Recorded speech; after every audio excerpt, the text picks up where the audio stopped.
All right, can you guys hear me? What is up, Goat World? This is me, your boy JDZ, and I'm back at you again with another Go Format Dueling stream. Can you guys hear me? First of all, I can hear myself. That's not good.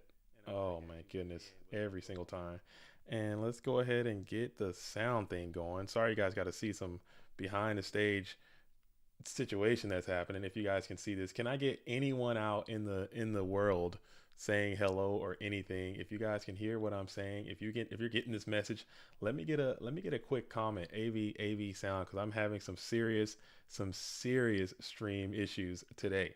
So if anyone can comment that you can hear me, I would appreciate it, and it would go a long way. Audio is good. Thank you, Jamie Griggs. I appreciate that. Today today is one of those days. Like today, I've come so close to quitting so many times. You guys have no idea. Today was almost that day. Today was almost that day. I was like, you know what? Life is just overwhelming me with this, and I'm about to be done with it right now. And it didn't happen. We thugged it out, and we're going to get on in. So we're about to start. We're a little bit behind. Again, I apologize for that. It's all me. It's issues I'm having on my end. Nothing to do with the duelists or the players. So I will ask for your express apologies before we get started into this thing. So what I'm going to do now, let's go ahead and pull the bracket up first, get a little sneak peek. And I believe the duels they're chomping at the bit. They're absolutely ready to go. You know what I'm saying? And I'm the one who has falling behind here. So I'll pull the bracket up so we can get an idea. We got 54 duelists here on a Sunday. Ooh, woo. Well, I didn't see that was coming, man. We're getting to the end of this season, and we're getting it in. 54 on a Sunday PWCQ. We got a lot of dogs in the building.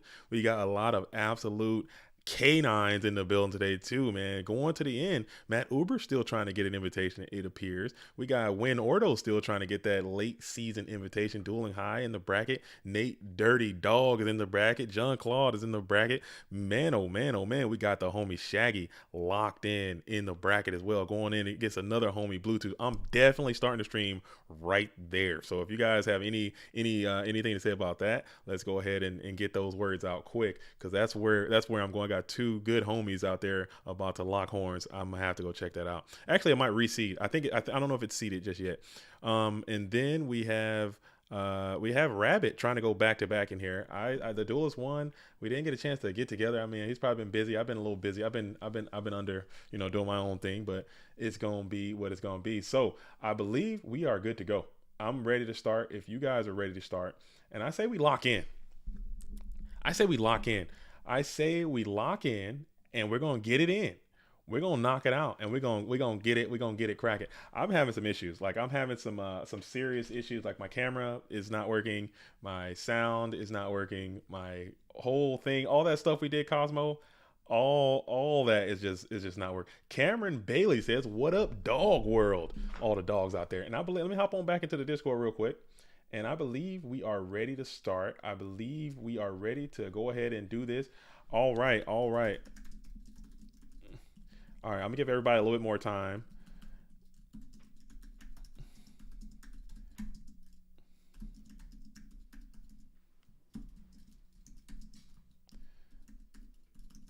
All right, all right. It's on me. It's on me. I was having some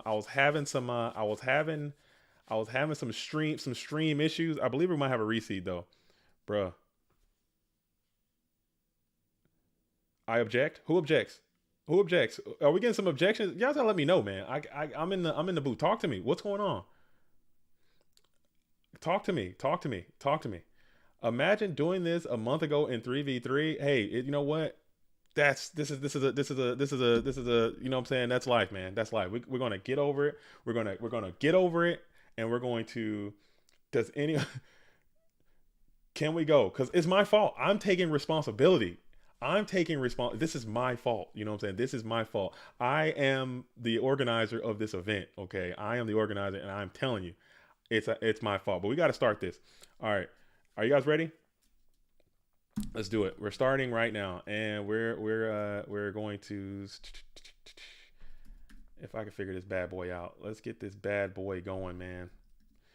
All right, all right, all right, all right, all right, all right. Let's start. Let's go ahead and start. Okay, so we have a new seed. We had a reseed situation. So this is what the new tournament, new first round seed is going to be. So we don't have a JDZ homie hookup from round number 1, but it's all good. I still want to start with Shaggy, but I'm gonna give Shaggy a break. I'm gonna not start with Shaggy. You got Matt Uber and Shaggy. That might be a good one too. Shaggy is absolutely ready to ball. Who else we got over here? We got Ghost Rider and the Pui going in round 1. We have Evil SDL still trying to get an invite in the Evil arc. Alvarado and Duck Duck Goose should be a good one too. Man, it's a lot of heaters. It's a lot of heaters out here in this first round of the PWCQ number 42. Okay, which coincidentally represents the 18th anniversary of GOAT format Yu-Gi-Oh. Okay, so GOAT format Yu-Gi-Oh is turning 18 years old today. I think that's really cool. I think that's really cool. So for that, I have to say that let me get in here. Oh my goodness, why can't I do anything today? I'm just so over it. I'm so absolutely over it. But what I will say is the question of the day that I have proposed for all of you is, what were you doing 18 years ago? Where were you at in the world 18 years ago as we look for a match to jump into? We got FD and Evil borrow weight. I'm still gonna lean on the homie Shaggy. You know what I'm saying? I'm gonna show some Shaggy bias, and I'm going to see Shaggy Powers start this stream off the right way. I know he's probably playing something cool. You know what I'm saying? I know he's absolutely about to do his thing, and we're going to get it started. So let's go ahead and lock in. Let's go ahead and lock in and let's go. Let's go. Sorry, I can't see the comments right now, but I will pull those back up here in just a second. If you guys are talking to me, I can't see it right now because my whole situation is just asunder, you know, so I can't see it right now, but I will come back to it here in just a moment. All right. All right, we are started. We are underway. The tournament's underway. I see people are hosting up. We have John Wick hosting up. We have Scrub for Life is hosting up against Stout Astronaut. We got Six Figure is hosting up against Gravity. I'm still trying to see what Shaggy's doing. Shaggy and Matt Uber are where we're going to kick this bad boy off, and let's see how it is absolutely going to be. Okay. So now we are back. I can see what you all are saying. How are you guys feeling this beautiful dueling morning? How is your life? How is everything? Lino Mogorovic says, more GOAT, don't mind me. Let's do it. 18 years ago was playing Joey the Passion. You were 18 years ago playing Joey the Passion, as Whitwall says, learn to read 18 years ago. So we got some young GOAT formatians in the building. Okay. Some young GOAT format duelists in the building. 18 years ago, man, oh my goodness. That you guys think you know J Double D right now. J Double D 18 years ago, man, oh man, that was that guy. That was him. That was truly him. You know, I'm a shell of my former self, man. 18 years ago, man. Whew. That was peak. Double Diesel, the middle-aged weasel. Actually, it was still the teenage weasel at that time. As we're still waiting, what's going on with this host up situation? But as you guys are coming in, you guys know the drill. Just go ahead and start. Just in file, dress, left foot on the like button, please. Just stomp that bad boy. Finger, thumb, index, however you want to do it. And we're going to get it absolutely rocking. Did they slide in through the back door? Are they playing unbeknownst to me? Are they playing unbeknownst to the stream? Yeah, they just slipped right in there. They just slipped right in through the side door. They just slipped right on in through the side door and tried to sneak on in. No. You can't sneak past the program. And again, if something's off, just let it be off, and I'll fix that, because I had to rush this whole little operation back together. Look like we got something up here in this top corner, but we're gonna fix that as the stream goes along. Grace says 18 years ago I was in the 5th grade. Youngins, dude. You guys out here young, dude. The GOATs, that's what I'm learning about GOAT format, which is pretty chill too. GOATs is an old man game, dude. GOATs is where the old people ride, man. I mean, young people can play too. Young people, but this is an old man. Their average age, we're talking 30s, mid 30s. We got some 40-year-olds in the building. We got 45-year-olds in the building. Yo. Looks good. We out here. We out here. Let's go, Shaggy. I see you. You know, so I am a little biased. I am totally in the rooting corner of this blue corner player up here. If you go way back to my very first video, it featured a duel between myself and this blue corner player. And over the years, we've become extreme good friends, and I'm so excited to meet this duelist again in Orlando, which you guys should also go to GGP Orlando, taking place this weekend. You know, it's going to be this Saturday, you know, not next Saturday as in the one coming up 6 days from now. I will be in the building in the flesh, holding it down. It's going to be a fantastic tournament. It's going to be lots of fun. So anyone that's going, I will be there. Shaggy's going to be there. A lot of other very talented, great duelists going to be there. I'm probably going to say this 50 more times during the stream. So that's how that's going to go. But here we go. We are in that first main phase. Again, blue corner is on the play. Getting that nice pot of greed. Like that. We like that. As Matt Uber typically in the Stein bag, but Stein's been kind of down a little bit, I would say. Stein's been down. Reasoning Gate has kind of been up. DMOC launch has kind of been up. Everything else has kind of been up. All the Reasoning Gate stuff, Stein's been kind of down, man. I don't know what's going on with the Cyber Stein enthusiasts, but they just haven't been around town like they used to be. As we're going to go ahead and bring out that Breaker of the Magical Warrior, probably about to nab some scapegoats. If I had to call it, that's probably what he's about to hit right here. As we go ahead and select that piece, and there it is, just like we drew it up. Scapegoats are going to pop themselves onto the field of play as Breaker the Magical Warrior will go ahead and clean up one of those tokens. Everyone who is anyone will be in Orlando. Everyone who is anyone, like all human beings on the planet, will be in Orlando, and I hope you guys are all there. As Grump Nasty says, Matt's on the Stein salt. Probably this is the first game of the first. This is the first game of the first round of the first match of the day, and this is the first play that we've seen. Here's a Reason Gate, so I assume so. As Filippo says, "What's up, JDZ, my man? All good, dude. Actually." If I'm being completely honest, everything is actually all bad. Usually I'm the beacon of positivity and good tidings all around, but today ain't that day. I am having a bad day, a horrible morning, horrible night, didn't sleep well, horrible week. This whole week has just been in the pits, dude. I just been in the pits of despair. There's a whole thing. I'm looking forward to this weekend. Maybe get some vacation and just kind of reset the whole thing and come on back in fresh. You know what I'm saying? My job's busting my balls. My freaking I don't know, man. Maybe I might have to do something with changing of the seasons or the autumnal equinox. I don't know what the hell is going on, but man, I am just not in it right now. As Breaker is going to go ahead and get cleaned up by the Air Knight Par Shaft. That's 300 damage and a card. I hate to see that. I like seeing Pony Boy, though. I'm not going to lie. Every time I see Air Knight, I am a little bit lit, but I do not enjoy seeing that thing go ahead and clap up the Breaker like that. As Lumberjack says, best way to finish vacation is watching JDZ and some GOAT game. That's what I'm talking about, Lumberjacks. Welcome in. We're going to be here all day. If you guys don't know what time it is, we're going to be here all day and probably on into the night. There are 54 duelists in this event today, I believe was the number. And it's going to be cool. It's going to be cool. Well, in the U.S., oh yeah,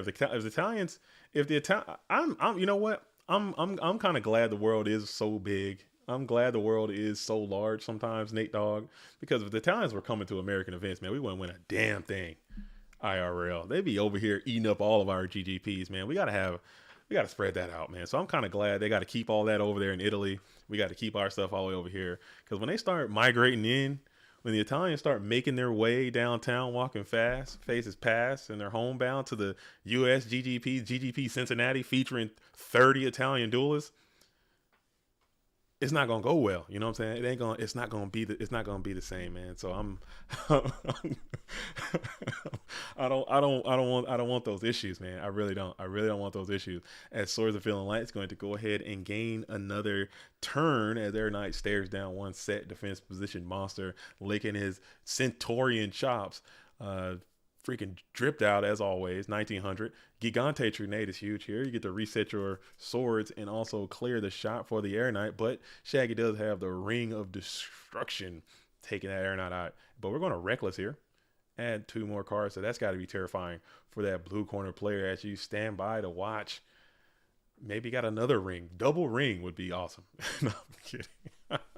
Just getting them below 5,000 is how you want to play against this deck. And now you got the giant grenade going off. And a lot of people talk about, the broken cards and all the nonsense that we have in GOAT format and pot of greeds and this and that. all this and that is like, I think honestly, the fact that we are in GOAT format, that we have triple giant grenade is a much larger problem. I think triple giant grenade just authorizes all of the nonsense. Triple giant grenade, any deck that is just about some cheese or about some nonsense is probably going to have triple giant grenade in it, and they all cause problems, man.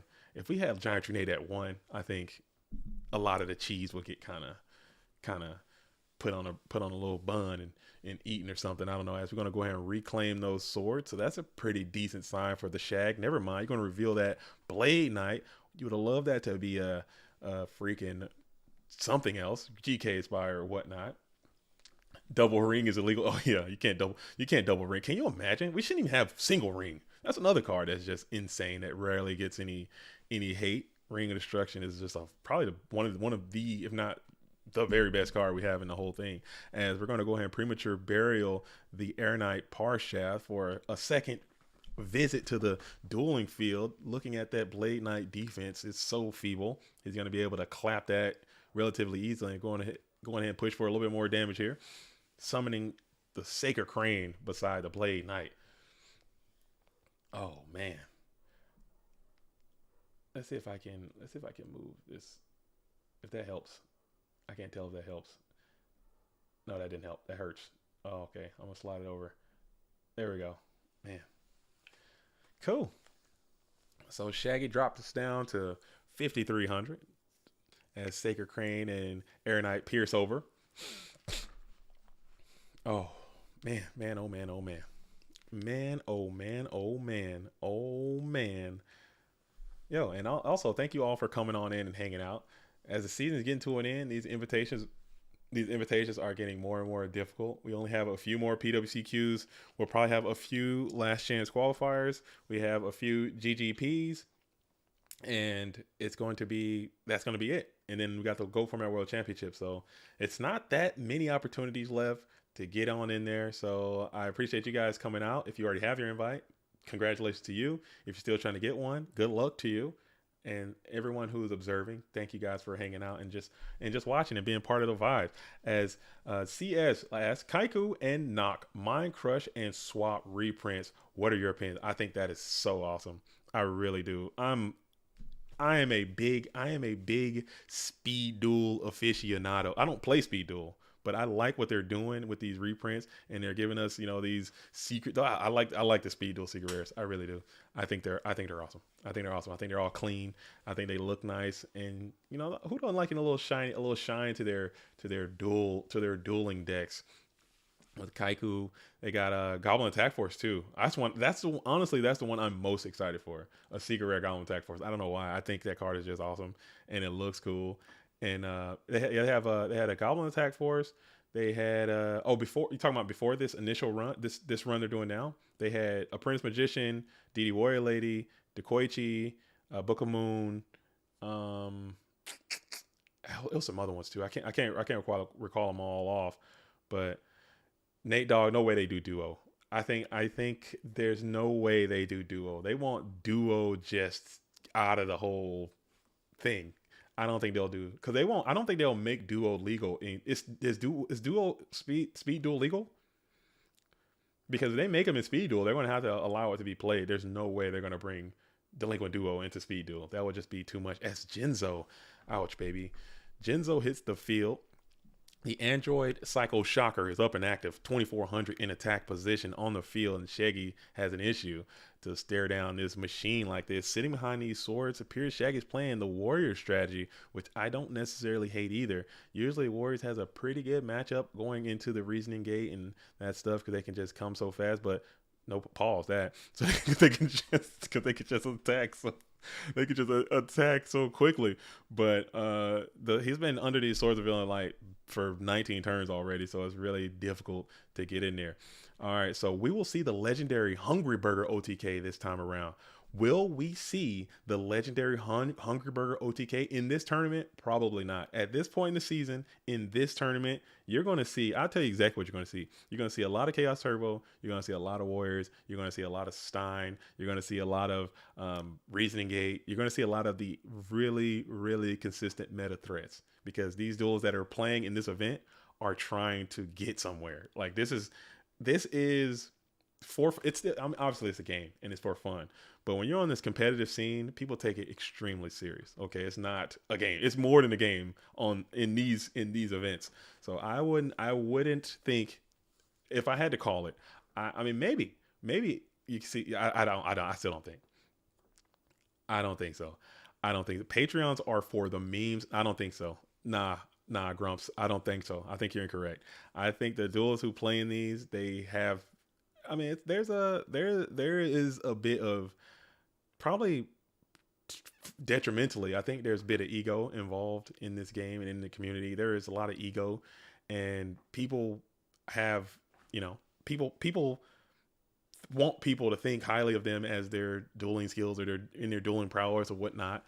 So it's like, I don't know. People want to win. And I think at this point in the season, especially, like, people want to be invited. Oh, how many invites you have? Well, I have this many. Oh, well, I have this many. So I'm superior to you in some form or fashion or something. I think that's where the vibes are, at least from my perspective. I could be incorrect, but that's just how it is. CS says a skit where a GOAT player reacts to the ban list and decks after GOAT. That'd be funny. Like I think we had we were talking about that earlier or in a different stream, like just have someone reacting to all the ban lists kind of as throughout all the years, like from the first one all the way to, some of the more popular ones, kind of like how, I don't know if you're familiar with Chappelle's Show, but there's a skit he did, and he was talking about like how all the presidents was fucking up, the whole time, and he just throughout all the years. I thought something like that would be pretty funny, but for GOATs, I think that'd be pretty good. As we're gonna do another giant grenade, so Shaggy's got to be pissed, dude. He's gotta be pissed. This is literally the ninth turn of swords that this duelist had to endure. As Grump says, "Where's your invite, JDZ? Jelly much?" I'm pretty jelly. I'm tight about it. I'm not gonna lie. I'm tight about it, man.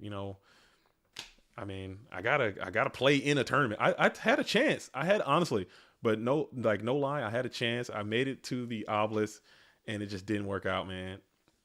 It just didn't work out. As Shaggy, just out of sheer frustration with these swords villain, like, elects to go ahead and use the Solemn Judgment on the giant grenade just to start trying to get through. I guess he might sense that Mad Uber is kind of a little weak, but you know what I'm saying? Yeah, it was your Solemn Judgment, and he does have over 5,000. So if there's a Stein here, you just immediately lose probably.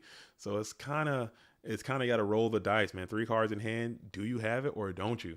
You got this very threatening BLS on the field in defense position. He's got to have it right now, or you can push for what could be the end of the game if you can add another monster to your side of the field. So you're not feeling too bad unless he slaps down another heavy hitting Mon right now, as now Shaggy has got to be feeling good, but it's still 2 turns on the sword. I thought this is the last turn, so you won't be able to still won't be able to attack one more time. But damn, he's been under swords since turn number 1, and we're here on turn number 19.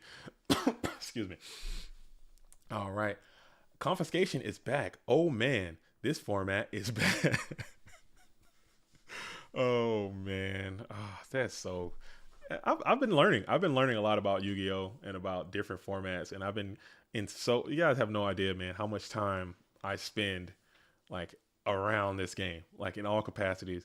Like I'm always in these Discords, and I'm always in all sorts of I'm joining a new Discord every day, a different format or a different game or a different something, and I'm just reading what people are saying, and it seems like they all seem so similar. It's really fun. It's kind of poetic in a way, like how everyone's saying, "Oh, this is bad because of this," or "That's bad because of that," or "I got sacked here, I got stacked there." He drew this, and this. You could just replace those words with a different thing, and you're talking about a different format, same problems, and it's just really funny to me. I don't know why. Matt Uber with a slight little disconnection, but back in action. Just like I wish you guys would just get back on that like button. Go ahead and throw something on there for your boy. We're gonna be here all day. You know what I'm saying? I got to pace myself. We're going to be here all day, and we got some trivia. We got some conversations, man. We got some things to discuss. We're going to be rocking and rolling. Get your questions in and answer the question of the day. I would like to hear from you guys. Where are you at as Yu-Gi-Oh turns 18 today? This is the 18th year of GOAT format, not Yu-Gi-Oh, just GOAT format, representing SJC Indianapolis was 18 years ago today. So that is the first real GOAT format major event. So we're going to say that that is the official birthday of GOAT format. And I would like to hear where you guys were 18 years ago. What were you doing 18 years ago? Because man, we got an old game. A lot of old people play this game, but there's also a lot of young people. I heard earlier Grace was saying I was in the 5th grade 18 years ago. That's pretty funny. Some duels saying I was learning how to read 18 years ago. And you still didn't learn because you're a Yu-Gi-Oh player. So clearly it wasn't working. As Shaggy's going to get a good graceful here, discard the Ninja Grand and then a Heavy Storm. So you're feeling lit. You're feeling lit with this heavy. You're feeling lit for this heavy. You just need a no ring here, and you probably can walk with this because scapegoats can be killed by the tribe, and that's going to scoop. Nice scoop from Matt Uber, electing not to reveal any further information to cumber Shaggy's plan going into this side deck in time. But wow. So Shaggy goes away. Game number 1. After being Swords of Revealing Light for an eternity, he was able to manifest the strength needed to make it through. Grump says, is this G1? It's Zing in the main technology? You know what? You got to dip into the spice bag, man. You have to reach into the spice bag coming on in to the end of this dueling season. I know Shaggy does not have an invitation. He wants to be invited. He's been working very hard trying to get invited. But you know what? These things are hard. A lot of people talk about, oh man, again, it's ego, elitism, all that. Oh, it's so easy. You just do this, do that, flap, flap, flap, flap, flap. It's difficult, man. It's difficult to come into these events and to try to just win and get those things, man. So there's always duels at the end of the season that won't make it in. Unfortunately, there's always, really good players who don't get in.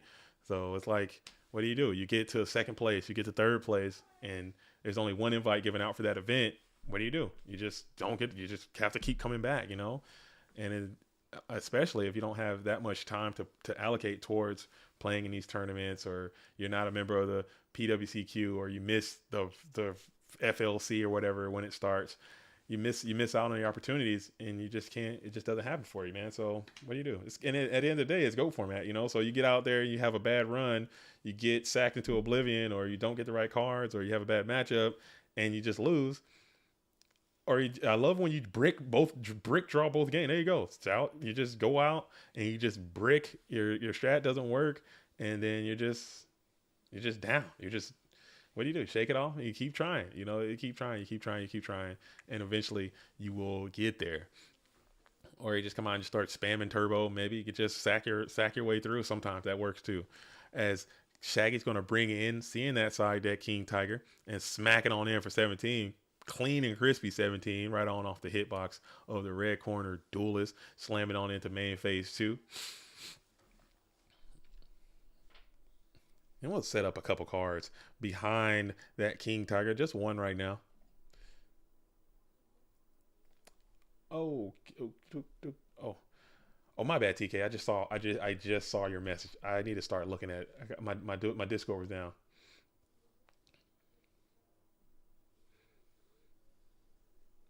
My Discord has been down. All right, now Discord's up. Cool. YouTube's up. Everybody's up. You know what? Maybe my luck is starting to change. Maybe my luck is starting to change because man, I was feeling bad this morning. I was raging out this morning. Wow, heads up play by the Shagginator here as we're going to go ahead and hit the Heavy Storm, hit the Dust Tornado, and actually get through the Scapegoat, even though you wouldn't be able to use them anyway. They're going to be destroyed. They were set for destruction, but I think that's still pretty cool. As now, you still have to kind of be a little afraid. King Tiger's up there doing his thing. He's very vulnerable. whenever I see this red corner player or the reasoning gate stuff, when they play their sweeping cards, heavy storm, giant grenades, etc., I always feel scared. I'm not gonna lie, like something bad is about to happen. As CS says, man, Wangu seriously needs a reprint. All of its printings are from DB2 or Pharaonic Guardian or CP2, and they're very expensive too. They're not cheap. King Tiger Wangu is like not a cheap card. Like from what I understand, the ones I've bought, I'm paying like $6 or $7 for King Tiger Wangu, which is just crazy because you know what I'm saying. But the card is good though, man. The card is good, and it's something that you don't have to have a lot of copies of. Like it's not like GK Spy where you need X because you got so many different decks that it can go in. But you buy a set, and they're usually like a side deck card anyway, so you can kind of just change it from side deck to side deck. But man, it's up there. It's a pricey guy. You gotta have Tony. Hey Tony the Tiger is mandatory. You know, you gotta have it. As now we're gonna flip summon the Reaper. That's how you do that, kids. You set the guy and then you flip it. So that's how you can sneak your little dudes under King Tiger's effect. He doesn't mind when they're being flipped. He hates it when they are summoned beside him. As you're gonna go and smack on in for 17. So that's an additional 2,000. You have now exceeded that 5,000 threshold. Matt Uber's back is against the wall. You do have that Psycho Shocker in the bin. Call a Haunted is now online for you, which is scary for the Shagster, but we're going to try to keep that pressure up, see if you can get to the finish line. Matt Uber is going to hope for a premature burial, Call a Haunted, something of that ilk. You see the Mystical Space Typhoon and Dust Tornado are both firmly fastened into the dueling bin for the blue corner duelist. What are you going to do as you set up another card in defense position, pass it over? We need Dust Shoot reprints. 45 pounds for a playset is crazy. Yeah. Or you can get those champion pack ones, man. And you're broke as hell too, man. They're holding us, man. But that's another one though. That's another one that you buy it. You just have to buy it. Never mind. You have to buy it. If you want to play multiple decks, you have to buy several copies of Dust Shoot, which sucks. As we got the Sacred Crane, we're going to go and summon that bad boy, throw him into the Monster Gate, and now if you're Shag, you're hoping to see Stein. You'd love to see the Cyber Stein right now. You love to see it. You're dying for Stein. You're like, please give me Stein any day of the week. Oh, I'm sending a solemn wish for Cyber Stein right here as we're milling anybody but D-Mod. God damn it. Anybody but this guy needed Stein there. Was not Stein. It was in fact D-Mock as you're going to hit the field. Oh no, this is looking, oh man. Oh no, Shaggy wanted the Stein. That would have been the perfect Stein for the blue corner player. He wanted Shaggy 100% would have been so fine with a Stein right there. But Matt Uber did not want it. Matt Uber wanted it to go this way. Shaggy wanted it to go any other way but this way. Offerings in RG is interesting. Yeah, I think it's nice. Why not? Why not? Just to get rid of the Jowgans, huh? You can get rid of the Tigers. You can get rid of all the Last Warrior from Another Planet. All that kind of stuff that's gonna stifle your game. I think that's a pretty nice card. That's a pretty nice card. As we're going to go ahead and hit him with the ring, though. Ooh, and he got there. GG's. Cool. Maybe Shaggy did want the D-Mock there, and it absolutely worked out. All right. So Shaggy gets the dub. Moving on, Matt Uber is taking a quick trip down to the dog town. No big deal. He's got that dog. Still trying to get there. But let's pull the bracket back up. Let's see who we're going to jump into next. Where do we take the stream next as we are absolutely going for it? 54 duelists, like I said before. Do a little quick refresh. We have Mr. Big Noodle and Undefined are locking horns. We have the Mock and Nobody's Hurting Me. That's a strange GOAT format dueling handle. I'm not going to lie. As Matt Uber, we just saw that one. We have Splevin and Jean-Claude are locking horns. That might be a good one. You guys know me. I'm a huge Jean-Claude fan. As we have Evil SDL and Suri and Alvarado and Win Ordo. I think I'm going to jump on in there, Alvarado and Win Ordo, and see what Duck is doing. Duck Goose is doing, coming on in at the end of this season. Duck Goose and Alvarado. Alvarado's won this event multiple times already. Trying to get another one. trying to get another one, there's another, you're trying to get another invite. Maybe you're just trying to keep your dueling legs fresh as we get towards the end of the season. Maybe you're trying to try new strats to, to test everything out. You already have multiple invites, so you're not worried about being invited, but you just want to continue to play. And it's also something to do, man. It's something to do. Playing goats can be therapeutic sometimes, and just having the opportunity to keep playing, I think might be something to that as well. As we're going to go ahead and play the Graceful Charity Thunder Dragon duo, you know what I'm saying? Just like you drew it up. Just like you freaking drew it up. As we got triple thunder in the bin already. That's not how you drew it up over there. But maybe it's how you drew it up. They ate a duo there, it looks like. As we got a 1-in-1 situation, and we throw out the Sinister Serpent and the Thunder Dragon. Just scoop. Just scoop, says Grump. Nah, you can't scoop, man. You gotta get sacked sometimes, man. It's like that. As Prince Ragnarsson says, what do you think wins in a best of 5? Alvarado or Shaggy with that dog? Nobody's beating Shaggy when he got that. When Shaggy's in full dog mode, I'm betting the farm. I'm putting it all on dog Shag. You know what I'm saying? I'm putting it all on the dog. That's a easy 5-0, clean sweep. When Shag's in full dog, when he's in the dog bag. I'm not worried about that. We're gonna go ahead and hit with the wing blast as well. We're gonna spin that set back to the top of the deck, which is got to be infuriating for the duck. I'm not gonna lie. Looking at your graveyard, no setup, nothing's happening for you. Excuse me. Yeah, full dog mode, man. Anybody, honestly though, Prince, to your point, if anybody's in their full dog bag, they're unbeatable. When you're fully dogged up, you're not gonna get beat by a lot of people. So it doesn't matter. It doesn't matter. But definitely, I know the homie Shaggy, when he's in his dog bag, he's not gonna get defeated by anybody. All right, so we're still sitting here in main phase 1. Duck, 3 cards in hand with this card is called Cosmic Cyclone. Okay, look at me. Look at me. Look at your boy, dude. Look at your freaking boy out here learning Yu-Gi-Oh cards. Come on now. As we are sitting here in standby phase, we're going to hit you Wing Blast for Wing Blast type situation. Wing Blast for Wing Blast. We're going to send the Sork to spin the set. Ooh, that's a price to pay there, but it is a Dark Monster. So your graveyard is now set up as needed. It appears that we have a Chaos Turbo Mirror, probably the first one of the day. First of many, I would say, coming down the stretch as we are making a push for the GOAT Format World Championship. Oh my goodness, taking place in October. Man, it's gonna be good. I think that's gonna be a good one too. That's gonna be a feat. It's gonna be a fantastic feat of dueling extravaganza. As we slam it on into the first main phase, we got a T set over here from Alvarado, staring down a T set from Duck, Goose, 2 cards in hand. Dylan says, what is dog mode? Dylan, baby. Dylan, you gotta, hey man, you gotta catch up. You gotta, hey, if you gotta ask what it is, I can't help you. I can't help you. If you gotta ask what it is, then you don't know what it is. That's just, you gotta have that dog. Okay. Dog.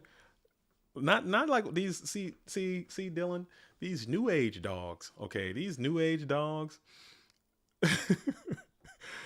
these new age. All right. No worry. Ain't nothing wrong with being new, Dylan. I'll explain it to you. I just gotta lay the groundwork. Okay. These new age dogs. Okay. That we have in our society, these 2023 dogs, these dogs that have rights. Okay. These dogs, these house fed, I got my fancy feast. These really, pampered dogs that we have. Those are not the dogs I'm talking about. I'm talking about them outside dogs, them outside country dogs with them thick chains on their necks that just kind of hang out in the backyard all day and just bite tires. Those are the kind of dogs I'm talking about. The dogs that just go out here and say, hey, you know what? I'm gonna bite this thing until I go down. I'm gonna give it everything I got because I got that dog. That's what I mean. When you have that dog in you, okay, that means that you gotta have that dog, okay? You gotta get that dog, okay? Ooh, shit, damn, that morphin jar. That's a dog. That's a dog morph. Oh god, damn. Sorry. Sorry about that. Sorry about that, folks. I do apologize. But that's a dog morphing jar right there. Them Giga Chat frontline World War II dog. Exactly. If you are storming Omaha, you're a dog. Okay. If you're jumping onto Bastogne, dog. Okay. If you take your cart when you go grocery shopping, if you take your cart and you put your groceries in your trunk, okay, or your back seat, whatever the hell you got going on, and you take that cart and you push it back to the style, you got that dog. That was the doggiest morphing jar I've seen. Because guess what? This red corner player comes out, you go duo, you go charity, you go thunder dragon, and you're just cruising to a victory. And then you morph nasty, and you look at this. That is a dog morphing jar I've ever seen. Ever. That's the doggiest dog of a morphing jar. And I've been saying that too, man. And people look at me like I'm the biggest idiot all the time. No big deal. I don't hate. Hey, you know what? Teach their own. But I'm like, man, why don't people play this? Why don't people play this damn card? Especially going second. Why not? Put the damn card in your deck, man. Going second. Because when you're being sacked, this card has the potential to unsack you. And you got some pricely Chaos Mons out of the deal too. You got a Sork and you got a BLS out of the deal too. And you got Duo and Charity already gone. Two of the best cards that you're going to have to worry about for the rest of the duel. I mean, granted, Faith is a part of this thing, but still, I think Morphin Jar is too powerful, man, to just not see virtually zero GOAT format play. Morph Nasty is gross, dude. It can, but I'm a high risk, high reward type guy, dude. I see a card and I'm like, how good can that be? Chances are, if it's really good, I'll just say, you know what, whatever. And that Morphin Jar was probably one of the best Morphin Jars I've seen in a very long time. And I believe the last PWCQ we had Duck on the stream, and he had another really powerful Morphin Jar that kind of turned the tide of a game, just like that one just did. So it's really something. So you're saying you're a sacker? Yes. That's exactly what I'm saying. I am confirmed sacker. Like, I don't want to play fair against anybody. I will take the sack any day of the week I can get it. Oh yeah, I'm a confirmed sacker, 100%. And I don't feel any shame about it either. There's no shame, because I will get sacked. People sack the shit out of me all the time, and I don't. I just say, hey, damn, it is what it is. It is what it is. But I'll get sacked. As we're gonna go double dust shoot. Ooh, morph nasty to a double dust. Ooh. What do you think on Earth Aggro? It won LA 2 months ago. I think Earth Aggro is fantastic. Actually, I'm working on the tier list video. I had it pretty much, for the most part, done. But I had some emergencies go down this weekend. I wasn't able to finish it. But I'll have that out. And I think I have Earth Aggro probably rated a little too high. I'm very strong on that deck because it has such a good matchup. Well, not a good matchup, but a pretty decent matchup against the Chaos Turbo deck, which is such a prevalent deck in our format. And it can just win. It can just come out and win. Any deck that can just come out and win like that consistently too, I think is pretty good. If you rank Earth Aggro high, you should let me revise that list. No, I won't do that. I won't do that, Grump. Sorry about that. It's okay. I think mine is good. Because you gotta understand, I'm in a very I'm in a good position. Ooh, as Snatch Steel is pretty strong here on the BLS. See if that can go off, and we're going to just ring that bad boy. We'll take 3,000 off of both, and Anthony doesn't really hate to see that. It's still a 2-for-1 and some life out of the deal, out of one card. You don't hate to see that, and BLS is already bend up as well. I'm in a very good position because I've hosted every tournament for GoFormat.com this year for the most part, all of them. Not the FLCs and not the European stuff, but most of the events. So I've seen all the decks. I've seen all the players play. I've kind of seen the trends come back and forth. And I'm telling you, I've seen it with my own eyes. I've watched a lot of the Go Format War League. I'm always watching Yu-Gi-Oh! And I'm always observing what is happening around me. And I'm not just pulling this stuff out of my where. You know what I'm saying? I'm looking. And it's not emotional. It might be some emotional. I guess I can't completely detach emotion from my opinions or emotion from my thought process. But a lot of it is just based on what's going on. And so in your opinion, all of you, and I'm mainly talking to Grumple, but anyone else who wants to answer, which has a better matchup against Chaos Turbo, Chaos Control, or Earth Aggro? And answer honestly now. If if I have two players hypothetically of equal dueling strength, okay, one duelist is playing Chaos Turbo, the most prevalent deck in our format, and one duelist is playing Earth Aggro, and one duelist is playing Chaos Control, or not three, not three, not a three way, but just which duelist is going to have a better matchup against Chaos Turbo? If you say Chaos Control, you're not telling the truth because you haven't been you haven't been paying attention, or you haven't been paying attention. You haven't been focused on what's going on, and that's fair. That's fair too. I mean, people have their opinions, but I think Earth will have a better matchup against Chaos Turbo. Not saying they're going to be. You still might lose 10 out of 10. You might lose 10 times, but I think Earth will. If you run the numbers, I think Earth will have a better matchup. But same thing, if you take Earth versus Chaos Control, maybe Earth would lose 10 out of 10. But I still think with some of the innovations they've made over the season, I think they've done enough to just be a real deck. I think Earth is a real deck. I think it's proven it. If you look in the Italian tournaments, there's always an Earth player or two in their top tables. We had an Earth player top our Go Format World Championship. There's always Earth decks. Bluetooth just top Chicago with Earth. There's Earth players are having success. But people still like to write it off because that's just what we do in Go format. If it's not Chaos Turbo and then it's not real or something, I don't know why that thought process is either. But to each their own, you know what I'm saying? As Anthony Alvarado is going to, you know what I'm saying, got this Morphin draw. He's Earth out here doing his thing, still on the field. As when to hit the trap, does shoot, send back the Magician of Faith. Anthony down 2 cards on the field. We have 3 in hand. I don't know if we know any of that information of what it could be.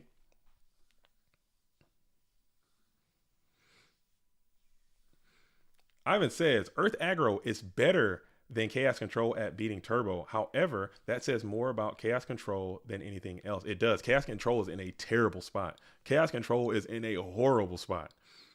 And Chaos Turbo is in a fantastic spot. So when I look at a deck right now, as right, wrong, or indifferent, when I look at a deck, you have to think, how does this deck match up against Chaos Turbo? Unfortunately, that's just how it is. You have to look at that deck and say, how does this deck match up against Chaos Turbo? If it's poorly, don't play it. Or if it's poorly, how can I make it better? That's just the facts. That is just the nature of the game where we are right now. Because you have Chaos Turbo is literally defining what the GOAT format metagame is. And if you come out and you're saying, oh, I want to play Chaos Control because I can beat Warriors, or I can play Chaos Control because I can beat Earth, then you're going to run up against Turbo and you're going to lose. So you have, unless you have some pre in there for the Chaos Turbo matchup that's coming your way, as we're going to hit a nice torrential tribute. So Anthony Alvarado's hanging on tough here. Getting that torrential tribute up is going to be cool, as you're going to go ahead and set 1 card on the field, play the pot of greed. CC feels too pulled from both directions from CT and Graceful Charity. You know, that's a identity thing. That could be true. As Zabuma, oh man, I see Zabuma back. They dismiss it because most of these turbo players just net deck the pros. Just net decks the pros. I mean, at this point, I don't think anyone. I think kind of the decks have been kind of solidified, or what they are. I don't think people do still net deck, but I don't think you net deck as much as you used to. It's kind of just, hey, I'm playing turbo, okay, and then you kind of put your own little spin on it, however you want to do it. But it's gonna be what it is. Just pick a lane. But there are different ways you can play Chaos Control. You can play it with more flips, which I think is the more popular variety, with like a smaller control package. Or you can play it like more aggressive with more attacking guys. You know, I've seen it done both ways, but for me, it would need to have like more people. The duelists who were dedicated Chaos Control players, they have all kind of moved on to do either a different format, or to do Chaos Turbo, or to do Warriors, or to do. I can't think right now. In my honest opinion, I can't think of like a frontline Chaos Control player. Like we used to have, like Dale used to be a huge chaos control player. Insidious used to play chaos control pretty heavy in events. You used to have like, I think what James Ark played chaos control for a while and got to third place in the world championship with it. But now those duels have all basically, for the most part, abandoned that strategy, and they've all either gone to turbo or they're gone to go control. So it's in a really really weird spot. As we're gonna hit delinquent duo, hitting the SERP is still good for Alvarado. You do have a lot of gas that's already been used, man. So you're kind of trying to hang on, trying to find a way. 3,000 life points is not that much. As Tribe and Faith together are going to punch on in for 19. You got one card left to do it. And let's see what it's going to be as the clock is starting to tick. What is the difference between Chaos Turbo and Chaos Control? All right, so Chaos Turbo typically, or Chaos Control typically is going to play Metamorphosis and Scapegoats.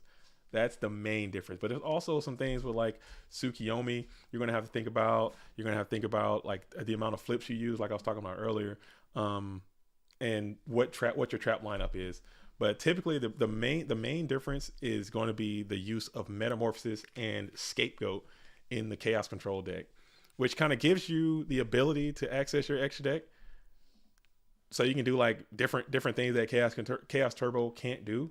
But at the same time, it comes with a cost because it's going to. I don't know why the deck. It's literally my very favorite deck. It's my favorite deck to play out of all of the meta decks. Chaos Control is my favorite one. It's the one I've played the most, and I'm telling you, it's just not as good as it used to be. I think the game's maybe gone too fast. I think Chaos Turbo's gotten too consistent, and it's just not hitting like it used to. As we're gonna go ahead, as Win Ordo gets the dub there. Very strong play from that Morphin Jar. I thought that absolutely turned the game around, showing some immense value of that game, of that card, and why you probably should consider playing it. All right, where we going next? Where we going next, folks? Where you guys want to see? Who you guys want to see? We have Nate Dogg locking horns with JJ Stokes. I'm gonna have to jump in there. We have Ghost Rider. I'm gonna jump into Ghost Rider. I'm gonna see what Ghost is up to. Shout out to the Ghost Rider. That's where we're gonna go, and that's what we're gonna do. I like to see Marcelo out here. Ghost Rider, number 15th installment of his name. Seeing what's happening, what they're doing. They're still in round number 2. So I'll update that as well. And they're side decking. Cool. So I give me a little bit of time to update to round number 2. Cool. Give me a second. We got this thing right here. Boom and bam. Nice. Woo. Shoot. All right, here we go. All right. Yo, it's another GOAT day in the GOAT world as the GOAT world is turning. I love JDZ's Lava Golem control deck. Dude, that deck is fun. Now that might not actually take it back, but I don't think that's really like a meta deck. That's kind of like a rogue kind of thing. And it's really fun to use. And I love playing it, especially when people don't know it's coming. Like right now, if I were to take it, people might expect to see it. So it might not hit as hard. But if you're in an area and people don't know that thing is coming, and just seeing their face when they got their whole little board set up, they got their BLS out, they got their Faith firmly tucked in, and they're just thinking about how they're going to win next turn, and then you just smack them with Lava Golem.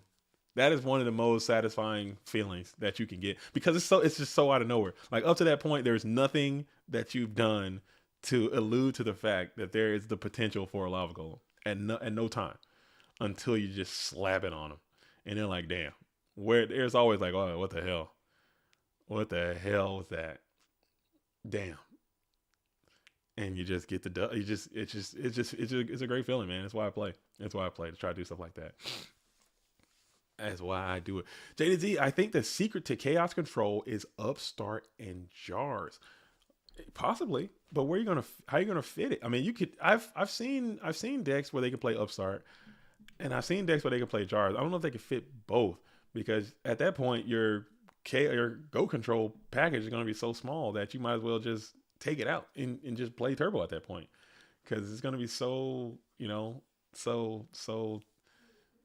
know. It's gonna be like because the smallest I think you can theoretically go will be like 1 GOAT, 2 metas, and just play Turbo with 1 GOAT and 2 metas and like Tsukiyomi.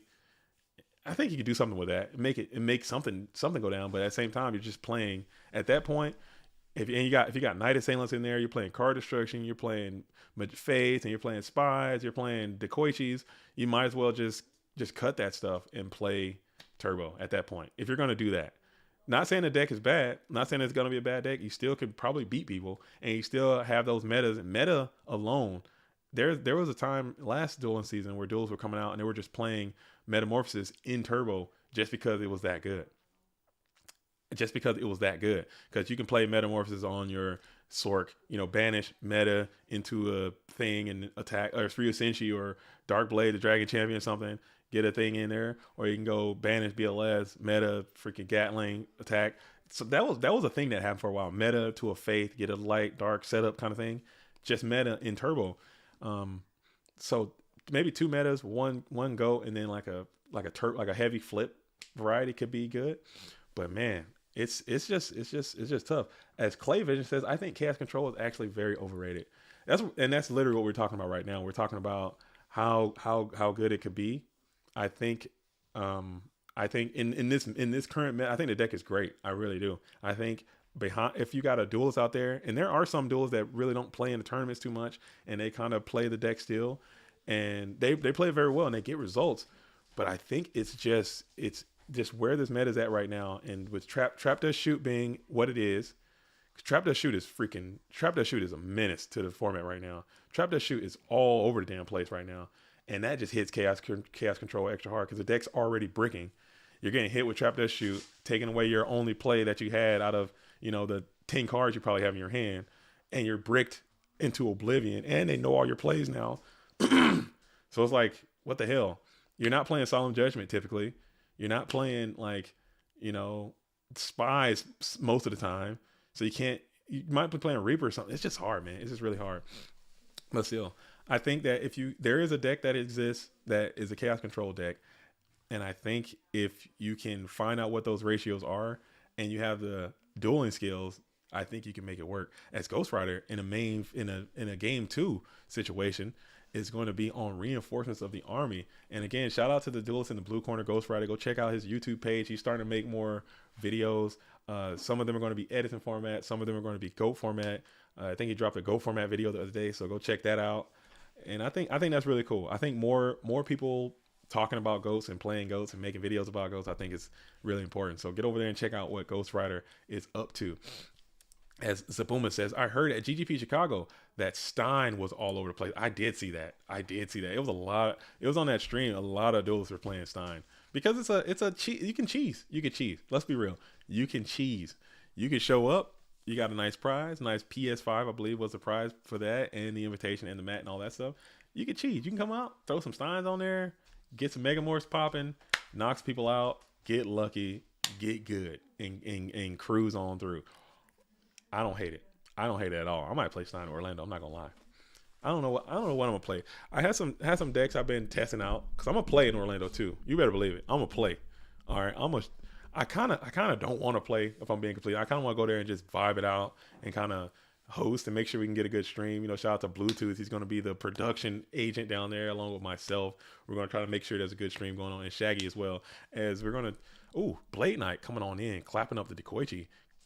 Gotta love to see that. If you're a Ghost Rider, as you know, Ghost Rider is a heavy warrior siding menace over here in this Turbo deck. A lot of warriors over there. In Orlando, yeah. When's the thing is Clay Vision? The thing in Orlando is going to be this weekend, Saturday. There is a GGP Orlando IRL event. I will be there. Okay, Zabuma's going to be there. I can't wait to see Zabuma. Okay, I'm looking forward to it. I'm looking forward to just meeting everybody more than I'm looking forward to actually even playing. I'm being completely honest. This is a no cap situation. I'm looking forward to meeting the community and hanging out with the duelists and just being around the atmosphere more than I'm looking forward to actually sitting down and playing. I do plan on playing, winning, maybe. I don't know. I got to figure out. I don't even know what the hell I'm going to play. I've been testing a little bit of stuff. Nothing's really been kind of fitting my fancy. So I might just load up some mid and just take it over there and see what goes down. We'll see. Damn, I'm going, I guess. Yo, where you been? Get on into the Go Format Discord in the description. Get on over there and get into the Orlando Discord, because they made a Discord specifically for GGP Orlando. If you're going to go there, if you need some cards or something, or if you need like maybe you can set up some rides, or if you need like if you want to do some lodging, or if you know somebody, maybe kind of weird to meet people you don't know, but that's a good way to meet people. Get out there, and there's people sharing Airbnbs and stuff and setting up other tournaments. We're going to show up. We're going to play the main GOAT event. There's also going to be an Edison side event at the tournament too. So if you're into Edison, you're not even into GOATs like that, but you want to just come out and vibe and play some cards with people, show up, and you can play in that too. I think it's going to be awesome. So I look forward to seeing all of you there, and I think it's going to be lit. It's going to be a good time. It's going to be a really good time.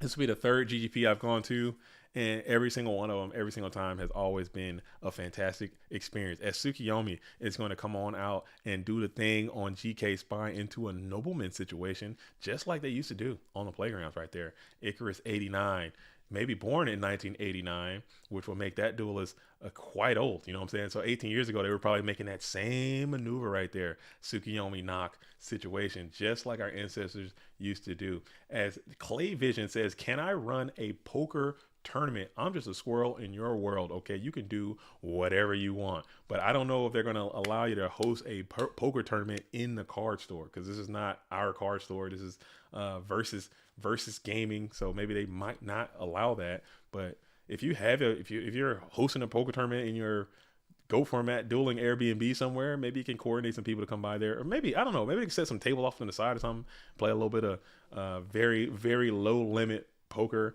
I don't see a problem with it, but I don't run anything to do with that. As we're going to go ahead and use Regeki Break, target the set card on the field. It is Regeki Break on Regeki Break Violence, popping that other Regeki Break. Zabuma says, I need a signed Lava Golem and Vampire Lord from JD. I will literally sign whatever the hell you guys want to sign, because I am not some kind of celebrity. Okay, I'm just a dude doing what I like to do. You know what I'm saying? I'm just trying to follow my passion. I'm just trying to help sustain a game that I enjoy. And if people can say, cool, I'm with it, I like what you got going on, sign my stuff, man, thanks for the whatever, I'll sign whatever the hell anybody wants to do. I was looking into Reasoning Gate Turbo. Final price came to $200 Euro. What are you buying? Maybe those Dim Fusion. Your Dimension Fusion is pretty expensive. That might honestly, that might be the most expensive deck, because you have to play most decks play 3 Dimension Fusions, but everything else should be common. Like 200 still seems pretty high. Because Dimension Fusion, you probably can, if you check around, you probably can get 3 Dimension Fusions. Yeah, that might be a little bit expensive. I'm not gonna lie. That might be a little bit expensive. That might be a little, because they're still what, about 25, 30 a copy, which is nuts. Even after the reprints, man, after 25th anniversary and all that stuff, I thought those prices would freaking drop down, man. But damn, they're still pretty damn expensive.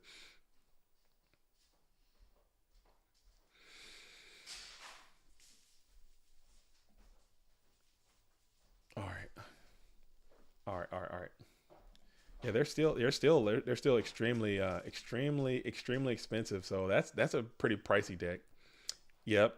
Oh, and you have to play Gatling Dragon too. Great point, Madcap. You have to play Gatling Dragon, which is still over $10 for a common, which is nuts. That needs to get reprinted. Speed Duel Secret Rare Gatling Dragon for the win. Let's go. As we're gonna go ahead and hit some Serpent Beast right now. I don't hate it.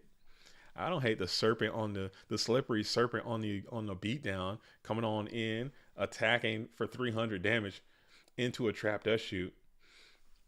It's all fun and games. They heavy storm you and then blast you with BLS over the serpent for a mega game shot or something. Hate to see that. But you know what? You got to do what you got to do sometimes, man. You got to just send it. You must send it. If you're not sending it, what are you doing? If you're not sending it, what are you doing? Oh, there it is. Heyo. Heyo. Snake. There it is. Oh, since he did have the BLS too. So wow, that could have just got Absolutely physical. Good, good use of a trap dust shoot. Maybe do a shuffle once, get that bad boy back. That would just be hilarious. As I like to still believe there's another glitch with trap dust shoot. You send it back, you shuffle once, and then the same card comes back. It has not been confirmed, but I just feel that way. You know, I can't shake the way that I feel. Does anyone have the link to the GGP Orlando Discord? I do. I can give that to you right now. Matter of fact, I don't know why I didn't put that into the damn. Oh wait, was there a shuffle one? Was there a shuffle? Is this BLS? No, it's sort. Okay, I was about to say that was I called it. I called it. Let's see. We're going. Oop.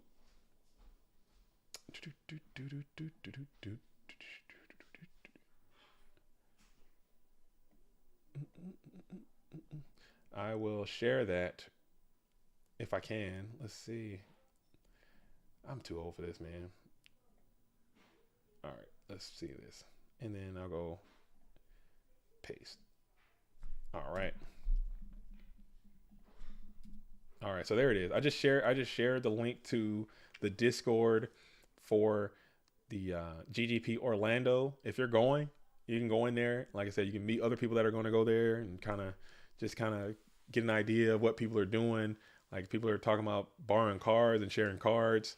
And now we're going to summon the Blackluster Soldier here in attack position. I'm going to use this effect to banish Chaos Sorcerer right there. And then we'll flip that bad boy down with the Tsukiyomi, and now Ghost will think about it here. And now we will think about it here as BLS is.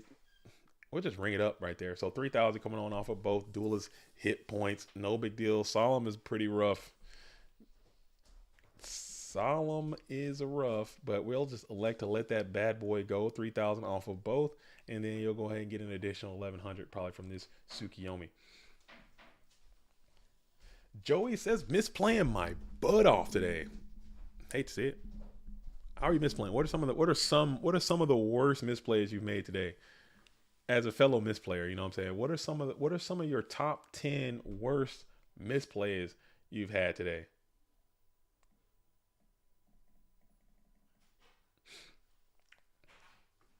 What are a few of those misplays? As we're going to go ahead and bounce that Tsukiyomi back to hand. Oh, math related. Okay. Math related misplaying. Okay. You're math related. Those are the worst kind of misplays. I'm not going to lie. A little bit of arithmetic. Got to get your abacus out there. Summoning Sook with Tiger on the field. Now that's a misplay. Very common misplay though. Not today, but last week. Okay, yeah, that happened. I remember that. All right, last Patreon, I saw that, and it had to happen on the stream, man. It's always when the cameras are rolling, and I hate playing on it. It's so ironic that I do all these streams, but I also hate playing on stream. So I know how it is, man.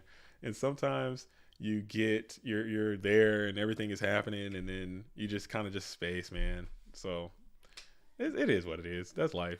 That's life. I think that's a part of being a good player, is being able to stay composed and being able to just be not dumb. I guess to be not dumb for 8 hours.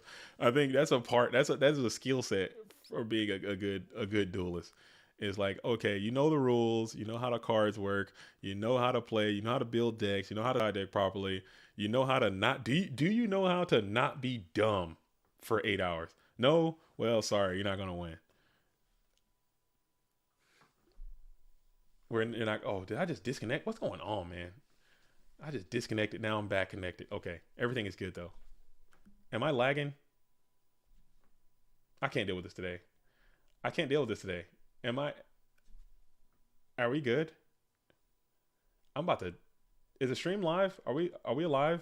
I'm having some technical difficulties again. I'm about to lose it. Somebody tell me we're live. Okay. Thank you, Boggles. Thank you, Boggles. Not be dumb for 8 hours is me at work. Okay, we're live. Good. Thank you, folks. All right. It did, because I felt like it said I lost connection there for a minute. I don't know what's going down, but I'm plugged in, dude. I don't know what the hell's going on. This is one of those times where internet just wants to hold me down. Dueling book, everybody. As Ghost is up a lot. I love some cards here. Actually, we have a 7 on 8, so he really only up one card. A lot of cards are in play for both duelists though. 2,500 life points versus 3,800 life points. As Dylan says, you're good. It was the Edison player. Did they just start a tournament or something, or a stream? Did they just fire something off? What's going on in Ed World right now? What's happening in Big Ed? What's going on in Ed? I got to get out of the way, man. Ed's over here rocking and rolling. Let me move my whole life. Cause I'm not trying to. I don't want no Ed. I don't want no Ed problems. Still, they got it. I got no smoke. As we're gonna go ahead and think about here in main phase one. Ghost taking a long think. A lot of cards to think about. Funny thing is, that's absolutely true in poker too. One of the bigger skills is not being dumb. People don't talk about that. People don't talk about the importance of just not being dumb. It's very important. It's almost mission critical, man. It's almost as important as, you know, playing as playing well or having a good deck. I would almost say it's more important. If you give me a less powerful deck and my fully functioning brain, okay, and you give someone else a better deck, but they're just dumb as hell, I think I still can beat that person. And I have done that. I'm not gonna lie. I have done that. Wish me luck versus the world champ. Good luck. Are you playing which world champ though? You gotta be a little more specific. If you're locking horns with Dingo, man, you might need it. All the world champs are very good. As Zabuma says, I'm going to an IRL Edison tournament today. Good luck. I hope you do well. What deck are you playing over there in that tournament? As we're still waiting here in main phase one, Icarus 89's on the play. Oh yeah, you're going to need all that luck. You're going to need every ounce of that luck. Good luck to you. You're going to need it, man. Pack a lunch, because that duelist does not play dumb. He's smart. He's very, very intelligent. As we're still sitting here from Icarus 89, both duelists being very cerebral at the approach. 1600, Thunder Dragon on the play in attack position. JDZ commentating, and some brilliant duelists. Perfect way to spend a Sunday afternoon. That's what I'm talking about, Rain Dance. That's what I'm talking about, man. You're pumping me up. Now I'm getting motivated again. I'm playing Fresh IRL Stun deck. He got second with. Okay, as a Go format player who's kind of, I'm not gonna lie to y'all. I've been dabbling. I've been dabbling. You know, I've been dipping my toes in a little bit of Ed out there, because it's huge, man. Ed is huge, and I like playing Yu-Gi-Oh, but I can't play current Yu-Gi-Oh. So if there's gonna be Ed events that are just taking off more than Goat events are taking off, then I have to, you know, learn how to adapt, and so I can continue to play. But I've been tapping my toes in there, and I think a deck like that is kind of right in my wheelhouse, because a lot of it is Goat cards and a lot of it is very straight. You know, it's not like the flippity flops and the dippity dops. You know what I'm saying? I can play freaking Macrocosmos and put a guy out and attack. You know what I'm saying? I can do that. So it's like right in my wheelhouse. As now Ghost Rider is going to be Sinister Serpent on the beats. Sinister Serpent up and active in attack position. The bingo bango, I can't bingo bango too good. I can't bingo bango kazoo that much. And now you reveal your Sinister Serpent, leaving your hand free for a little pricey delinquent duo, dropping you down to 900. 900, and you're gonna rip that mind control. And what else are you gonna rip here? Alex Rogers says being dumb with Go Control once will probably cost you the entire game. Being even slightly below intelligent playing Chaos Control will cost you immensely. And I think that's my problem too. Like, I like to play Chaos Control, like I said earlier. It's my favorite deck to play in the whole format, because I just think it allows you to do the most stuff. It allows you to do the most things that are different. It allows you to play some different cards, and it allows you to just do different stuff. And that's what I like the most about it. So, but me, you know, being a dumb person, right? there's always opportunities for me to mess up too. So a lot of self-inflicted harm I put on myself by just not being dumb, but just playing dumb too. So Chaos Control is a very unforgiving deck. Go Control, very unforgiving deck. Most decks in Go Farm is a very unforgiving format. It's just unforgiving. Like if you come out and you're misplaying, or if you're not playing to your utmost optimization or capability, you're gonna lose. And it just takes one misplay. A lot of people are quick to just throw it onto the Trinity stuff. Yeah, you will get sacked. Okay, you're gonna be some matches that you just lose. But if you just go back through and start looking at all your film, or find someone who is really good at it and just show it to them and let them like start analyzing it and on your own plays, and then you're like, damn. And then that's how you get better. As we're gonna go ahead and hit the Solemn Judgment on Nobin Crossout, going down to 450. So that's cheap. That's a cheap Solemn there. You don't hate that.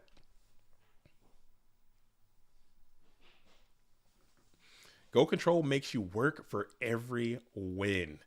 You have to work. I mean, you have to at least know your path to victory, or find different ways to get there. As we're going to go Knock to a Mind Control. That's a pro move. That's a pro strat. You baited the Solemn, and now you got a potential game shot here, and it's going to be Mirror Force. So, ooh. What is the set card on the field? Was it Sangan? Is it Sangan? Did we see what that was? It's got to be Sangan, because I think any other card, I think he flips and then go ahead and attacks with that one too. But we'll see what it's going to be. Not attacks with it, but at least put in attack position in the event that Mirror Force was a card. Nice cards in the graveyard right here. As we have, I believe this looks to be another Turbo Mirror.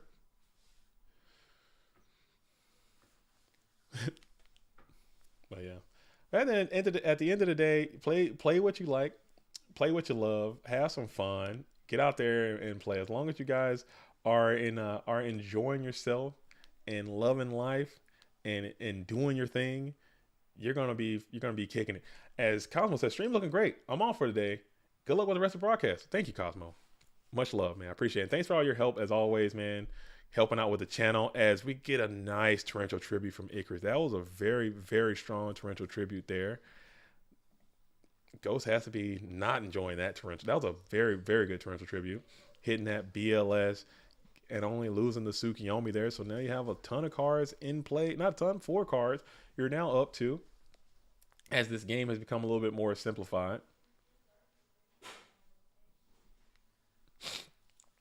The only match I enjoyed when I was playing Chaos was the Mirror. Chaos Control or Chaos Turbo.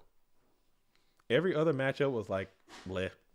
I mean, I don't know. I honestly, I don't play too much Chaos Turbo, but when I do, and I'm in the Mirror, I have a lot of fun.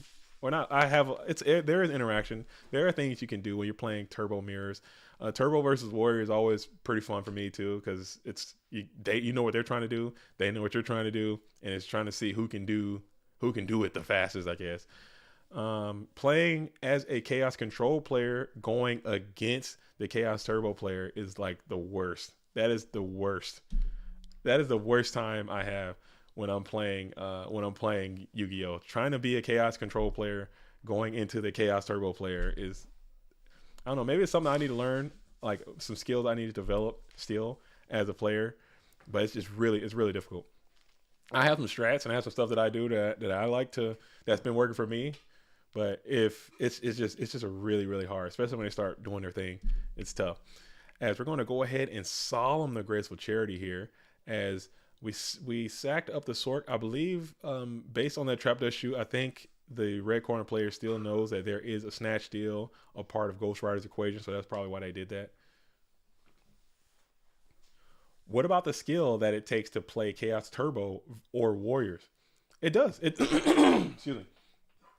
It does. It takes a tremendous amount of skill, Alex, to play both. Like, let me dial it back a little bit. Let me dial it back a little bit. Like, if you're playing Chaos Turbo, okay, if I have no skill, and you're immensely talented, and we're both playing Chaos Turbo, you're probably gonna the more talented player will win most of the time, and that's with anything. With anything, But if I'm playing a different deck that has a worse Chaos Turbo matchup, and you're a newer player,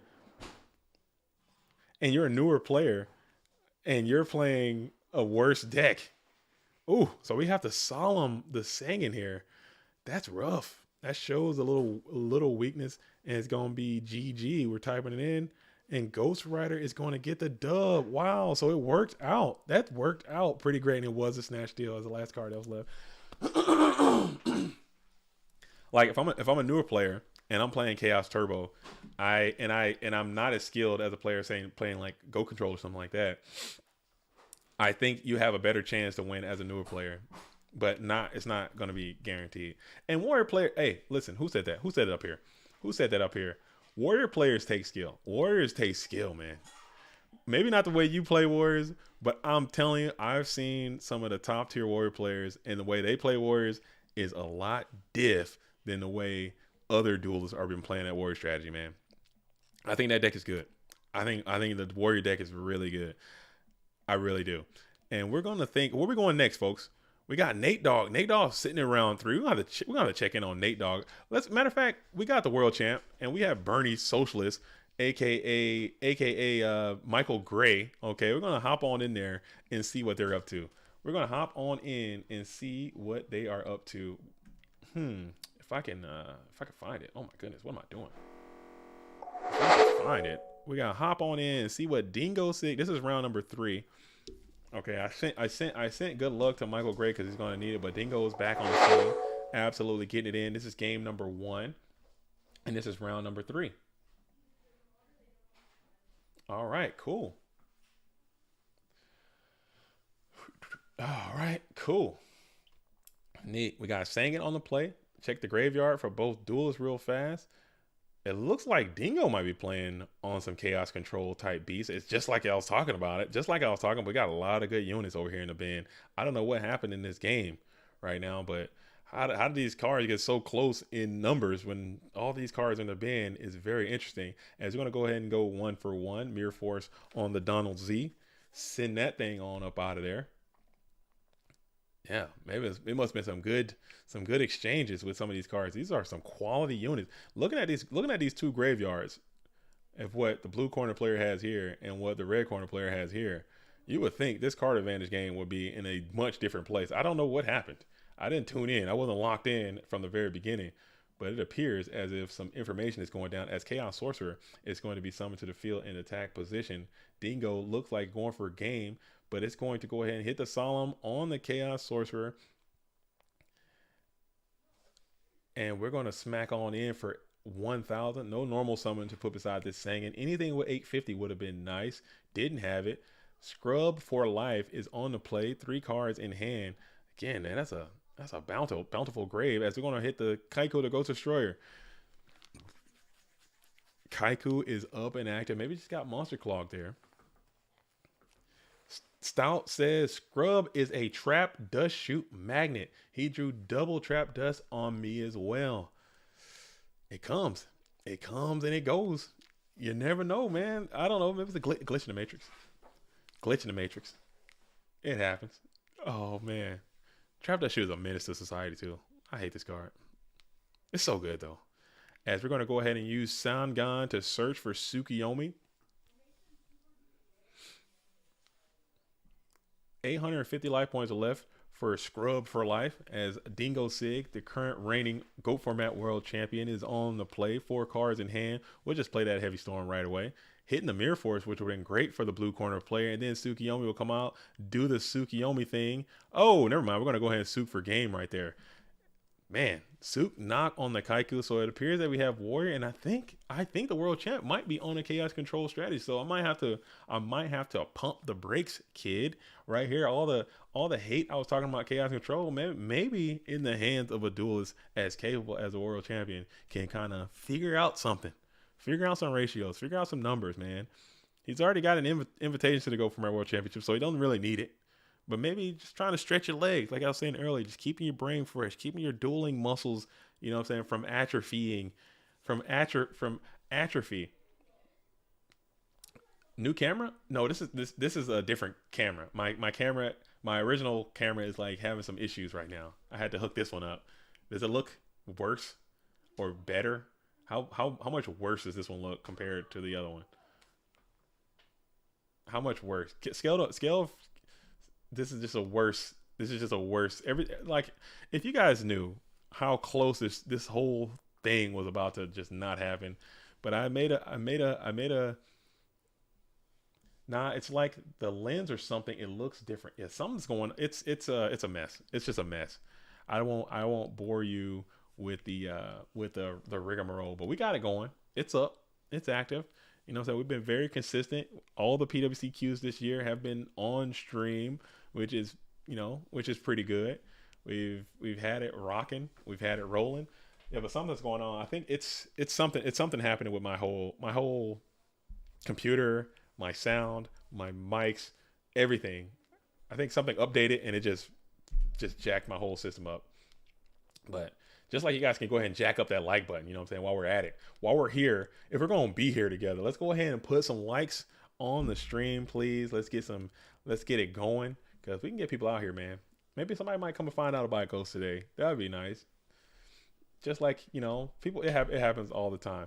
As Ryan Kirkpatrick says, Dingo can make anything work. Some of these duels in this game, and that's to your point, Ryan. I think if more duelists said, you know what, I've already won, now let me show you guys what I can do. That should be, in my opinion, that should be the attitude in Go format, because people say Go format is solved, and I don't subscribe to that at all. But I think I'm about to speak sacrilege here to a little extent, but I believe it's solved in a sense that we know what decks are good, and we know what cards are good, and we know what strategies work against other, like that aspect of it. You know what's good and you know what's not good, or you have an idea of what good is. So I think at a certain point, especially as like I was talking about earlier, as much ego and as much identity, I guess, people have with certain decks and certain things, I think at a certain point, winning can't be enough. Like, winning can't be the end state. It's got to be like, okay, I won, but I did it with this. Look what I did, kind of thing. And it's like, oh, I took Chaos Control. I won with Chaos Control. I won with Warriors. I won with Turbo. Now that makes me the best.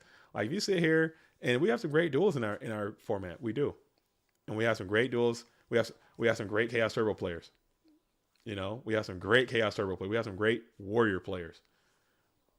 But do we have some great, well-rounded duels that have done it in multiple different ways? That's the question. I think that's where the game has to go. Look what I have, because it's all, hey, look what I made. Look at people want credit. The Yu-Gi-Oh clout is real. Like, it's a real thing. Like, look what I made. Look at the contribution I did. Look at me. Look what I have.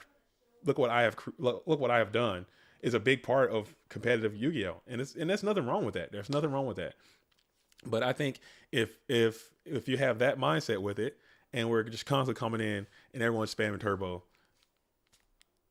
I mean, what are we doing? Like, I'm not impressed. Me personally, as a viewer, as an observer, what I'm saying, I'm not on those mountains. I'm not. You guys got it. You guys are the GOAT. You guys are the GOATs. I'm just a casual. I'm an anchor. I'm a news reporter. You know what I'm saying? I'm just out here observing. I'm reporting from the streets. But you know what I'm saying? It hits different. You know what I'm saying? When someone comes out and they win with the rogue stuff, or they win with off meta stuff, or they win in their own unique special way, it hits way harder. And at least that's how I feel. As Dingo's on the play right now, go and hit a little Unscrupulous delinquent duo right there. Unscrupulous duo. Oh, Wavement in the building. That's what I'm talking about. The first GGP win gave me the motivation to refine Relinquish Chaos. That's what I'm talking about. I think that that Relinquish deck hits way harder for me. At least as a casual observer, as someone on the scene, I think that hits way harder for me to see a success with that, because you're like, it's doing something that no one else is doing. It's doing something that's unique and different, and you're doing it your own way, and it's consistent. And it's showing like, hey, okay, I can still have influence on the decisions that happen around me. I'm not going to just continue to just be in the same mold as everyone. I think, to me, that is the best part. But I know I'm on an island alone, and I understand this, and that's fine.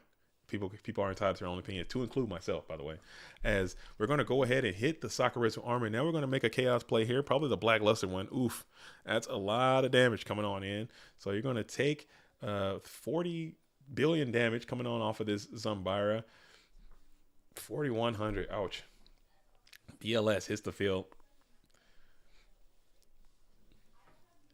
The events are way funner when the deck lists are really diverse. I agree. 100%. 100%. 100%. And we were actually having that discussion, as we're going to go ahead and solemn the Sork, which was the last play, and then we're going to go ahead and immediately go on into a game 3 situation.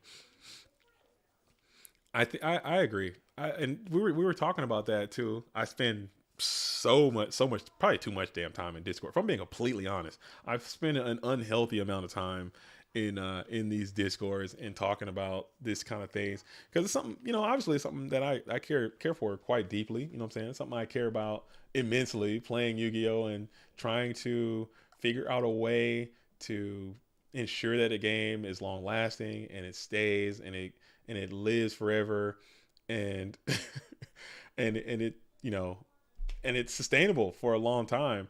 And I listen to a lot of, like I said, I'm in so many different Discords, and I hang out a lot, and I listen to a lot of people, and I see the success that Edison is having. I'm like, man, I want to have that success for Goats too, because I think we can do it. I've seen what the Duelist, what the RBET program, and I've seen their YouTube, and I've seen their growth, and I'm like, wow, they're showing everyone, you know what I'm saying? They're showing everyone of every retro community, hey, this is what's possible, because I'm literally doing it right now.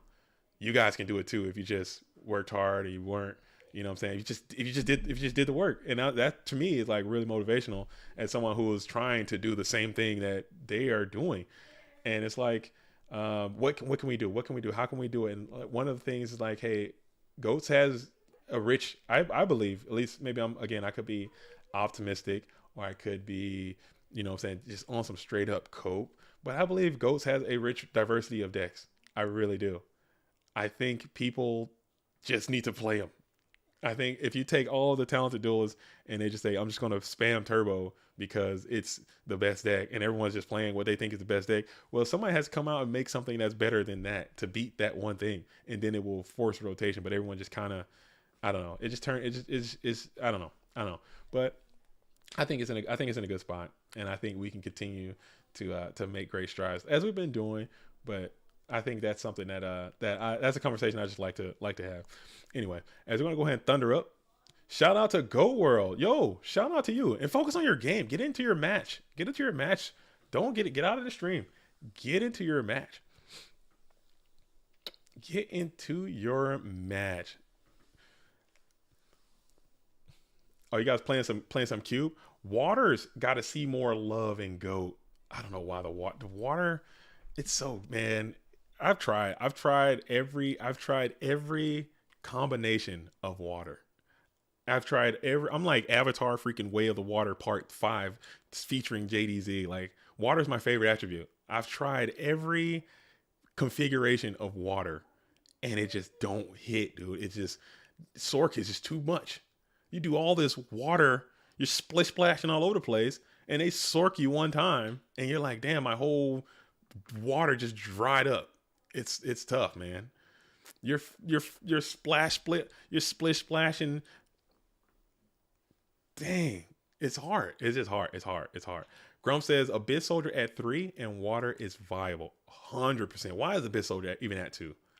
Why they had a whole Abyss Soldier like that? That's so stupid. That is such a stupid limitation. That dude needs to be at 3, as Dingo does reveal the scapegoat. So the world champ is playing a type of scapegoat strategy. Maybe they're side decked in, but I did see a Dark Mimic game 1, so I'm actually pretty excited to see Chaos Control even in the tournament at all, let alone, you know what I'm saying, being played by the freaking reigning world champion. Showing, hey, you know what? Goats isn't dead. Keeping Goats in Goats is really important, as we're going to go ahead and use that breaker to go and smack into the DD Warrior Lady. Don't hate that.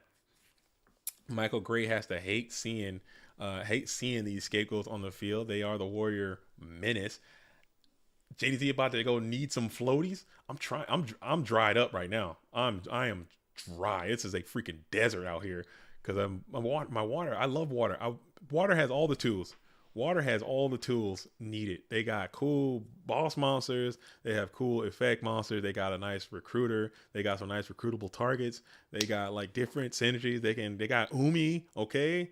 Umi is a crazy card. They got all kinds of stuff. Water skill drain. Tried it. Freaking Daedalus stuff. Tried that. Water control I think is really cool. Tried it. Just don't need a hit, dude. It just don't hit, man. It just don't hit. Daedalus is a cool card, man. Umi, all that kind of stuff. As BLS is on the field, we're going to play that Delinquent Duo, dropping yourself down to 3,400, snatching the card from the world champ. It's going to be that middle one. It's going to be Snatch Deal. You snatch the snatch, and you see the serpent. That's a water monster right there. And then you hit the snatch. So that feels pretty bad. No big deal, as you're going to go ahead and smack on in to 2 of those tokens. Heavy Storm's got to be coming. I can feel it, but it's probably going to be a Solemn Judgment. Perhaps you get 1,000. A little rebate. Ryan Kirkpatrick says Abyss Soldier is so fun. I'm addicted. I am an Abyss Soldier addict. Okay. It's so bad. Like, I have a problem. Like, I can't make a deck without putting Abyss Soldier in there. I don't know why. I really don't. I need to figure that out. If I ever want to win a freaking tournament, I got to figure out a way to not spam Abyss Soldier every single time. As we're going to go ahead and hit Metamorphosis here. Metamorphosis on the set Serpent. So that's your normal summon, electing not to use a Scapegoat token. I don't hate that in this position. And we're going to go ahead and use the Thousand Eyes, book them right away. And then you come on out with a pro Heavy Storm. That's some pro move. If he plays Heavy Storm right now, that's how you become the world champ. If he plays Heavy Storm right now, that's how you become the world champ. Oh, he didn't have it, unless Heavy Storm's already gone. MST and Scapegoats. We have Serp. Okay. Crimson 90 says Watergate deck. I watched a video profile on you basically Reasoning Gate Levy. Oh yeah, I played that deck. I know exactly the deck you're talking about. I've played that deck. Oh, so when the hits keep on coming, you're going to grab back the Book of Moon here. Okay. I don't hate that. Now you're able to, if you want, you can, oh man, it's not looking good. It is not looking good. Electing not to book the BLS there, just keeping them on the field. Probably could have booked that BLS and got a little bit more damage in there, but you're trying to keep it as some protection, I suppose, for Heavy Storm. I don't hate that. As we're still sitting here, World Champ gains an additional 1,000 from the Snatch Deal. And this is a tough spot. This is a tough spot. It really is. Like, you got no graveyard set up. You got your BLS is on the enemy side. Breaker won't even save. You need Breaker and Storm. Abyss, Tribe, Serpent, Mobius, Grizzly, Aqua Spirit, Nightmare Penguin, all decent choices. All decent choices. I like the that deck, and it's bad. I had a video I was trying to make about it, but the Dueling Book ladder was just not cooperating, and I had to not upload it or whatever. But that Aqua Slump deck is like Penguin, the Penguin, Nightmare Penguin, and like Heavy Slump, and like burn cards and stuff. It's really cool, man. And that's a really cool deck. Nice little rogue pick if you're into that kind of thing. Not even the world champ can win on CC. The deck is done. It's rough. It's just rough. It's really rough. You do have 9,000 life points, so you might be able to survive a turn or two. We're going to go ahead and hard summon the Serp. Hard summon Serp, smack on into the Faith here is going to be the play. And we're going to think about it. Allowing that play to go through without a hitch. Still in the battle phase. We're going to just pass it back over. Okay.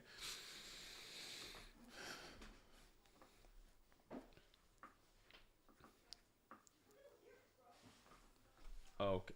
Oh, the Water Heavy Slump deck that topped, I believe, in Italy. Yes, that deck looks really cool. And I've tried it a few times, and it can work. It can pop off. It's a nice little rogue Aqua Slump strat. Huh? I don't hate that. As we're going to go ahead and punch on in for a lot of damage, 46 to be exact. We're going to take 1,000 back from your Snatch Steal, and the World Champ's in a bind. We're talking a complete pickle as Snatch Steal has taken control of the Black Lusted one. Looking rough. It's looking pretty down. Not gonna lie. It's not looking great. You probably have to. You're probably not playing Nobin and Crossouts anymore. So even if you do manage to get the Book of Moon onto the Blackluster Soldier, you're not gonna be able to knock it because you probably took them out of your deck. Your Snatch Steal is already gone. Even if you did have it, you're freaking. He's got the book set up for you. You got a lot of cards in hand. A lot of stuff to get through. Not looking good for the World Champ. Damn. Hate to see it. Hate to absolutely see it. But I do love to see it in the likes. So if you guys want to hit the like button, send a like in. Send your condolences for if you ever had your BLS snatched stolen from you and he proceeded to beat the hell out of you with it, hit the like button. You know what I'm saying? Throw a like on that if that's ever happened to you. If you found yourself in that situation. I know I have. That's Snatch Steal is another insane card that we have in Go format. It's crazy. It's crazy. And we'll just go ahead and elect to set one spell trap on the field. It will get immediately MST'd, and it is the Sakuretsu armor. So the last card was MST. You got Snatch Steal, you got a Book of Moon, you got a Blackluster Soldier, a Partridge, and a Pear Tree. And we're going to smack on in for another 46. World Champ's clock is ticking. This is a ticking time bomb right here. We'll set another card on the field. If one of those is Ring of Destruction, this duel will come to a screeching halt, possibly, as Dingo goes up to 2,700. Grump says, I'm about to play Kotetsu just for Snatch and Premature Burial. I don't hate it. And also, man, while you're at it, while you're cooking, throw United Withstand in your deck. Throw an Untied Withstand into your Go Format Dueling deck, and that is going to absolutely get it. That's unfortunate. BLS for a Snatch for a dub. But again, Scrub for life. Shout out to you. Congratulations on getting the dub. GG's to all duelists. GG's to all duelists. That's rough. That's rough. But that is the way love goes sometimes. Maybe there was something with that MST. That MST, could that have helped if it weren't used? I don't know. What am I doing? What the hell? What the hell is that? What the hell was even that? What in tarnation was that, man? Oh my goodness. Freaking first day on the job, dude. Oh my goodness. So that was round number 3. We're gonna stick around number 3. I'm hopping into Nate Dogg, because that dude has definitely got that dog in him. So I'm gonna hop on in and see what the dog is up to. See what Nate nasty dog, that dirty dog, Nate Dogg. Man, I've gotten to know this duelist pretty well too. Nate Dogg over the time, man. I'm looking forward to meeting this duelist. He's gonna be in Orlando as well. That's gonna be pretty cool to finally meet Nate Dogg. Let's go, Michael Gray popping off in the watchers chat. Congrats, good win. That was a strong Snatch Steal. You know what I'm saying? That was a timely Snatch Steal on that Blackluster one. And that is just how it's got to be. As we're going to think about this here, we got M-Bode up. And M-Bode, I believe, is going to be in Orlando too, if I'm not mistaken. Mastery Actor says, are you going to do a vlog for Orlando? Yes. I said, and I did say I was going to do a vlog for Austin. I do have that footage, but it is so bad, dude. I got to figure out a way to work on my vlogging abilities too. I looked at the footage, man, and it is abysmal. If you guys want me to release that, I will, but I'm telling you, people might unsubscribe. I might put it on my channel just so I can have it out there and I don't have to, people who rock with the Goat JDZ Plays Goat channel still, I might just throw that over there. So at least it'll be out in the ethers and people can see it. But man, it is not good footage. I think I might need to go there and focus more on making the content itself, and because I'm trying to play, I'm trying to meet people, I'm trying to vibe out, and I kind of get lost, and it's just really, really bad. But I do plan on it. I do plan on having my camera there and turning them on and seeing what's going down. But we're gonna go ahead and creature swap on the breaker. So Nate Nasty Dog on the Nate's on the cheat on the goobly goo, dude. That's what I'm talking about. Nate's cooking. Now this is what I'm talking. Now this is what I'm talking about right here. Now this is the deck, dude. Now this is the deck, dude. On some decree chaos control. I think that's a strong call for this event. I think that's a strong call, man. I do. Even I was literally just tearing this deck down. I was literally just tearing this deck down. But a nice aggressive chaos control deck, like a nice beat down style chaos. That's what I play, man. Just send it in. Maybe even throw a decree in there. I saw a decree in there. Put that bad boy up and just assault the HQ. Come on in, mate. Come on in for the side deck. I don't know how you side deck for that, but bring in some Mystic Swords level 2s.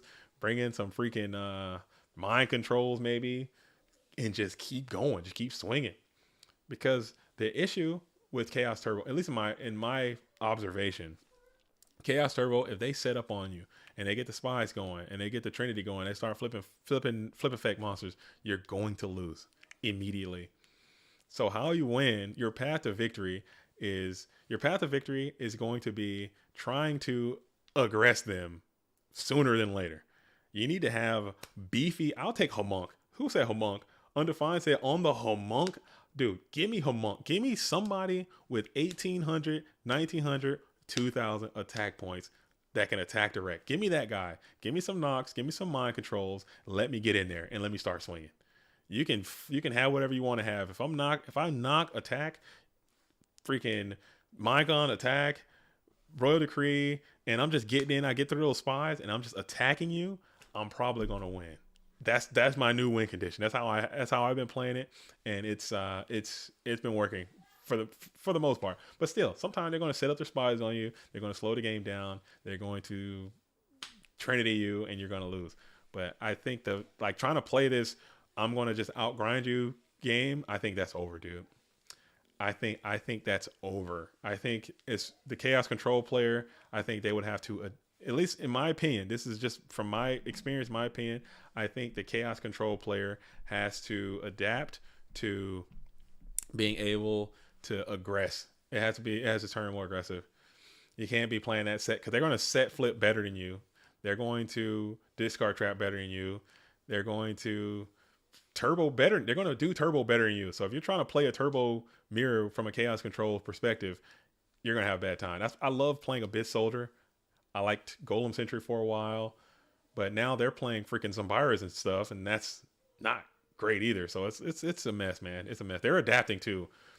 If they're the turbo players, they are not in a vacuum. Like they are not just like, okay, I'm playing Chaos Turbo. I'm not going to adapt my strategy at all. They're changing too. They flip their stuff around all the time too. So it's really hard to get a dial on what they got going on. As Grump says, CC needs to start playing Wave Motion ASAP. Ooh, Wave Mo? Either that or you can go the other way with it. Like I said, that Lava Golem stuff might be onto something. Play like a Level Limit Area B and Gravity Bind and Wave Mode. Just like a stall Chaos Control deck. Like you do Chaos Control stuff, but then you just throw out a stall card just to piss them off. Just to piss them off. And then make them waste their stuff on that. And then you can, that might be hot, man. Because your dude's, your Thousand Eyes, when he's equipped, he can still attack under all the level limits and floodgate stuff. And they're not going to be able to spy you too much and decoy you and BLS you. They can banish all your stuff, but if you just got those floodgates out, that can, I don't mind, they'll just wing blast that thing and kill you. I don't know what the hell I'm talking about. Maybe. As we're going to go ahead and hit the turn one duo, we're going to grab the Thunder, or not turn one duo, turn one duo, hit some Thunder Dragon and Book of Moon as well. As Nate Dogg go ahead and sets up one card onto the field. Stall Water Control with Floodgates, Ocean, Burgeroth, Wave Motion Cannon. You're cooking, dude. You're cooking. That's now. See, Grump. I like Grump. Grump's thinking. Grump's wheels are turning. We need more duelists like that. But nah, all these duelists, they want to sit back and just suck turbo all day. That's fine too. But man, you gotta get them wheels turning. Just do something different. Just dare to be different. I think is the catchphrase. As we're gonna go ahead and hit that metamorphosis right now, and I'm lit. Drawing into 2 Thunder Dragons back to back today. was not the day. Oh, you opened Double Thunder twice. Damn. That's rough, man. I was opening Double Thunder so much for a while to the point where I was like, I'm not even going to play damn card anymore. I'm just not even going to play Thunder Dragon at all because it seems to just keep coming up at 2 in my hand in the opening. In the opening starting 6, I'm getting 2 like more times than I'm not. I'm like, I'm done with this. I'm done with. I just stopped playing it for a while. I came back to it eventually. As we're going to go ahead and hit the Book of Moon, use it on the GK Spy right there. Spy, flip, Spy, add Spy from deck. What if he grabs Spear Soldier right here? How funny would that be? I'd throw myself out this window. Spear Soldier leapt for it from the deck and did some quality, bulky piercing on this goat. That would be hilarious. Won't happen. But we got another Spy on Spy situation. Trib up Spies. This is Borg. Mobius coming on in against the control deck. I don't know about that. He's got decrees. He's got decrees up. So maybe that might have something to do with it. I don't hate it. But man, I hate seeing Mobius coming in against the freaking. I don't know. Mobius against control just don't do it for me. They don't play enough. I don't know. Maybe I'm tripping.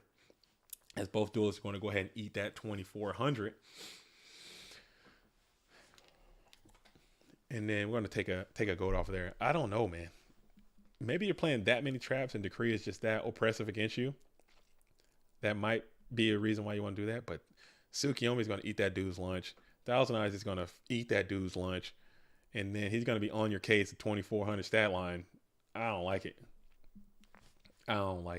Chaos Control, playing potentially bricky combos of Goat's meta, Sork already makes it harder to get an aggressive Chaos Control engine as well, like Warriors, i.e. Blade Knight. I'm thinking like you would have to play less Sork, I think. You'd probably have to play one Sork max, BLS, one Sork, and a really aggressive monster lineup. Maybe not Warriors. I don't think Warriors can fit because if you want to play Warriors, you're going to have to play some copies of Rhoda. And that might be less cards that you can play. But maybe like Skill Dark, I think is a great. Skill Dark and Control, I think it's great. I think DD Warrior Lady and Control, I think is great. Maybe Exile Force, maybe not so much. Because you're going to have to waste your normal summon on that guy. It might be good. I don't know. Homunculus, people talk about Homunculus, the alchemic being at that 18. Anybody that can't die to Tsukiyomi is okay in my book. I don't really like Kaiku too much. I'd rather Soul Release. I don't know. As we're going to go ahead and hit the GK Spy is going to hit into that last token. Nate Dogg is still trying to get there. After that Mind Control, what did it hit? What's the matchup? This matchup currently is going to be Imbold in the blue corner, playing what appears to be a Chaos Turbo deck. And Nate Dogg in the red corner was playing a Chaos Control deck with Decrees in there. So that is what is happening. Fancy Diesel. What is up, Fancy FD? How you doing, big dog? I'm chilling, man. Stream is going. It's been a rough one. This has been a rough one. I'm not gonna lie. This has been a rough situation. But we're up and we're active. You already know what time it is. I'm chilling. I think so, Grumple. I think so. I think that is Imbode. Imbode is. I think. I could be mistaken. As we're going to go ahead and hit the Exile Force, using it to pop the attack position GK Spy. Rarely do you see that, but you have the Nobleman that was set as well. So all I'm here is a punish, but it's going to be Cinder Serpent. No big deal. And we're going to punch on in for 1,000. Sangin on the beats, doing his thing. And you found out a way. You're still up in cards here against the Chaos Turbo player. You don't hate it. They haven't drawn all the broken stuff yet, but Berserk Gorilla coming on in. Bringing in the Berserk against the control deck too. Oh man, we're gonna see. I like Berserk Gorilla. Side deck staple for me. I always have Berserk Gorilla in my side deck for some reason. Any Chaos Return or Panda Burn today? I haven't looked at all the decks yet, but possibly. As a matter of fact, let's do that. I will. Oh my goodness, is there a way I can do this without? Okay, I can do that. Okay, I'm gonna see. Let me pull up. Let me pull up the decks. I do have access to those. I think I should anyway. And then I can. Ooh, Tsukiyomi is going to get hit by the Mirror Force though, so that's rough for the Nate Dogg as you shift it over into main phase 2 and into an end phase. This Berserk Gorilla is about to just go haywire now as he's able to flip and freely assault along with Reaper as well. So he's got a lot of aggressive options in his deck. Maybe this isn't Chaos Turbo. I don't know. There's a lot of aggressive attacking options coming on in. A lot of damage. You're going to rip one from the hand as well. One, is it a Chaos? It is the Chaos too. That is rough riding as Reaper comes on in and snatches the black lusted one from the hand. That's terrible for the Nate dog. But he's got that dog. He's not worried. He's not worried. Let's see.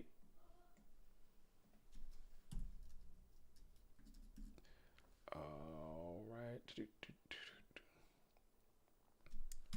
All right, let's see if this. I feel like I can get this to work. I don't know if I can get this thing to work. It never works for me. As we're going to go ahead and just do a humble T set in the face of this ferocious berserking gorilla. Just a nice little T set in the face of this berserker gorilla. This guy must attack. As we're staring down, we're going to shift that Spirit Reaper to defense position, and then we'll smack on in with 2000, and it will hit the Injection Fairy Lily. So Nate Dogg's on some aggro control. I like this. I like what I'm seeing before me right now. I'm not going to lie. What's good? As Lupus, the Fabula, says, what's good? First stream ever. What's up? What's going on, fellow duelists? Yo, first stream ever. Welcome. First, Lupus, welcome to Goat World. If you haven't subscribed already, I would really appreciate if you did that too. Thanks for coming on in and hanging out with us. You know what I'm saying? Scuff, what's up, Goat World? I see you guys out there. Basically, this is Goat format, Yu-Gi-Oh! I'm sure you have figured that out by now. It's 2005. The year is 2005, okay? This is the ban list and the card pool from that pre-CRV time, okay? And we're playing GOAT format with the same rules and erratas of that time period. This is the PWCQ. This is the World Championship Qualifier. We have 2 of these per month, okay? They're always going to be streamed as long as I'm here. As long as I can do it, I'm going to be putting these bad boys up and active on the GOAT format dueling stream, okay? If you win this event, you'll win an invitation to the GOAT format World Championship and also a GOAT format World Qualifier playmat, okay? Scully's already showing me some of the renderings from the new Worlds mats, and they're fire, man. They look so sick. They look so sick. I want one. You know what I'm saying? But you know what? I got to earn one, and I might not be able to get that. But thank you again, Lupus, in Fabula for rocking with us. This is the way. Archfiend Chaos Control. Okay, that's too much. If you can cook that, if you can cook the Archfiend Chaos Control, if you can make anything Archfiend work, you'll have a fan in me for life, dude. That's another deck that I've tried. That's like a pet deck of mine that I've tried so many times, and it just don't work, man. It just don't work, man. It just don't work. Why they make their costs so high? Why they make the Archfiend like payments so high? Them junks are expensive as hell, man. They're expensive. Shadow Knight Archfiend is 900 a turn.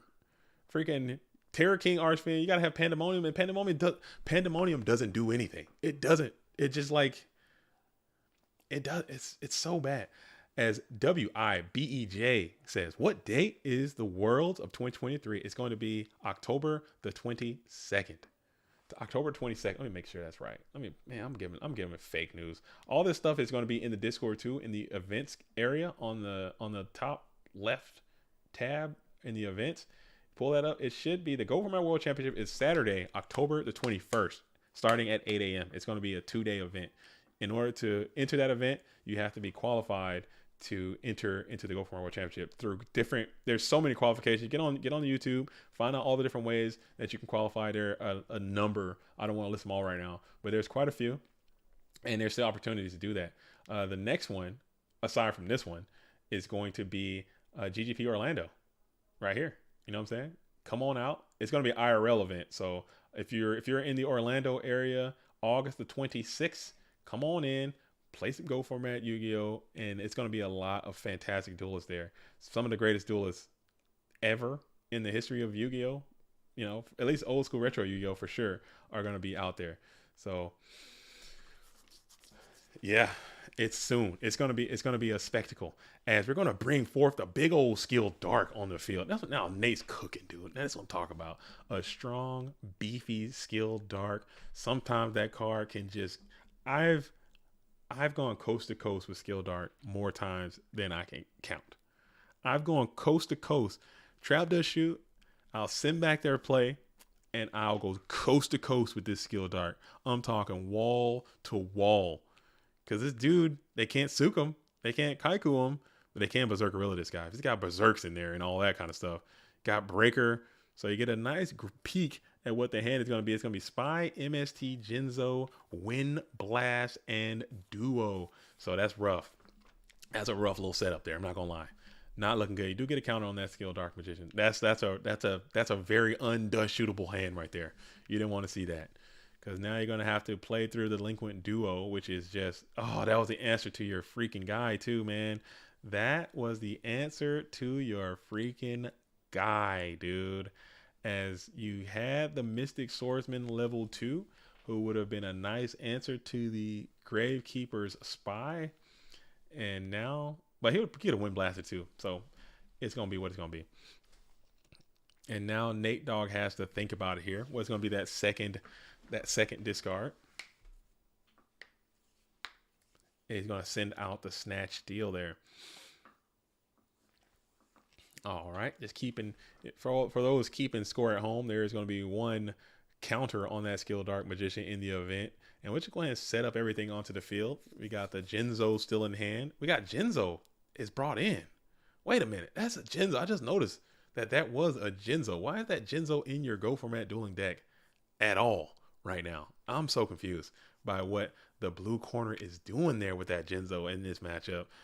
Because this deck's not playing that many traps. Maybe just trying to overwhelm them with aggression. Maybe just trying to put dudes on the field. You got Jinzo up, and you could just attack and just have a big body.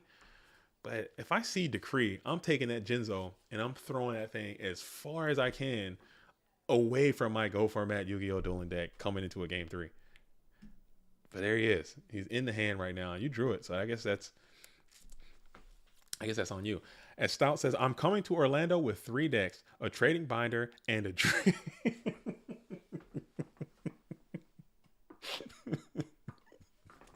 I'm coming with 3 decks and a drain. And look at that skill dark on the play, dude. You're already, look at that. Two strokes from that skill dark magician. You're already sitting at 3,200. You guys see what I'm saying? This bad boy, you're gonna have to spin that wing blast. You're gonna have to put that skill dark on top of this deck. You're gonna have to.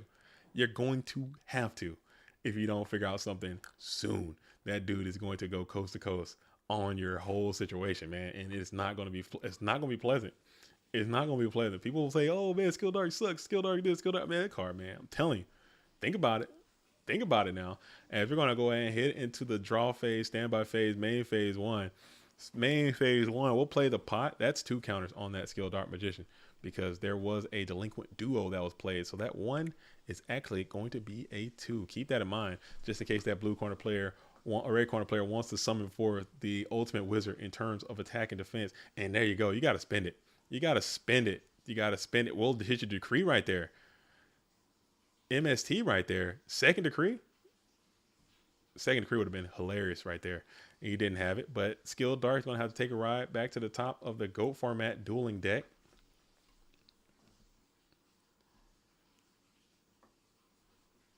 I'm pretty sure the target was going to be Skill Dark there.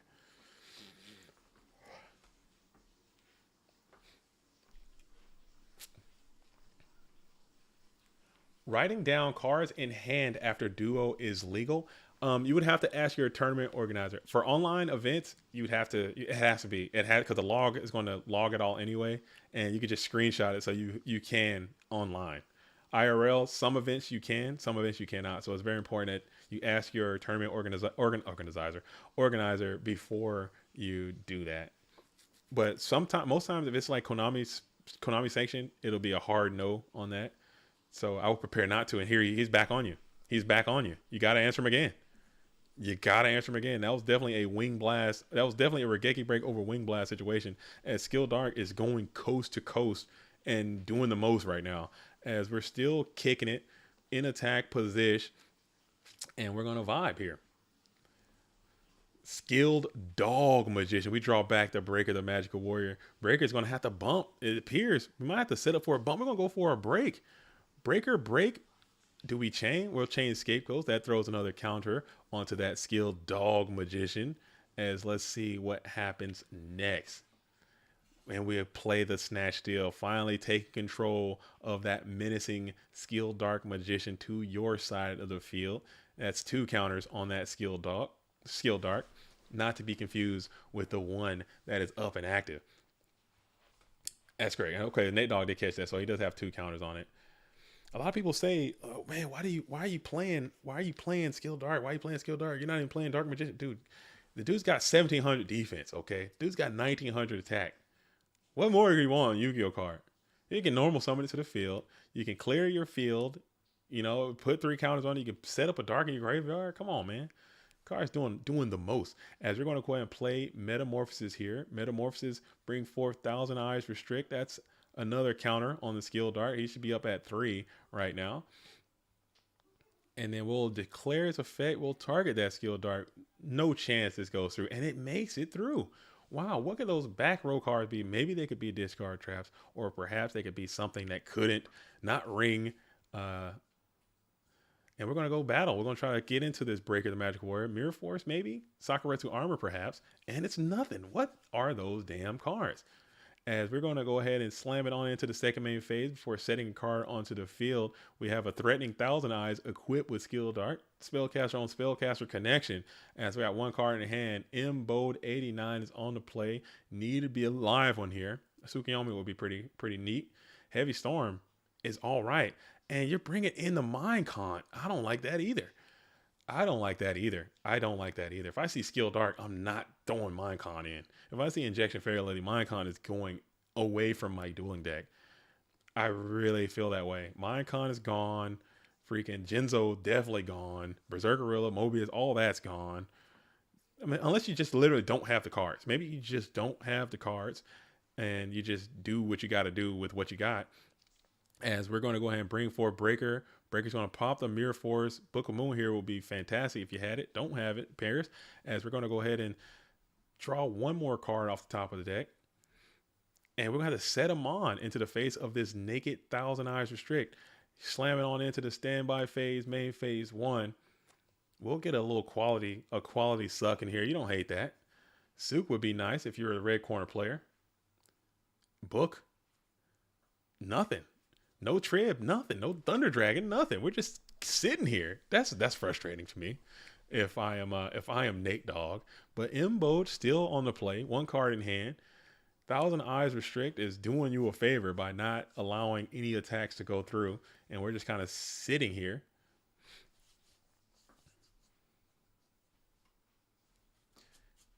Thumbs up all around. Nothing in the standby phase. Checking opponent's graveyard. Your chaos is not live. You need a light monster. Neither player's chaos is online at all. Excuse me. Where's the ring? It don't mean a thing if it ain't got that ring. Ring will be nice if you're Nate Dogg. 1 card in hand. What could it be? Is it we already got a Snatch Steal out of the way. And we're gonna just pass. You're still just waiting on a Thunder Dragon right there. Thunder Dragon, and you're out of there. Nothing. Still. And we're still just passing. Dang. If Nate wants it, he better put a ring on it. Oh man. He gotta put it. It don't mean a thing if it ain't got that ring. Oh, there it is. Finally, Tsukiyomi comes forth. Torrential Tribute is just insane if you had that. And it was Magician of Faith too. And now we're going to go for a battle phase, and that is going to absolutely be the dub. As the Boomer says, JDZ, what do you think of Enraged Battle Ox in Earth Aggro? I think Enraged Battle Ox is a sleeper pick, especially like in they used to call it what, Beast Down, Enraged Battle Ox, and Gaia Power. I'm not gonna lie to you. When I go to locals, man, I lose to Enraged Battle Ox all the time. Like it ain't no thing. Like it's just nothing. I'll get Fancy Diesel's actually crushing this thing all the way up. over here on the winner's side, doing this thing over here. Patrick Zero back at it, better than ever, already comfortably rocking and rolling in round number 4. We got Nate Dogg just took out Imbo, so they're going into Fancy Diesel. Wow, these duels are cooking today, man. Cooking. This tournament is humping and pumping along. Okay, where we gonna go? You know what? I'm gonna have to see the. I'm gonna go back. I know a lot. I know I show a lot of Ghost Rider. I know this. I'm a big Ghost Rider fan. Okay, I'm a huge fanboy for Ghost Rider. So but whenever I see Ghost Rider and SDL play, it's always an instant classic. So I gotta tune in every time. I just have to. These duels are always locked in an eternal battle of just survival. They always get paired up against each other, and they're always playing against each other, and it always goes down to the most dramatic finish every single time. So it's always an instant classic. We got SDL and Ghost Rider again. Let's get the likes up, Zabuma. You're right, Zabuma Fu. You are. Come on, guys, hook it up. And I do that too, man. Sometimes people be like, these YouTubers. I'm not like other YouTubers, okay? Because I'm not a YouTuber, okay? I just make YouTube videos. I don't do that. I don't really do this, okay? This is not what I really do. But I'm asking, and it's not like some other DWAD out there who's doing whatever the hell they're doing. I can't speak for them. I'm talking to you. Just cook it up, man. It costs you nothing. What is that? What the hell was that? Oh, give me a second. Give me one second. I'll be right back.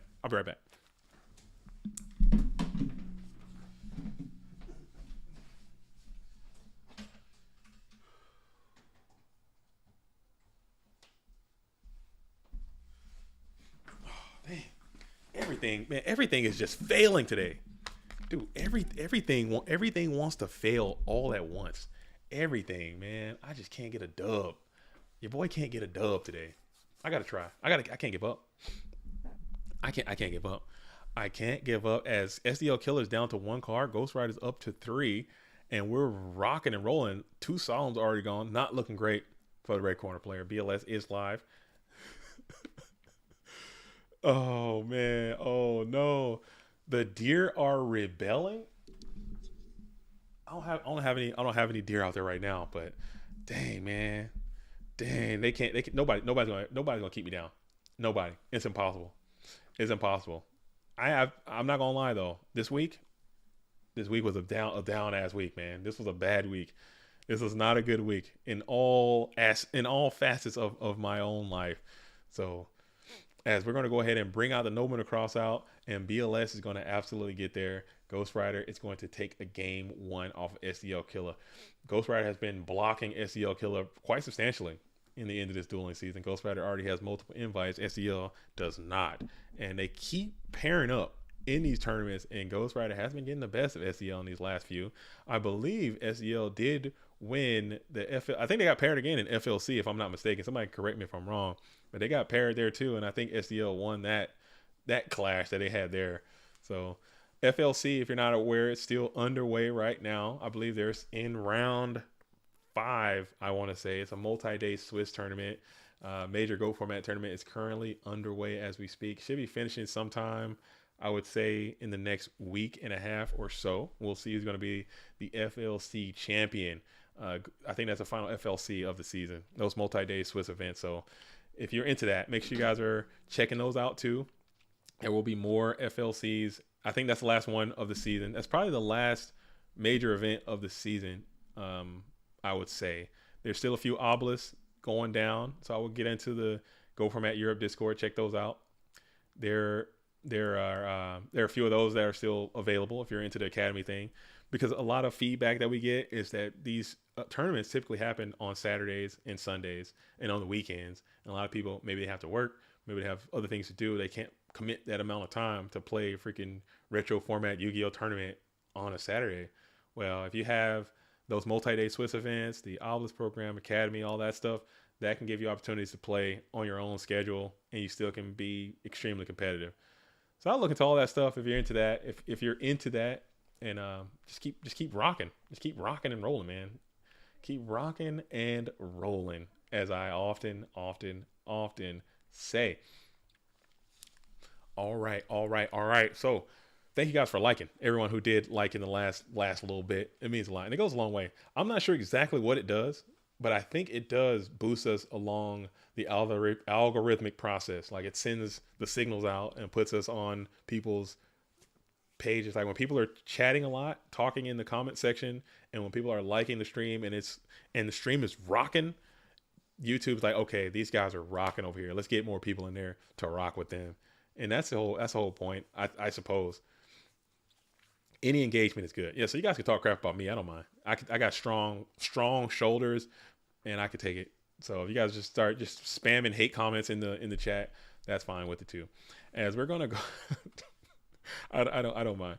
As we're gonna go ahead and Thunder Dragon up, Ghost Rider 5 in hand. Did he open Thunder? Did he open double Thunder there? I can't count. I never can. As we're gonna go and flip the Mystical Swordsman level 2. And we'll summon the Kiko as well. Okay, so we're trying to put a little bit, put the screws to the Ghost Rider a little bit as we're going to punch on in for 900, and we'll follow that up with another 18 as well. But Sakuretsu will say nay, and roll the creek. Oh shit! Oh damn! Oh damn! Oh damn! Damn! SDL's in the bag. The SDL going into the Warrior Decree bag. He's been in that bag before. He's dipped in that bag before, and that's called knowing your enemy. That's called knowing your adversary right there. And he is like, hating is what I do best. JDZ hates Honeycrisp apples. You heard it here first. Oh, come on, Goblin Punch. Now you're just lying. Okay, now Goblin Punch, you're just lying. Okay, you can hate, but you ain't gotta lie. Come on, man. You don't got a lie to kick it, man. That's just not even true. But I'm trying to figure out how this duel is SDL out here rocking Royal Decree in the side deck, bringing it in. That's called knowing your enemy. That's called knowing your adversary and side decking accordingly. You know, I think Alvarado mentioned that when he came by and made the video talking about his GFC win. We was talking about how at this level of play, you can't just side deck for the deck. You have to side deck for the actual person that you're playing against. And SCL knows his opponent very well. Like I stated, they've made several clashes in tournaments throughout the past dueling season. And he knows that Ghost Rider plays a bazillion trap cards, like all of them, every single one of them. And having a Royal Decree might be good. might be good. Side deck for yourself, not your opponent. I don't know about that. Janjo. I don't know if that's some quality advice. You could, but there are cards you're going to need for different matchups. As we're going to just absolutely get there. I don't know what was in Ghost Rider's hand. Maybe he had a ton of traps that didn't want to commit him to the field in the face of that ferocious Royal Decree. But now that gets the wheels turning. That's got to have you thinking. Do you change the plan up? What do you do? SCL's out here throwing curveballs, playing Royal Decree in the side deck in the Warrior strategy. And that's what I'm talking about, man. That's what I'm talking about. That's a little bit of dare to be different mentality. Okay, that's a little bit of, hey, I understand what's going on. I've done my analysis on the metagame, and I'm doing something that can help me improve my chances of winning. Playing freaking Royal Decree in a Warrior deck, no one's going to see that coming. No one. They might, but they definitely might not. And then it's going to have great effects, as it just so happened to do on this field. Okay, so Ghost Rider's got a decision to make going into this game 3.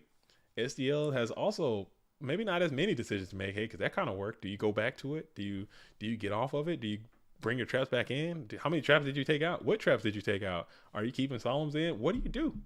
This is Ghost. This is the game. Okay, it's not all about what actually is being played from the decks and what are you drawing. This is the game. Like all this.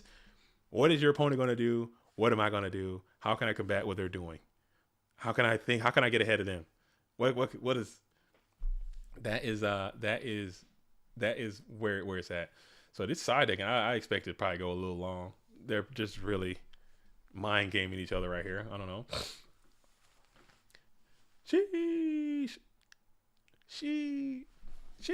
Oh, I got some mail here. I might have to open this. I got a little package. I bought some Yu-Gi-Oh cards. So I'll probably open those up at some point during the stream. Maybe the next side decking time. I'll get that going, man. I forgot I got these. Got some Yu-Gi-Oh cards here. I used to do that on the Sheesh. What? I can't do it. I'm damn 40, dude. I can't be out here. I'm not 40. I'm not 40. Okay. I can't be doing that. I can't be doing that. I can't be doing that at 40. I'm not 40, but I'm not 40. I promise. I'm not 40. I'm not 40. As we're gonna go ahead with a set 2, set 1 mon. JDZ is 50. Damn, dude. If I was 50, I look this good. Y'all got some problems, man. if I'm looking this good at 50, come on now. JDZ 39 and a half. Oh, Sakalolo. Not 39 and a half. Put my glasses back on. Maybe look distinguished. Put these bad boys back on. My eyeballs kind of hurt. I don't know what I'm thinking sitting here without my code format dueling glasses on. But JDZ's favorite apple's red delicious. Bro, come on, man. You guys gotta stop spreading lies. You gotta spread misinformation. That's fake news, bro. I'm gonna send you guys over to Alex Jones or something. As we're gonna have Flip DeKoichi. Synthetic Dynamic says, I'll be 30 this year. I feel so old. Stop it, dude. Stop it. I'll give it all up to be 30 again. I'll give it up. Dude, 30 was a great age. I enjoyed 30 a lot. I'm definitely older than 30. I'm not 50, Grump. Come on, man. Come on. I'm not 50. Maybe one of these days I'll dox myself and give up my, some people know how old I am. I'm not that old. I'm old as hell, man. What am I talking about? But, I had a good 30 was pretty damn good. 27 was probably my worst year that I can remember. 27 was a bad year. I remember being 27 just being filled with just depression and just sadness. I did not like 27. I enjoyed 30 though. 30 came around. Maybe the angst you feel when you turn 30, I felt when I was turning 27. I think it's because I read this article somewhere online or in a magazine or whatever the hell it was, and it was like when you're 27, at the age of 27, that is the age that you're going to do whatever you're doing at the age of 27.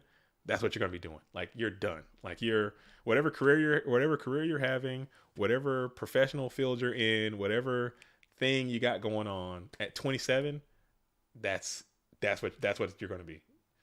And like, I was 26 going on 27 at the time when I read that.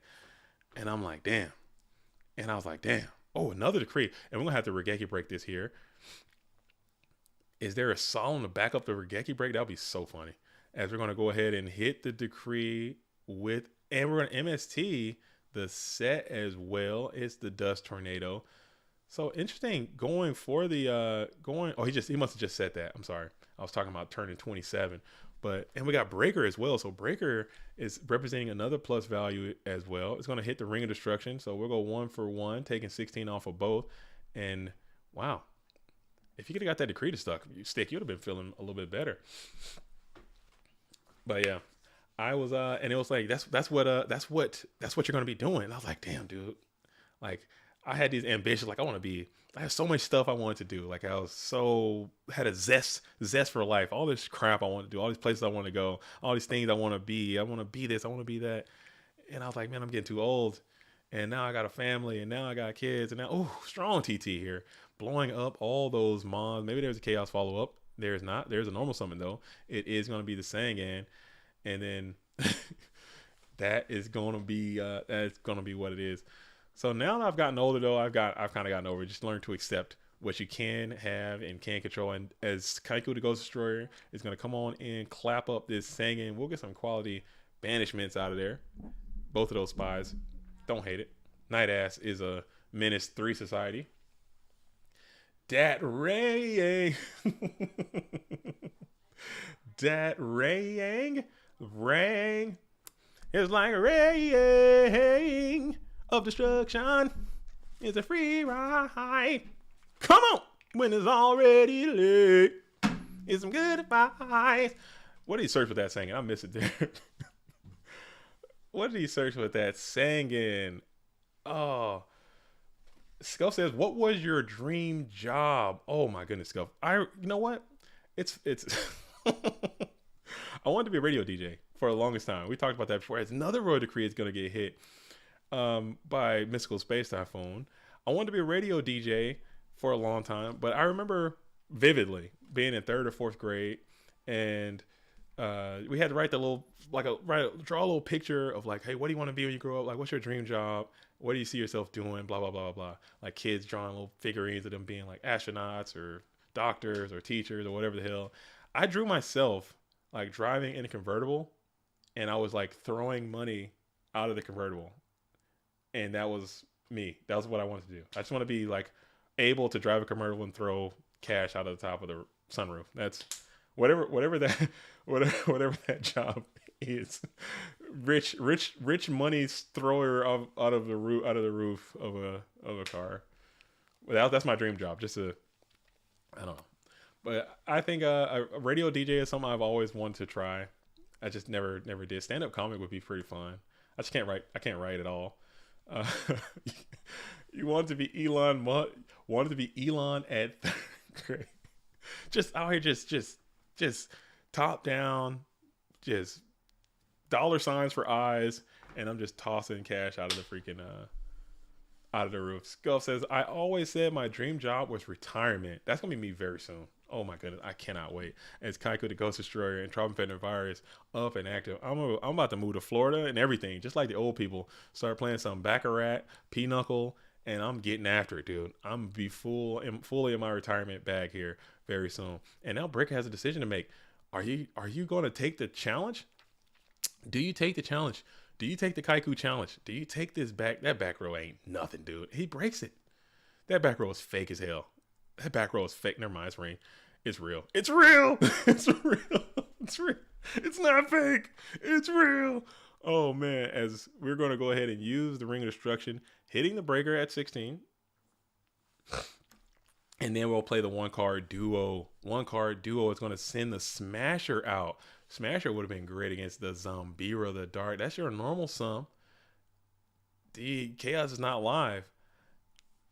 It's not looking great for the Ghost, but he does have Snatch. Snatch Deal has been going nuts all day long. Oh my goodness, another Snatch Deal. Taking control of the Kaiko the Ghost Destroyer. You have no MST. You have no Breaker. You have no Mons. Blade Knight.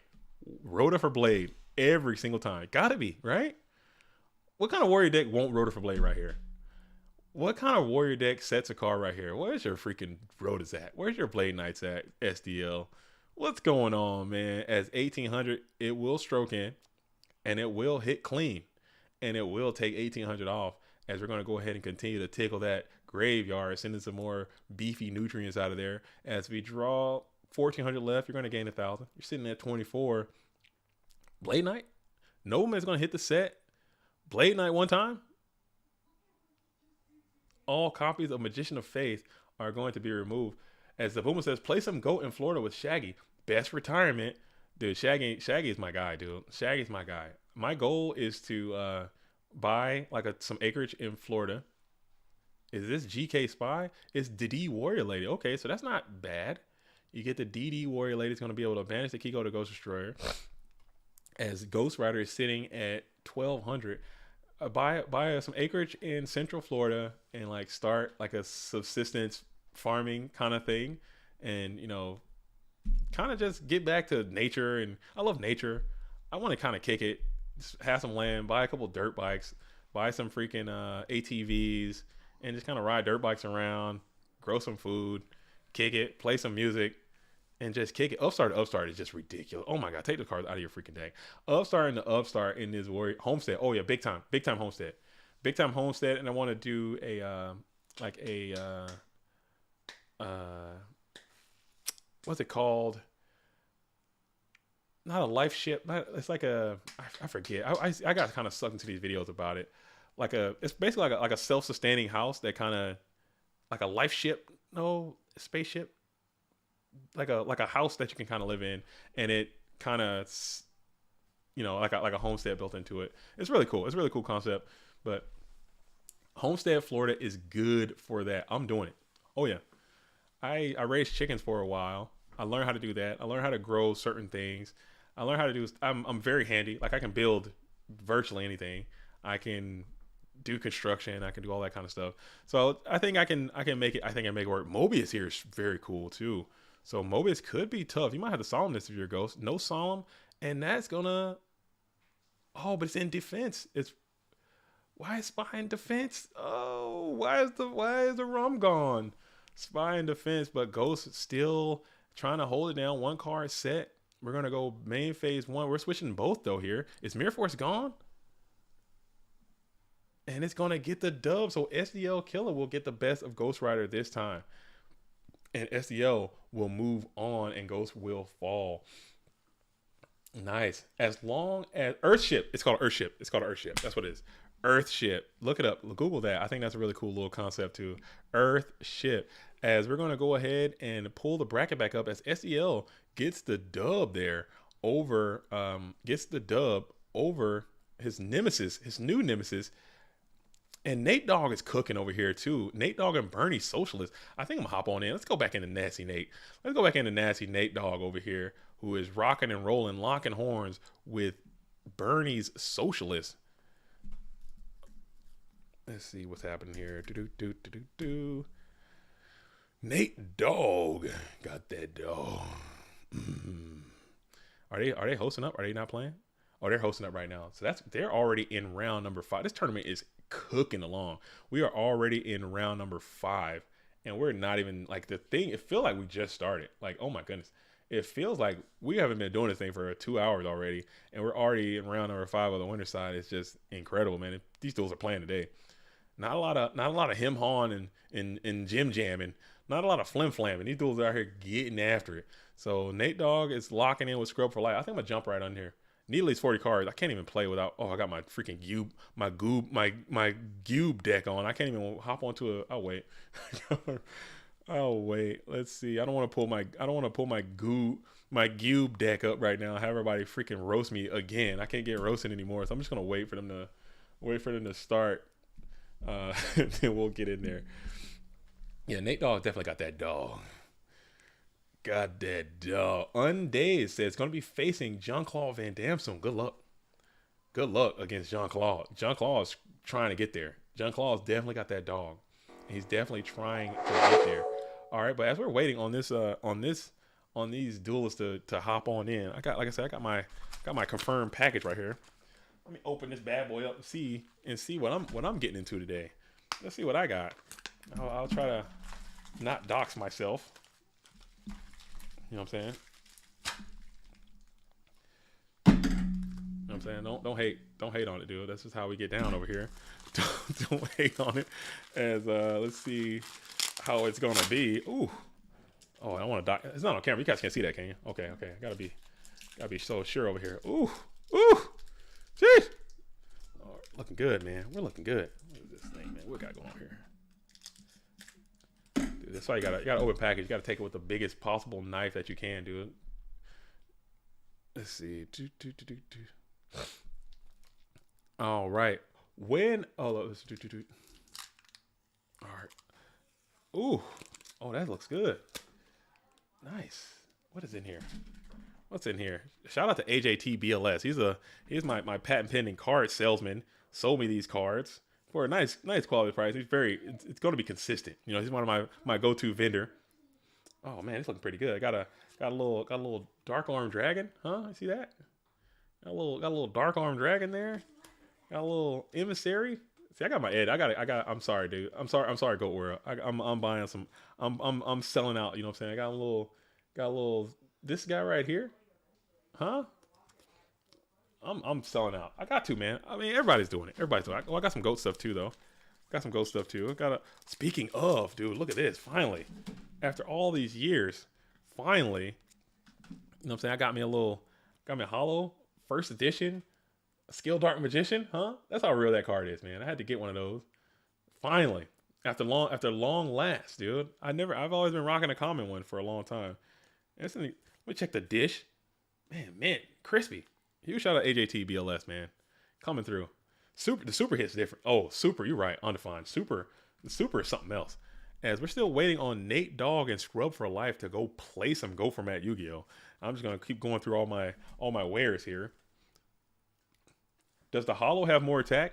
It doesn't. It has the same 1900, but it can't be snatched stolen. That's just like an extra buff it's got. The first edition one cannot be snatched stolen. As we're going to what else I got here? Oh, I got some more Ed stuff here. Got a Goyo Guardian. Look at that. Look at that. I'm telling you, man, I'm getting there. I got this. This is a GOAT format card too, though. It's for both. I'm holding it out, man. What else I got here? I'm trying to get it all going, because like I said, if everybody's gonna be playing Ed IRL, I gotta have the ability, at least the ability, to be able to do both, as this is going to be, if I'm not mistaken, this is the winner's semifinals. Shut up. This is the winner's semifinal. This is the winner semifinals, okay? We're in round number 5, so I'll update that as Scrub for Life comes on out with a nice, timely Pot of Greed, okay? Love to see that card in your starting hand. I don't hate it. As we see, we are in round number 5. Oh, cool. What's I got over here? I got some Raikos and got some Kayas. Dude, I got a whole Ed situation over here now. I'm in. Okay, as we're sitting here, 3 cards on the field, and now we're gonna play the Heavy Storm. You might have to spend 4,000 on this, and there it is. So we're gonna snap that Solemn Judgment over with the greatest of ease, as 4,000 life points is going to be expunged as we summon forth the Sangan in attack position, and Sangan goes into the set Magician of Faith there. Magician of Faith, we're going to get back to Pot of Greed. That's terrible feeling if you are in fact the red corner player, but you're going to keep rocking and rolling doing what you love. As Scuff says, do you like the Earth Berm House design? I like the one like I've been looking at a lot of them in like the Southwest, like in the in that area, and they always have like the tires, and they have like, it looks like an adobo kind of thing. Those look cool. I haven't really seen many designs for Florida. I don't know what the most optimal version to have like in that climate, but I'll figure something out. It's gonna be cool. Whatever it is, I think it's gonna be cool, and I think it'll work out. Was that a chicken for retirement just then? No, my chicken, I raised chickens. I wanted some eggs, I guess. And chickens actually make really cool pets. They're very interesting creatures, man. I can sit there and watch chickens all day. They're freaking hilarious. And I had them. We had like 12 or 13 chickens. And then when I moved, I had to relocate them to a different area. Injection. We're going to just send it. We'll have the TT splash the injection. You got a call right here? Call will be pretty good. Injection was about to just come in and tickle that hitbox, dude. Yeah, I lived in the city, so I wasn't able to have roosters still. So we had one rooster. We had to get rid of that early. But chickens are freaking hilarious, dude. Chickens are hilarious, man. I can sit there and watch those birds all day long. And they have personalities. Like and you can teach them tricks. You know, you can train them. You can laser train them. You can train them to come to your hand and for food and stuff. They can jump on your shoulder. It's really cool. You got to put a little bit of time to train some chickens. So I'm gonna come to Florida, buy some swamp land, raise some chickens, raise a couple animals, grow some food, ride some dirt bikes, play some Yu-Gi-Oh, and that's just gonna be my life here in a couple years. So if you guys ever want to come and hang out in JDZ Duelist Kingdom in Florida, anyone's more than welcome to come by and say hello. As we're gonna go ahead and play Tribe Infecting Virus, target the warriors there, smack on there, and assault. You're attacking. As chat disconnected, please wait. Hey, what is going on, guys? Hello? Hello? Check. Am I live? What is going on? Am I good? Am I good? Oh man. Can I get a sound check? Okay, we're still here. Cool, man. I don't know. I'm having like some kind of power surge or something. I don't know what's going on. Maybe my kids are in there doing something. I have to go in there and start smacking here soon. But It's gonna be what it's gonna be. Y'all are making me nervous. There won't be any homesteading land left for me. There's always gonna be land left. America is too. If you're in America, America's too spread out and it's too vast. If you're willing to live away from the cities, there's always gonna be opportunities for you to do that. As Don Zalu's gonna be called the haunted, call of the haunted is dang, I can't talk. Call of the haunt.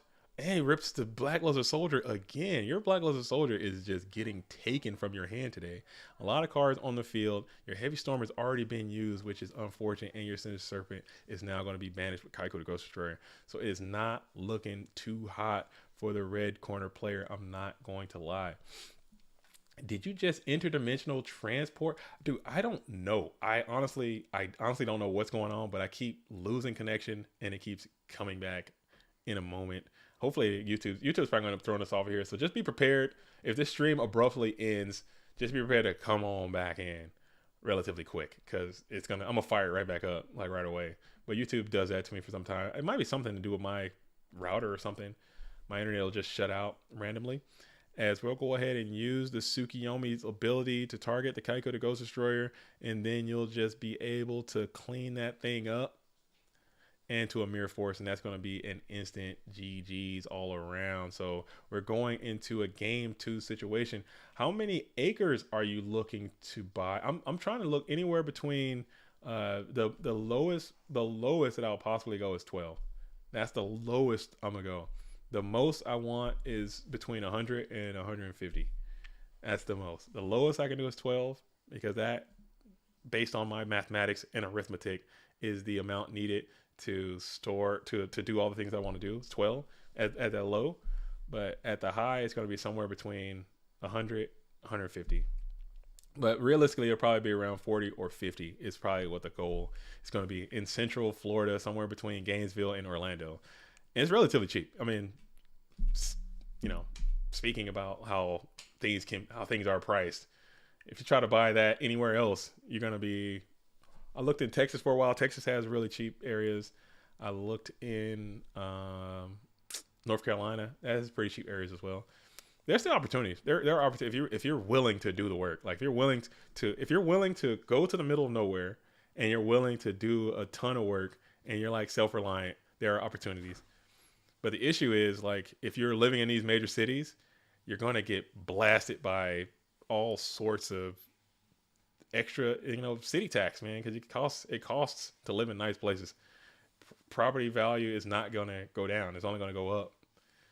But you have to, like, I guarantee you, if you are in, LA or New York or Chicago or Seattle or Atlanta or Miami, you're paying a premium because it costs to be in those places.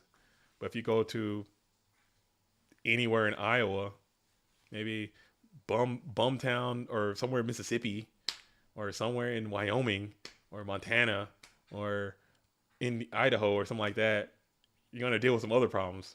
I'm not about to get into that on this Go Format Dueling stream. You're going to be dealing with other issues, but you will be able to, your dollar per acre is going to go a lot further than it would in other places. Audio's whack? What is, let me turn it up real quick. What does it sound like? Let me listen to it. Let me listen in. Dollar per acre is going to go a lot further than it would in other. What is it? Whack? Let me know, because I'm having some serious technical issues, man. How about now? Is it better? How about that? Did that do anything? How about that, guys? Let me know. Ooh, we have the Element Source. We have the Element Source going down. Okay, appreciate it. It's good. Okay, thanks, guys. I appreciate it. You guys gotta let me know. As Nab says, are you getting into Edison? I'm dabbling.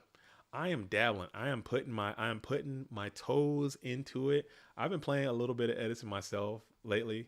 I played in the Edison War League. Huge shout out to Beast Mode and the Beast Mode server over there. Beast Mode is big Edison. He does the Edison YouTube channel.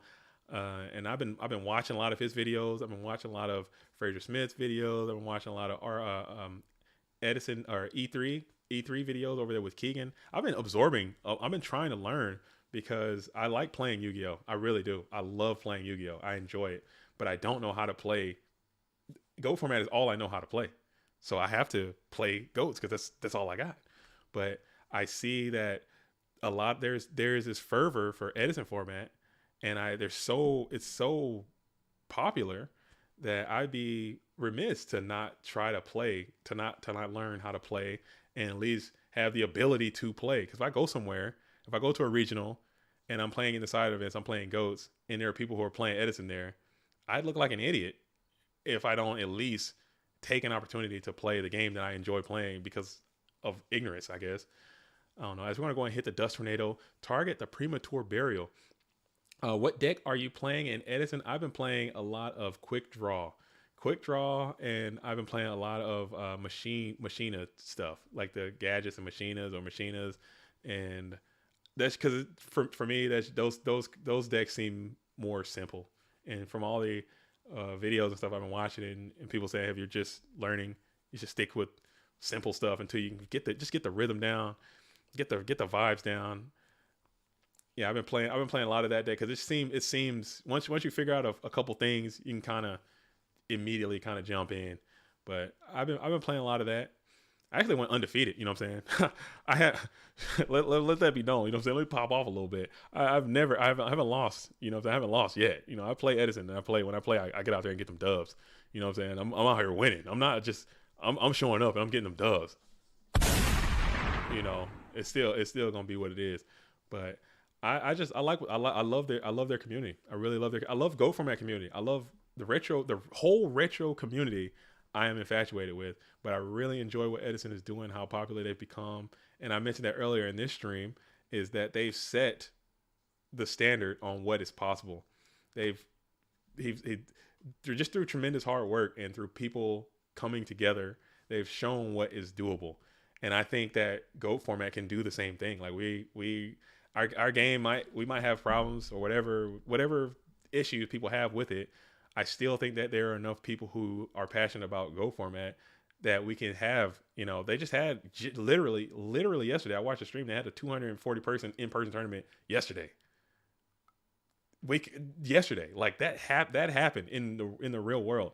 They had a freaking Konami sponsored national event at the national tournament that was bigger. More people. It was sold out. That happened in this year, like in 2023, that happened.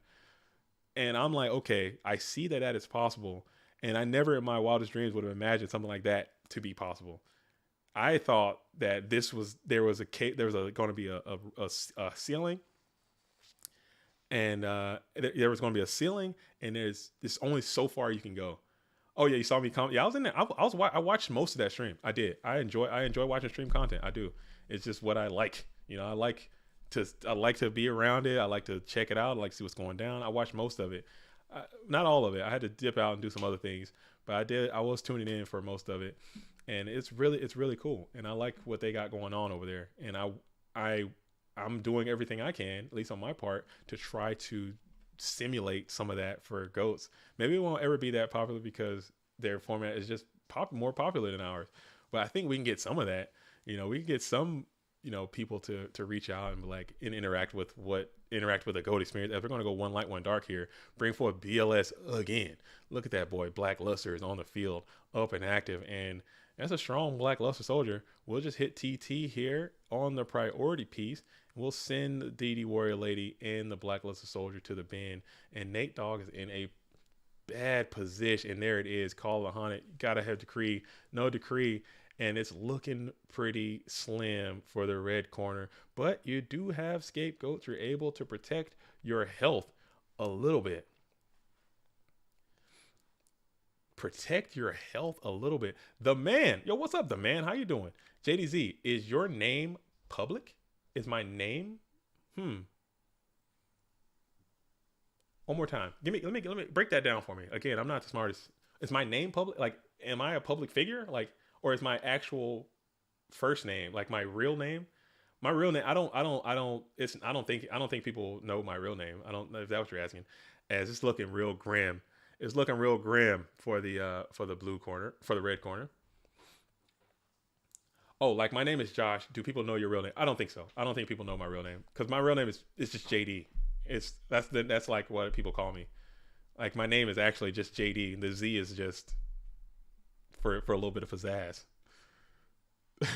Jerry, Derek, John, David, Zebulon. As we're going to go ahead and compulse, and that duel will come to a screeching halt. So Nate Dogg is getting dumped down into Dogtown, but I still like the deck. I like what's going on in Scrub for Life. Michael Gray finally gets to the winner's side of the grand final. This duel's been grinding too, man.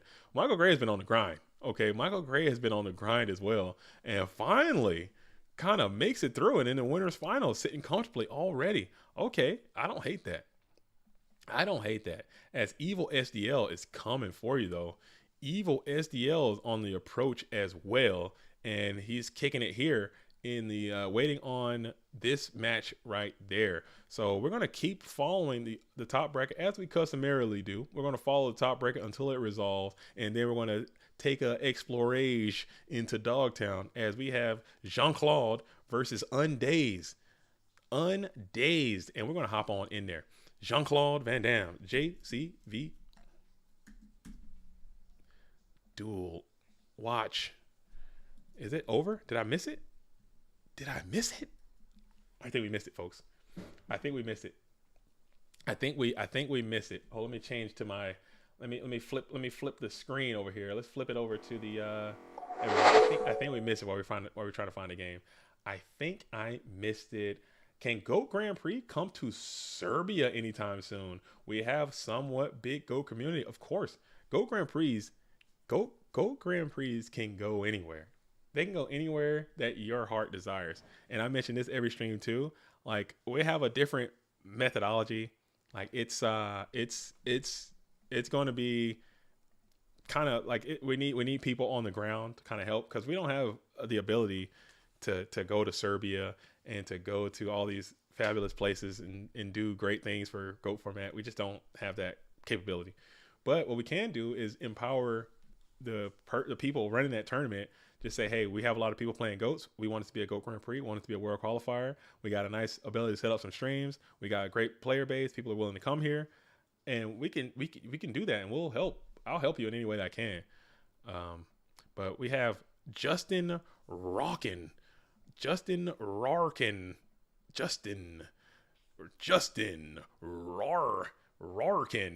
All right, but as we're waiting on Justin Rarkin to do their thing, Necromancy for Kids. Huge shout out for Necromancy again. Necromancy made some trivia for the duelists out here. So we got some questions coming your way. Oh man, we got some heaters coming your guys' way, coming courtesy of Necromancy for Kids. Oh man, here we go. You guys ready? Question number one. And I'll probably do more. I'll probably save it for this. All right, here it is. If I can get this thing to, oh goodness. All right, question number one. Here's a question. I'm not even gonna read it. I'll let you guys read it. I'll let you guys read the stream. I'll let you guys read the, shout out to Necromancy. Again, I can't say enough about that duelist and what he's doing. Oh my goodness, so many people making it work. Let's get the first answer. All right, Grumple coming in first with a 1500. 1500 is the correct answer. Grumple gets the point. I don't know. I can't give you a prize, Grumple. I'm sorry. I can't. What do you want? What do you want, Grumple? What do you want? Damn it. What do you want? As Jean-Claude. Okay, they're in game. Okay, cool. All right, we're a little bit late. I got more trivia coming your way, so stay tuned if you guys like the trivia. We got more trivia coming your way, courtesy of Necromancy for Kids. You guys got to stay tuned because you never know when it's going to pop in as we're ready to go. As Jean-Claude Van Damme on the play, got a little dust shoot action. Yo, let's go. Yo, welcome to GOAT World. Thank you. WIBEJ for subscribing to the Go Format Dueling experience. It means a lot. Come on in and stay a while. Pull up a seat right in the front. Come on to the front row. What is this matchup? This appears to be, I know Jean-Claude Van Damme is playing Go Control 100%. Justin Ronkin, still not sure 100%. We haven't seen Justin on the stream, and I'm not familiar with that duelist. Again, huge shout out to Justin Ronkin for coming out, playing in the PWCQ, trying to punch their ticket to the Go Format World Championship. Love to see it. As we're going to go ahead and hit that dust shoot. The hand is going to be Scapegoat. No Middle Crossout, Snatch Steal, Swap, and Sort. A lot of GOAT-based strategies showing up in this PWCQ number 42, which isn't bad because there's been a lot of Warriors. So it kind of self-corrects from time to time as GOAT control or control-based decks, Turbo and Warrior kind of are in this weird little rock, paper, scissor of the meta. But the GOATs kind of are on the decline. The Warriors and Turbo are just, I think, a little bit better than the control strats. But I like to see them still out here doing it. And it kind of keeps the Warriors at bay for the most part. And then the Turbo decks are kind of held in control by the Warrior players. And then however you're going to tech that to kind of give yourself an advantage, it's going to be good. Michael says, somebody beat Jean-Claude Van Damme. I play either SDL or Jean-Claude Van Damme next. Well, if Jean-Claude Van Damme wins. Okay, good luck. You're cooking, dude. You're cooking. This might be your day, Michael Gray. This might be your day. Shout out to you, man. Good luck. You're going to need it. It's a long day. You got to have that dog. You have a long wait, too. So if you win your next round, you're going to have to wait for a long time. Get on the ladder and stay fresh. As WIBEJ says, it's spelled like Weebay. Oh, just so you know, so you don't break your tongue. Weebay. Okay, Weebay. Kind of like that character from The Wire. There's a character named Weebay in The Wire. I love that damn show. Oh my goodness. I love that. Yeah, I think Michael's got it. Nate Dogg, unfortunate, man. You're cooking. I love your deck, by the way. I like what you got going on there, champ. I like your deck, man. You know me. I see that skill dart. That's some UI technology, man. Don't leak that too much. Don't leak that too much. Best show ever, dude. I might have to do a rewatch because my wife hasn't seen it all the way through. And every time we try to watch it, something dramatic always happens in life. We never get to finish it. But The Wire, I have an affinity for that show. I really do. I think it's a great depiction of that time period. And the acting is top notch, and the writing is great. And I just think it's good. I think it's good. As 1,000 Hours Strict is going to get a successful suck. How does it feel, Jean-Claude Van Damme, getting your items taken from you by 1,000 Hours Strict? And we're going to think about it, though. The best is season 3. I love season 3. Season 2 is kind of a wash. I'm not going to lie. Season 2 is like take it or leave it. Season 2 is like take it or leave it. I love season 1. Season 3 is money, dude. Season 3, like, it jumps up. Season 4 is pretty damn good. Season 4 is great. I like that show, man. When you walk through the garden, you better watch your back.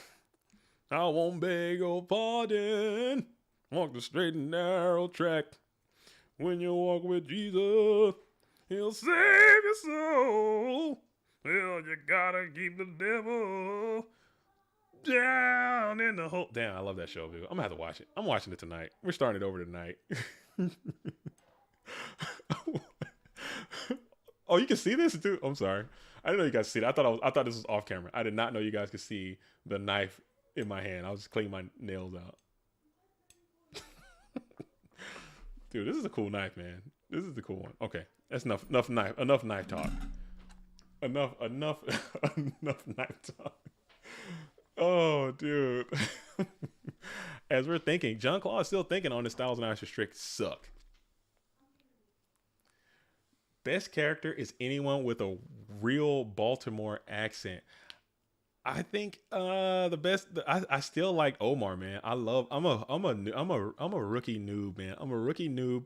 I liked Omar. I think that character was so deep and so complex, man. He had so many layers, and he was such a good guy, but such an evil person, and just such a well done character, man. I liked Omar. Snoop is good. Bodie is good. I liked what's the cousin? The guy. He was kind of a the guy who basically started the whole show. Not Marlo. Marlo was GOAT, dude. Damn, you guys got me motivated. I'm about to watch the hell out of that show now. If you haven't seen The Wire, go check it out, man. It's pretty damn good. Avon. Avon's nephew. That guy. I like to see people, you know what I'm saying, who are just going through like growth. Like they show him at the beginning, and like towards the end he changed so much, and he eventually succumbed to his fate.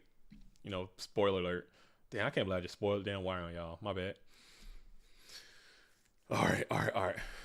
D'Angelo. Yeah, D'Angelo Barksdale. That's him. That D'Angelo. Yeah, D'Angelo. I like D'Angelo. Yeah. D'Angelo Barksdale, man. Come on, man. And same thing with McNulty. All the cops too. All the cops, like the guys who would run around and just like harass people, the like knock around gang, and like how they started and like where they ended, and Police Chief Cuddy or whatever, how he started and where he ended. I think I like that kind of stuff, man. I think it's really cool.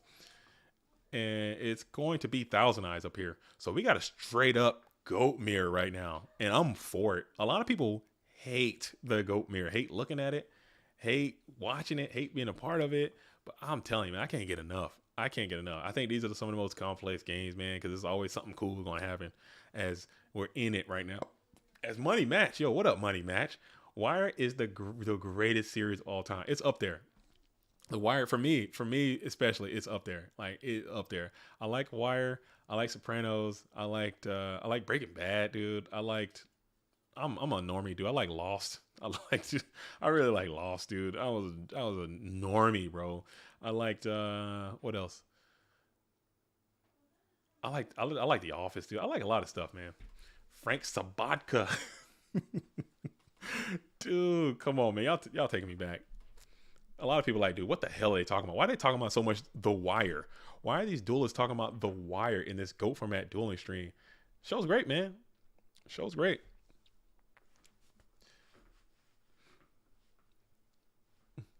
I hope one of these guys lose so I can get SDL Killer. He got mad at me for wishing him good luck the other day. He thought I was being sarcastic. Hey, you know what? I wouldn't wish him luck the next time. I wouldn't wish him luck the secondary time. Just people. I don't know. He's a very competitive player, and he's trying to get that invite. He's trying. He's working hard. He's trying.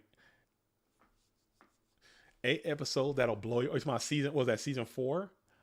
Season 3 was freaking money, dude. Season 3 was money because by the season 3, because season 1 was great because you get to set up all the characters, you get to set up what's going on and all the issues they're facing, and you're in it.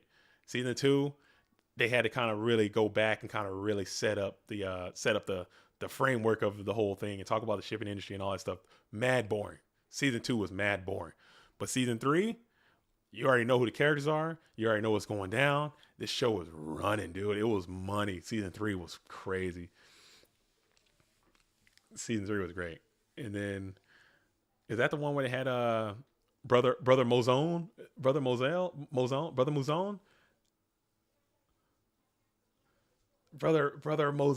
dude. Oh, dude, I'm telling, because it was, I don't know. I like talking about the. I like seeing the other stuff. Speaking of boring, speaking of mad boring, what in the hell is happening in this game, dude? This game is lit, dude. It's go stuff, man. It's go stuff. All right, so we got Thousand Eyes, we got Tsukiyomi, loop established. Okay, so Jean-Claude Van Damme has a loop set up. Justin Rockin is 2 cards and played a lot of cards. This is now this right here. What you guys are watching. This is, in my opinion, this is GOAT format Yu-Gi-Oh at its best, dude. Both duelists are able to play the game. They both have a ton of cards on the field and in hand. They both have to do stuff. You're gonna have to do things to figure out how to get through your opponent's setup. Everything comes into play. Life points, the amount of cards, card advantage, what you discard here. It all matters, and it's gonna be what it's gonna be. AKA Looping Louie. Is that Jean-Claude Van Damme's new handle? The Looper. I thought that movie was good too. Looper's pretty good. Oh, freaking I don't know what they're in there doing. I'm not even gonna go back there unless somebody's crying or dying. I'm not going back there. I'm not gonna walk in and see what they got going on in there. It sounds like a freaking mess. As we're gonna kick out the metamorphosis as well.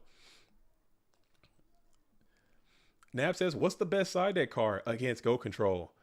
It's probably going to be Shura Priest, King Tiger Wangu, Book of Moon, or literally nothing. like nothing. Just if you're, it depends on what you're playing. Obviously, it's gonna play a part of what your side deck is and how it's configured based on the deck that you're using. But if you're playing warriors, I would lean on King Tiger, and maybe a couple books. You should be good there with that. If you're playing turbo, probably nothing. I'm gonna be real. Like I'm gonna be real. Like this, maybe a Sure Priest or something. Maybe some Book of Moons there. I wouldn't even like. You just have to just play and do your thing, and hopefully you can get there. Maybe you can bring in Ashura. If you're playing the mirror, I would definitely go Ashura in the mirror, 100%. Ashura. If I'm playing, I don't like King Tiger against because it's gonna kind of hold you down. Whereas Ashura, if you're playing in the mirror, you can attack with it, clear up their tokens, and it comes back to your hand, so they can't Thousand Eyes you in response. So I would do that. Match says 2 Tigers and an Ashura in my turbo side for Go Control. That's too much. That's too many cards. You don't need it. That's too much. That is, and Forbidden Seal. That's 4. That's too much. That's too much cards, man. That's too much. You don't need it. You don't need it because you've put that many cards in for Control. You're taking away cards that you need to be putting in for Warriors, which is your worst matchup. Control you should be able to beat without siding, theoretically, allegedly. So what I've seen. I mean, from what I've seen, this is just me as a conscious observer. Because you can beat. Because no, there's definitely a point in siding because you have to side. I don't think the way the turbo deck is constructed has a great matchup against Warriors game 2 and beyond. They must side to beat Warriors, and they must side to beat, Burn. But I think Turbo can beat Go Control without siding. If you do side, you should probably side maybe the Sakuretsus, perhaps, maybe some. If you have books, maybe you can put those in. But bringing in King Tigers and stuff, and it's Earth, it's gonna be too much. It's gonna. I don't know. You can do again. This is just my perspective. If it's working for you, if that's working for you, freaking, I mean, that's like SEL just sided freaking Royal Decree in Warrior deck. I would never. But it's working. And clearly it's good because it's working. You know what I'm saying? I wouldn't. As saying, people are even cutting Ashura Priest. Yeah, because every spot is like those 15 cards on a highly contested competitive venue. Those 15 cards are just not enough. You need all of them. Every single one of them counts, and every single one of them matters. And having cards in that aren't putting in for matchups that you just absolutely need to win, I think might be an issue. But again, I could be wrong. I'm willing to be wrong on that. As we're going to go ahead and play Creature Swap here, sending over a token to take control of one card on the field. Very interesting Creature Swap. This is a game 1 Creature Swap. Just add more decisions to this red corner player. I would have a headache. This is a headache right here. Control mirrors are an instant headache. And we're going to Creature Swap, sending over a token. Jean-Claude has a decision to make.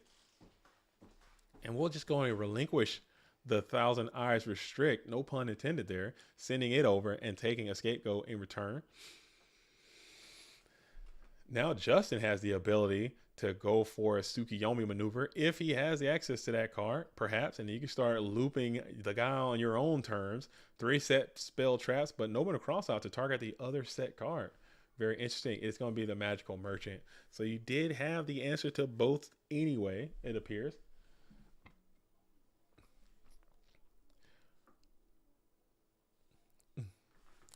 Michael Gray says 2 Tigers in Turbo seems terrible. Goats is an easy win on Turbo. I think people have played King Tiger in Turbo in the past historically, but I just don't know, man, because now your ratios are going to come into your light and dark count are going to be out of flux. King Tiger is good against Reasoning Gate stuff, so you got that too, but I think you can beat Reasoning Gate without it too. I think Ashura might be a little bit better because it is light at the end of the day, and it does have 1700 attack, and it can't be taken. But at this point, everything is so streamlined. He does have the Tsukiyomi as well. So wow, here it is. Tsukiyomi on your own enemy Thousand Eyes Restrict is pain, as we'll send that bad boy face down, flip it back up, see if we can get a little quality suck. And now you're being looped eternally as Scapegoat is going to be removed from the field. Flip it up. We'll target the set. What is it there? And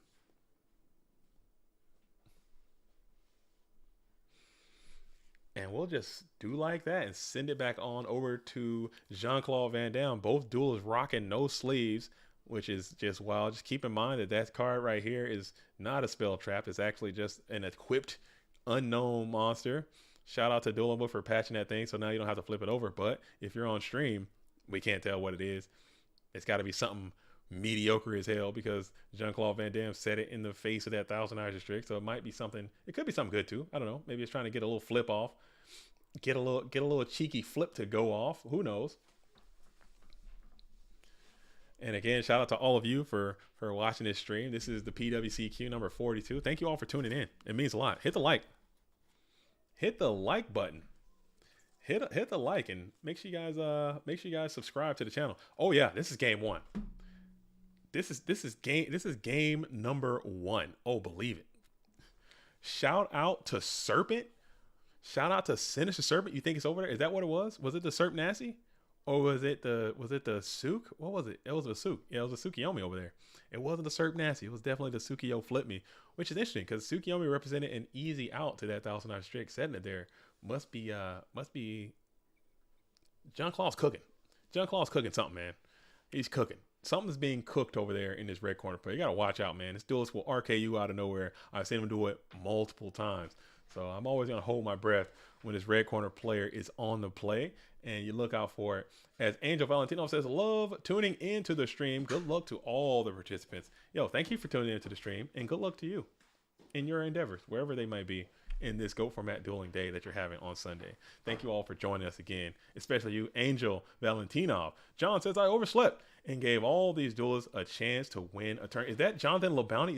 Is that the Jonathan LeBounty? No chance that's the actual Jonathan LeBounty, because I think if that duelist is making that claim, I think that is something that is true, whereas other duelists might not, as Giant True Nade is going to be played. Here we go now. As Giant True Nade is going to be played right here. Main deck Giant True Nade coming in. I don't hate it. This duel has been rocking Giant True Nade all dueling season, and it has been showing up and showing out as well. Back row has been clear. You're looking kind of feeble. And there you go. It's going to be Tribe Infected Virus. If we can get a Black Luster a part of this equation as well, this duel just ends. We'll call for Spellcaster here. And then we'll call for Beast and Black Luster, and we're out of here. Is that it? Damn, it appears so. As we got a 1 light, 1 dark situation, the Black Luster one has smacked itself onto the field. We'll declare DMOC as well, and that's gonna end it. Oh my goodness, RKO out of nowhere, confirmed. And there it is. There it is. There it is. His deck has the OTK potential, I suppose. Giant True Nade is another great inclusion in this GOAT control deck. Wow. Wow. You're welcome. I needed the sleep. Okay. Slumber heartily. Are you coming? Did you decide? Are you coming to Orlando? Jonathan LeBounty, GFC champion, FLC champion, SJC champion, etc. Moreover, are you coming to Orlando? I woke up 15 minutes before start. I woke up a few hours before start. I had severe issues.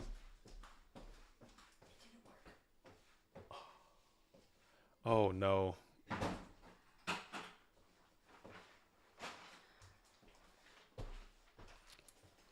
I woke up and I was having some severe issues. What time? Oh, give me 1 sec. Oh, you going over there now? Yeah. Okay, I'm gonna meet you. It's a lot? It came out of the same spot. So I'm going to go to Home Depot and they have like epoxy and crap. I'm going to bring what I got and then go to Home Depot and okay, I'll be over there. I'll be over there soon. I'll clean it up. I tell them that we'll fix it tomorrow. Okay. I just am going to do cleanup Okay. ruin stuff. Oh, sorry, folks. Sorry about that. Life is happening in my peripheral, but we're gonna keep it rocking. Oh, that is so unfortunate, dude. Oh my goodness. Oh my goodness. I've been dealing with like I have a house and it's having some plumbing problems, and I thought we had it fixed, man, and apparently we don't, and it's like freaking broken again. And it's like flooding over there. Oh, that's so whack. I thought I told them not to use it and to test it. Oh, freaking tennis, man. Nowhere. No, you know what? We're gonna shake it off. We're gonna shake it off. Life is just crushing me, dude. This is just such a crushing blow. Oh, I'm gonna go. I have to go. Ugh. All right, all right, all right, all right, all right. All right. Anywho, landlord, man. You know what I'm saying? People, listen. Landlords have terrible reps. Okay, landlords have bad PR, bad press, bad public, whatever. But man, when you try it, it's really freaking hard, man. As Blade Knight coming on in to clean that Dekoichi, getting a nice little clean +1 on that thing, man. I hate it too. I hate it. I hate it. I hate it. I do not like it. But it was over there and everything seemed to be working fine. And then it just, for some reason, it just didn't. So we're going to get over there and I'm going to have to go over there probably after the stream. I should be fine.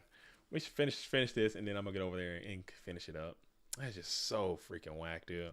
Just thinking how hard I was over there working. I was working so hard this weekend trying to fix it and it just didn't work. All right, all right, all right. But cool. Blade Knight, and then we got Trap That Shoot to follow it up. So this deck can do a lot of cool stuff, man. I like this Jean-Claude Van Damme's deck, but I think this duelist has been playing this deck for so long that it's like tailored. It's like tailored to him specifically. Like if you try to play this deck, you're probably gonna get clapped. Like it's not even funny. You're gonna get clapped so severely hard. It's not even funny.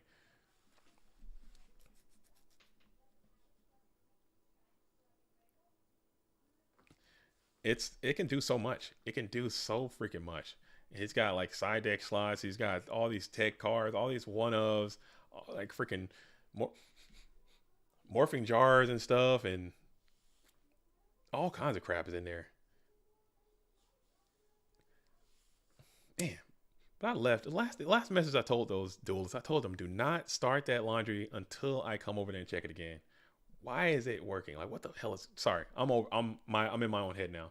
I am in my own head now as two TD Sangan Tribe Snatch and TD. So that set probably is gonna be that Sangan, and that TT could be on the field. So that's pretty terrifying. If you are Jean Claude Van Damme, something to think about. If you can going into a known snatch deal is always pretty terrifying as you're going to go ahead and hit the Sangan to the bin. Sangan, we're going to add Sinister Serpent. Okay. And now we wait for Jean-Claude to go ahead and set another spell trap on the field before passing it back on over to just rocking. Just raw, keeping it raw. Raw dog in the raw sauce. We're raw out here. Man.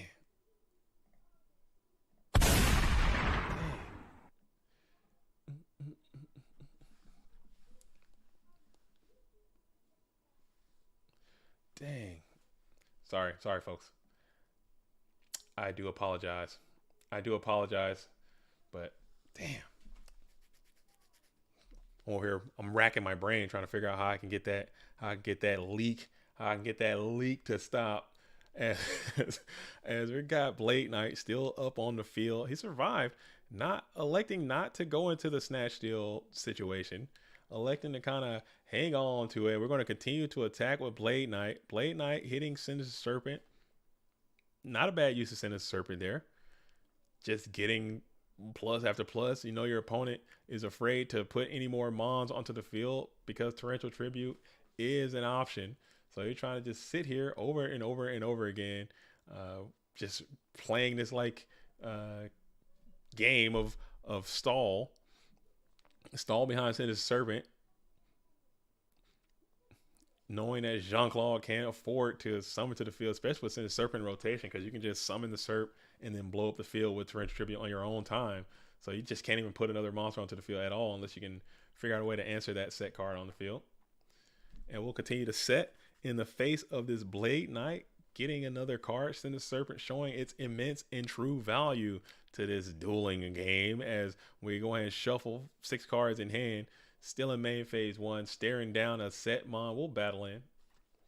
And we'll clap on over into Serpent yet again as it wraps its snake body all over this Blade Knight for the 19th time. I'm betting my money on Jean-Claude. Dude was in Bloodsport. Probably has the heart of the cards on his side as well. Frank Duke, fastest recorded knockout in Kumite history? Oh, absolutely. This duelist can probably mix it up with the best of them. I'm certain. I am certain. Michael Gray, I'm scared of Jean-Claude Van Damme, so let's go Rockin'. Rockin's got some goats in there too. And if you're playing that warrior strategy, I would be a little concerned. As Nate Dogg says, I think he was #1 in the War League regular season. I think Jean-Claude Van Damme is the actual MVP of the GOAT format War League currently, which is a very, very tough thing to do. To come out and play in the GOAT format War League and to have that type of consistency and win with the GOAT Control deck, playing GOAT Control now. This is all with GOAT Control with some of the very best GOAT format players in the entire world are in that league. Not all, I mean, a lot of them are. Like a lot of people on the scene are in that league and they play, and to come out and to play in that league with freaking GOAT Control, no less. It's a miracle. It says a lot about his literal raw dueling chops and dueling ability. At least he's on Chaos. I would rather play CC and then GOAT Control. Okay, I can respect that. Because he's got a lot of options too, man. He can come out and attack you. He's got Blade Knights. He's got a lot of materials in there, man. He's got D-Mock. He's got Premature Burial. He's got all kinds of crap going on. I'd look out for him. I would. We'll see. You got a lot of heaters left in this thing right now too. Is this the last game going right now? Is the whole tournament waiting on this? Or the whole winner side, I should say. As we're going to go ahead and flip the Thunder Dragon, use Nobleman to cross out, hitting the Sangan. And now you have a free reign to smack on in with the Thunder Dragon. So now you have a point of pressure. Your Snatch Steal did get used, but you still have that freaking Torrential Tribute, which by all idea, I guess it's set up on the field right now. A lot of the other cards have already been used. You know, there's a Tribe still a part of this. There's a TT. There's another Thunder Dragon. Angel, the Go Format World Championship is going to be October the 21st. October the 21st. Juan says, good luck on the home fixes, dude. I'm going to need it, bro. I'm going to need it. We're going to keep the stream rocking. I'm not going to shut this off because this is important too. So I don't want to shut it off, but man, I'm going to need it, dude. My wife's over there just trying to, we're teammates right now, so she's over there working it right now, just getting it back going, and it's just so unfortunate. But it is what it is, man. It's a life you take. It's a life you choose. You make the choices you make. You got to live with it. I'm not saying anyone should weep for me or whoa, cry for me, Argentina. You know what I'm saying? I'm not trying to say I need any sympathy or anything, because I understand that I am in a very, very privileged position and that I have access to things. Or I'm doing stuff that a lot of people can't do or whatever. So I'm not going to cry about it. But, man, it's just really unfortunate because I love my time and I love not wasting it on doing stuff like that.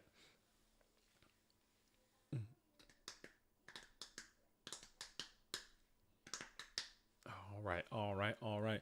So we're going to go ahead and smack on into the DD Warrior Lady. Wall up that Thunder Dragon. And now you have a decision to make. Is it tribing time? If it's time to tribe, I don't know. But Jean-Claude is going to think about it if you're going to use that effect, or you're going to just sit here with a DD Warrior Lady. Come on now. That's a good one. Warrior Lady. No, get it? Wall and Warrior. Come on, man. They all can't be gems, okay? They all can't be gems. We're going to need some got to throw some stinkers in there every now and then. Rawkins attacking with Thunder Dragon, that's pretty rare, right? No, Thunder Dragon is probably, if I had to say what level 5 monster attacks the most in GO format, Thunder Dragon would be number 1 on that list. That thing is always swinging. That thing is always on the field and it's always swinging.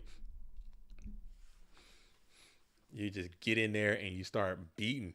As we go ahead and use Trap Dust Shoot, we're going to use Trap Dust Shoot and we're going to send back Amon there. I don't know exactly what the send back was. We'll never know. D-Mock Duo, Trunade Ring, Meta, and Dust Shoot are the hands of John Claude. D-Mock Duo, Trunade Ring, Meta, Dust Shoot. Dang. You're just missing a couple pieces. You're just missing a couple pieces to the puzzle right there. As you're going to go ahead and set a card on the field. Could be anything. Could be anything. Jessica Berge asks, anyone used to go on Dueling DGZ? Anyone used to go on DGZ? There is a thriving DGZ community. People in the Discord. There are several people who talk about how they used to be on Dueling Grounds all the time.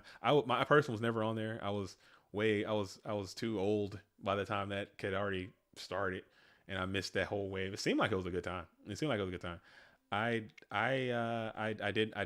didn't do any of that, but I hear people still talk about it, and people were there getting it in on Dueling Grounds. Undefined says, I'm an OG DGZ member. OG original. So talk to Undefined. Undefined was an OG out there in those streets. There are a lot of people out there are still in the GOAT format community that were big into DGZ community. That exists. That exists. Okay. Oh, right, man. What the fuck? I did everything right. Like, what the hell could it? I'm trying to think what could have caused that to do that. It's got to be something else. It's got to be something else. Sorry, I'm still in my own head. I'm still in my own head. Justin Rockin for the win. One of the best German Go players. Is Justin Rockin German too? So this is a German duel right here that we're having. As Deutschland's finest are cracking skulls. Is that what you're telling me? No CC Olape. Man, come on, man. No CC Olapap. Olapap. Oh, wow. Look at that. Guten Tag. Auf Wiedersehen. Gesundheit. You know what I'm saying? All the Deutschland's finest out here, man. Germany gets crazy. Germany gets busy over there as well. I'm actually working on the deck list. I have them. I have the deck list from the German GGP that went down. Again, shout out to the duelist. I think it was Evans GR won that event. Shout out, man. Shout out to him. I have those deck lists. They should be up soon. I just need to do my time. I've been getting body rocked, man. Life has just got me by the holes, by the tank, man. It's been bad. It's been bad. As we're still thinking here in the first main phase, there's so much that needs to be done, but I'm only one human being, and I can only do so much. And life, again, is always going to retain priority, and it's not looking great for me most of the time. But it is what it is. I do what I can, leave the rest. As we're going to kick it here, still sitting in main phase 1 by Just Rockin'. Got to make a move here, Just Rockin'. Let me see. I got a little message. Okay. As we bring forth the Blackluster Soldier in the face of your own TT to banish the DD Warrior Lady. And then we're going to smack on in with Thunder Dragon. Thunder Dragon will go ahead and take 16 off if that connects.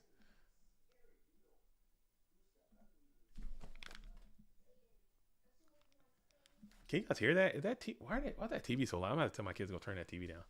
This is so loud. Why the TV so damn loud? Why they got that TV up so loud? What are they doing in there? Oh, I got a phone. I can text them. Look at that. Look at me, dude. Look at me. Living in the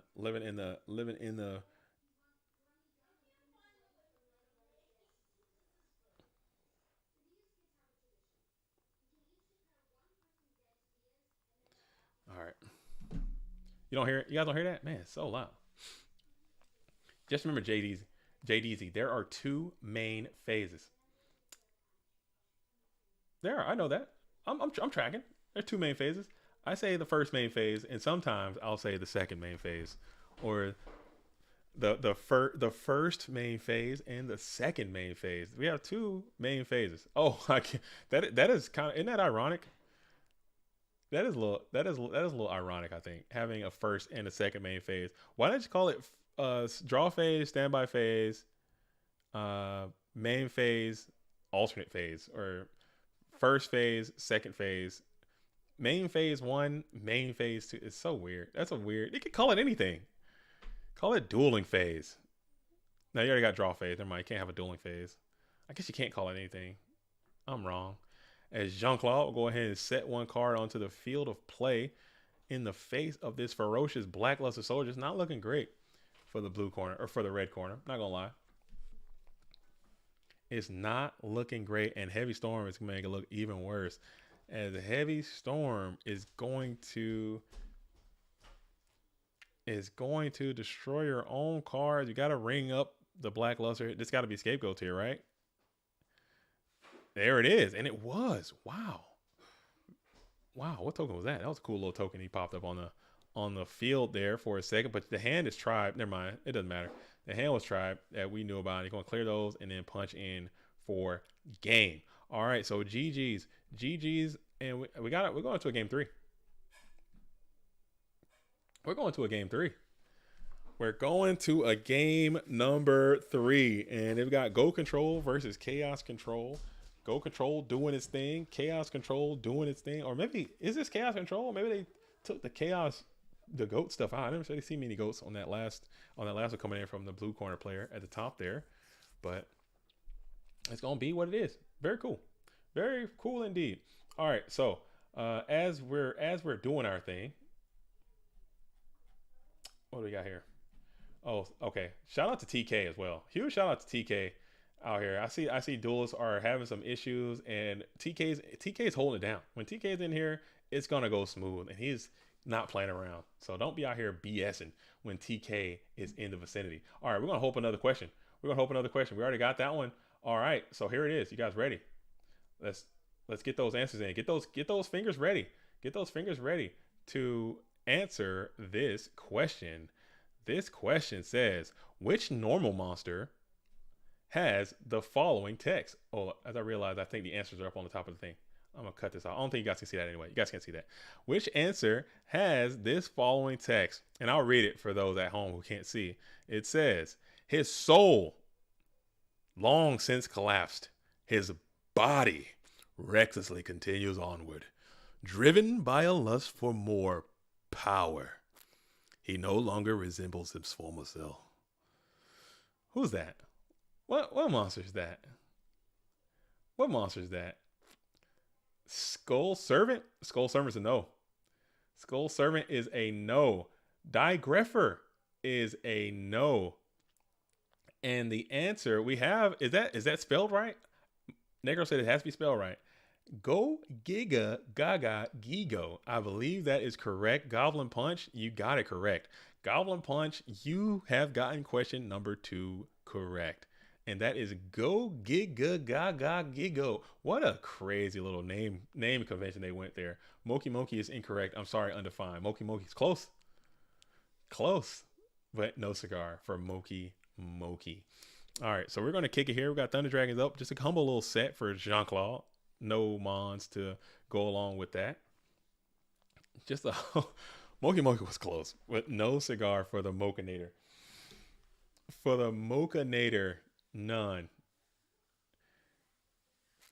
No, it was the go. It was a go. How the hell do I say it? It is. The answer is Go Giga Gaga Gigo. That's a real Yu-Gi-Oh card that exists, folks. Man name is Go Giga Gaga Gigo. And we're going to set one into another Trap Does Shoot. So both duelists having the trap card, Trap Does Shoot. We're going to send the tribal one back to the deck and get a quick little peek of the hand of what it is. Meta, Knock, Snatch, Mirror Force, and Heavy. So you have a lot of spells and traps in hand. No more Mon. Tribe was your only Mon. This deck does notoriously play a pretty significant amount of uh, spell and traps. Not too many normal summons. Not too many normal summons. We're going to go ahead and Noble Cross out there. Hit the set Sangan. Hitting the set Sangan. And then we'll flip DD Warley. DD Warley is on the prowl, smacking on in for 15. It connects with the greatest of ease.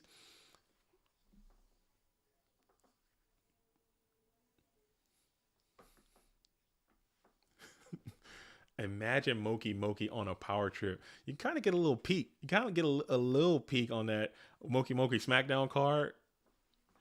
You kind of get a little sample of what Moki Moki can do. I bet Moki Moki will just jack somebody up.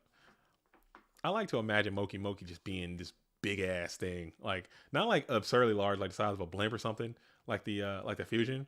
But I imagine Moki Moki being like 6'5", 6'5", 6'6", like 350, like a big little thing. Like people think when you think of Moki Moki, a lot of people might think of it like a little plushie, like a small thing. I imagine just being like this big, just giant thing.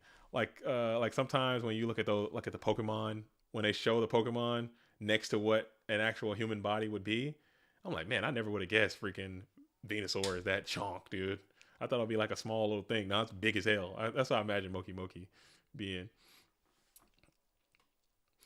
JT says, just be the toxic player playing 200 points higher rated trash talking. Dude, man, I wish that wouldn't take place. I wish that wouldn't take place, man. I wish people wouldn't be so like that on the GOAT format rated dueling ladder. And I think honestly, and this is me being like in my doomer bag, like in my you know, my rare soiree into negative bag land or negative speak. But I think it's like a matter of time before we just lose the GOAT format rated dueling ladder altogether. Because we were just talking about how popular Edison is. Maybe they might take GOAT away and put Edison in that position. And then what do we got? Because everyone that's on there now is being so rude and so like disrespectful. And honestly, if I were Edison player, and I know a lot of Edison people always talking about, oh man, I want Edison rated. We need Edison rated now. We need Edison rated now. Get it on the dueling book. If I were a big Edison player, I wouldn't want it. I would be like, get it out. Don't give it. Don't put it on. Don't put it on, because I would say don't put it on, because people are just going to be people, because I think they have a nice community already of people who like have to, in order to find Edison games, you have to, for the most part, not all the time, you have to like at least get to know somebody to play. You have to kind of put yourself out there and host or whatever and do that. But when you take the personality part out of it, like I think that's when it becomes worse to me, in my opinion. When you have GOATs and it's this anonymous, personalist thing that the ladder has become, that is the worst. I rarely can even play. I can only play the ladder so much now because it is so impersonal and it's so many rude people on there. It's so much toxicity. It paints a bad image of what the game really is, in my opinion, because it's easy to come in and be anonymous, and you go in and you set up on the ladder and you play, and you don't even like, I'll play games and people like, I don't even talk to my opponent at all, which is just so weird to me. It's so, because the game is not meant to be like that. That's not how the game was designed to be played. You know, it's a person thing. It's a human contact thing. People need to contact with humanity. That's what's wrong with our society right now. People just don't have human interaction anymore, and it's becoming like an issue. People that are born now, or people who are this generation, they're screwed. Like if you're 15 to 25 right now, good luck. You're done. If you're a man between the ages of 15 and 25 right now, good luck, pal. You're going to have a hard time, because society is even in the time that I grew up, it's significantly different than what it is right now. Match says, and yet you dipping on me for some remote. Okay, people don't know about that. I stopped playing remotes. I need to get back into the remotes, man. Me and Money Match used to play remote duels every single day. You got busy, man. I got busy. You got busy. Life got busy. We used to remote duel it up, man. I used to play. Honestly, I used to play remote duel more than I did dueling book. I I do remote duels now that I have the car. I used to remote duel my freaking. We used to remote duel every single day, man. And it was good. It was fun because that's I. But at the same time, people be stacked. Money man, people be out here stacking a remote duel. We had like this whole intricate anti-stacking remote duel scheme that we would do, like rolling dice and milling cards and stuff. It was crazy how we would do it to kind of prevent stacking. But we used to remote duel all the time, and it's really hard to do it because as soon as you like, okay, we're gonna have a tournament and we're gonna make it a prize, and you get this thing for remote duel, people will cheat like unequivocally 1 billion%. Like people are going to cheat, and it's just like, man, do I want to do this and get cheated when I'm just trying to have a good time? I don't know if it's worth it. That's why that's why the whole remote duel thing never really, never really. I used to think I was stacked. Dude, we used to have these. We used to have these complex. Okay, you're gonna roll a dice. You're gonna take that many off the top of your deck, and then you're gonna roll another dice, and then take that many off, and then you're gonna cut in half. That's how we would do it, and it was so stupid. As we're gonna go ahead and hit the heavy storm into a timely Book of Moon, putting that Chaos Sorcerer into face down defense position. Wow, wow. Very timely Book of Moon, showing some discipline and some restraint. But you also have mind control as well to be able to take control of your own property and then banish your own material into the outer reaches, going back to a 4-and-4 situation. Do you have a normal summon? Do you have a way to apply some pressure? Two of those cards in hand. Or actually, no, we don't. Scratch that. One is going to be Thunder Dragon, and now you have a very threatening set monster onto the field. Weebay says, why aren't the last two PWCQ deck lists posted on Format Library website?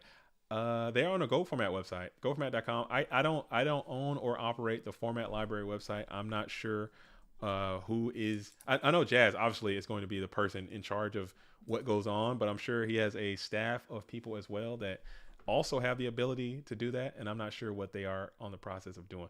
Yeah, I don't, but I'm sure in time they will find their way over there. But we have a tournament bot that we use that isn't the same as the one that they use.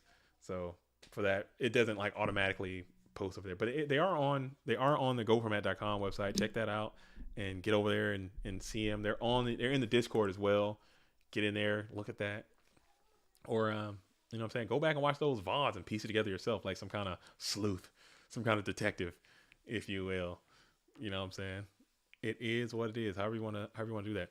And we're going to be in main phase 1. Breaker is up. Breaker is active. Breaker is popping Mirror Force. Breaker hitting Mirror Force is always a play. And then as you want to clean up the Dekoichi as well, you do get a card back, but that's still a plus. I think. I can't count. Yeah, I think that's still. I don't know. 1 for 1. I can't count. I can't do basic math. I'm sorry, but that was definitely an equivalent exchange at a minimum. As we're going to go into the first main phase, we have Breaker the Magical Warrior up in attack. We have one set mon on the field that didn't get flipped, it appears, and now we're chilling. 5 cards in hand. Graceful Charity right on time. We're going to blast that onto the field.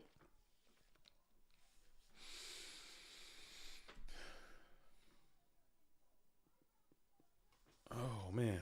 Now you got to send 2. Draw 3, send 2. Send DMOC, pre-DMOC is just vibrations right here. That's what this deck can do, man. Send DMOC, send freaking, I don't know, some Lightmon, pre-DMOC, BLS is just every single time. We'll see how it goes. As we're thinking here in the first main phase for Jean-Claude Van Damme.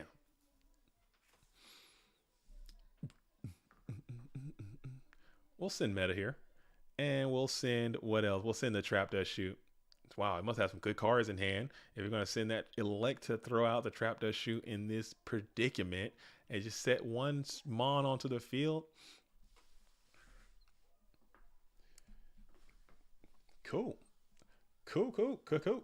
As we go ahead and prio in draw phase, didn't use it because you already clicked on that standby phase. And let's see. Oh, we had a second copy of Trap That Shoe. That makes a lot more sense now.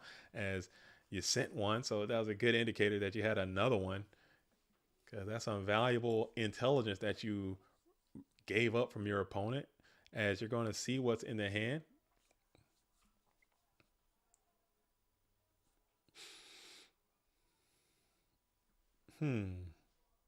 As both duels are pondering. This game's been going on for a minute though. That's one thing. That's one thing I will say.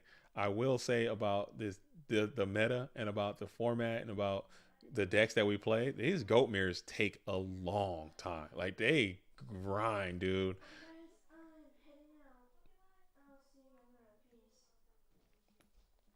They grind, man. They take a really, really long time.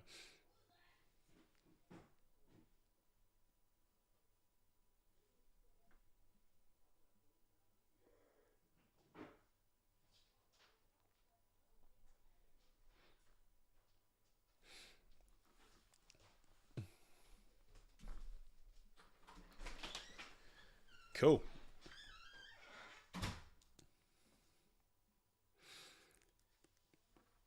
All right. So, sorry about that. Had some issues over here on the side again. So I got a lot of fish in the fryer, as they say. I had enough time to take a shower. Oh, you're gonna have a lot more time because these duels are absolutely thinking about it here. We're still in that first main phase. We're still in that first main phase, and we are pondering, trying to figure out what the best course of action is for Jean Claude. It's probably trying to come up with a game shot. Usually, when this duel starts thinking, that's when you got to start kind of worrying a little bit, or maybe hoping that they're off by X amount of life or X amount of this, because you got a lot of units on your at your disposal still. You don't have Chaos Live.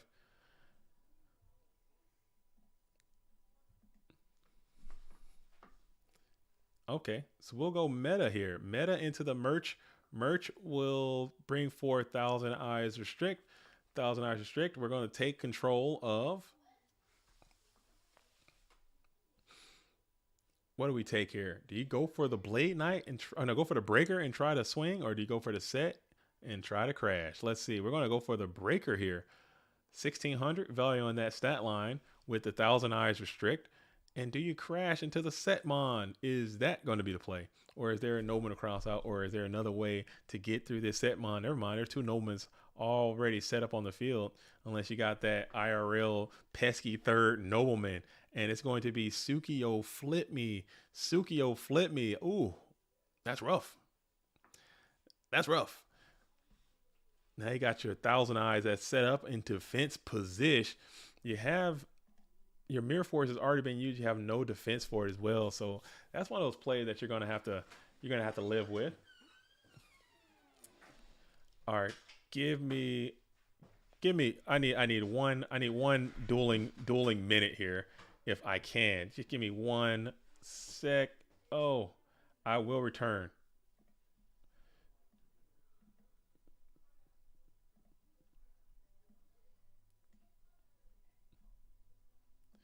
Do do do do do do do do do.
All right, all right, all right. Sorry about that. Golf tomorrow. 'Cause, Sorry about that, folks. All right, I'm back. I'm back and better than ever. I do apologize. We had some clarifying information from the calamity that I am currently dealing with the property that I'm talking about earlier. So if you guys are just tuning in, I'm having some internal struggles as well as some external struggles. You know what I'm saying? This is a bad day. Like it's all just bad. But we're gonna keep rocking, man. I'm never gonna give up, dude. I'm never gonna give up. And I think who got the dub there? I kind of tuned out for just the last bit of that. Who got the dub there? Who ended up securing victory as live divorce stream? Bro, it's close. I'm about to be in the doghouse, dude. Talk about being a dog. All right, we're gonna stick with SDL Killer and Jean Claude Van Damme. We're gonna kind of watch this one as it transpires, and then we're gonna see what's going down. So we got Jean Claude, SDL, both duelists trying to get an invitation to the Go for My World Championship. SDL is hosting up right now. SDL is 1000% playing the Warrior strategy. We got some interesting tech inclusions in that side deck, which I think is pretty cool. Took some risk, and those risks seem to be paying off for this metagame. All right, but as they're hosting up, I think they're in now.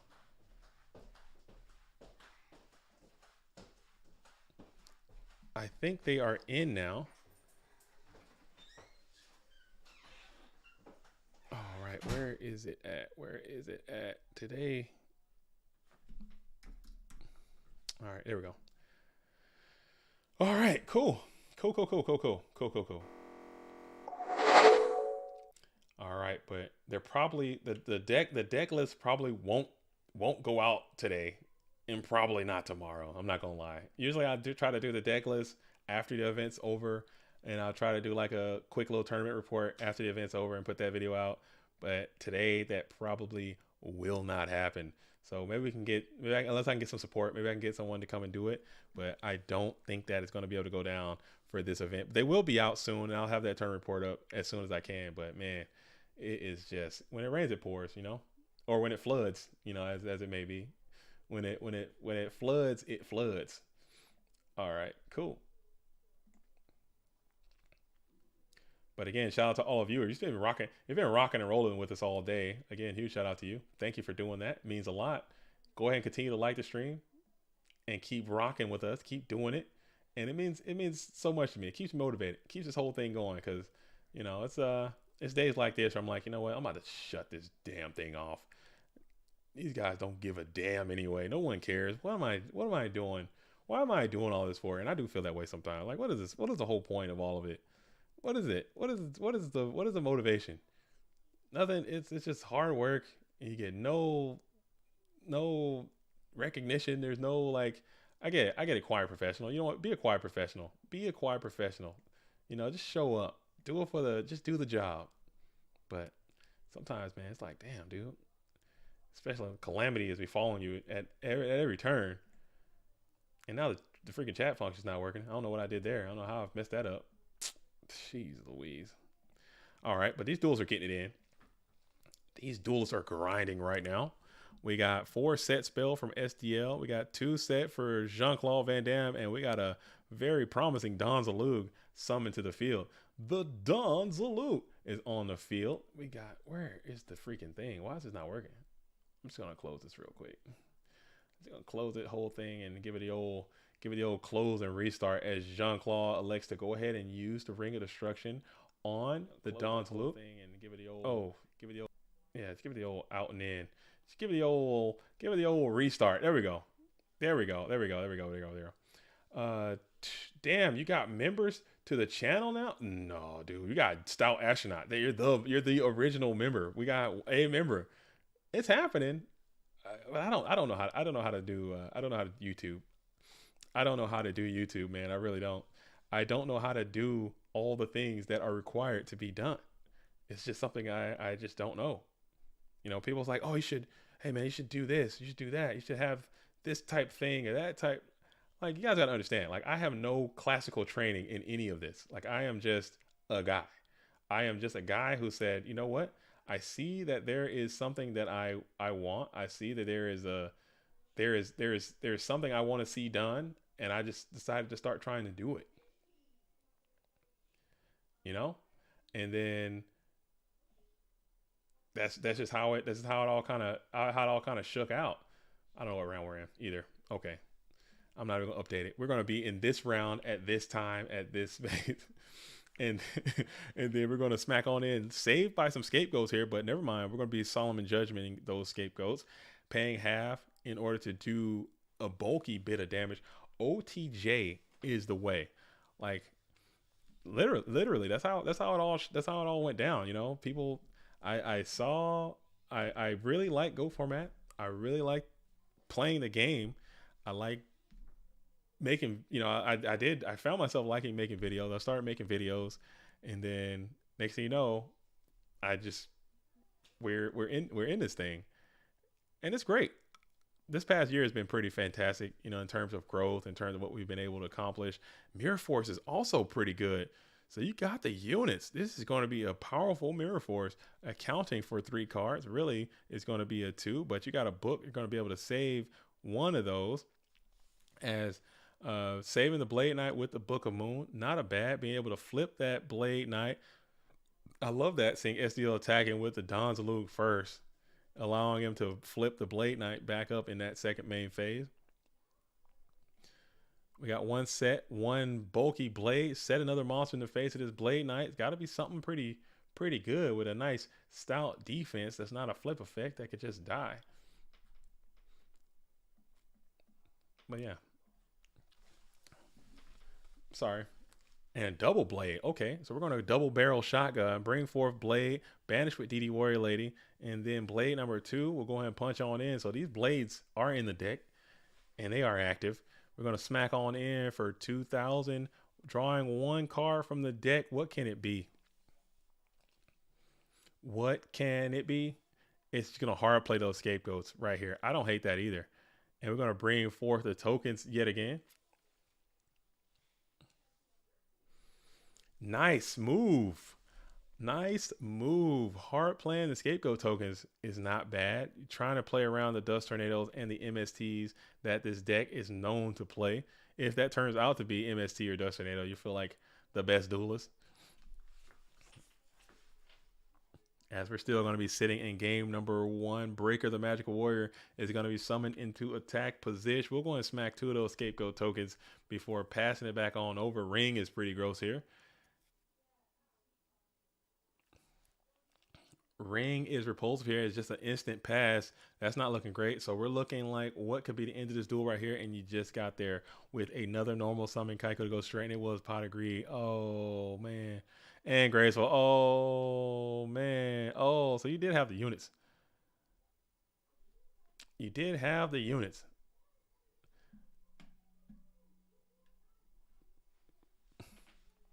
You did have the units. All right. So side decking time. All right, duelist. Side decking time. Actually, while they're side decking, as Jean-Claude has just disconnected, I'm gonna take a quick commercial break, like a super quick break. I gotta go use the facilities. I gotta get some water. Okay, that's step 1. I need to get hydrated. I need to get some water, and I need to get a little bit of food. So I'm gonna take a quick commercial break as well. We don't leave. We're side decking, and I'm gonna be right back into it here very, very soon. We're not gonna leave. Make sure you guys are sticking around and coming back. Don't leave.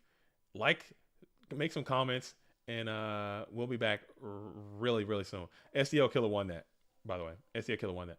All right, I'll be right back. Playing on the same old mousepad mats with the same old designs? Well, here at MetaMats.com, everything is made by us and designed by you. But what does that mean? Made by us means that only the finest and most durable materials are used to create every playmat. We work with the best microfiber available to make sure that cards never catch and designs never fade, even after washing. Designed by you means that any idea that you can dream up can become a reality. With your imagination combined with our expertise, we can create the the perfect custom playmat that is all your own. We also commission artists from within the gaming community to produce immaculate designs for us, like our current Zen Edition product line or our new Pokemon mats. Here at MetaMats.com, we have one goal and one goal only, and that is to prepare you to win and win with style. So what are you waiting for? Visit MetaMats.com and buy a mat, not a mousepad. Are you tired of playing on the same old mousepad mats with the same old designs? Well, here at MetaMats.com, everything is made by us and designed by you. But what does that mean? Made by us means that only the finest and most durable materials are used to create every playmat. We work with the best microfiber available to make sure that cards never catch and designs never fade, even after washing. Designed by you means that any idea that you can dream up can become a reality with your imagination.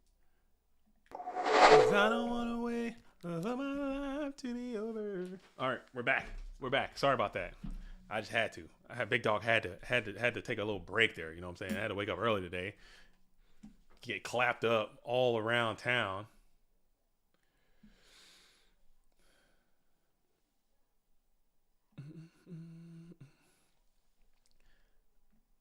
Yo. Are we good? Can you guys hear me? Am I back? I can't tell. My freaking chat thing's not working. My pet's heads are still falling off. Yeah, SDL won round number 1. They're sitting in round number 2 right now.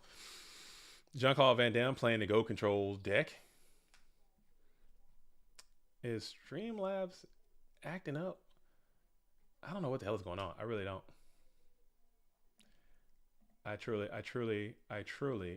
don't know. All right.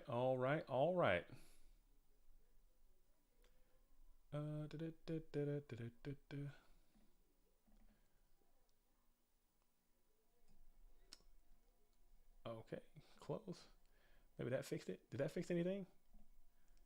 Can someone say something? Maybe I can get the chat to work again. I'm back now. Tell your friends as Creature Swap is going to go off right there. Creature Swap, and we're going to send token, crash token. Send token, crash token is always going to be a vibe. I don't know what I did.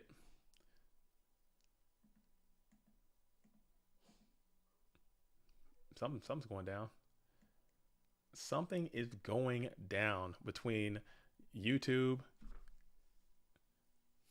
Who knows anymore? I don't.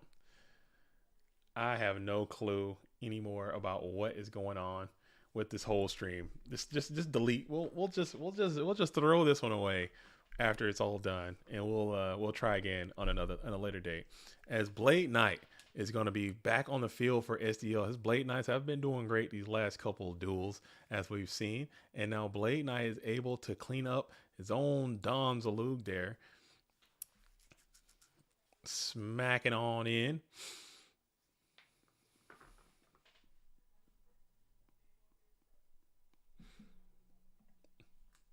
Maybe I'm being hacked.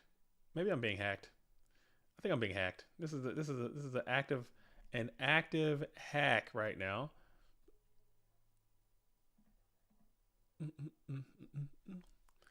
Maybe. Is it this?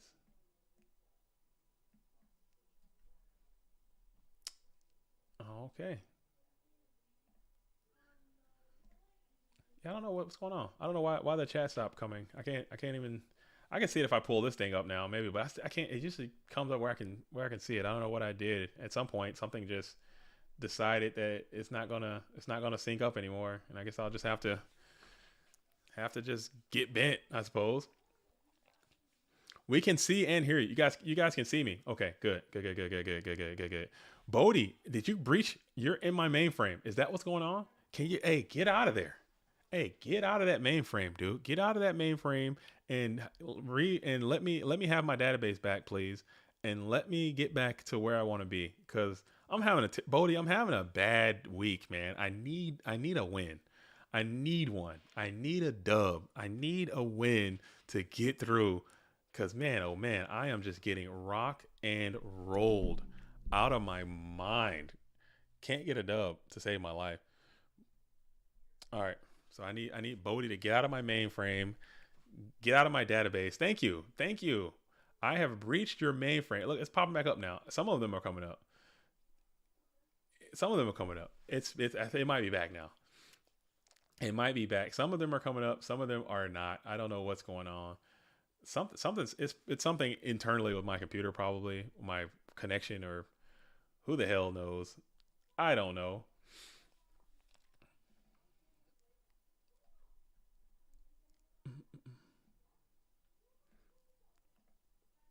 I have no clue. But it is what it is. Nova. All right, did you play today, Nova?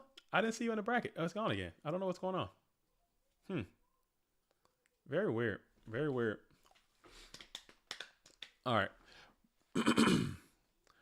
Did you play? Did you play in the needed to add bingo space for stream malfunction? Dude, that would be the easiest tile that ever existed in a bingo cube. That would be the easiest one, because man, oh man, I am just having all sorts of issues. Can't even eat my fruit cup, man. Got fruit cup juice everywhere. Got to Florida a week early. You're already in Florida right now? Yo, that's huge.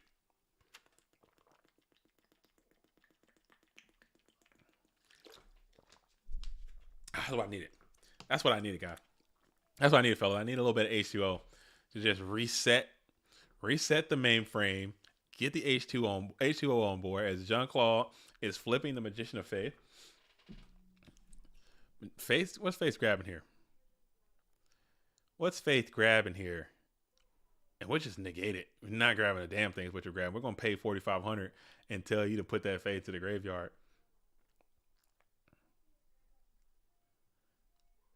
I disconnected again.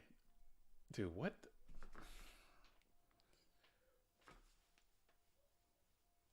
Oh my goodness. Oh my goodness. Successfully connected. I have no clue. Okay. As we're going to go ahead and hard summon the DD Warrior Lady for a 2-for-2 torrential tribute. Just to get those warriors. Appreciate it, guys. All right, guys. I'm sorry for all the technical issues, man. I'm sorry, but it's like I don't know why it keeps doing it. It's a YouTube thing because my internet is like fast as hell. I got like a speed test. I'm getting teraflops and bits and rams as Blackluster Soldier is gonna come on out swinging. I don't hate that. But will this Blackluster Soldier get snatched stolen like so many before him have done today? Will this Blackluster Soldier be taken? Oh, the stream has not stopped. Climbing Goat Yu-Gi-Oh! You're good. The stream has not stopped. Okay, appreciate it. It keeps like it'll disconnect. It says it'll come up and be like, hey, you're disconnected. But SDL has a Blackluster Soldier of his own with premature burial to bring back the Don Zalou to rip that last card. If this last card is snatched, you're feeling very bad. If you are Jean-Claude here, can't be snatched. Can't be. It's Metamorphosis. That was pretty good. If you could get a level 1 to go along with it on this draw, but Don, rip that from your hand. Snatch, you're feeling great. If you can get snatched still, you're feeling lit. Exiled is not the worst, but pretty damn good in that spot, as you're going to be able to exile pop the Blackluster Soldier, and that's going to be your entire turn. Now you can get another trusty blade up and active. You're going to be feeling good if you could, but you can't. Maybe if you get a normal sum, maybe just slam and try to run the race. There it is. It is tribe. We're going to try to run him down with this tribe and this Don. Do you mill? Probably not. We're going to smack on there for 14 and 16. The clock is ticking for Jean-Claude. The clock is ticking. You got a set spell trap on the field. You're going to pass back on over to SDL Killer. Bring forth the little dude, Mystic Swordsman level Deuce. And that will be the end of the duel. So SDL Killer is on a rampaging tirade through the dueling stream. And now we got an SDL Killer versus Bernie Socialist Bro, aka Michael Gray, aka Scrub for Life. These duels are both playing the Warrior strategy. SDL is getting dangerously close to getting an invitation to the Go Format World Championship. Surprising to everyone, this duelist just hasn't had the opportunity to get an invite just yet. But now you're in a great position to do so. But Bernie's like, no. Your time has passed. My time is now. What they say on the Goonies? What they say on the Goonies? This now is our time. Right here. Right now. Something like that. You guys know the vibes. You seen the Goonies. Don't play. Y'all be playing out there. Like y'all haven't seen no damn Goonies, man. That movie is pretty damn good. All right. So we have SDL. This is going to be the winners finals, folks. If you've been tuning in this whole time, tell your friends. Tell them we got SDL Killer GFC, 2-time GFC champion, and Michael Gray, aka Bernie Socialist Bro. SDL blocked me in Raw finals. He does that. He can do that. Because SDL, that's funny. Like, that's how he got that little Punisher logo not Punisher, the Pain logo from on Discord. He has that because he served as Eliminator for Academy for so long. And he would just take pride in just eliminating people from Academy. So that's why he's like a rare hunter, not a rare hunter, but the guy going around taking star chips. That wasn't Pain. Panic. That's why he has that as his avatar. I thought that was really funny. All right, so we have SDL Killers hosting up again. Is there a command to get the bracket link? If you go into the Discord, I think it's T info or T underscore info, and you can get it. But I can hook you up right now. Homie hookup coming on in for you, Rui. Here we go. Homie hookup, bracket inbound. There it is. To your dueling station. The real Pain. Oh, no. I'm sorry. That call for the... Oh, man, I summoned the Pain, dude. I don't want the Pain train. I don't want the Pain train coming on in my head and neck, but the Pain is in the building. Right on, Pain. Yeah, we're having some... I'm having some... Is that my Wi-Fi? No, my Wi-Fi is money, dude.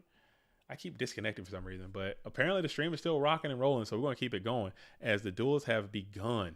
The duelists have begun. This is SDL Killer versus Michael Gray.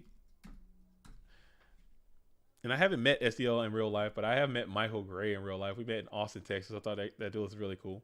So it is good to see. I'm glad they're getting some just desserts, man. I'm glad to see Michael Gray in the Grand Winners Finals, and maybe they can push this thing over and go ahead and get an invitation because they've been playing all season. They've been working hard too, and I like to see it. Some bad beats.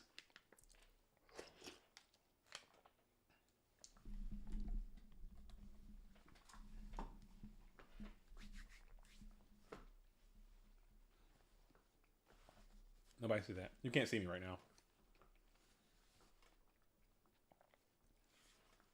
You can't see me using my own shirt as a napkin. You know what I'm saying? You can't. Nobody can see that. Nobody. No, you guys aren't seeing that. That's how I give it up. I don't care. As SEO's gonna come on out, gets the quick +2 heavy. Set the Minecon. Set the dust. Set the Minecon. Set the dust. Set the Minecon. Set the dust. And we're gonna bump coconuts. As Rampage says, I like the shirt. Yo, this shirt is fly, man. Thank you so much for the compliment, by the way. Before I act all rude and sedity, thank you for the compliment. I like the shirt. It's whenever I'm feeling sad and blue, I like to wear brightly colored clothes. It kind of pulls me out of it faster. I've noticed in my own sensibility. You guys can try it.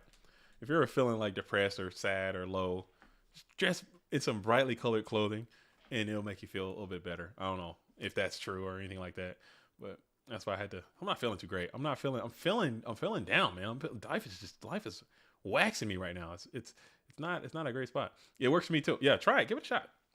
I used to do that. I used to wear like a lot of dark clothing, a lot of black and a lot of gray and a lot of navy blue, deep OD greens and stuff like that. And I'm like, oh man. And I just feel like blah. And I would, and then it's overcast and all this stuff, and it's like blah. And then now put on a nice little Hawaiian fitted. You walk outside, you get some good smiles. People are giving you good energy, and you just feel a lot better. I think at least I do. Dylan asks KFC, Chick-fil-A, Popeyes, or Zaxby's. Dude, I like Chick-fil-A. I'm a big Chick-fil-A fan, but I'm not over KFC. I'm not over any of those places. You know what I'm saying? Zaxby's is a southern thing. I'm from the South. We don't have Zaxby's where I am up here in the Pacific Northwest. So I haven't had Zaxby's in a really long time. KFC, that's a guilty pleasure. You go there and it'll smack your whole intestines though, man. That thing will absolutely uppercut your guts, man. And you know me, I got some bad guts, but I'll eat some KFC. I like a little bit of Chick-fil-A too. We got those up here now though. GGP Orlando going to give your mood a 189 or 180. Turn it completely around. I hope so. I know it's going to be fun. It's going to be fun. It's going to be a good time. I'm really excited I'm looking forward to it. I'm looking forward to it, man. Just being around cool people and hanging. I'm so excited for it because, man, it's rough. It's rough. It's rough. It's rough. And I'm really hoping it's a cool experience. Like I said, I'm honestly debating on even playing. Like that's where I'm at with it. Like I do not care about going there straight for the tournament or trying to be a tournament winning player. That's never been my motivation. I'm all in for the community aspect of it and just being around people who like to play and talk about the same stuff and have fun. It is awesome. So I watched a friend chicken video by Google yesterday, and I kept thinking about friend chicken. I haven't had it fried chicken. Fried. Okay, fried. I was like, friend chicken. What you eating on over there? What what are you eating on over the friend chicken? As Nova says, meet and greet JDZ side event. I'm there. No, I'm gonna be in the place. Oh, I'm gonna be in the facility. I'm gonna be there active all day. And anybody who ever wants to meet me for anything, I'm down. Like I'll come and kick it with anybody. I do not care. No big deal at all. If that is if that is I don't mind. I don't mind. Especially if you like goats, as we're gonna go ahead and hit SDL with a solemn judgment. But we got solemn for solemn. This game state has been just simplified as both duelists have reduced down to one card. BLS is at its strongest in positions like this. Is it even live? It ain't. SDL got Rhoda though. Rhoda for Blade is going to be a snap GG right here. Snap GG. I need to witness some EA. Some EA? You need to witness some EA? What's EA? I'm about to walk right into a D's Nuts joke. I can feel it.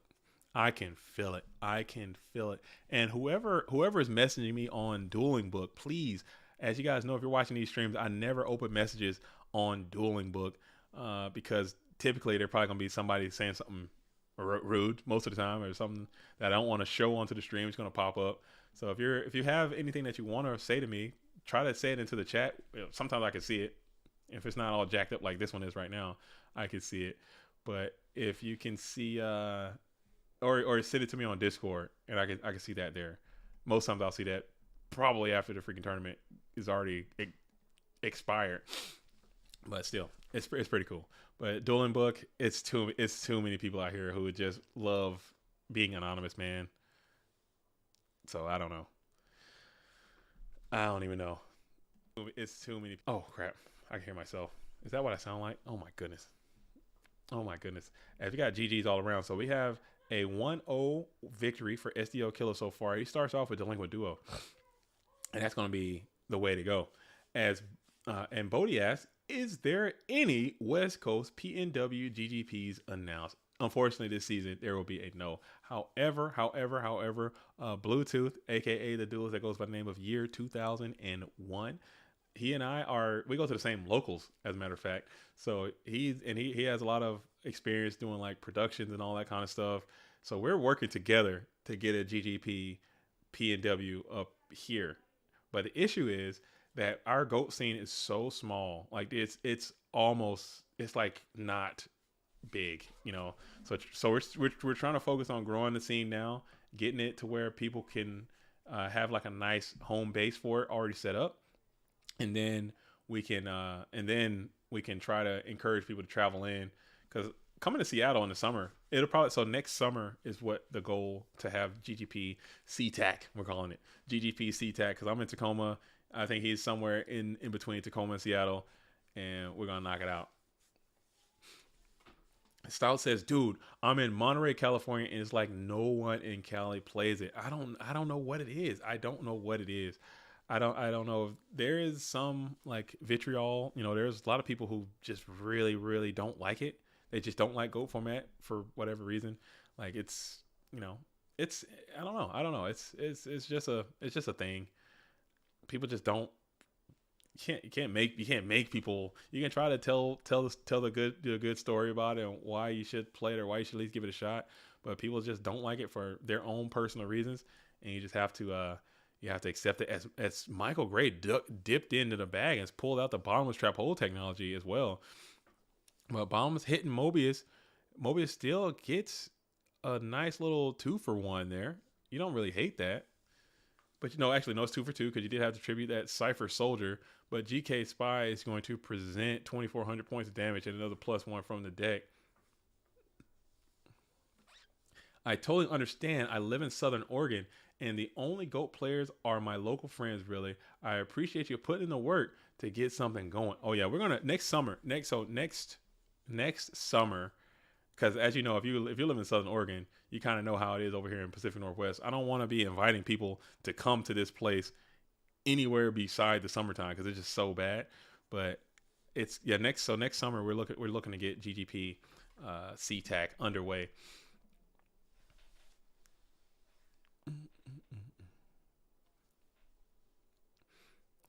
Yeah, in Centerville, me and some Birdcage guys get after it on Monday night. Oh, okay. Yeah, I saw some pictures you guys had up there. Out in Virginia, man. Virginia, I don't know why there's not a GGP Virginia. Yeah, you guys need to get something going. GGP Virginia would do numbers, I think. I think a lot of people go there. It's very central. It's still on the East Coast. A lot of people can travel there. I think a lot of people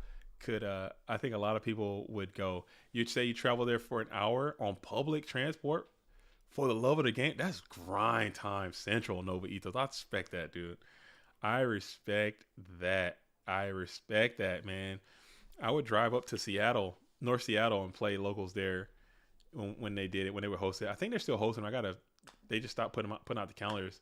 That's a long ass drive to play some GOATs locally. But you do what you got to do, man. You follow your passion. As Ring of Destruction is going to go and hit that GK Spy.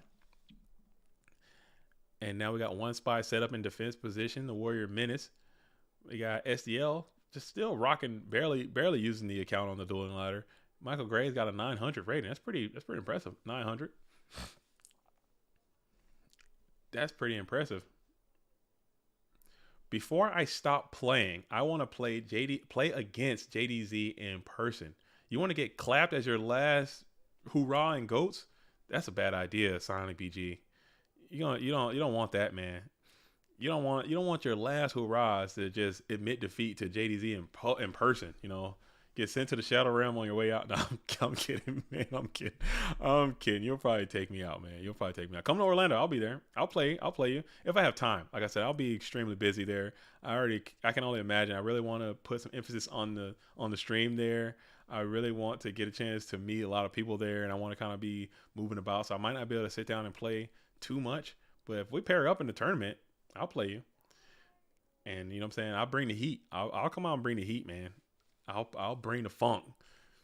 It's gonna be speed and violence of action, dude. That's what's gonna happen when you get into the dueling arena with me. As Blade Knight is going to go ahead and run headlong into Sankaretsu armor. Do you have a Solemn here? And do you use it? If you do, you do, and you did. And damn, that's 1,000 life points remaining. Is there a Ring of Destruction that's already been played by SDL Killer? There is not. So Ring is also a lethal threat. You've already used yours, and now we're going to go ahead and send the GK Spy to the bin.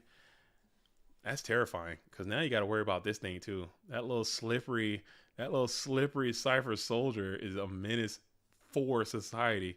Menace to society, as Pot of Greed is going to be played. That's a tilter. That's a tilting experience coming on in for Scrub for life. As you're sitting here with 1,000 life points, Pot of Greed up and active for the red corner player. You want some bountiful trend of your own. You got some units in there though. Brain Con, bottomless trap hole. You got a still formidable Blade Knight. We're going to trip up that Ninja Knight Ass for a secondary copy of Mobius Frost Monarch. So that's 2 freaking Mobius, and we're going to solemn that bad boy, paying an additional 500. Maybe SDL has a solemn of his own, and he does. Wow, showing some serious solemn judgment discipline here. And we're going to go ahead and end that duel on the spot, and that's going to be GG's. That is going to be GG's all around town. And SDL Killer's kicking it in the grand finals, folks. SDL Killer is kicking it in the grand final. That's a hard beat. You got to double up that Duelist, man. That's going to be hard to do. And now he's very close to getting that invite, but you guys already know what time it is. You guys already know what time it is. So we're going to hop. We're going to take a trip. Take a little trip. Take a little trip. Take a little trip with me. Take a little trip. Take a little trip. Sorry, my chat's busted. My stream is busted. We out here though. We are out here, and we're going to Dogtown, folks. For those who are just tuning in to the stream,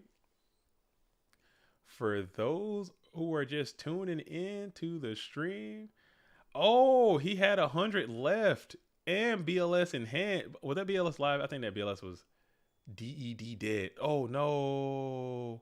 I had to look at the footage. You had to pull the footage back up. We had to pull it, but you already conceded there. And he had Mobius. He had 500 life. I don't know, man. Premature scoop. Maybe. Got to play till the life points hit 0. You got to play until the life points hit 0. As we're going to go to Dogtown. But we're going to start over here. We're going to see World Champ again. Hold up. Let's see. Who haven't we seen on the stream today? We haven't seen... Oh, we got Pops. There's so many good duelists left. There's so many good duelists left. But who do you guys want to see? We have Apoptis and Alvarado going at it right now. We have Imbos and Michele Samino going at it right now. We have the World Champ, Dingo Sig, and Justin Rockin going right now. And those are the matches that are underway. Which of those 3 matches do you guys want to see? The first person that pulls up a match, that's the one that we're going to first. Who do you guys want to see? Where do you want to be? Let me know. Apoptis is on the stumbling stuff? Possibly. Possibly. Let's go check it out. Let's go see what they're doing. I like Alvarado too. So let's hop on in and we're in Dogtown, folks. Alvarado is literally the dog. Alvarado, the dog father, is here. And we have Apoptis. And yeah, you're right. He is on the stumbling. Prince Ragnarsson, he is definitely on the clown control. And it's absolutely holding it down. It's 1-1. This is game number 3. We got Roy Decree up and active. Roy Decree coming in. And Alvarado's also playing some goats here, trying to get a pulse. Everybody's made this great call of playing goats and decrees, and they're absolutely getting it in. And we're going to play Heavy Storm. It looks like this duel might be coming to a screeching halt as well. We got the Heavy Storm blowing up all of those spell trap cards onto the field. Is there a... Okay, we're going to tribe up here, pop those tokens, and then we'll make a Chaos Maneuver. You still got that faith over there. No, we're going to pop the Night Ass, bring forth the Exile Force, pop the set, and then we're going to punch on in for what could be the game. Karibo? There's no Karibo, but you send it all the way down to 0, and that is going to be the dub. So Anthony Alvarado gets the dub there, moves on. His dog dream lives. Again, this duel already has multiple invites to the Go From That World Championship. No big deal. And we had a request to see Dueling High says you want to see some Michele Samino activity. We're gonna have Michele Samino going. Yes, that was if you're in Dogtown and you take a loss from Dogtown, your dueling day has finished. Yeah, so that's it. If you're in Dogtown and you take another L, you're going to the house. You're going to Fort Couch, Illinois. All right, so we're gonna go hop on in. This is going to be Michele Samino, FLC champion, versus Imbode 89, rocking and rolling, still doing their thing. I believe it might be some type of Chaos Turbo mirror again. And we're locked in. That is a very, very creepy little profile picture that's coming in from that red corner player. I looked down and it kind of startled me a little bit there. Got this little creepy little zipper dude. That's Gemini. Nope. That is, shit. Hold up. Give me a sec. Don't tell me. That dude is called... Oh, shit. This is killing me. Oh, man. He's a Gemini monster. I know that. And it's a zombie. Ill Blood. Dang, Nate. I said, don't tell me, man. I'm trying to figure this out. Ill Blood. ill blood, man. Ant is trying to stay alive in this tourney to avoid me smashing him up in the detox mirror tourney. That is funny. Is that true? Are you alive and well in the detox tourney right now? Oh, are you alive and well in the detox tourney, LeBounty? Is that you? Is that LeBounty? Is that LeBounty? Are you alive and well in the detox tourney? You guys can't let Ivan win that damn tournament, dude. You guys cannot let Ivan win the damn detox tournament. I don't know if I can live with that. You guys can't allow Ivan Rosito to freaking win the damn detox tournament. Because what can I say? You know what I'm saying? Maybe, I don't know. Maybe he might just be good at Yu-Gi-Oh! At that point. I mean, what do you want to do? Because he came out and had some great success in the freaking detox tournament. Won. And there was some, and it wasn't like some, there wasn't no milkmen and plumbers as you guys are saying. These were some heavy hitting detox players. All right. These were some heavy hitting detox players in that tournament. And I think Ivan's in the finals, I want to say, playing detox. And LeBounty, are you still, what round are you in, LeBounty? Are you in the detox?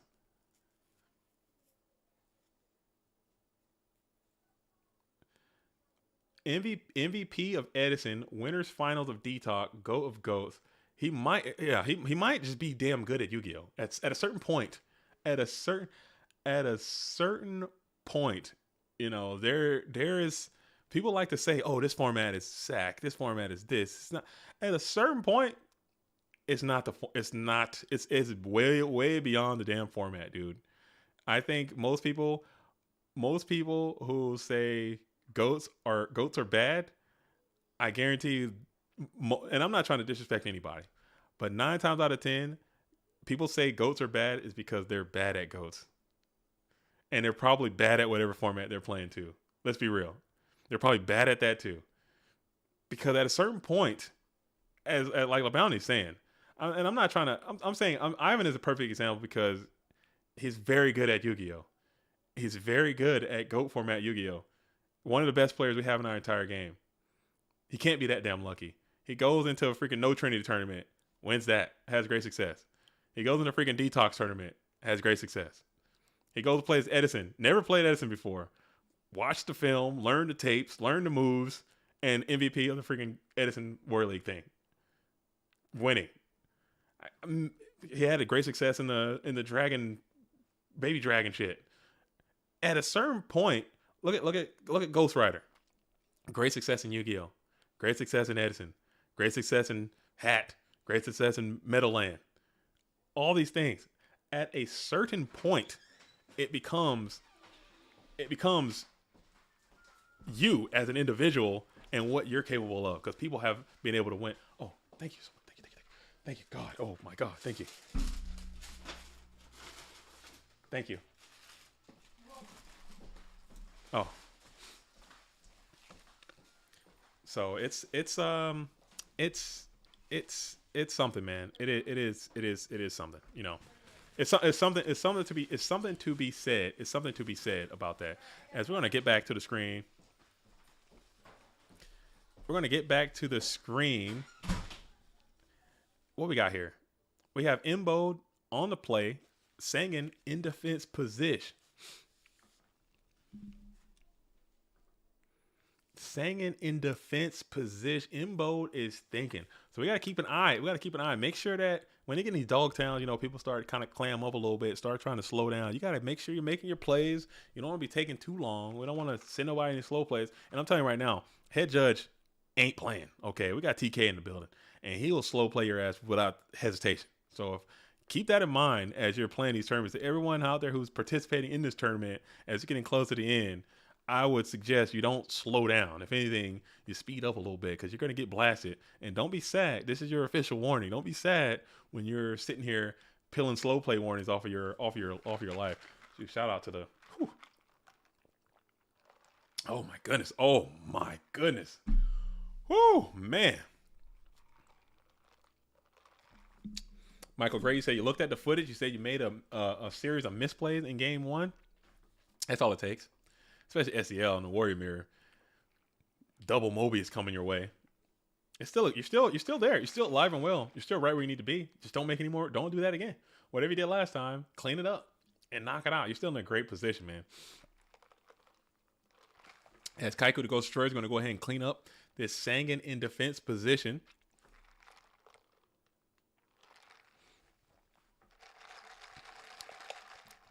And then Sangan's going to grab Tsukiyomi easy out to the Kaiko the Ghost Destroyer. I don't hate that.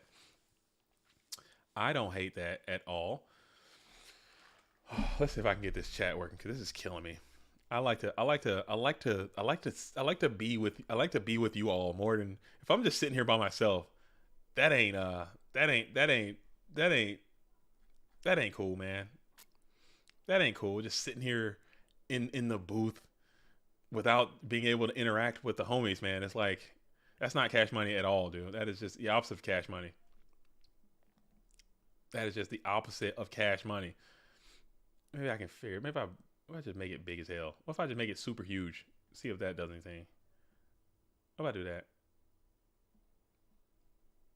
Yeah, let's try that. Let's just make it extra large and see what comes up. Cool.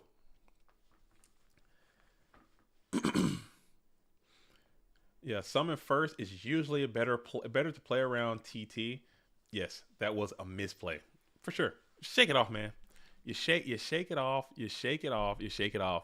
Don't dwell. You're still in an active tournament right now, and you still can get to where you want to be. It's not over until it's over. As Tsukiyomi is going to easily come on out and clear the Kiko the Ghost Destroyer. Usually, if they allow that to happen, typically they have like a... Oh, yeah, look how big that chat is, dude. It popped up. Some of them are coming up, and some of them aren't. But that's huge. That's so big. But what's faulty? Look how big that is. That is so bad, dude. Oh, man, that's funny. That's funny. Watch him miss. Because I was trying... dude, I've been over here experimenting, trying to get it to come back on. I'm trying to fix it, and I just like... I was just see what happens. Let's see if I can make it even bigger. Let's see how big I can get it to go. Because it's coming up. Like, when I make it huge like that, it's starting to come back up. Let's see. Let's max it out, dude. We're going to max Ort. We're going to max Ort right here. I'm trying to fix it. And I don't know what's wrong with it. So I'm just, like, messing around with the buttons.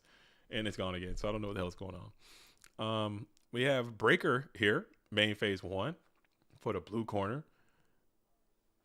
I'm waiting on the next message to pop up. I'm going to keep changing it. This is, like, going to be even bigger. Like, this is the biggest. I put on the biggest setting. Maybe it might pop up. My message get enlarged. You're that important. Your message just gets just huge. Now it's not coming up at all. So I don't know what the hell is going on. This thing's got a mind of its own. It's doing whatever the hell it wants to do. I have no clue.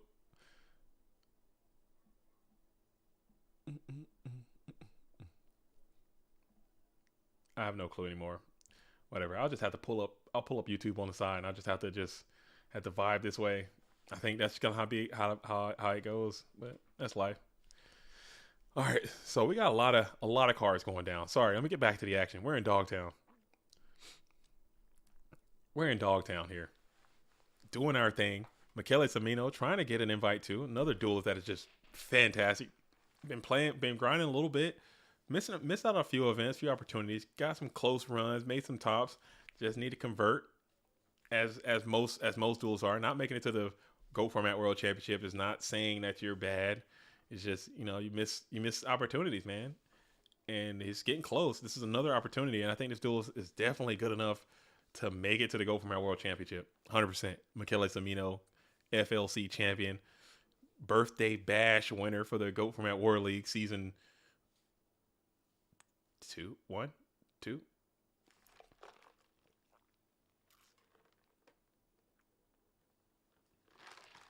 my goodness. Sorry guys, gotta hear me drink that coffee, man. It's like a life saving right now. As we go ahead and limp out the Sorkin defense position, get a quick plus up on that. Breaker the Magical Warrior. Main phase 1 for Mbode 89. Mbode 89. And we'll think. We'll just stop and think for a while. And we'll just set 1, set 2, and pass. Okay, cool.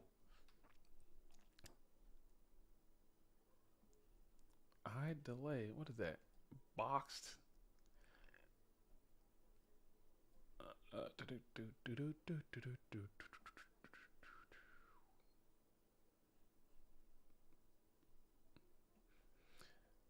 All right. All right. Bode will be in Orlando. He's from the area. Yeah, we were discussing if that was the same Bode. We were discussing that if that was the same one. I think it is. I think it was like one of the best players in Florida or something for a time. From what I understand. Again, I don't know. I just hear things and I remember them and then I repeat them. Okay. So yeah, he's going to be there in Orlando. Are you coming? LeBounty never answered. Are you going to come to Orlando? I didn't see the response to that. Are you coming down there to Orlando? You gotta. This is going to be a pretty pivotal event, man. Because the interesting thing about Go Format that I do enjoy, one of not the most, but one of the things that I enjoy the most is I had plumbing issues. Okay, let me get a re-crack at it. I can't scroll back up. My chat is destroyed. My chat is only reading a few messages and I'm missing most of them. So I can't see. But the thing I like about it most is that you can have these and like in sports, I like basketball personally. I like basketball, I like football, and there's always these debates. Oh, who's better, LeBron or Jordan? Kobe or LeBron? Da da da da da da da. You guys know the vibes. Who's better? This person, this person. I said I'm not signed up, but I'm trying my best to 31st is the Royal Rumble that is try my best. Okay. Come on in. Get on in there.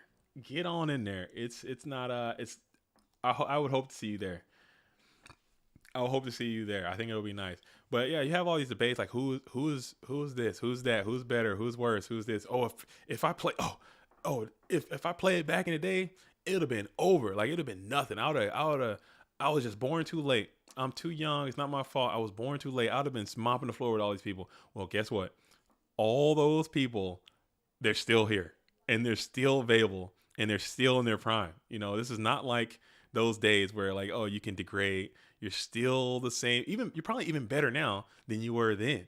So guess what? You have the opportunity now to lock horns with some of these legends of the game and really test your dueling merit. You can do it. You can say, oh, if I was there, I would have won. That's speculation. Now you got proof. You got to come out here and actually prove it. So there's new legends, there's old legends, there's so many Shonen Jump champions going to be in Orlando. Yeah, LeBron said I'm better now 100%. But there are people, you got to understand, LeBounty, and I'm not trying to date you. I'm not trying to not that kind of date. I'm not trying to make talk about how old you are. I'm not trying to talk about how old you are. That's what I mean by date. You know what I'm saying? But I would date you. Whatever. We'll talk about that later. But there are people, LeBounty, you got to understand. When you won that Shonen Jump championship, there are people who play this game that weren't even born when that happened.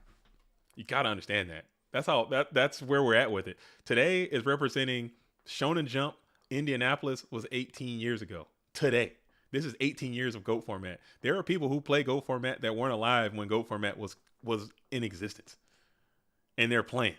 You got to understand that. And that's kind of eerie to think about a little bit. That's a little eerie to think about that you're out here hoisting trophies and people weren't even alive when it happened. And now they're playing the same game. You might have to play against those people. Isn't the guy from Greece who won the 2005 World Championship the biggest GOAT legend? Probably. I think so. Yeah. Well, he's definitely the world champion of GOATs. He is that guy. He is that guy. He is that guy. As we're going to go ahead and Tsukiyomi, and we're going to come forth with the whole chaotic push here. This is a lot of pressure coming in for Michele, and this game is there. I think there might be a way you can finesse a game shot. You only have the one dark. Too fast. Maybe what do you do here? You got a little antsy in your pantsies as we bring forth the Blackluster Soldier and the Tsukiyomi only. At this rate, I might drop. Man, you got to do what you got to do, man. You got to have that dog. I'm sorry. Even on the winner side, even on the loser side, you definitely got to have that dog. Talking about dropping. If you're talking about dropping right now, you might as well just go ahead and drop then, man. Because if you got to have that dog. If you don't got it, I can't help you there. That I can't help. You got to work tonight. Oh, that's rough. That is rough. Yeah, it's going to be a grind, man. We got at least 5 more hours left. These streams usually go on the Sundays. They usually end around, I would say, 3 p.m. or 4 p.m. Pacific time. So it's going to be a grind, man. It's going to go for a little bit, quite a bit longer. My flight is soon. I might have to drop depending on how fast Michele plays. Your flight, where are you headed to, Psionic BG? Where are you headed to? Where's the location of your trip?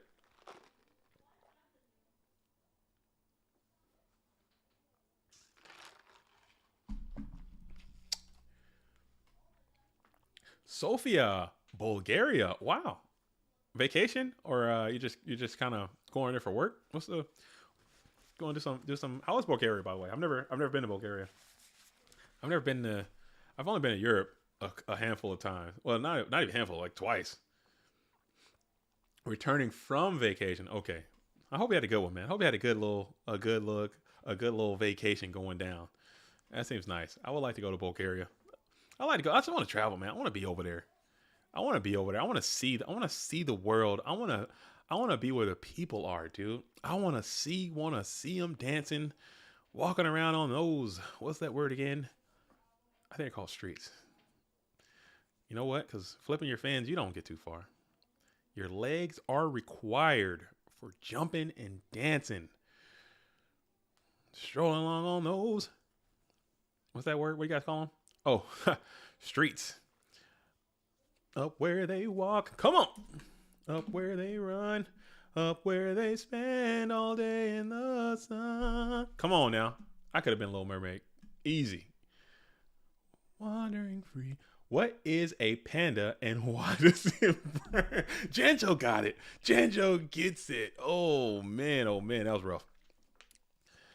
Janjo gets it. So it's GG1. Michele Samino is going to get it. Game number 1. It's rough. Oh.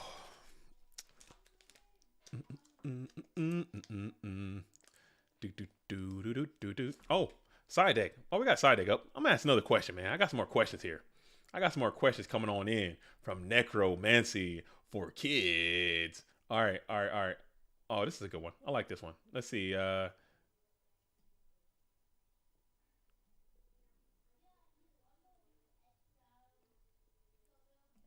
All right, so I'm going to throw this one up there. All right, here we go. Water side deck. A little side deck trivia coming on in from Necromancy again. All right, guys. But we're going to kick this question up a notch too. I need to know what this card is as well. You know, so what is this card? What is this card? And also answer the question. What type of card is it? What is this card? And I also need to know, no, you know what? That's it. I don't want to make it too hard. What is this card and what type of card is it? What type of card is it? As we have Psionic BG coming on in with what type of, as we got Psionic BG is saying, Psionic BG is incorrect. Psionic BG is close, but incorrect. Close, but incorrect. Partial credit. Anybody else? Do I have any other takers? As Michael Gray says, ritual spell. That is also incorrect. Ritual spell is incorrect. As we have, I can't even pronounce your name, but you're saying monster, and that is also incorrect. Man, we're gonna have to come back to it. We're gonna have to come. Did we just stump? I think we just stomped. We just stomped the chat. Necro stomped the chat out here. Dang. As Trap Does Shoot is going to be revealed. Turn number 1. Trap Does Shoot from M. Bode is going to hit Michele Samino. Psionic BG has reclaimed it. It is not equipped spell. It is a continuous spell. And Artus Vincus It's called equip spell, continuous spell first correctly. Sonic BG did get the name right, so we'll do half point. So 0.5 of a point each to both Artus and Psionic BG. All right, all right, all right. Very cool. Very cool indeed. Mask of Dispel. It does something really whack, right? It like burns you for like a continuous spell or something like that. It's like a continuous spell and it burns you for other continuous spells. What the hell's that card do? Mask of Dispel. I wanted to make a mask deck. Got my mask kicked. Hey. Make a mask deck. Get your mask kicked. Mask of Darkness, Mask Sorcerer, Mask of Restrict, Mask of Dispel, Mask of the Accursed, Mask of Weakness. Just a bunch of mask beasts in there. Make a mask deck. Go ahead. You're gonna get beat. I think you're gonna lose quite a bit. And mask cards don't hit like unless you think you're Umbra and Loomis out here. You're gonna get beat pretty severely. Maybe we could do like a casual thing, like a mask versus I don't know. What's like a counter pick to mask? Mask versus Guardians. I always like to see Guardians out there.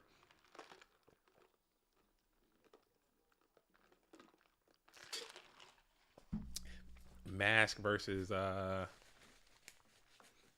don't know. I don't know what's a good counter pick versus mask. Mask versus bald. I had a bald deck. You guys seen the bald? I played bald. They can play bald cards and mask cards. Gate Guardian. Gate Guardian. Oh my goodness, dude. Gate Guardian's a mess. I've never summoned a Gate Guardian before. I've tried once. I spent like a day trying to summon Gate Guardian. It just was not worth it, man. That card is so terrible. Why do they do that? Why the hell do they do that? Oh, such shit, dude. As in Monster Gate. Oh, not that. Okay. You're playing Monster Gate. You're trying to cheat. You're trying to speak semantics over here. When you say Gate Guardian, you better have freaking Gate Guardian in your deck, or it's fake. You're fake news. You're playing Monster Gate play Monster Gate. You're fake. Are you going to do Spice Report this week after seeing all these goats? Typically, what I'm probably going to end up doing is like save. I'm gonna save the Spice reports for like actual. I'm gonna try to compile like actual spicy decks, and then we'll go through those and just like, okay, this is the actual spice. That was the intent of it, and it kind of turned into like a tournament report. So what I've started doing is like straight up, hey, this is the tournament. Here are the top 8. Here's what's going on. Here are like some of my thoughts about it, and those typically happen after the event. Unfortunately, today I won't be able to do that because I have some emergency I need to attend to immediately following the end of this event. So the decks probably won't be out until a little bit later, until I get a little more time. But there will be also a tournament report as well. And then after a while, like once we have enough spice, I can then schedule a time. Maybe I can get Pui back in like we used to do, because I enjoy making videos with Pui.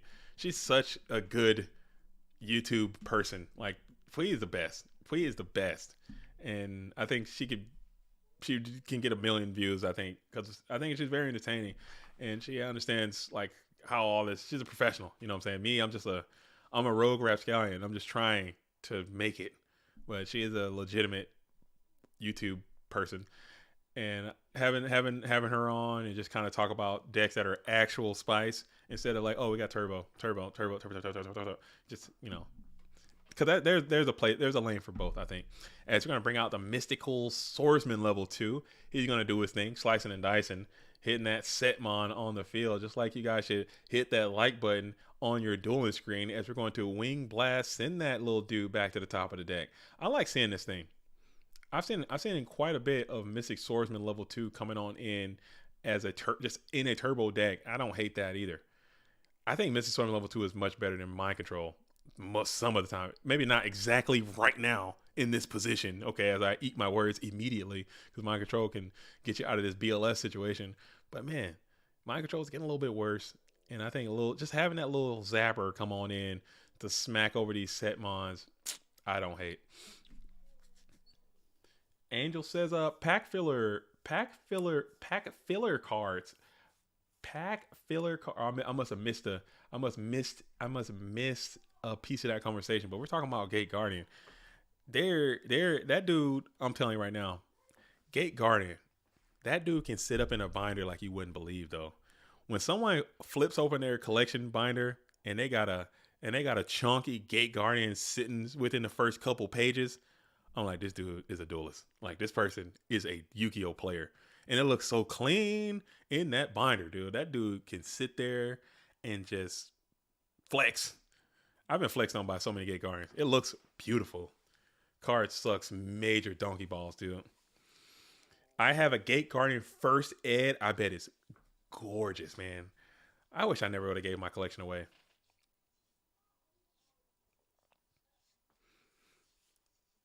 I wish I never would have gave my collection away.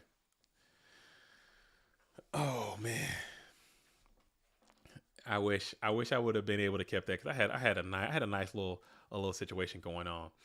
As Imbo says, I don't like people watching, but I'm trying not to worry about it and just focus. Oh damn, dude, I feel bad. Hey, but this is the show, man. This is the show. This is the show. You're on the main stage, and this is the show. As we flip the Tsukiyomi to target the BLS, and then just in phase, put the Tsukiyomi back in hand. Yeah, just turn the stream off, mute the stream. Don't think about it, and just get your game on, man. I agree. It's hard to play on stream sometimes. It's hard to play under watchers, but that's what we're trying to do.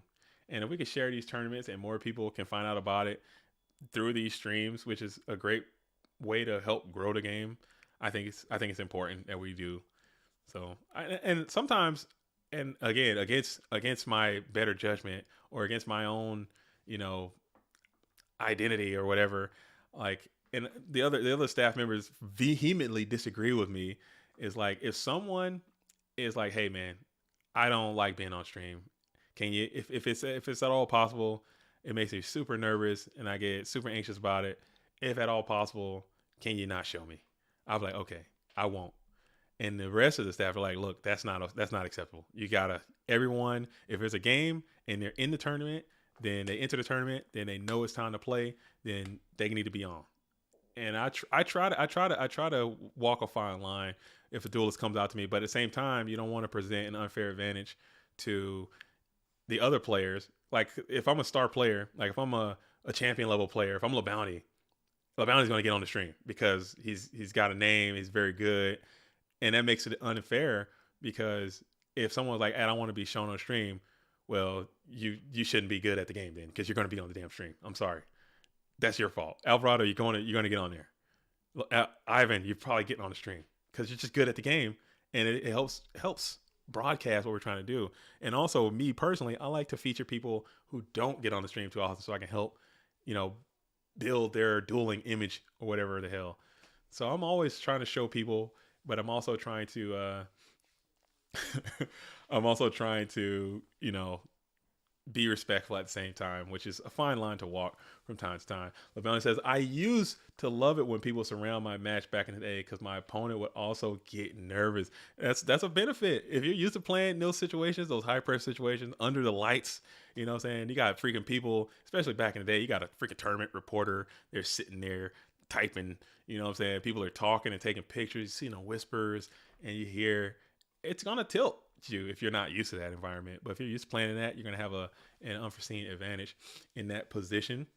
As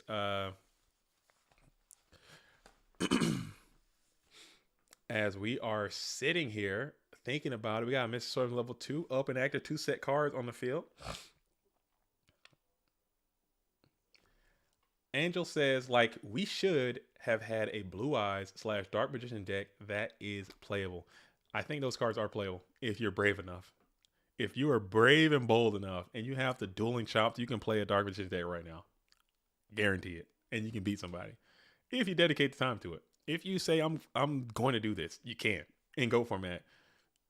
People think I'm crazy when I say stuff like that, but it's the truth. It's the absolute truth. Especially Blue Eyes. Blue Eyes for sure. Maybe Dark Magician to a lesser extent, but I'm telling you, you can Blue Eye somebody's ass and Go format right now. I believe it. Maybe I'm high. I might be high. But we made a video with Alethea. Yeah, Alethea had a Blue Eyes deck. We came by, made a video together. It's on the channel right now. We were clapping people up with that Blue Eyes deck, man. Sending people right onto the shadows, dude. With great haste and extreme vigor. Sending them right on to the shadows. There's a Paladin Blue Eyes deck. Paladin is just a good card on its own. It's good. Sinju, Manju, Paladin. I cooked on stream on the Friday free roll. Yeah, Master Reactor was cooking with the Dark Magician, getting it in. Dark Sage. Granted, dude, those events. I wish those were more popular, man.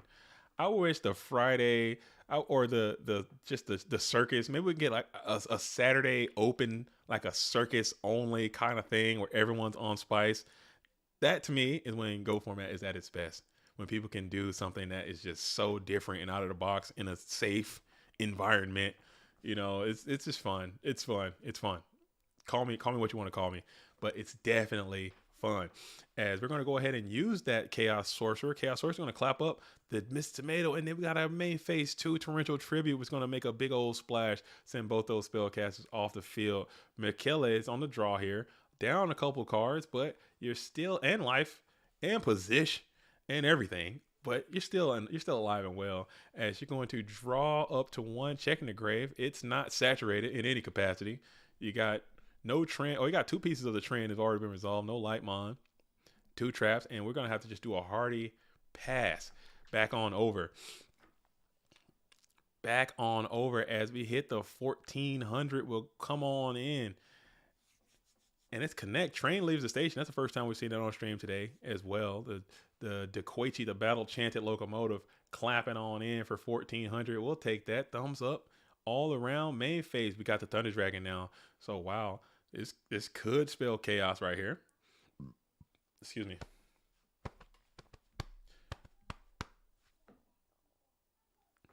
Yeah, it's on this channel. Check it out. It's Blue Eyes. I think it's like a Blue Eyes something. And I need to get more. I really want to do more videos with Alethea. We had this whole idea, like all these things we want to do, but that duelist being in Germany and me being in the Pacific Northwest just spells calamity for collaboration.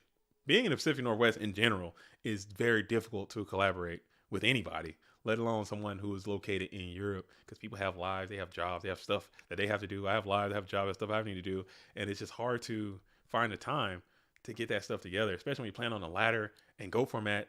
These matches can take 40 minutes, an hour for a match. You want to make a video, you're going to have to play, you can't just play one match. You want to play like at least 2 matches. So that's 2 hours, and you got to talk about the deck. That's another thing, and the editing, and oh man, your sound card is wrong. Your capture card is messed up. This person's camera's not working. All that stuff happens every time. So it's like a 4-hour experience to do one video. And it's like, oh, damn it. And you got to do it all over again because something went wrong, or it didn't record, or your memory card was full, or something. It's going to go down every single damn time. And I'm complaining a lot. I need to get out of it. You know what? Let's reset. Let's reset with some trivia. Because I got to get out of this complaint bag. I got to get back into, gratitude bag. Speaking of gratitude bag, here's another banger coming in from Necro. Side deck trivia time. Here's another absolute unit coming in right here. What do you guys think of this? Right there. This is coming in from Necromancy again. We got another trivia. Let's get a duelist in the chat who can come on in with the answer to this.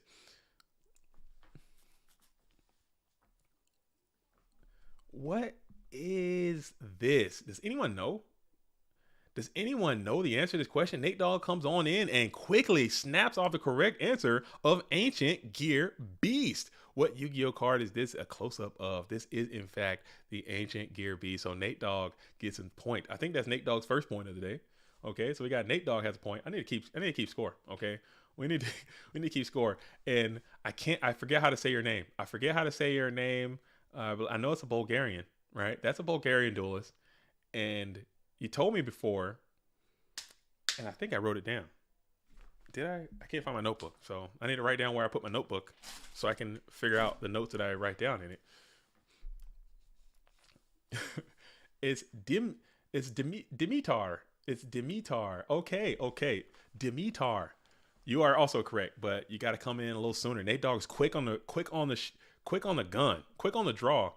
Okay, Nate Dogg is quick on the draw, and you got to be faster than that if you want to come through with the Nate Dogg. Knocking that thing out says, "Do I get a buy for getting it right?" You don't. You don't. You get the satisfaction of knowing that you are a trivia icon. Okay. You get the satisfaction of knowing that you are a trivia icon. But that was our last question right there. I think I can get some more if we can wake up Necro. He's probably sleep as hell, and we can get some more questions. But shout out to Necromancer for doing that. Also, he's on YouTube as well. Check him out, making cool videos. A lot of it's casual in nature, but I think that's a really cool stuff that he's doing over on Necromancy for Kids YouTube. Anyone making YouTube videos about anything Yu-Gi-Oh related, I'm probably watching them. I'm not gonna lie. I'm probably absorbing them. I'm probably just checking them out on my long drives into work. I'm not watching them while driving. Just put it up on the side and let it play as it's doing the thing. I get your views up. I don't care. I watch them all, man. I watch a lot of Yu-Gi-Oh content. Current, even formats I don't even play. Like I'll watch. Hey man, I'm talking about some hat stuff today. Here's a hat tournament. I'm locked in.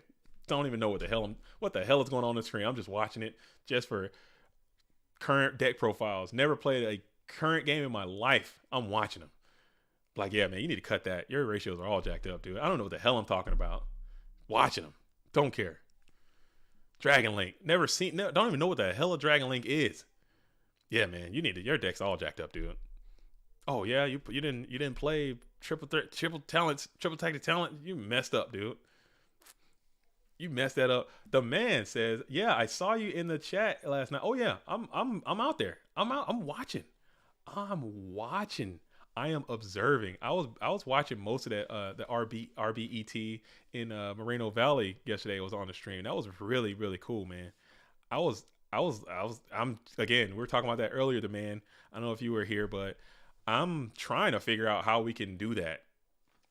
How we can imitate some of the same energy that Edison has, because they've laid the groundwork. Okay, they've shown the Edison community has shown what is possible, what can be done, which is something I never would have thought is even remotely possible for a retro community. They've shown it explicitly. Here it is. Why can't GOAT do that? Why can't GOAT do that? Hell yeah, talk to Keegan. He may be able to help. I don't think he's got his own stuff to worry about. I don't think he's worried about GOATs. You know what I'm saying? Why would he? Why would? Because he's that duelist seems incredibly busy. Seems like he got a lot of stuff going on, and there is nothing. And I understand how the world works. There's nothing I can give to him that he can't do for himself. So what benefit is not helping Edison format? Helping GOAT format is not helping Edison format, you know? So I don't know what I would reach out and offer, but I'm watching. I can see I can see what the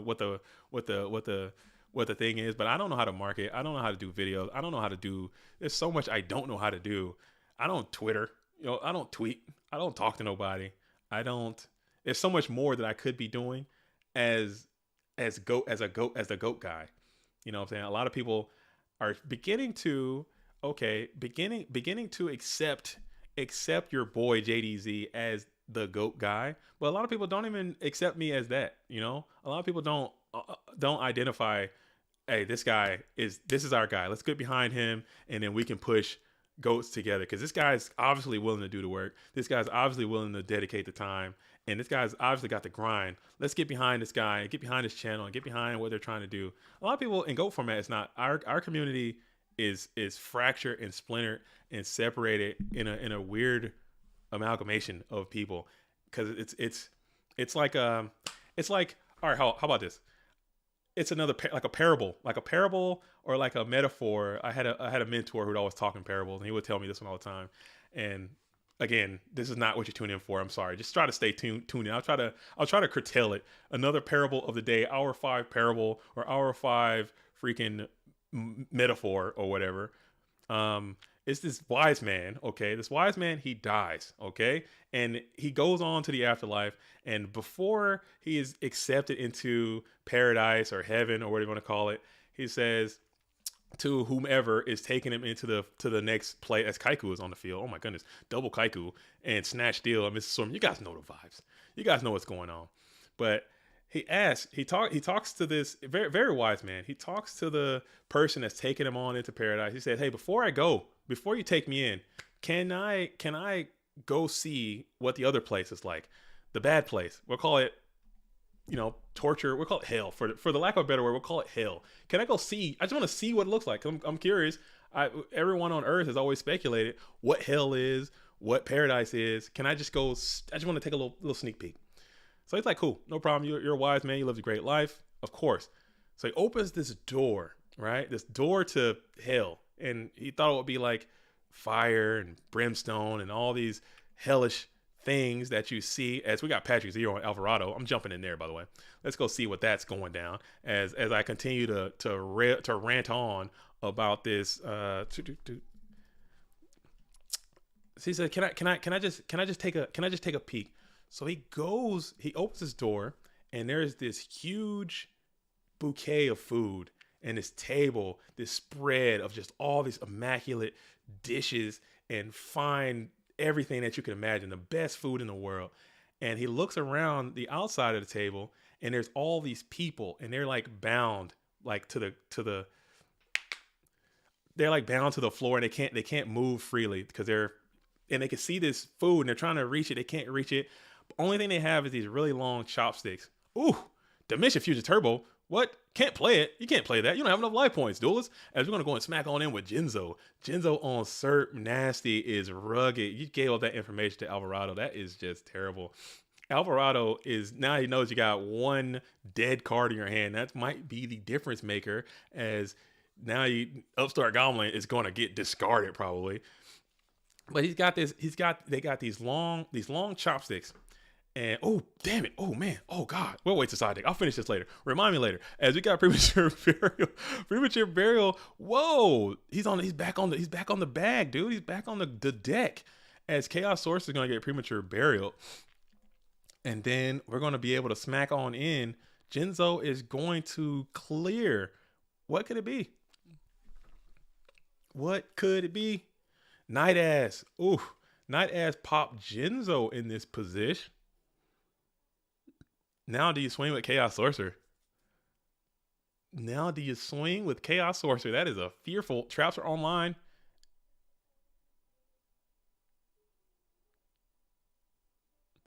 I don't think that would leave, would it? I don't think that Call of Hunted should be on the field. It's negated, yeah. That Vortex hit BLS, Sork, and Spies. Ooh, Vortex is nasty. Vortex is nasty, and we're going to leave all those scapegoats on the field. Wow, that's impressive. 500 versus 2,000. Man, oh man, oh man. Whew, jeez.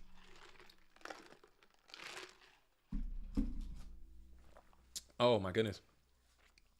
Jinzo no longer on the field to negate call. So it should be negated, and it should just be there indefinitely. It should. Again, we might have to get let's get the judge in there, but I'm fairly certain if Jinzo comes to the field, he negates call, and it just stayed. Call is no longer chained to Jinzo, and it just stays on the field meaninglessly, is how it should go down. But let's confirm that. I think, or if they have an issue, they'll call. No pun intended. They will call of the haunted the judge. One more time. Hold up. If they have any issues, they'll call the judge. There we go. That's it. That's the timing. I gotta work on it. We're gonna get it right. Yeah. Patrick vortexed me for 4 earlier.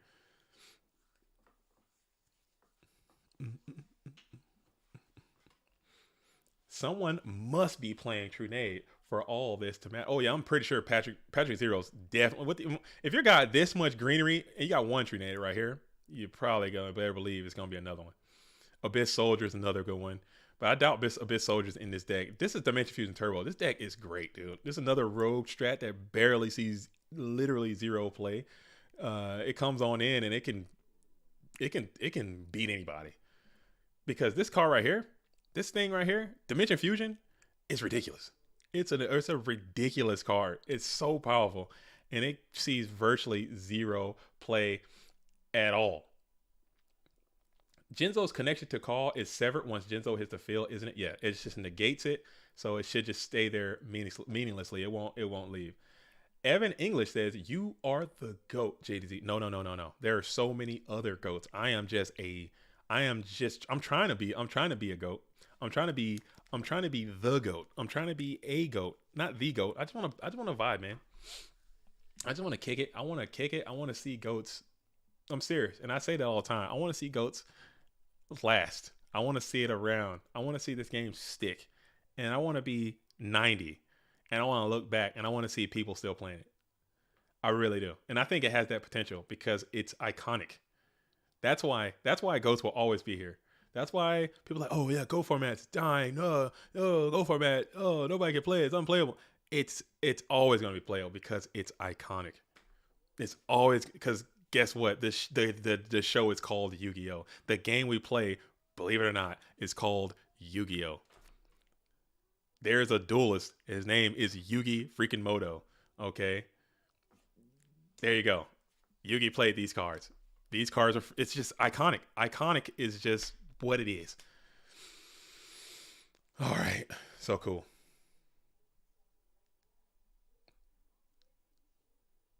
What is going on? What is happening? What just went down?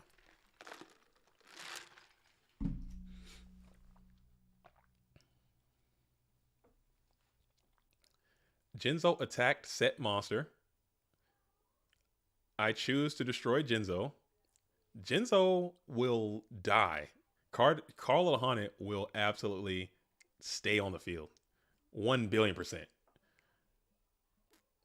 Call stays. Why wouldn't it? Right? Why wouldn't it? JDZ, tell me your story about how you started in Go. Oh man, that's a long story. I gotta finish my freaking my parable for today, or my, what is it? Not a fable, parable, metaphor. What is it called when you have a story?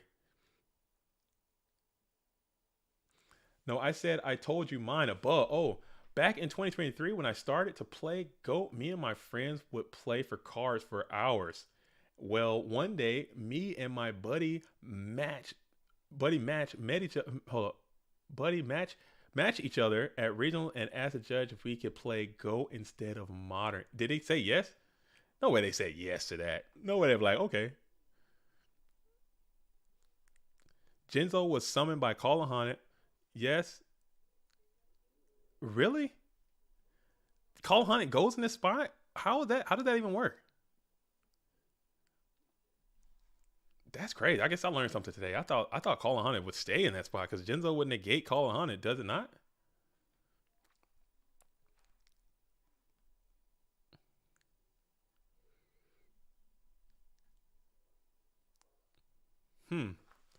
How did that work? Wouldn't Jinzo negate Call of Haunted, and then when Jinzo leaves, Call of Haunted should be meaningless? Like I know if I Royal Decree, is it the same thing with Royal Decree? He attacked Jinzo attacked a set Night Assailant. Night Assailant popped Jinzo. Call of Haunted was attached to Jinzo. I thought it would stay. I really did. That makes no sense.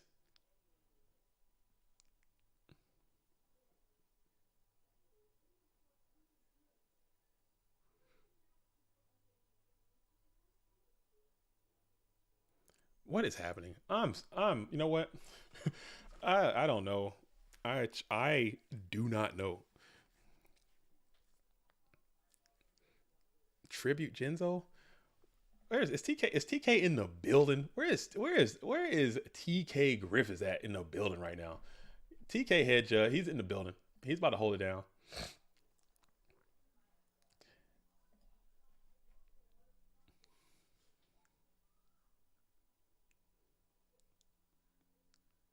Okay. All right. I'm chilling, man. I'm chilling. I'm chilling. We're vibing. We're chilling. We're absolutely chilling and grilling. We're doing our thing. Exile Force is going to go ahead and summon itself with priority. We're going to pop the Chaos Source. We got 2 cards left in deck for Patrick Zero. If you guys are just tuning in, that's 2 dueling cards that are left in the dueling deck. Giant Grenade will be pretty hilarious to be able to get those cards back, get that Call of Haunted back for another activation, but you just play no cards. One of those has to be DMOC, which is just extremely infuriating if you are in fact Patrick Zero, because you know DMOC's in there. You know it's not in the graveyard, it's not banished. It's going to be one of those 2 cards, and that is just cool, but unfortunate.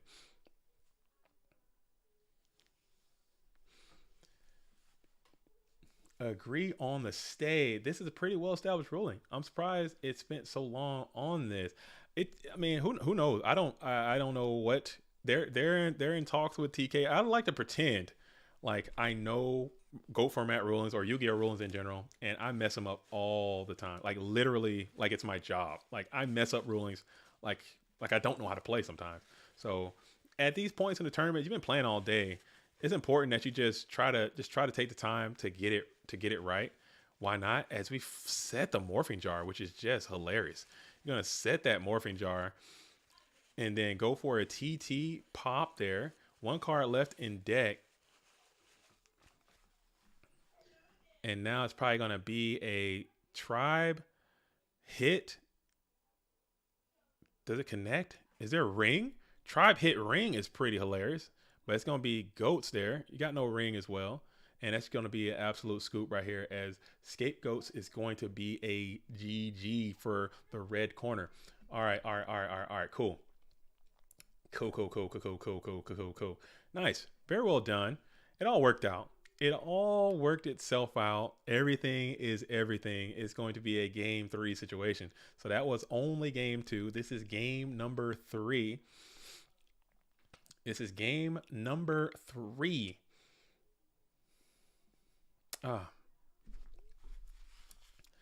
Okay. I'll finish my parable at another time. I don't want to bust it out right now, and then they're going to finish it. But essentially, dude, I don't want to get into it right now. We'll come back to it after this match, and then we'll go. As Michael Gray says, "Let's go, Patrick. I need someone to out these goats." You just want to get these goats out of there. You don't want to be running headlong into goat after goat after goat. This is the goat soiree, dude. This is a goat event. A lot of duels bust out the goat format, the goat based strats today. A lot of duelists busting out the GOAT format strats today. I think it's I think it's a great call, because Warriors have just been running wild. Warriors have just been running wild like Hulkamaniacs. They've been everywhere. And it's the GOAT format birthday, Nate Dawg. That's a great point. Goats coming out for goats. What we should have done, dude, it's too late for it now. But what we should have done, we should have hosted an event, and for the GOAT format, or for this day, and the only decks you should have been allowed to play were one of the top 8 decks from that event, and that's it.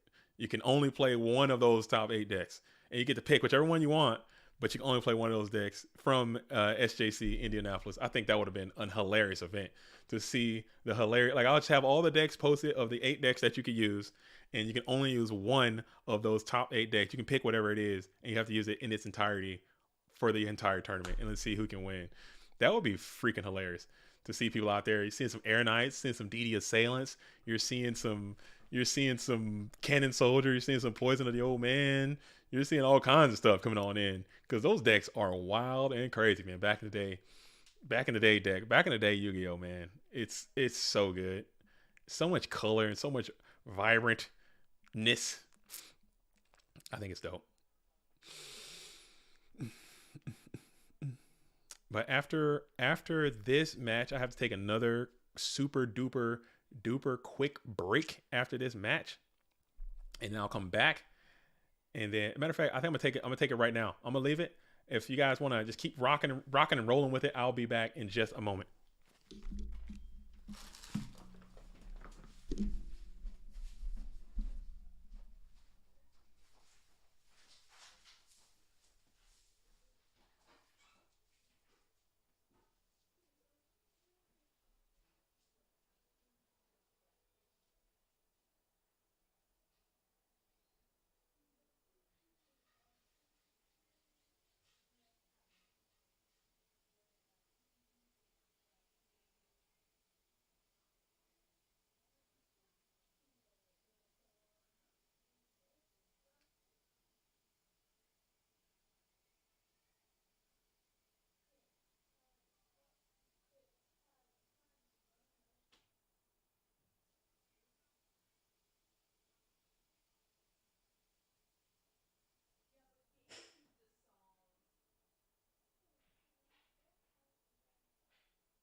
Don't you remember you told me you love me, baby?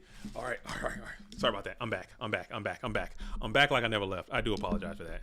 Again, calamity is befalling us. I do have some good news. The leak has been secured, but there's still some stuff I got to do to take care of the rest of it. So it's gonna be a long night for you, boy. Not gonna lie. It's gonna be a long one. We got it though. Big dog's got to eat. All right, cool.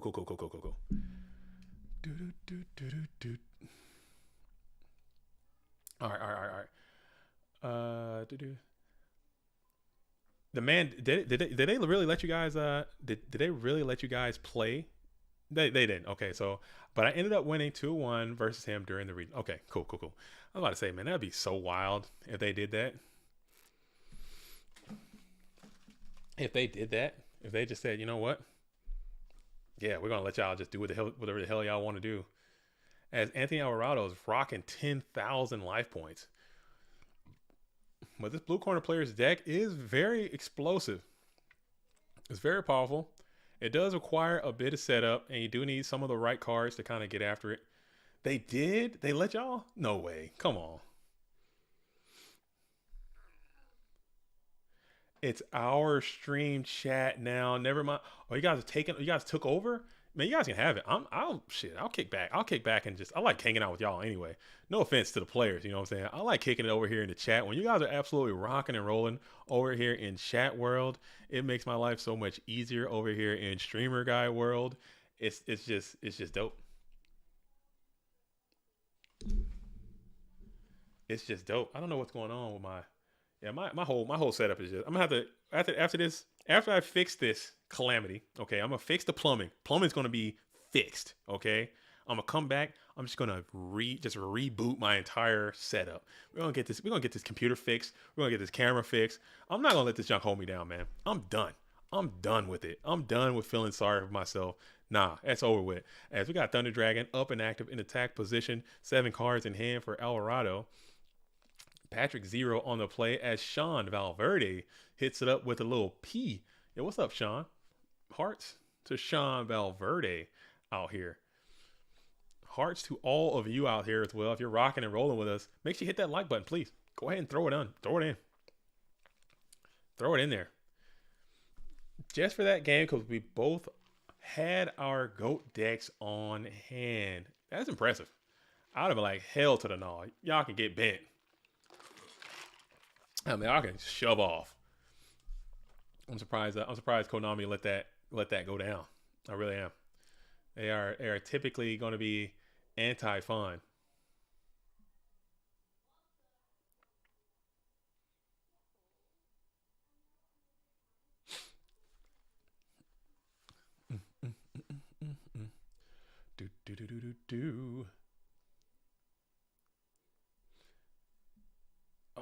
Okay.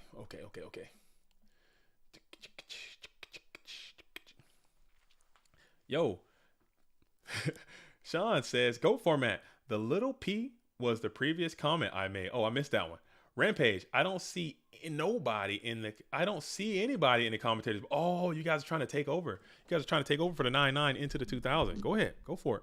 I don't mind. Come on. Take over. It's fine. It's fine. It's crazy.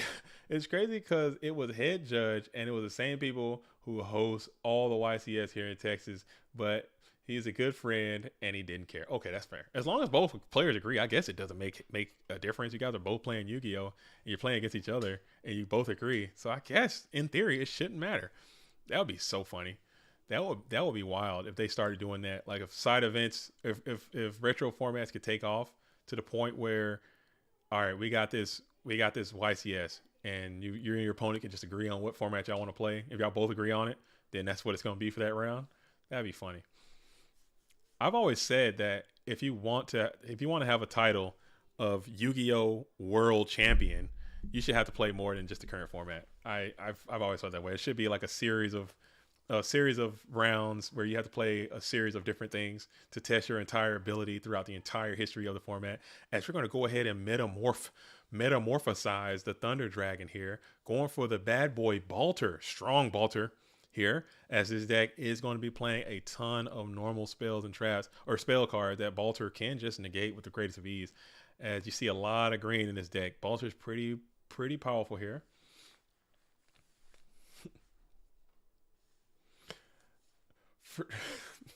For sure, it didn't affect anything outside of that one duel. OMG, imagine the finals and they go, let's play GOAT. That'd be hilarious. That would be so real. As we go ahead and hit, see, there's a lot of green on that scene. It is a lot of green on that scene, and this trap dust shoot is robust. As that pretty much is going to be the end of the duel, essentially. As we're looking at this hand, there's really not much Patrick Zero can do, and that's probably going to be the end of the game. There's no play that you have.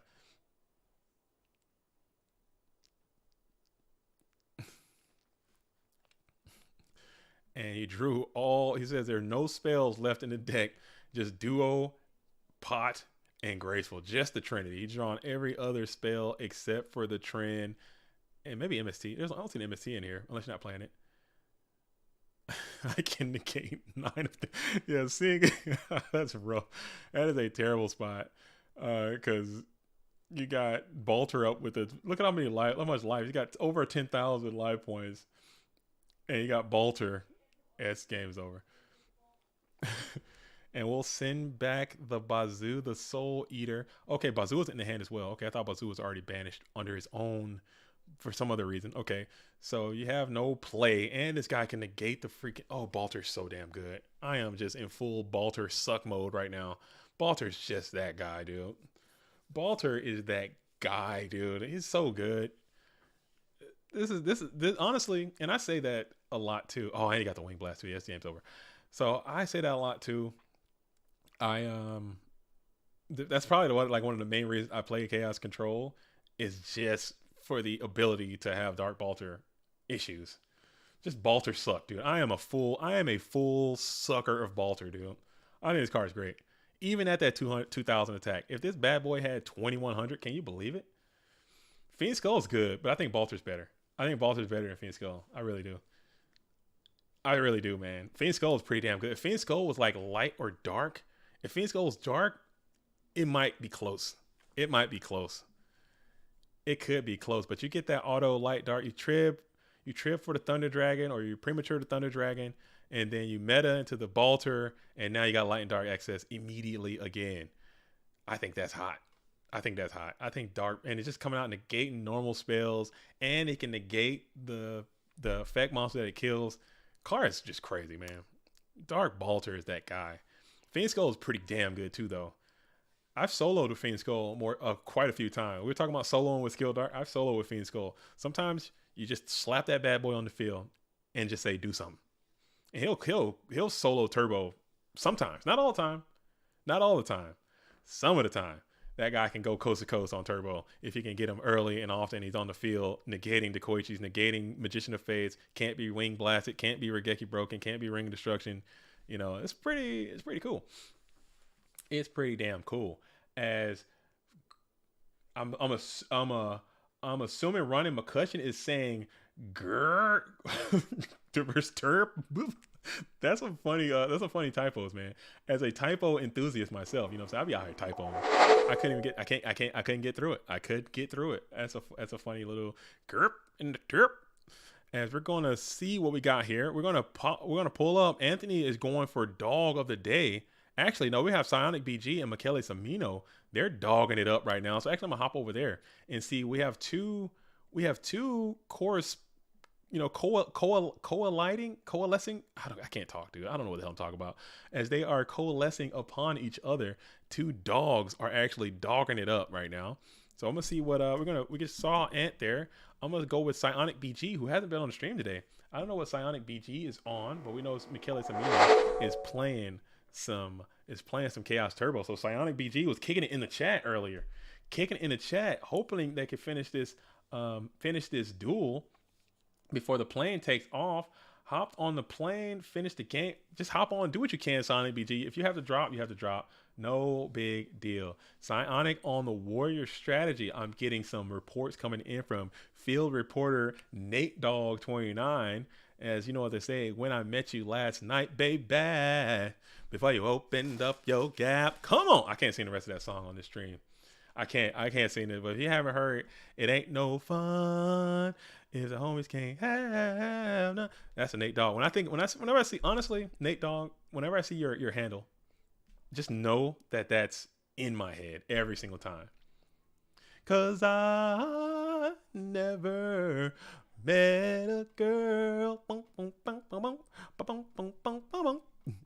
that I loved in the whole wide world.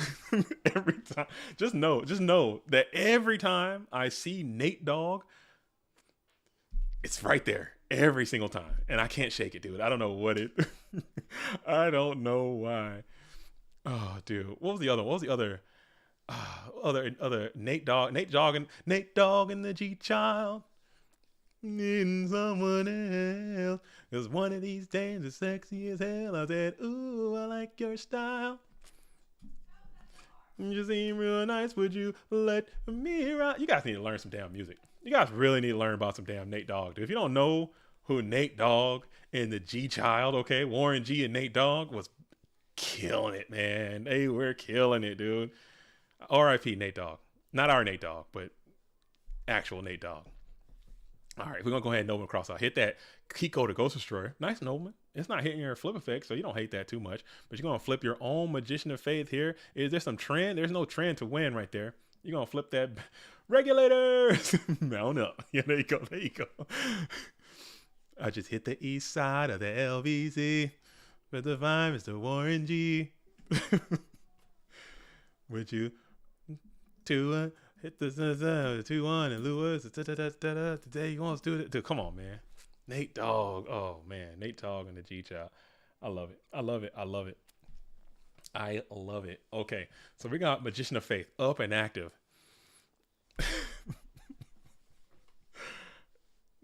Up and active. Drawing again. Passing it on over. Hit the Donald Z. Psionic BG with the Donald Z on the FIELD, smacking on in for 1-4, and will it connect? And it will. We're going to get a rip out of there. We're going to take one from Michele, going to drop him down to 2 cards in hand. Mid, as you select the middle card, it is that nasty Night Ass. No flips to bring back. Unfortunate for Michele. Great for Psionic BG, as Faith is going to poke on in. We're not going to shift that bad boy to D. We're going to do an additional 300 points of hit damage to your health. No big deal. As we kick it back on over to Michele, who's up and active. 1,192 is going to be the Dueling Boy rating. That's a lot. Anything over 1,000 is quite hefty. As we're going to snatch, steal the Donald Z. Nutrient Z is going to be working for Michele. We're going to see if we can get a little plus value out of there. So yeah, I think that 300. But we got a ring. 2 for 1. Again, you don't hate it. And a ring. 2 for 1 and a ring. You don't hate it. Unless you got a Book of the Moon. Unless you got a Book of the Moon, but you have a Solemn of the Judgment right here. So you're going to get a little bit more life points, 3,000 to be exact. And you got a Solemn on Solemn. So we're going to go ahead and just, everybody's paying. And we went up. We're going to go ahead and go down there. As you added 4,000, let's go ahead and cut that 4,000 in half. Let's take 8,000 off of that hitbox. No problem. Psionic BG is probably on a cell phone at this point as this duelist is trying to fly about the country. We're going to go ahead and ring everything up. At the end of the day, we're sitting at 1,600 versus 2,600, and we're going to slam it right on into that second main phase. Cool. We got a tight little match here as we're kicking it into the second main phase right now. What is Michele going to do?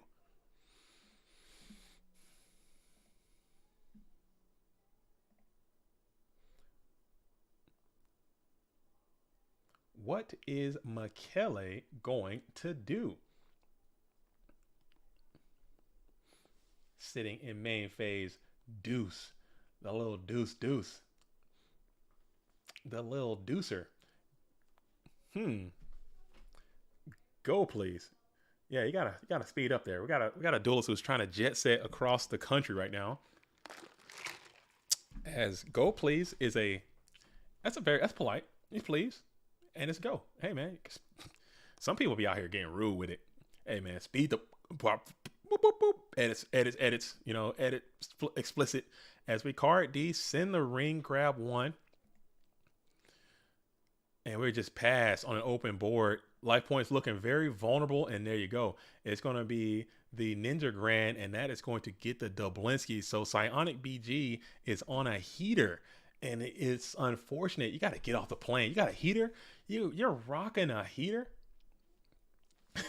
You're rocking a heater. As Sean Valverde says, isn't Michele like a girl's name? Isn't Michele a girl's name? What was that from?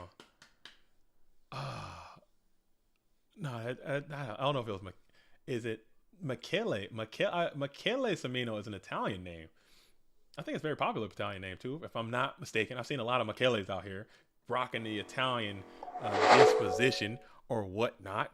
I think Michele is Italian. Oh, I'm thinking of Kung Pao Into the Fist. When from this day forward, you shall refer to me as Betty. Isn't Betty a girl's name? You know, that's what I'm thinking of when you said that. Same vibes, same energy of that delivery. As we're going to hop on back over to see what Alvarado is doing again with JPEZ. I haven't seen JPEZ. I don't know who that duelist is, but they're cooking. They're over here and they're locking horns with an absolute K9 right now. So let's see what JPEGs and Alvarado are up to. And JPEG's got some cool little sleeves right there. I think that's some cool sleeves. Got a cool whole aesthetic. Treeborn, okay. The sleeves. Alvarado out here rocking no sleeves. In the patent pending Neos rocking on the avatar. I don't hate it. Dude, that movie used to have me in absolute tears when that movie probably, I don't know, it had to do some. I watched that movie so many times, it had to have done some like lasting brain damage. That's probably why my brain doesn't work as good now, is because I spent a lot of the time watching that movie in my adolescence, man. But I'm telling you, that movie was hilarious. Kung Pao Into the Fist. If you haven't seen it, it's very stupid. You probably won't like it now as an adult, but I haven't did. I watched it with my kids like not too long ago, just because we watched movies that I used to like watching, and they were laughing, and I was still laughing. My wife was like, "Oh my goodness, get this off the screen, please. Get this off the screen, dude. Isn't Betty a girl's name?" So I want you to hit me with sticks until I throw you off of my body and request a towel. Start beating them. Come on, man. That movie is great, dude. That movie is great. Come on, man. Let's go. As we got JPEGs on the play. Let's go, J. People are calling for J. Yeah. Come on. I need to watch that movie. I need to watch The Wire and Kung Pao Into the Fist, dude. I need to watch The Wire. Oh, dude. Shirt ripper. Shirt ripper. Oh. Blue pants. God, dude. Oh man. Oh man. Oh man. You guys got me. You guys got me lit, dude. As we got Sang in attack position, no thumbs up. Could be a TT. Sang in attack position. You got a pot duo, or you got a pot shoot in the bin. Sang in TT. And we're gonna think about it here. And we'll send it all. That's a strong TT there. Sang in TT is always a mess, dude. It's always a freaking mess. As we're going to go ahead and Sang in TT search Faith. Sang in TT search Faith. The king stays the king. Hold up. I'm actually sad the sequel Tongue of Fury never came out. Me too. Me too. And I was always hoping it would, but I think that was a big goof. I don't know if they actually were working on it. But man, if they had a sequel, I'll go watch it right now. I thought that movie was great. Swinging a chain, standing on a waterfall, swinging a chain. Dude, come on, man. They play the MC Hammer, and he's doing that movie is freaking funny, man. Come on, man. Come on. RuneScape and GOAT. Life is good. RuneScape. I've heard of RuneScape. I've never played it. I've heard it's pretty chill. I've heard nothing but good things about RuneScape, and I've heard nothing but good things about a game called Baldur's Gate. Is anyone playing that out there? We got any other gamers out here? I don't have any time for any game. My only game is Yu-Gi-Oh right now, but I've heard that there's a game called Baldur's Gate that a coworker of mine, and again, I don't play games, and we talk, when I'm at work, but I wouldn't say that we're like friends. I wouldn't say that we're like friends. But we definitely talk, and he just let me know everything about this game. He's like, dude, it's the greatest thing I've ever experienced. So I don't know. I might have to check it out. I think it was talking about the new game based on Temple Run Escape. That's not real. I'm not buying that. That's a joke. Logan, you're trying to joke me. As Psionic BG literally just beats Michele, knocks him out of the tournament, and just leaves. That's savage activity. If I'm Michele, I'm pissed. I'm like, dude, I'm gonna find you, and I will haunt your dreams for 1,000 years. Because you could have just not have played me, is what Michele is probably thinking. Because like, you know what? I want this invite, and you just blocked me for no reason. You didn't have to do that. But you know what? You got to be a dog, okay? And I respect the Grussel.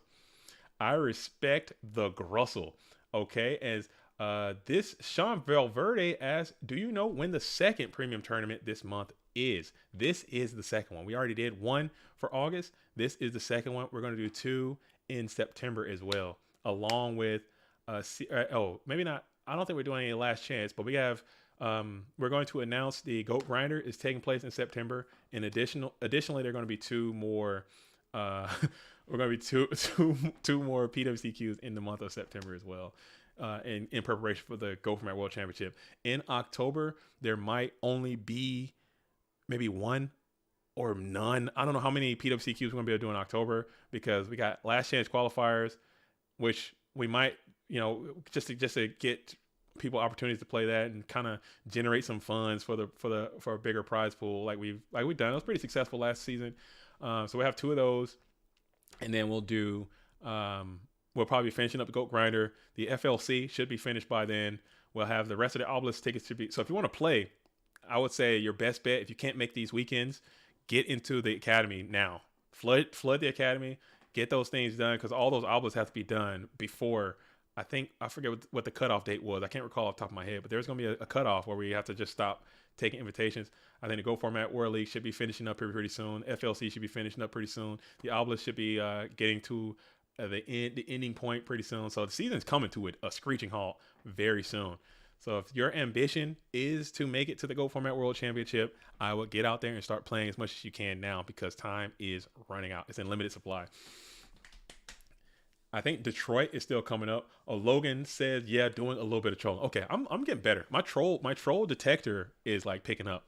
If this was JDZ 6 months ago, forget about it. I'd have been over here Googling freaking Run Escape like right now, trying to get in, man, trying to fit in. I've never, me as a person, like I've never been a guy that's been in. I've always been out. I've never fit in. You know what I'm saying? I've always been, for some reason or another, at powers I can't control, I've always been on the out. I've never been on the in. I've always been never in, always out, on the outskirts of everything. I don't know. Maybe I'm just a weird dude. Perhaps. I don't know. I'm working on it. But so when people are trying to like, hey, we're talking about stuff, or trying to, if things are happening, I try to like understand what the hell is going on so I can be in. I want to be I want to be in. I don't want to be out. I've been a I want to be the freaking I've worn it as a badge of courage for a while, like being, oh dude, I'm an outcast. I'm by myself. Like I don't need anybody. I like to be alone. And that junk is incredibly lonely, dude. I'm not gonna lie. That was all a front, dude. That was all a front. It's a fake, dude. I don't like being alone. I want to be with people. I want to have friends. Come on now. So if that's just maybe that's my own personality. But as I'm getting older, I'm learning to just be one with my actual true self and not try to just fake my way through a lot of stuff. It's okay. It's okay to be lonely and trying to, whatever. So Michael Gray says, so there are literally no Chaos Turbo decks left as we go ahead and play another robust torrential tribute. Alvarado is up and active. I believe JPEG. What's JPEG playing? JPEG's playing Chaos Turbo, I want to say. JPEG is rocking Chaos Turbo, but he's in a meat grinder against Anthony Alvarado here as we go ahead and immediately speed run Sangan to the bin. 1,000, you got to do something because you only have 500 life points left, so you have to answer this Sangan now. You have to answer it now. Sean says being on the out can be a good thing. You get to do your own thing and not doing what everyone else is, competing with others. Being on the out, you have no competition. That is true. I mean, to a certain extent, that is true. And I'm not saying you have to if you're trying to change your identity or change your personality or change things that you enjoy to fit in. That's not the same thing as what I'm saying. Like I like having friends. I like being around people. I like not being an outcast. Because I've been an outcast my whole life for the most part. Because I'm always the new guy. I'm always, the new kid, the new person. I'm never at the beginning. I'm never like in the in groups. I'm always trying to work my way in. And I'm saying I would rather be in than be out. But I'm not going to do it at the cost of, for perfect example, like when I was working in this really tight knit group, like very tight knit group, and I'm a new person in, and these people have been working together for years. They knew each other, they knew each other's families, they've gone to places with each other, and they're a very tight knit group. And I'm trying to come into this group, and I want to be. These people are people that I work with, people are teams with. You're together with these people, so you want to fit in. You want to be with those people because you're going to be around those people. If you just isolate yourself, you're not going to. You're depending on these people. It's a team environment or whatever. So the big team thing that everyone was into is like, okay, we all like to fish and we all like to tie flies and do fly fishing. That was just what they like to do together as a group. And I'm like, dude, I don't fish. I don't like to fish. I don't fly fish. And they're always sitting around and they're always talking about fishing and they're always talking about fly fishing and different places to fish. And that was just a unified thing, that the identity that group of people had. So I could have easily been like, oh, nah, to hell with you guys. I'm not going to try to learn your ways. I'm just going to sit over here and be isolated alone because I don't like what you guys like. Instead of saying, hey, maybe these guys could teach me something about what they're interested into and I can learn a new hobby myself and I can become a better, more well-rounded person. And that's what I ended up doing. Like I ended up going that way with it because, I think I'm a social person as I haven't been on the dual screen the whole time. Good grief.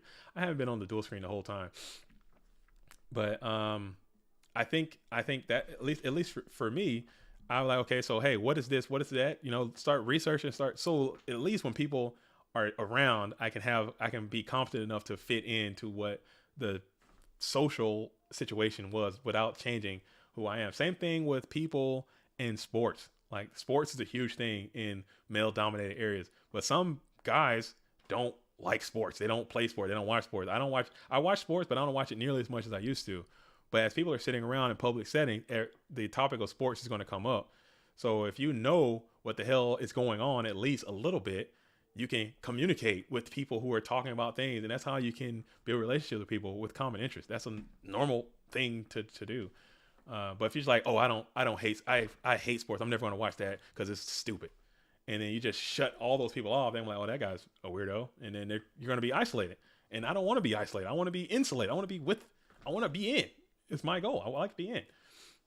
Then it's the group's responsibility to say, hey, we got a new guy. We should invite him into our hobbies. The group needs to put forth the effort to include a new person. I agree with that. But you got to understand, Sean, I'm talking about, and again, I'm speaking in generalities and I'm speaking in general terms. I'm talking about predominantly, type A male dominated areas. I'm talking about areas where, people aren't fully in tune with their emotions or aren't fully in tune with, their sensitivity or anything like that. It's because those skills just haven't been developed. So to say, hey guys, I'm new. I'm new. I'm alone. I'm nervous because I'm around all you people who've been together for a while. Let me into your group. You don't just say that. You just kind of show up with your action. You show up every day and you work, and eventually, people will bring you in. And they do that too. That people bring you in. But it's it's difficult. It's difficult. It really is. And those type of skills that I'm talking about right now, these are skills that are diminishing as we're going to exile Force Pop saying, ouch. Hate that. I don't like that. I hate exile Pop saying, and that hurts. Every single time. I've exiled a singing so many damn times. So many damn exiled a singing. Get the spy is just rough. And they might not have the knock because they would have knocked instead of exile. So you kind of feel like you got a free one off on your opponent there. As you get the plus on the exile and you get their normal summon. 2 set cards on the field as JPEGs is going to hit a thumbs up in that standby phase. Un Coconut says sports ball is okay, but it's no game of kicks. It's no game of kicks. Game of kicks. Is that a joke? Is that a pun? Is that a sports ball pun? Is that a sports ball pun? Did I just get a sports ball pun in there? Let me know if that was a sports ball pun. I'll give you one anyway. You get drums anyway. You get the drums anyway, just because it could have been a pun. I'm not sure if it was. Joey says you have to prove your worth to type A groups, equivalent to the jock groups in high school. Exactly the same thing. It's the same thing. And that's just how the world works. And whether it's right, wrong, or indifferent is not for me to say. I can't speak on behalf of the society as mind control is going to come on off. Going after those sets again. Zachary Heater. So glad to catch this live. Of course. Thank you. Oh, and you got double neg over here as JPEGs is just doing everything they can to get cards away from the blue corner player. As you get the exile on the singing and you send them back to back bluff. Do you go third or bluff 3 for 3? No way you'll bluff 3 for 3. You can't bluff. You can't do a 3 for 3 bluff as Mewtwo struck back is saying LOL with the fake out with the juke. As PQ2 says, what round are we on? We are in the losers bracket, aka Dogtown. So Dogtown, I believe, is the semifinals or quarterfinals of the losers bracket. That's what Dogtown is. You're just tuning in. Dogtown represents anything that is not in the winners bracket, because I'm not about to sit here and count those rounds and try to put losers round 7 in mind. Blah blah. We're not doing it. It's Dogtown. And when we get to Dogtown, when you figure out who it is, we're gonna go right to the grand finals. And then we're going to go to the grand finals if they reset it. That's how we give it up over here in PWTK. That's how I do it. When I'm rocking this stream, this is what we're going to get. But we are in the dog town, the place where you got to have that dog. You lost at one point in this tournament to drop yourself down to this dog town. And then you're going to have to grind your way out. You got the dog father over here in the blue corner who's definitely got that dog sensibility. Well, we got JPEGs over here. I'm not sure who this duelist is, but they're absolutely making some great plays, some great heads up stuff, bluffing like crazy, but you weren't able to, you got the knockoff and you sent 2 of your spies out. We know one card in the hand of this red corner player is in fact GK spy. So it will not be able to plus unless you're playing a 4th GK mon. The fourth, GK Mom. Dogtown is almost better because it gives lesser known players a chance for spotlight. I try to feature as many lesser known players as I can. I try to because Goats is hard. I've been playing Ghosts for a while. I'm not, and again, I'll be the first one to say I'm not going to pretend I'm just the very best player. I have a lot of glaring weaknesses in my game. I have a lot of glaring weaknesses in my thought processes behind the decisions I make. I have a lot of glaring weaknesses in my deck choices that I use, and I'm fine with that. But I'm telling you right now, even if like I sat here and just say, okay, I'm gonna focus and try to just be the best player I could be, I don't think because it's just that hard. It's that hard to play this format and to get in. So whenever I see a newer player coming in and they're giving it a shot and they're just running against, some of these duelists who've been playing this game for legitimately 20 years, you know what I'm saying? Who've been playing this game, who have a ton, thousands and thousands of games, grinding. It's hard to get in. It really is. There's a very steep cost of entry to get into these tournaments and to become a successful player. So I try to champion it as much as I can because I know how frustrating and difficult it could be. As JPEGs play a beautiful game right there, he was able to get some serious negs out by allowing some of those sets to go off and try to really mix up the opponent based on what they knew. And I think it was good. Alvarado didn't get the units that time, but these things do happen, and we're going to see how that changes up. So now Alvarado sees, hey, this duelist likes to set bluffs a lot. Likes to kind of maybe that might change up the way that they do the processes of how they read those set cards. Who knows? As Zachary Heater says, it's called the greatest of all time format for a reason. Oh my goodness. I love Ghosts. I love Goat. I love Goat format. It is my favorite format. Not saying it has to be your favorite format, but it's definitely my favorite format. But I'm going to tell you right now, I think that was the biggest marketing blunder we could have ever had. Calling Goat format was a marketing blunder. And I feel that way in my heart. Because off the rip, just because of what you said, Zachary Heater, when you go up to something and you say, this is the best, this is the greatest of all time, because it's GOAT format. Even though GOAT format doesn't equate to that at all, it's about the scapegoats and blah, blah, you know the vibes. If you're here, you know the damn vibes. I'm not gonna regale you with the history and all that. But just saying something, hey, this is the greatest of all time, automatically people are going to say, no, it's not. Just because you said it is. Because that's just the nature of humanity.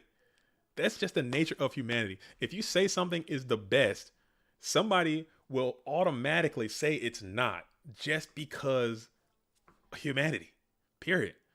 Like you say, oh man, Michael Jordan is the best basketball player of all time. He's the GOAT. He's the greatest. Somebody's going to say, no, he's not.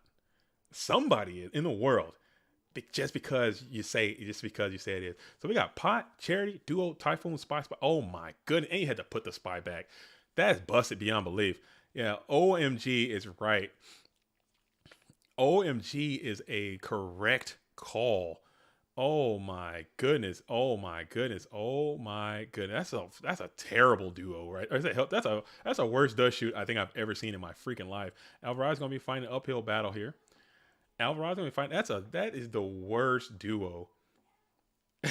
Every time I hop on here randomly, Alvarado is playing. He's a dog, man. He's out here getting it in. Somebody's gonna say he's out here getting it in. As Ronnie McCutcheon says, MJ is the GOAT easy. I would agree, but a lot of people might not. As JPEGs is going for a full sack activity here on the blue corner player. That is probably one of the worst trap dust shoots I've seen in a long while.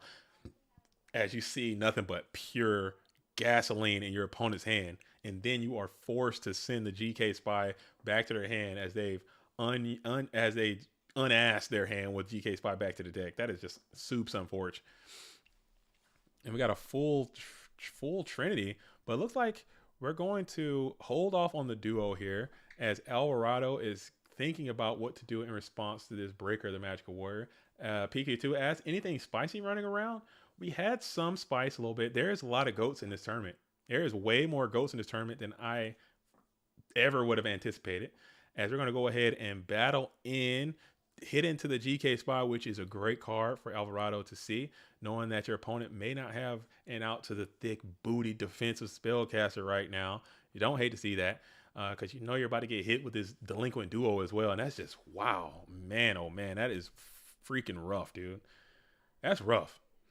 That is absolutely rough. But you know what? You gotta keep thugging. You gotta keep thugging out and see if you can dog your way back into this. This is Dogtown. Dimension Shooting Turbo was Spice. DFT is always going to be Spice, but Patrick Zero was eliminated, so he is no longer in this tournament.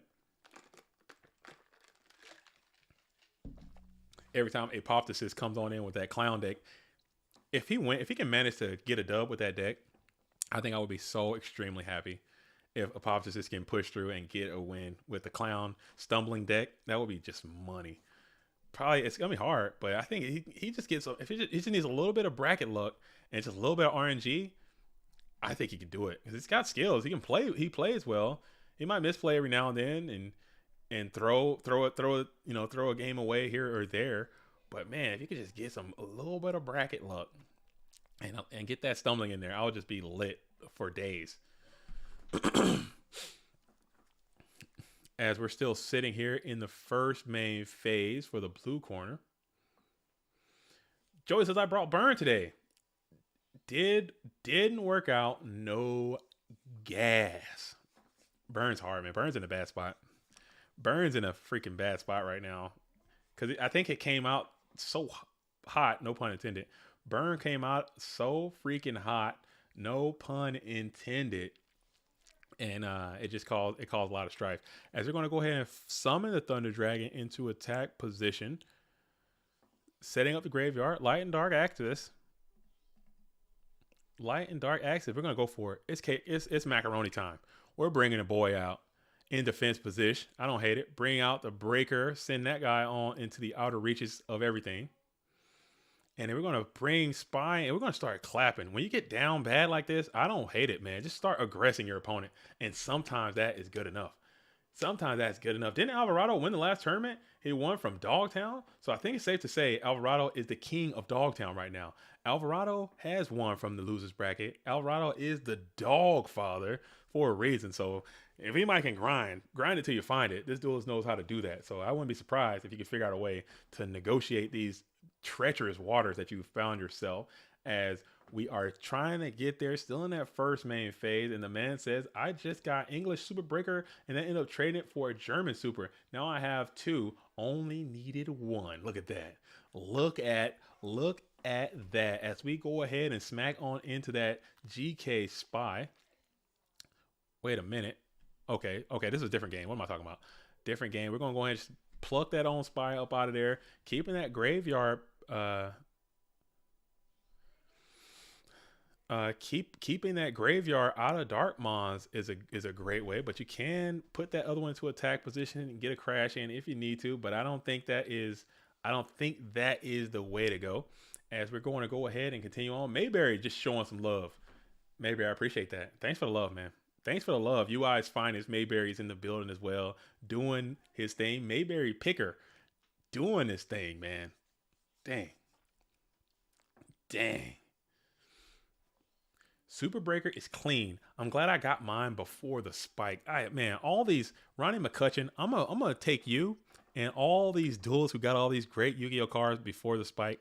I'm just gonna start lining y'all up and just start rocking y'all bodies with nasty hooks, dude. Because I'm so jealous, man.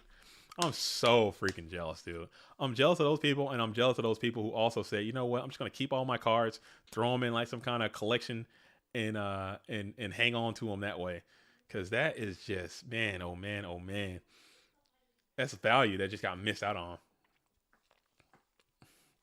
That is some value that just got missed out on. As Red Corner is thinking about it, you got a ton of cards.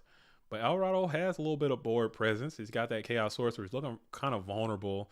No type of support on the field.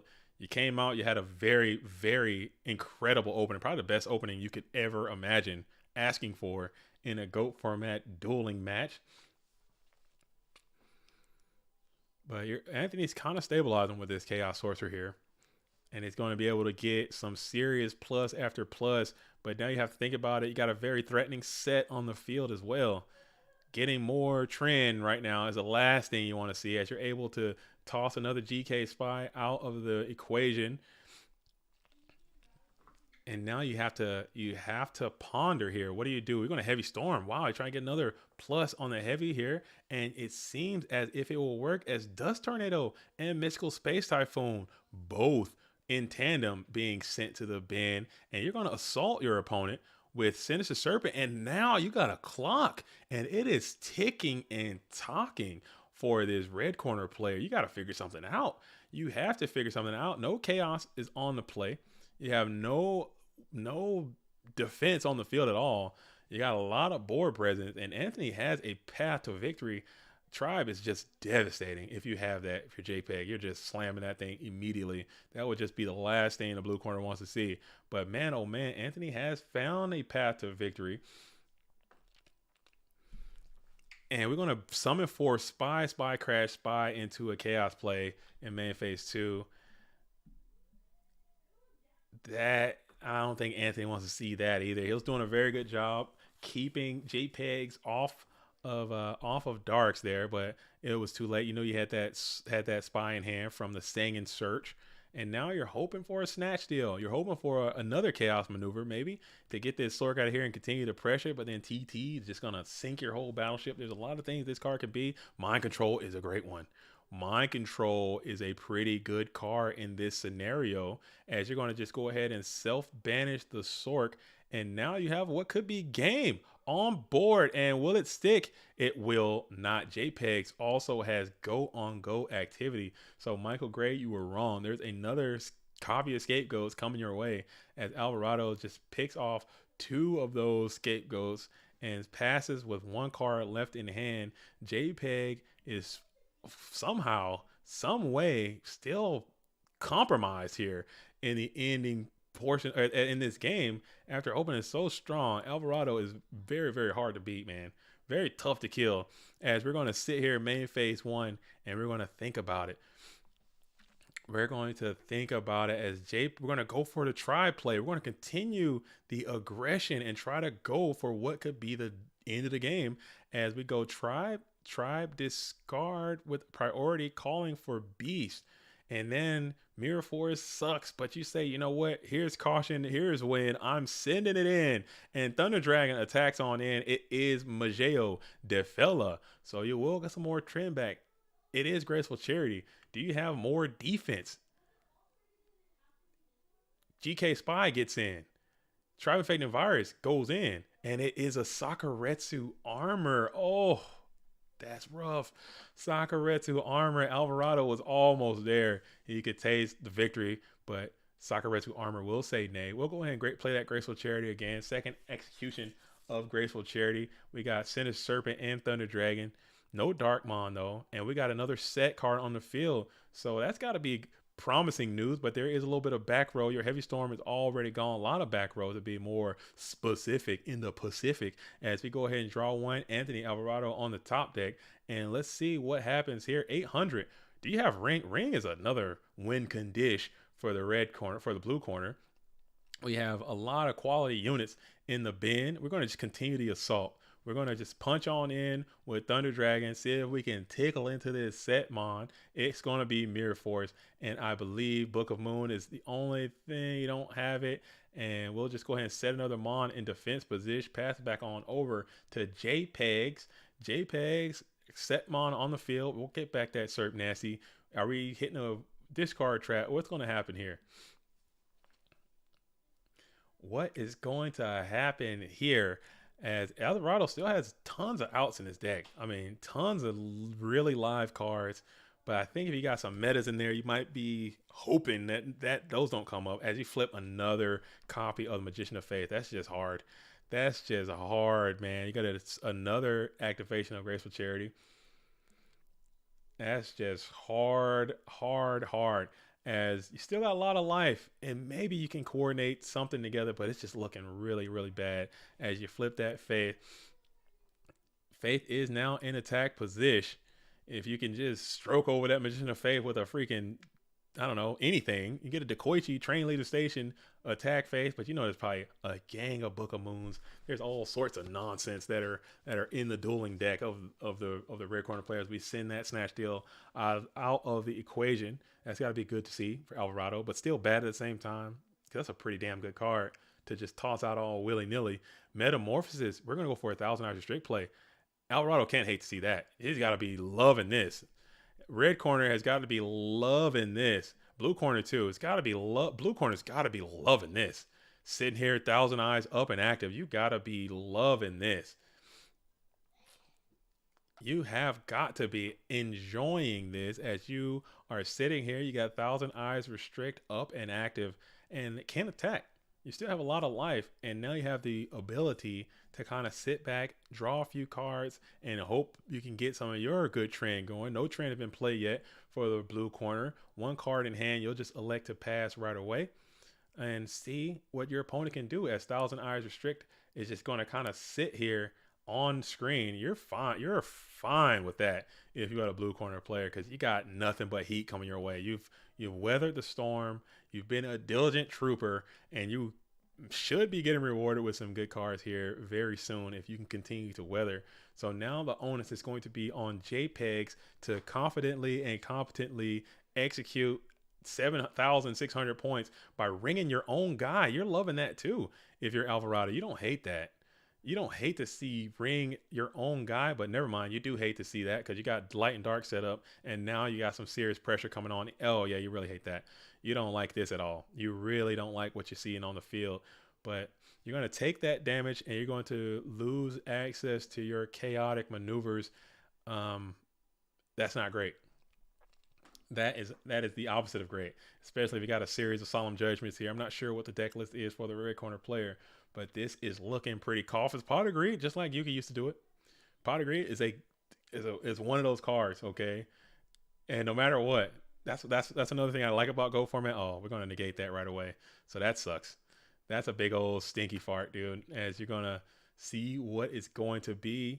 That's one thing I was about to say I do like about Go format is that people hate Pot of Greed and how sacky it can be sometimes, but just knowing that you have those cards in your deck sometimes is gonna be enough to hey, maybe I can live, because I could just sack. They sack me, maybe I can get back into it.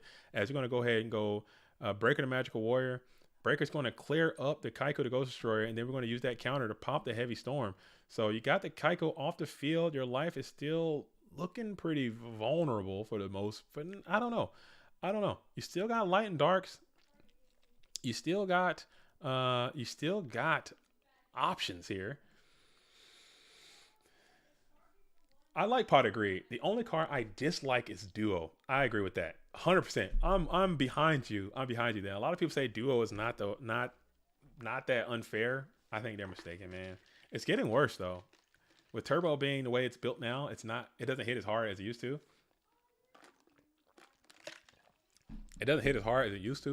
But we just banish the Breaker, giving Alvarado more draws. Still hoping for that Ring of Destruction is phenomenal still.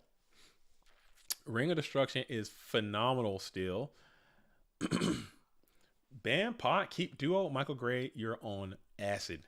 Okay. As we're just going to go ahead and take that 2,300 to the head and neck. Gets another draw off the top of the deck. What could it be? Checking Graveyard. I'll do the same. Checking both. It's Jog. We're going to take a little Jog of Greed. A little Jar. Take a little trip here. Hit the Noman on the set. It is going to be that Slippery Sinister Serpent. And we'll set one card onto the field. And then it's going to be Mind Control. And that's going to be a GG all around. So GG, well played. Alvarado almost fought back, man. Almost fought back. I think if you could have faded one of those Magician of Face in there at some point out of those 3 Graceful Charity activations, if you could have broke up one of those, I think he could have crawled back in there and got it. But it definitely did not work out, and that's what it takes, man. That's what it takes. That's what it's gonna have to take sometimes. If you want to beat the dog, you gotta come out. We gotta come out with prepared to sack, man, and you can't apologize for it. That's just how it is. Because I'm sure no one is going to apologize to you when they sack you. Just got to take it how you get it. And we got Nate Dogg and Justin Rawkins are locking horns. So I'm going to hop on into that one real quick. I'm going to hop on into Nate Dogg and Justin Rawkins. All right, let's see if I can figure out the thing. What's going on here? What is happening on here? Happy birthday, though, to GOAT format. 18 years of GOAT going down today, man. That's so insane to me. That's such a nutty thing to think about. That's such a nutty thing to think about, as we got Nate Dogg. I can't seem to find. They might just be hosting up. Let's see if they're hosting up right now. Are they done? Did they finish? No way they finished, right?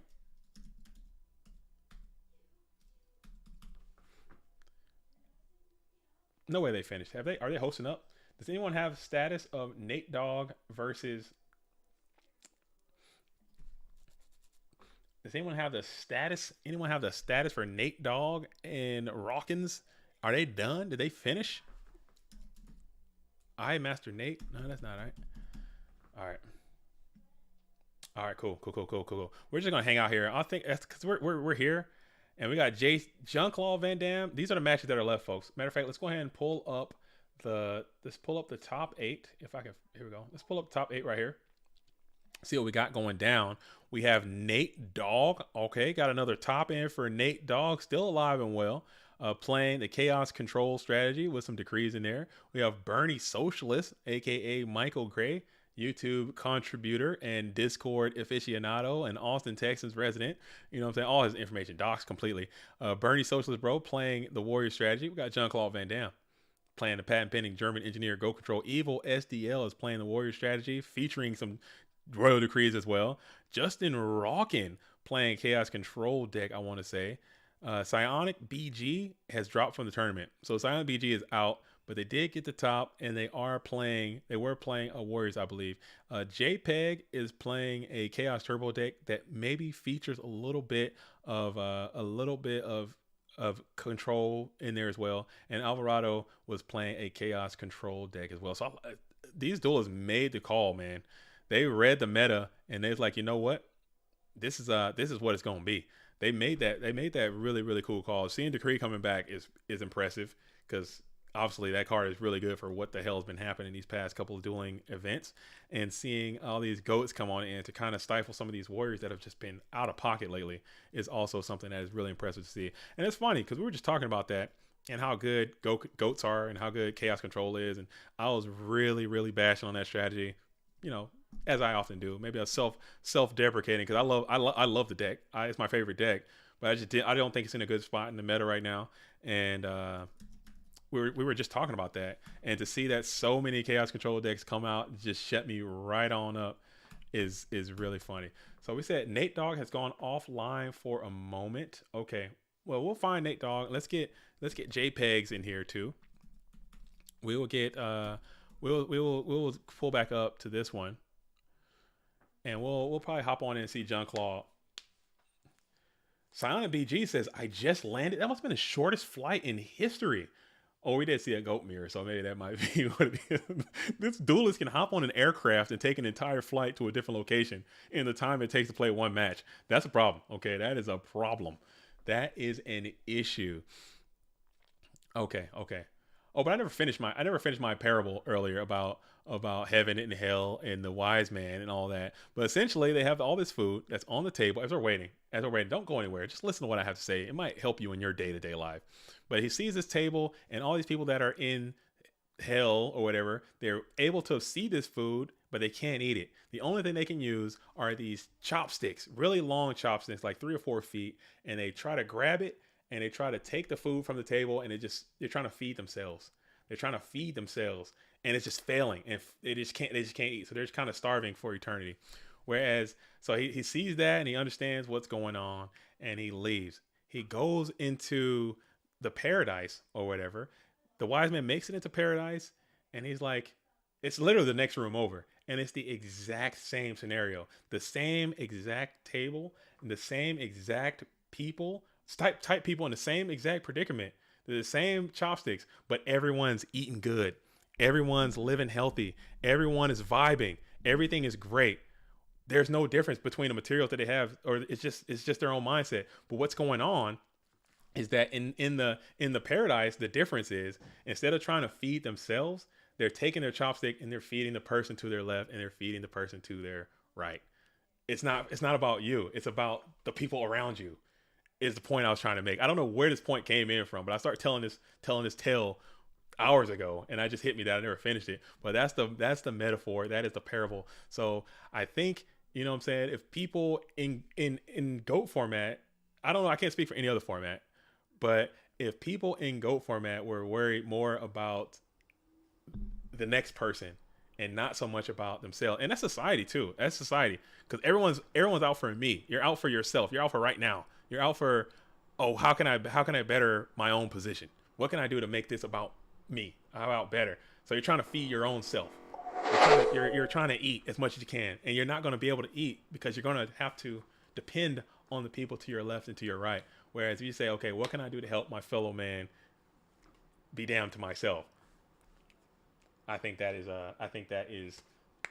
the situation at hand. But anyway, that's my parable for today. I try to do one metaphor, one parable, one fable, one, what are those damn things called? There's a story. Where it's a, it'll hit me later. My brain is bad. Anyway, but Jean-Claude Van Damme's going to come on out, get hit with Delinquent Duo, and then you're going to play Upstart Goblin. Delinquent Duo is just a pain in the ass, dude. What a pain in the ass card. What a pain in the ass spell card is Delinquent Duo.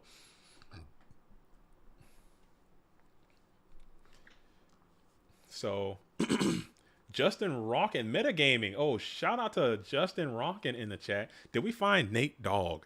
Did Nate Dogg report? Somebody, let's get Nate Dogg into the facilities, man. Make sure that Duelist is okay, up and active. Trying to get it in.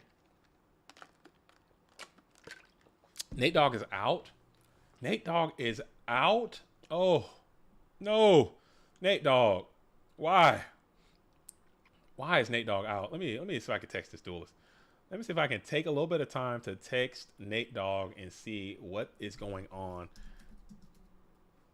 I think Nate Dogg might have had to drop there.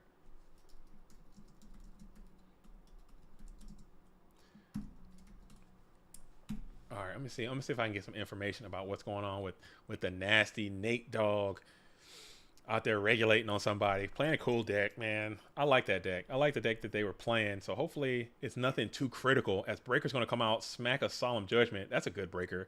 Into a Magical Merchant, into a Trap Dust Shoot. Not great. Top deck a Trap Dust Shoot. You don't hate that. I mean, you actually kind of do hate that. That's not great. That is not the best. That is not the best. Oh, he lost. Nate Dogg lost. Oh, Nate Dogg lost to Rockins. Okay, so they finished. That's what it was. Oh, GG's, Nate Dogg. GG's, man. That's rough. That's rough. But shout out to, oh, we finished the match already, and Rockins won. Okay, cool. And chill. Well, good game. Good game. Good. I mean, I'm assuming it was a good game. I'm sure both of you duels were absolutely getting it in, and I'm sorry that I missed it. But man, that's rough. That's rough for the nasty Nate, and good for Nate, or for Rockins. As we got DD Warrior Lady up and active on the field in attack position, summoned. You know the hand is a Trap Dust Shoot, so you got a lot of cards. JPEGs has been on power mode right now, getting it in, as we're going to go ahead and smack on into that DD Warrior Lady. No big deal. We'll clean it up. Send them both on up out of here.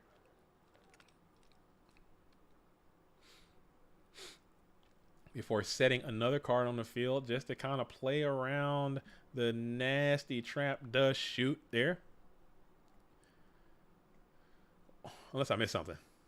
Okay, and we'll just go ahead and do a little bit of draw pass, throw back on over. We'll do a draw pass back to Jean-Claude Van Damme, who doesn't hate to see that either. Whenever you get duo and my opponent's draw passing, I'm draw passing, I'm fine with that, dude. I'm just trying to get some cards at this point. You're down 3 entire dueling cards at no fault of your own, really. At no real fault of your own. You haven't really had the opportunity. You know, Delinquent Duo is a son of a gun sometime. That Breaker got a little plus value as well, but now you're getting another nasty card getting activated on you. It's going to be that Trap Dust Shoot. Maybe you don't have any Mons here if you're Jean-Claude, but you do. We'll send one back. Can I dodge Jean-Claude again? At a certain point, you might not be able to dodge. You know what I'm saying? You've seen Bloodsport. You know how it ends, man. You know how it ends. You know how it ends. That dude with them big old chest muscles was trying to dodge Jean-Claude too. And you saw how that ended up. Poorly, I would say. Bad for him. Bad. He's talking crap too. You have not seen Bloodsport. Freaking turn the stream off. Get out of chat, dude. Get out. Ban him. Get him out of here. Do your homework, man. Dude, ban him. Michael Gray, get the hell out of here, dude. Turn this thing off. Drop it in the tournament and put it on your TV and watch it right now. Turn the stream off. Turn it off. I'm telling you right now. Turn the stream off. Pull the freaking feed up. It's on everywhere. Pull it up on Netflix, YouTube, Pandora, whatever the hell you're gonna pull it up at. Watch the damn movie. Okay, get your mind right and fix yourself. Okay, because you're coming in all jacked up. I haven't seen Bloodsport. What the hell is wrong with you? Fix it, dude. Fix it. Fix it. It's a problem. Okay, you're a problem. You know, I mean, because okay, you know what? You know what? Don't. Just don't. Because you know what's gonna happen? You're gonna finally take the time to sit down and watch that cinematic masterpiece, okay? And then you're gonna come in here to this chat and have the audacity to say something like, "Oh, that movie wasn't that good," and then I'm gonna have to fly back down to Austin and just slap the hell out of you. That's what's gonna happen. I'm gonna have to do a split kick and kick you right all up in your shit, dude. That's what's gonna happen. And I don't have time for that. I don't have time to book the airfare, get on Alaska Airlines, get on Delta, get on Southwest, book the travel, hotel, rental car, hire a private eye to find you, and just smack the hell out of you for talking nonsense. I don't want to do that, but I will if I need to. Okay, so fix yourself for one. All right, get it right, and then come on back into this Go Format Dueling stream. No, I'm kidding, but that movie is fantastic though. That movie is fantastic. As that movie is fantastic, man. Maybe I'm overselling it, but it's great. And when you're watching it as a kid, it hits so diff. It hits so diff. We got Jean-Claude out here split kicking and doing unnecessary splits for no reason. Come on, man. That movie's great. That movie's great. Bloodsport. What you know about the Kumite? Nothing. What you know about what was the power move? What was the power move Jean-Claude would do? And it's like the family technique that he learned to prove that he was I don't even remember the name of the family. What dude? Now I need to watch Bloodsport again. He has the technique. He has to show it to get into the tournament. Oh, if you want to prove you're with that that group, everybody knows how to do the one hit of death. You know what I'm saying? The little thing where he like breaks the bottom brick. Oh, not five-finger death punch. Not five-finger death punch. That is a rock and roll band. Okay, that is not the death move I'm talking about. The Yugi Boomer says, all I remember from that movie is the bone popping out of the guy's shin. How crazy was that? How crazy was that, dude? How nuts was that? That was graphic, bro. I like that. As we got a nice, strong, heavy storm coming on in, JPEGs might have to pay for this. Yeah, you're going to pay the fee, $2,900 to be exact. Jean-Claude had to understand that was a possibility. And just like that, a lot of drop passing. You got some cards, though.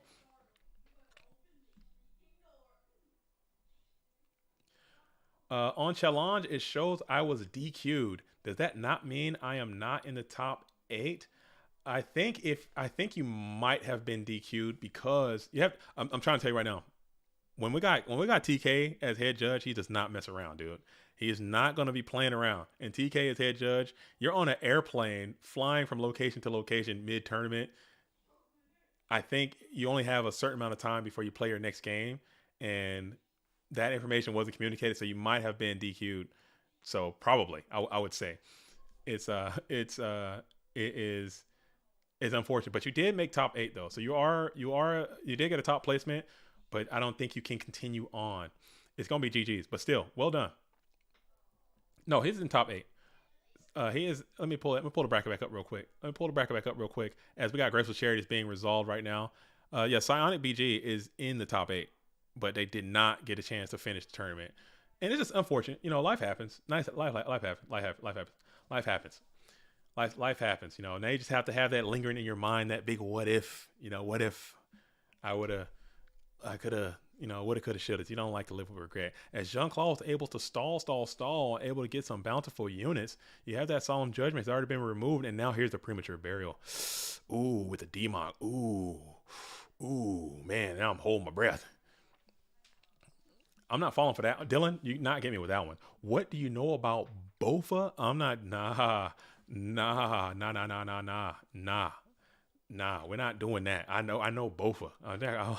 Fool me once, shame on me. Fool me twice, I won't be fooled again. Something like that. You know the vibes. Is JCV doing it? He's going for it. This is the play. Okay, this is the kill confirm. This is the kill confirm, as Ant says. What if? Wow. Yeah, that's rough, dude. Coming out and making it this far and just getting your balls completely sacked all the way into oblivion. That feels bad, man.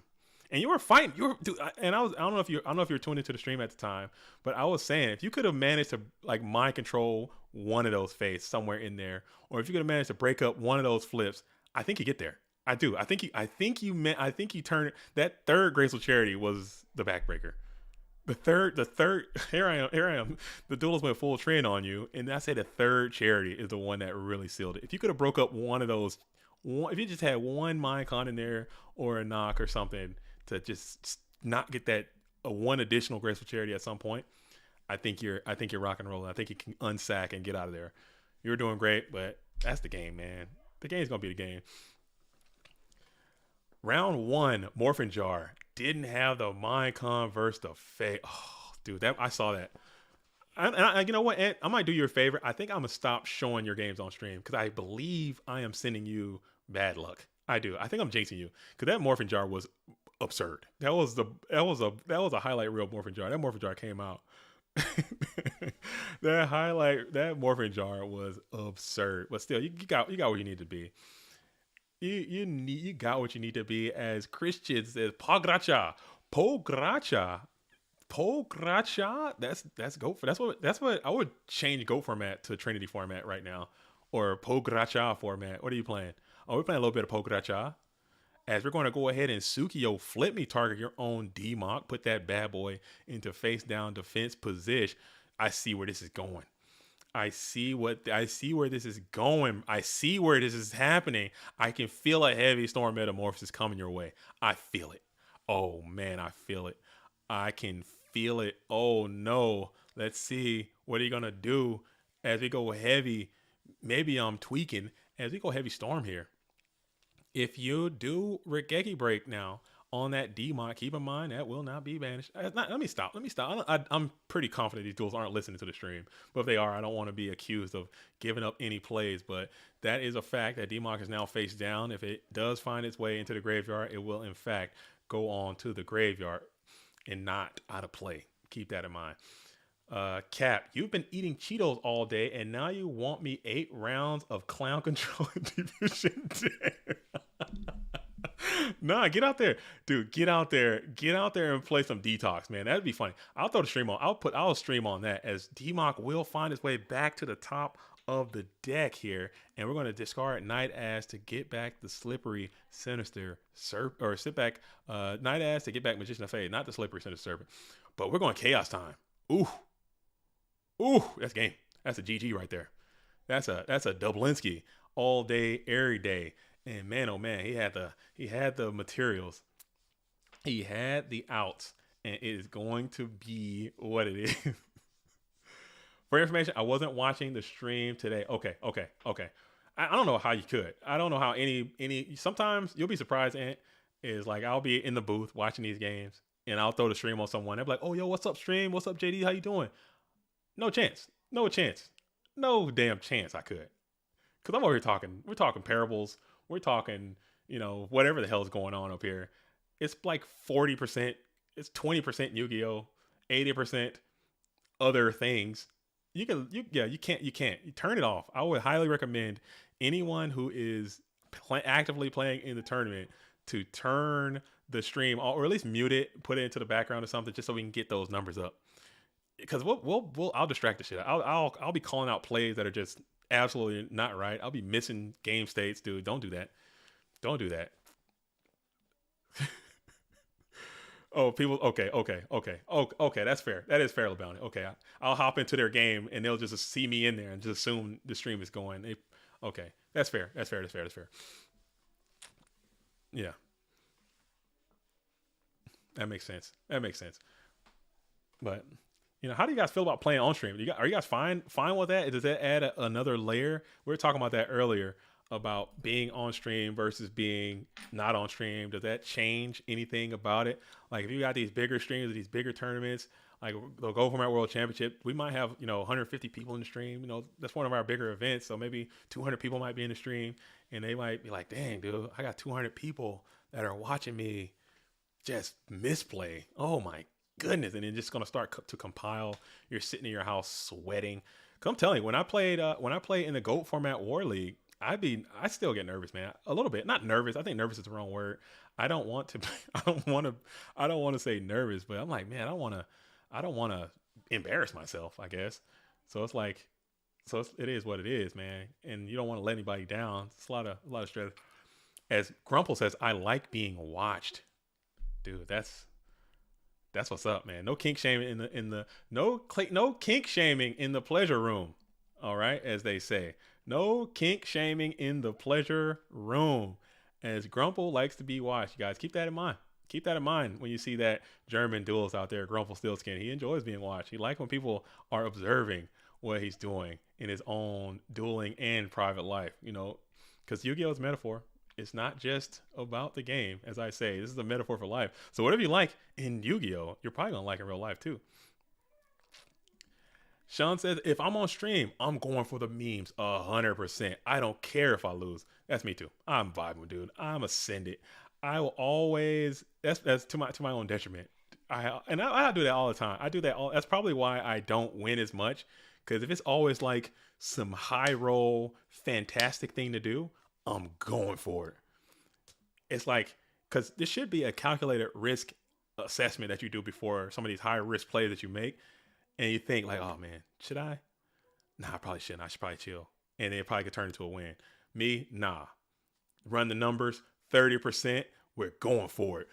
In instant L. More often than not. I'm sending it, dude.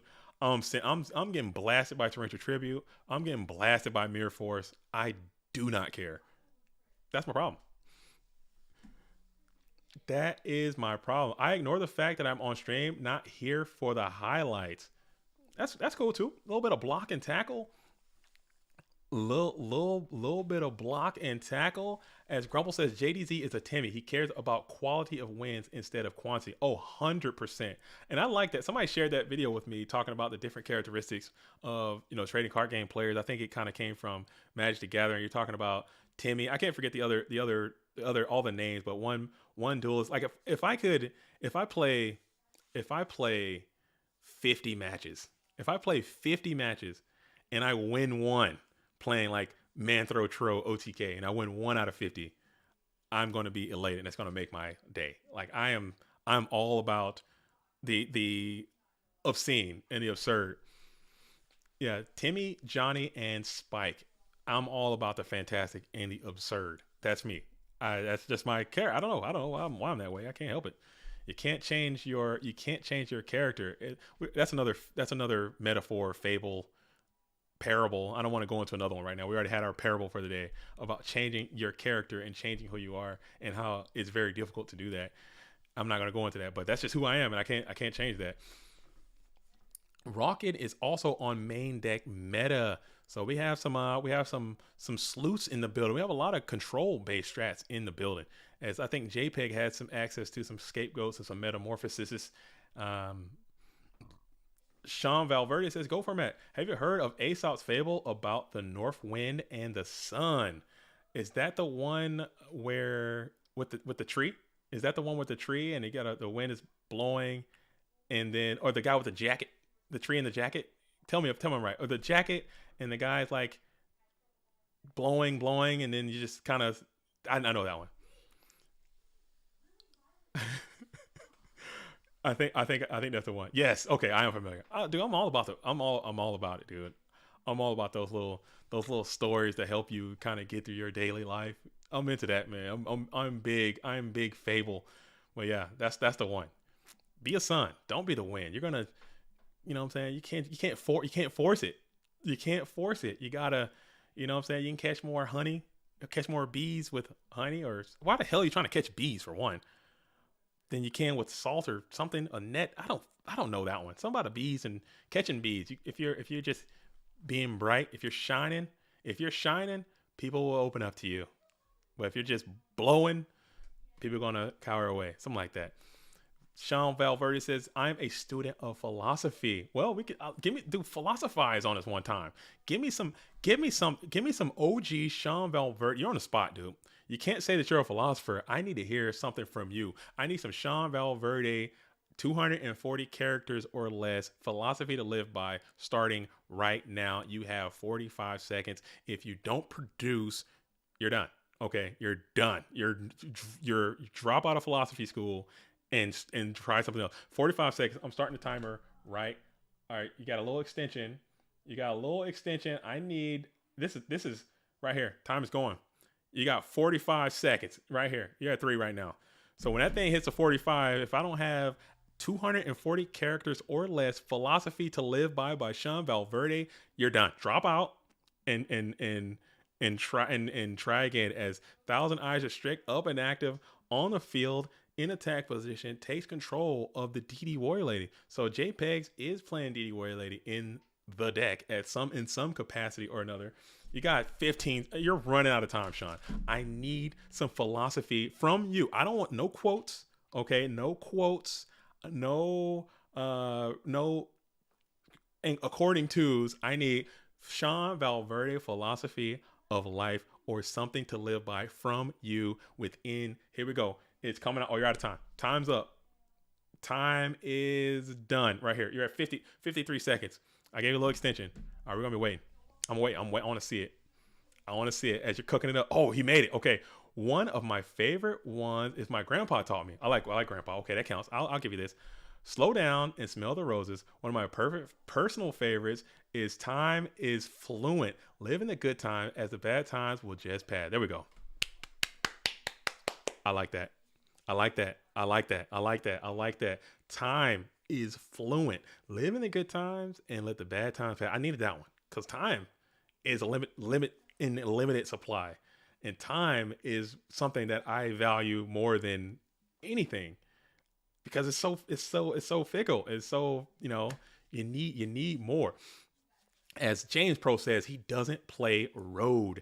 He doesn't play road. Wrong format. You're in a wrong. You're in a wrong location, James Pro. This is. He doesn't play road. You're talking Starlight Road. Are we thinking that? He doesn't play DD Warrior Lady. He snatched it still. Okay. Got it. I thought you were talking about. Okay. Whew. I thought you were talking about Starlight Road, man. I'm like, you're in the wrong location, man. We're not there. We're not doing that. Dude, Starlight Road would be nuts in Go format. I think we should add that. Bring Starlight Road and Stardust Dragon, and that's it. And no tuners. Just that's it. That will be busted beyond all belief. I'd be with it. As we're going to go and hit the Graceful Charity, Jean-Claude Van Damme down, up a game, down a position. So he did not play DD Warrior Lady. Okay, sorry, I was over here philosophizing. Me and Sean Valverde were in the philosophy bag right now. And this is a dog town, so you guys are going to get what you're going to get. Starlight Road and Warriors on game. It would be busted. It would be too broken. Never mind. Keep that out of there. Don't bring that. As JPEG is continuing the sack soiree, and we're going to go ahead and hit the Nomen of Crossout. We'll target that set mon. It looks like we're poised for attack as well. And that's going to be GG. We're going to go ahead and go on in to a game 2 scenario. But Starlight Road and Goat, would there be a lot of ways to trigger that? We have TT, we have Mirror Force, Heavy Storm, Tribe sometimes. Can you Starlight Road a Tribe in theory? I don't know rules, man. Help me out.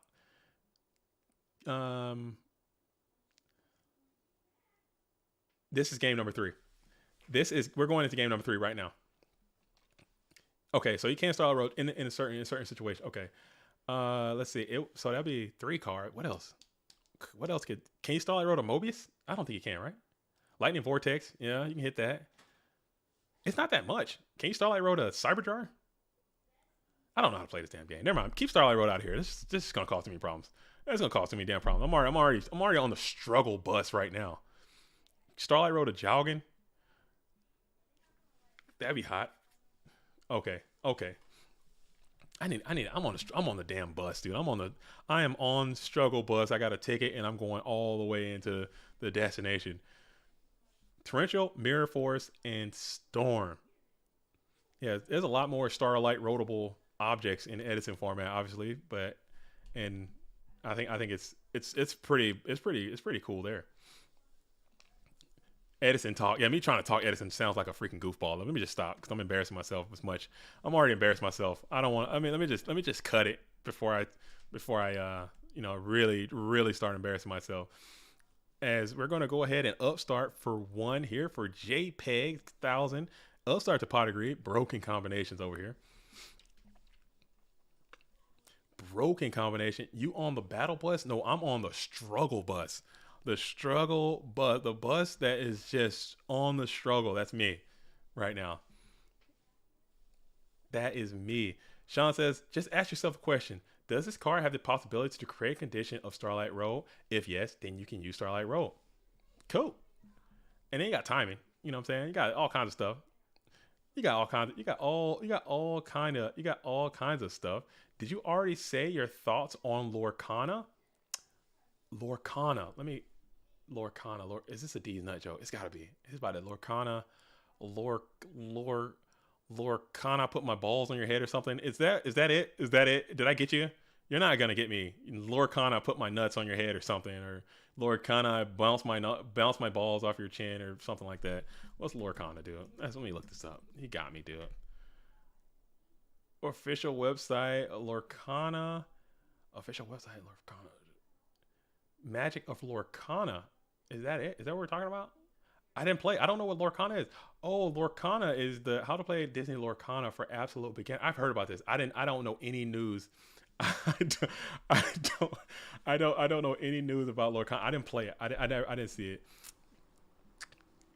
I didn't play it. I didn't play it. Favorite wire quote. Obviously, you know what I'm saying? You come at the king, you best not miss. That comes to mind like immediately right off the top of my head. I like what's the mayor? Shit. That's pretty cool. I like that. We got what else? It's a lot of them. Damn. What I like everything Brother Muzone was saying. I really enjoyed that character a lot, and how he comes out and he shoots him with the salt. You best not make me raise my gun again. He's like, what? I forget the quote. Just a whole little thing. It's a whole vibe, man. When Brother Muzone shoots cheese. When Brother Muzone shoots cheese with the salt round. Come on, man. That was good. Ran out of time. Let's get the sack going. Who are you going? Oh, Grump's going. Oh, Zaborg. A buff Zaborg. Zaborg hit Spy. Damn, that was a good Zaborg. And Zaborg's on the assault, too. Cracking on in. 24 up. We're going to eat that. Grumple is a Bones aficionado and countryman of the Red Corner player, both hailing from Deutschland and both representing the Bones organization. What a great team. Okay, Bones doing their thing. Absolutely having a fantastic run in the GOAT format War League. I believe they're in the playoffs as well, in the high seed. Had a great season. A lot of great, talented duelists in the Bones organization. Favorite Boondocks quote? I can't say those quotes. I can't. I don't want to get canceled. They can't cancel me. I'm like, who am I to be canceled for? First of all, you know, I ain't no damn body. But still, you know what I'm saying? I don't want to be out here. Boondocks I love that show too. That's a good one. As we're going to set up some cards on the field, and we're at as Jack says, Saku versus Turbo? Question mark. Saku versus Turbo. Honestly, I don't even know anymore. I don't hate it. I don't hate it, man. I really don't, because these Turbo players can bring in a ton of beaters too. They play Kaiku, they play Zumbira the Dark, they play all these cards. Why not? Why not? We will protect you, JDC. Uncle Ruckus. Uncle Ruckus. I can't do Uncle Ruckus. No, I used to do Uncle Ruckus. I can't do it. I'm not gonna say it. I'm not gonna say it. I can't do it. People gonna clip that and give me all out of context. I'm canceled. I don't want to be canceled. I need to be uncanceled. I need to maintain my mid online Yu-Gi-Oh YouTube career for as long as I can. I don't want to be canceled right now. Cancel me later and we'll see how it goes. As we will see how it goes. As Premature Burial, so Jean-Claude is on the assault here. Premature Burial going in. We're going to grab. You got some options here. You have the dual mode beast at a bulky 2800, or you have the DD Warrior Lady. Dual mode beast is your Dark Mon. DD Warrior Lady, you have 2 lights, so who knows? But sometimes that DMB, that dual mode beast at 28 is value. You got to think about what that set could be, as Premature has already been activated. Michael Gray says, I can only say Uncle Ruckus quotes alone in my room in front of a mirror. Oh my goodness. Please don't do it. Please. It's like if a bear falls in the woods type situation. Uncle Ruckus be saying some wild stuff. So you don't say that. Don't say those kind of things. As we're going to summon forth the tribe. Is that game? And we're going to punch in with 24. We're going to punch in with 28. I can't do math. How much damage is that? Kareebs! Oh, damn. Oh, damn. Hold up. No, it's not. GG. We got a Karibo activation there. The Kareebs. Oh, my Lord. Holy smokes. That's a Karibo, folks. That's what I call knowing your opponent. Man, he knows that this red corner player loves to go for those 8 OTKs. I mean, I don't hate that, right? I don't hate that, right? Maybe if he can bring it back, if you can kind of lightning vortex your way out of this, you're feeling lit as hell. Oh my Lord. Oh my Lord. That is a Karibo, folks. Oh man, that is crazy talk. Oh, and we're going for a Chaos here too. Your hope for is a Chaos Sorcerer if you are in fact Jean-Claude. That's not terrible for you, as all of your monsters can handle this Chaos Sorcerer in their own regard. Oh man. Man, Karibo is actually good in CC level 1 Dark. Oh man. Oh, I sided Karibo for a long time, man. That was like a little staple of my side deck. And we're going to go ahead and use that Chaos Sorcerer to banish the Tribe Infecting Virus. Maybe you can go for Ojama King right here if you had meta, but you don't. You just have a couple more trusty sets on the field. Dang. Oh, my Lord, have mercy. That's rough riding, man. If he had the Lightning Vortex to back that up, too, that would have been incredible to have Lightning Vortex. But damn, you see how it is. And we goad on. And we're goading on. I think that's not a bad, honestly, I don't think that's a bad side deck choice. People might criticize JPEGs for bringing that card in, but obviously, I don't know who this duelist is, but clearly there's somebody who's at least been paying attention to the scene enough to know that this duelist is going to try to OTK. He's trying to set you up for some type of big push, and having access to Karibo is not the worst card against this duelist specifically. And you're going to go ahead and clean up the Sork and clean up the Sangan, so you have a little bit more time. But damn, this game would have been over, and now you're still alive, and that's all you can ask for, and more than you deserve. As we're going to go ahead and send that Sangan to the bin, and we're going to send a Serpent to the hand, and now we're going to think about it here. Barry says, I always play one-time Karibo in my Chaos decks. Why not? Especially if playing Metamorphosis and stuff. We'll see. Why not? Why not? Yeah. It's exactly. You got Sangan already set up on the field. Sangan dies, and boom, you got a handy Karibo on standby. You got another Chaos maneuver coming forth, and it's the Black Luster one this time. And Black Luster with priority is going to go ahead and pop the dual mode beast here with priority, but now Jean-Claude has hit the thought emoji, a little bit of thinking coming in from that red corner player before they decide to allow this play to go forth. Could be Solemn Judgment, could be Torrential Tribute. Torrential Tribute is a fair exchange for JPay. I'm sure they would be excited to take that, but we're going to come on out with priority, and we're going to pop the DMB. Ring would be awesome if you can get a ring here, but we'll just say nay. Hit a Solemn Judgment, paying 4,100 points of life to send that BLS to the bin. Can't come back. Half your health, 4,100. You don't hate that if you are Jean-Claude. Still in a pretty commanding position there. That was your special summon. You still have a normal summon left. And Jean-Claude's like, man, get me the hell out of this thing. Into a set to a TT splash. Honestly, I think I go there first. I think I do that first there. I really do. I think I try to make the TT play first and then the VLS play second. I really do. I switch those. Both of those are very good plays, and I think both of those plays can pull the Solemn Judgment there. And to a trap does shoot. I think I'm making that play first. I really do. But again, I'm not trying to criticize anyone's play. You do what you do for whatever reason you do those things. Yeah, and then you can swing at both, and you got a freaking BLS up and active. Or if they don't solemn it, you know what I'm saying, you can try that, and then I guess you're in the same spot if he doesn't solemn. But still, I think I'm trying to do that play.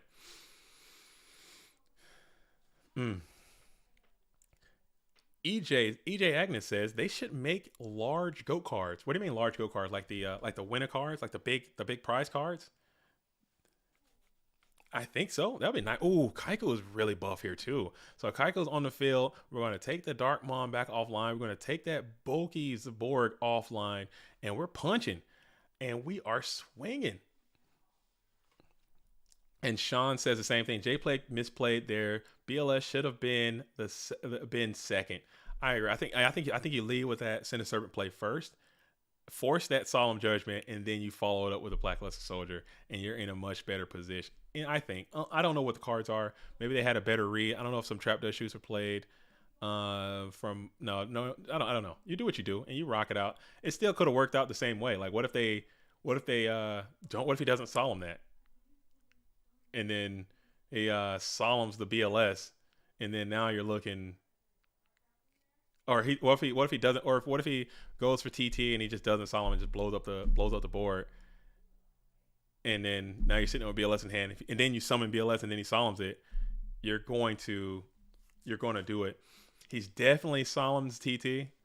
He probably would. I'm not gonna lie. I'm trying to play. Damn it, LeBelly. I'm trying to play devil's advocate. Okay, I'm trying to make it make sense for me. Because if he doesn't, for whatever reason, you're in the same spot. He would guarantee solemn the TT. And now you're in a predicament here as you go for a Nomen to cross out. And we're going to swing on in for 18. A second Karibo would be hilarious, but you don't have it. Now your freaking Kaiko the Ghost Destroyer is going to be able to pillage your own materials. Light and Dark Mon are off.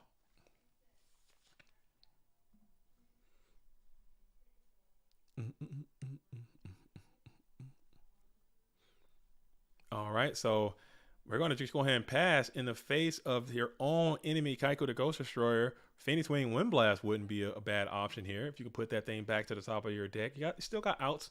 2 cards on the field. They could very well be live, or they could be super duper dead as you go ahead and summon the Morphing Jar, trying to strike in for a game as you smack on in for 1,800 points of damage, and that's going to be GG. So Jean-Claude gets the dub after all. Well played by JPEGs. It was doing his thing all day long. Just could not get over the hump of Jean-Claude, but it is going to be great as both of these duelists are very cordial in the comment section. I love to see that. I love these damn tournaments, man. I love this community, and I love these tournaments, and I love seeing people, being positive, even though, hey, sometimes I'm not gonna lie, sometimes it can get a little bit negative. It can get a little bit chippy from time to time. I mean, this is like I said, an ego kind of thing. This is a high competitive thing, so there's going to be chippiness. There's going to be that aspect of it too, which, you know what I'm saying, it is what it is. But when people are playing, and we're all here for the same thing. We all understand how the games work. Sometimes you're going to lose. Sometimes you're going to win. There's no need to be popping off and rubbing your opponent's face in it. Just say, hey, GG's, well played, next time. You know, it was me this time, it'll be you next time. Positive energy all around this format in these competitive events. On the ladder, I can't speak for the ladder. I really can't. It's a disaster on there sometimes, not going to lie. But we got 54 duels out here today on this beautiful Sunday. We have Jean-Claude, and Jean-Claude is our dog of the day currently, as Jean-Claude is dog walking all the way through this down bracket, who is going to go ahead and go into Justin Rock. And so if you are into a control type situation, I believe these duels played earlier in the tournament. I believe Jean-Claude sent Justin down here, or Justin Rock is here, I want to say. I might be mistaken. I could be high. You know what I'm saying? I could be high on my own supply right quick, as we're sitting here waiting, wishing, as they're already hosting up. So that will be absolutely going on in today as we are locked in. I got some, what I got here? I got some a series of Raikos and some nimble super mega hamsters over here too. You know what I'm saying? I got it all, man. I'm gonna put those in. I'm gonna sleeve these bad boys up. They're very low rare. I'm a budget master over here, as Justin Rockins is hosting up for Jean-Claude Van Damme. And just like that, we are already in the top 8, folks. We are almost there, man. This tournament is zooming by. It feels like it's going really fast. I could be mistaken, but you know what I'm saying? It is what it is. As we are sitting here waiting on Jean-Claude Van Damme to host up. I don't have any more trivia, but what I do have, let me see.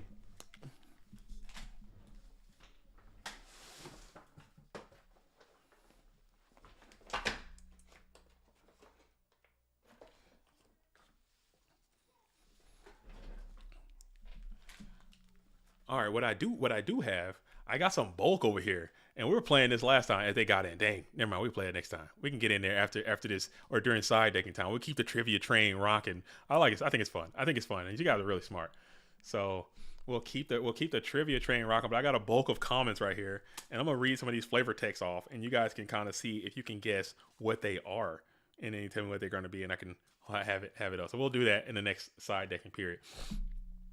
All right, but we got a duel. We're game on. Let me go back to game mode. We got a freaking duel. We're still in Dogtown. We're way out there with it. As we got Jean-Claude Van Damme versus Just Rockin'.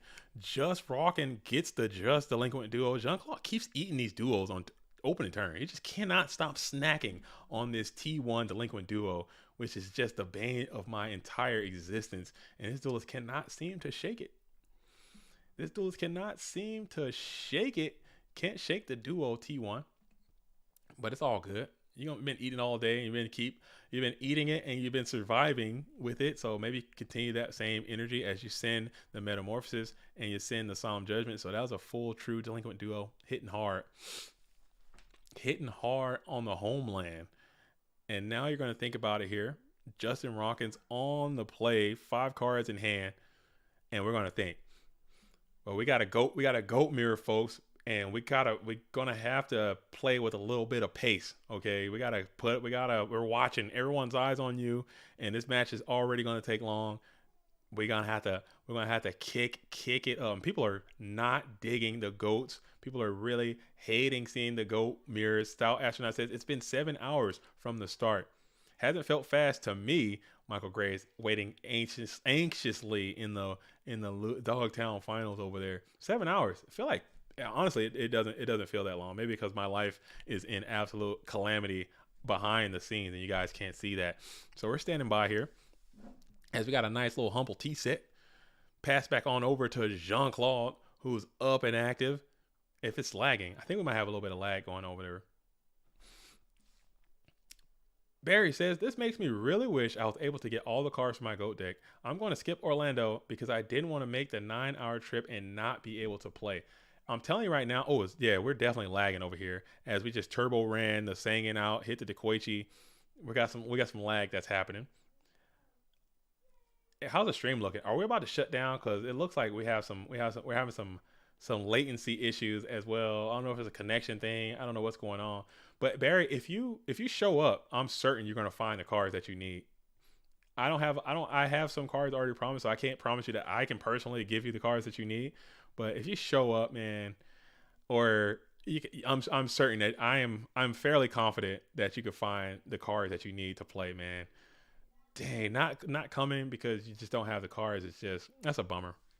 That is a bummer. But you gotta do what's best for yourself. As we're gonna go ahead and knock the Sangan as it happens and battle in for 11.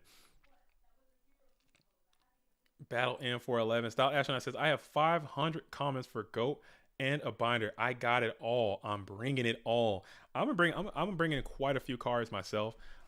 I was hoping I didn't have to check a bag, but I think I might have to check a bag because I'm bringing a ton of gear to the event because I'm trying to set the stream up to make sure the stream is going to be nice and people can tune in. I like the online game. I like seeing this, but something about IRL Ghost just hits way different to me. Some of my IRL Yu-Gi-Oh in general just hits, man. Seeing people playing hits for me. I don't know. Maybe I'm a weirdo, dude. I don't know. Like I watch YCS. I'll watch the whole YCS on stream. I'll tune in. Don't know what the hell is going on. Don't know a single card in play, but I'll watch it. I don't get it. I don't understand it. I don't realize what the situation is. As EJ says, do some skits there too. Oh, that could be funny. It'd be really cringe and hard to pull off, but it could be funny because I'm not an actor. I don't know how to act, and I'm sure nobody else likes to act. But it'd be really funny if we could pull some funny skits off. Yeah, LeBron says I watch him too. Like, I don't know how to play, but I'm tuning in. It's something about it, just seeing people sweating and playing. Like I watched the Edison stream. I watched all the current stream. Anything the Italian streams. I don't even speak Italian. I'm watching the whole thing.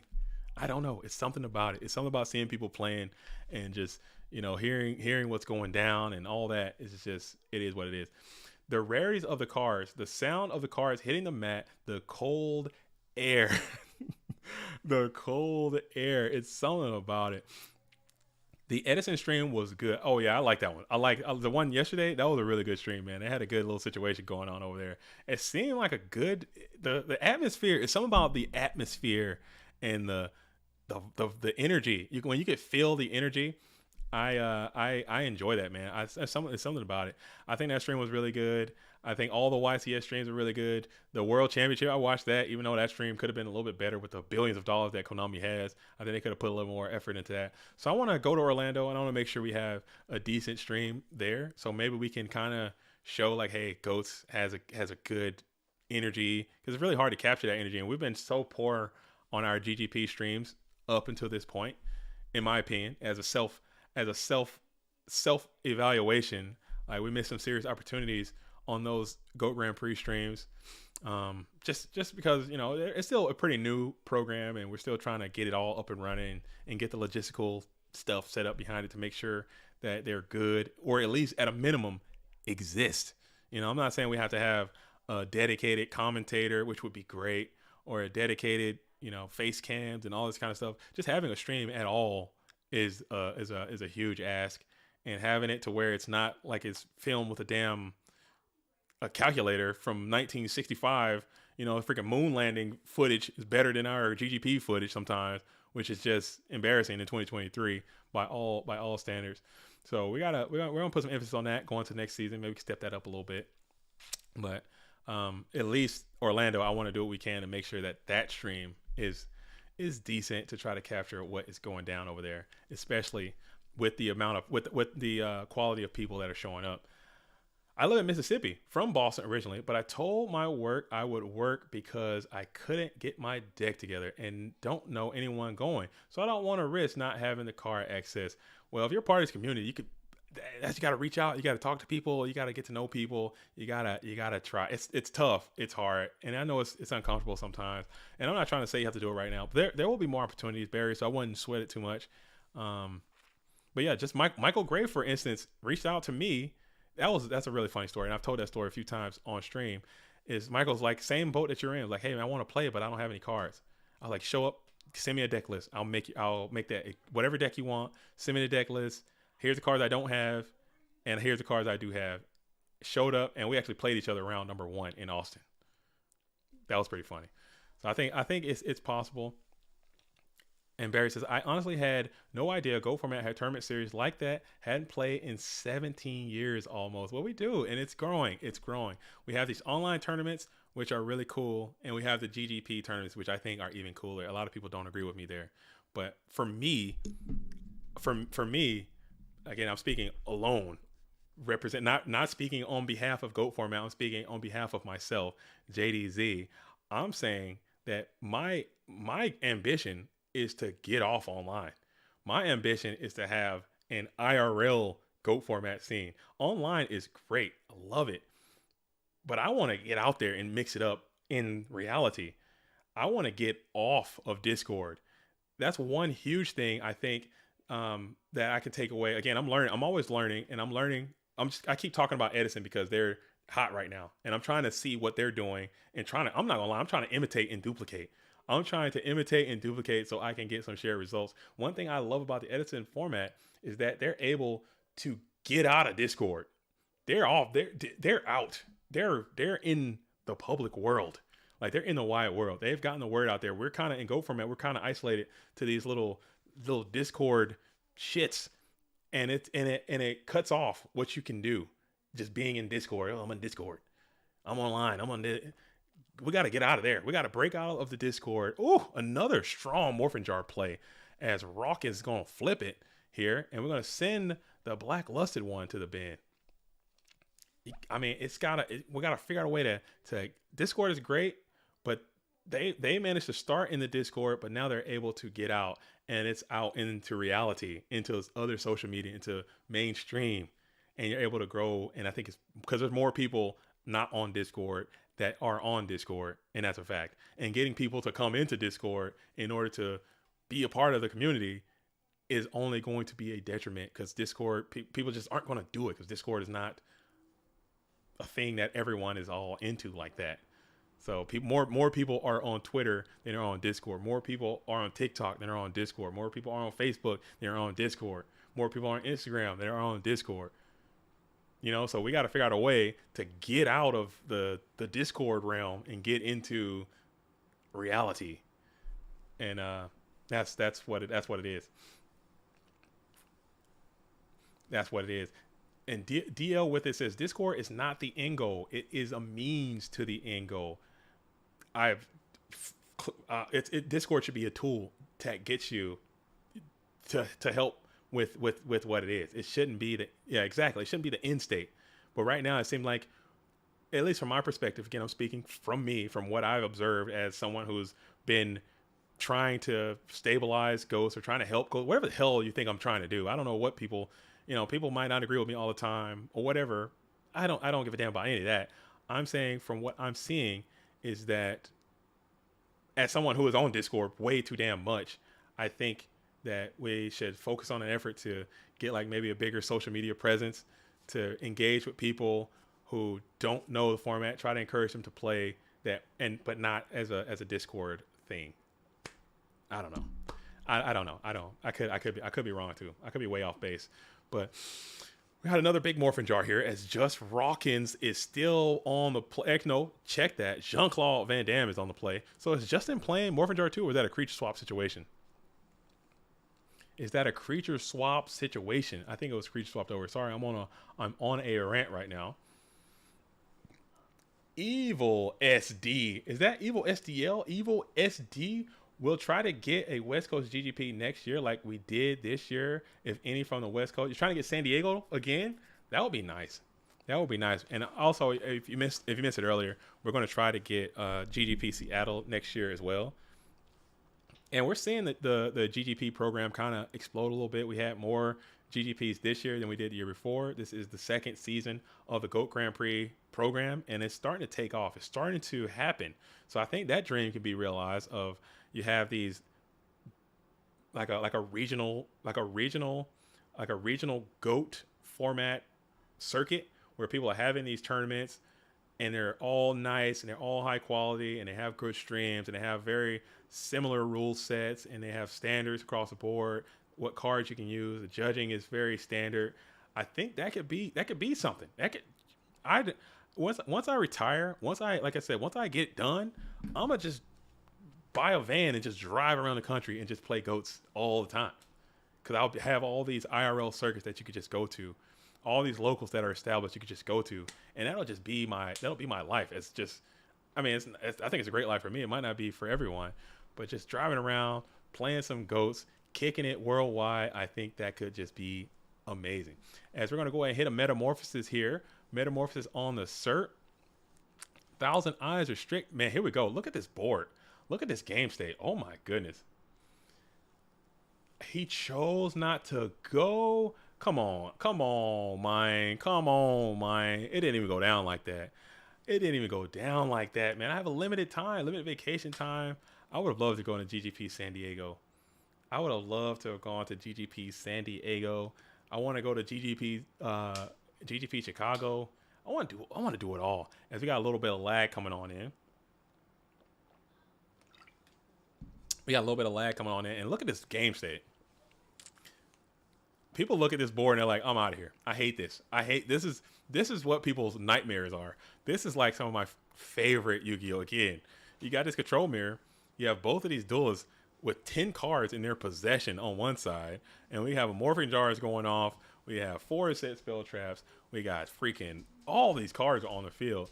A quarter of the deck is in hand and on board. That is nuts, man. Look at this freaking field. That's what I'm into, man. I like this kind of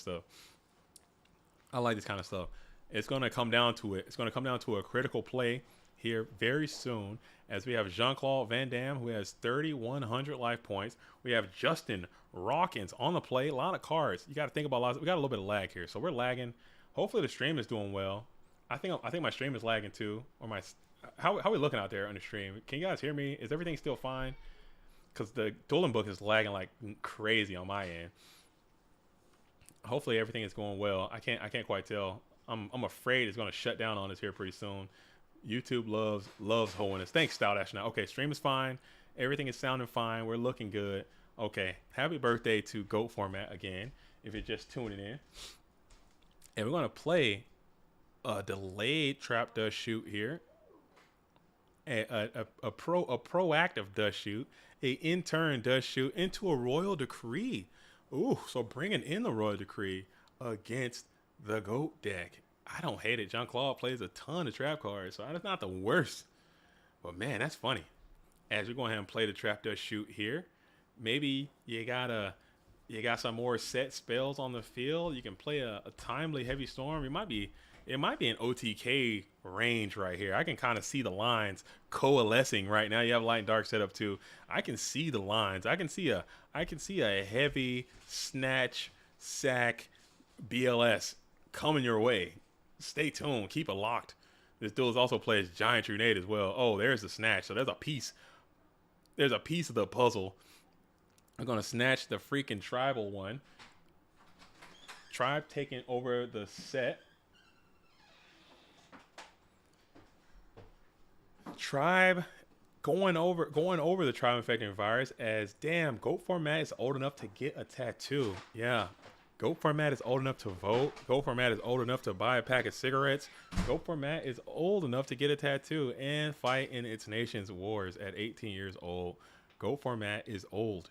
GOAT Format is now older than some of the players of Yu-Gi-Oh!, which is just repulsive to think about. 2, 3. I'll just have to go do it by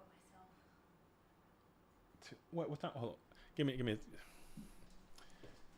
me just a second. Give me just a second. Oh man.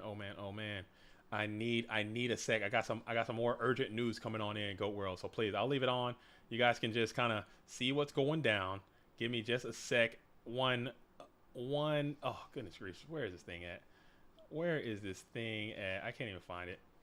That's what she said. As we are trying to just get a quick pause right fast. Donalds and Dominguez. Okay, this is still not working. Oh my goodness.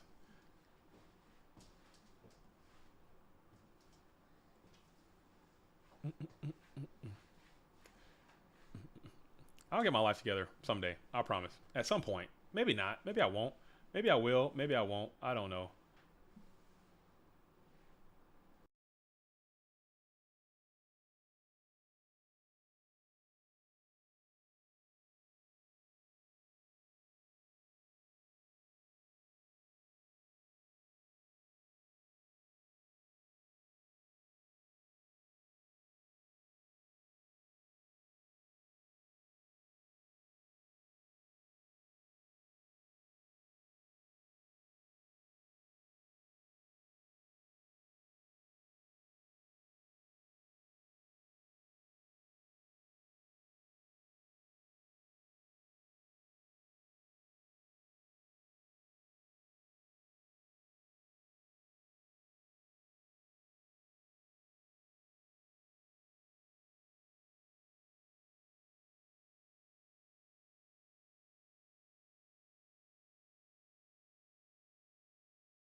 How's that, folks? Am I back? Can you guys hear me? Sorry. All right, we got some new updates. All right, we might be able to finish. You think we finish this by 5? Can we get through this tournament by 5 p.m.? Is that possible? Are we back? All right, can you guys hear? Are we back? Are we back? All right, sorry, I had to step off a little bit. Had to have a little conversation. I'm back. And is the stream frozen? Like, what is going on? Why am I not seeing any movement? Somebody play some cards. Am I in the Twilight Zone? I'm back. Okay, so cards are being played. Magician of Faith is being flipped, and that is a powerful faith here. What do we got? What spells we have lined up in the bin? We have a Metamorphosis there, so we're going to be able to metamorphosize if need be, and we're going to set a mon onto the field, and then play the Metamorphosis here, and it is the boy. Ooh, the boy. And that's dude. This now you're talking going coast to coast. You're talking about getting soloed. This dude will solo your ass like it ain't nobody's business, man. This dude right here, this dude King Dragoon, he will solo your ass like it ain't nobody's business. And he's going to go ahead and crunch on in to this Breaker the Magical Squanch, sending that dude up out of there. And then additional 300 perhaps is going to come on in, hitting the Magician of hitting in with the Magician of Faith. You got Decree up, so that's 2 of the cards, Torrential Tribute and Mirror Force that can't help you in this position. You have a light and dark setup, but BLS is already in the bin. Sort can't help you now. So BLS can't help you. Sort can't help you. You need to be Tribe. Tribe's in the bin. Wow. So if you're unless you have some premature, can't even call them back. So you have 1, 2 of your outs are gone. And the rest of your outs are kind of held down by this Royal Decree. This dude can absolutely solo you in this position. You got to look out for King Dragoon, man. This dude's a menace to society. Okay? King Dragoon's a mess, dude. Snatch Steal on Magician of Faith is great. So you're going to be able to take control of the Magician of Faith, and you're going to be able to maybe, you got 3rd Tsukiyomi, which would be insane. 3rd Tsukiyomi would be bananas in this climate. But maybe, I don't know, 3rd Tsukiyomi into Creature Swap. Ooh, you got to play Ghost right here. And there they go. Every damn single time those Ghosts are coming back out. So you're getting your Magician of Faith back, and you're getting it at a premium too. So you're getting that Magician of Faith back at a nice cost. BLS helps. It can attack over, but if you look right here, Stout Astronaut, this BLS is already firmly placed into this graveyard right here. That bad boy is gone. That bad boy gone. BLS gone. He's in deep Dogtown. So that you needed that Creature Swap play to go off. Creature Swap still being in your deck going into a is this game 1? Oh no, this is game 1. Sorry. Yeah, BLS gone. BLS gone. Tribe's gone. freaking your road decree is up. So that road decree is actually kind of hurting you at this point because, like I said, some of your only outs were going to be in forms of Torrential Tribute, Mirror Force, Tribe Infecting Virus, who's also gone, BLS gone. Like, what other card exists? Metamorphosis can do something. Okay, Metamorphosis is a good way to kind of stall it out a little bit. You can get that Thousand Eyes to suck out the Magician of Faith and just vibrate here for a little bit. That's not bad. This is a good little position for you if you are just rocking. And then you can start picking off some of the goats. I don't hate this. I don't hate this predicament at all. But Jean-Claude has a bajillion outs to this thing too. So we'll see how it all shakes out. We'll see how it all shakes out. But if this tournament could be over at 5 p.m., that would be glorious. How many duels are left? How many duels are left? We have one. We're here right now. JPEGs, wherever JPEGs is, that duelist needs to report to ensure that this bracket is updated correctly. JPEG, somebody find JPEGs and tell them to report. We're here. So we have 1, 2, 3. Maybe we can get there. Maybe. If not, we'll want to see. And we're going to hit Nomen across out, targeting the set. Still got that ferocious King Dragoon on the field. Nothing can stop it. He's all the way up on the field in attack position. Magician of Faith find its way banished as well. So yeah, no more face to worry about. Faith no more in the building. You want it all, but you can't have it. You know what I'm talking about. You guys know the vibes. You guys know the vibes. Yeah, it's in your face, but you can't grab it. Come on. Y'all know the vibes. If you know the vibes, let me know. If y'all don't know the vibes, man, fucking download it. Google it. Google some vibes. All right. As the Styles and Irish Strict is doing his best stall impersonation. His best stall impersonation. Trying to find a clue to get through this King Dragoon is going to be tough. As DL with it says, as someone new to Ghost, is the water deck a good first deck to try? A good first deck to try if you're new to Ghost. I always like to recommend Zombies because it's very simple. It's simple and clean and elegant, but it's not the most high powered deck. I like to recommend Zombies as just a way to be quasi competitive and still have cards that do things, but it's not like overly complicated. I would also like to recommend Warriors. Warriors is another good deck to start off with. I always say playing Warriors is kind of like snowboarding. If you're familiar with snowboarding, it's easy to do and to pick up and get in on the ground floor and actually have results, but it's really difficult to like be a master level Warrior player. So I would start there. He reported his loss, but it says problem with application in Discord. Oh, we're having some bodial issues. No big deal. I mean, we can thug it on out. Maybe we can come on in and get the shout out to Diamond Dude out there. Maybe that duelist can get on in there and help facilitate that entire situation. But it's gonna be what it is.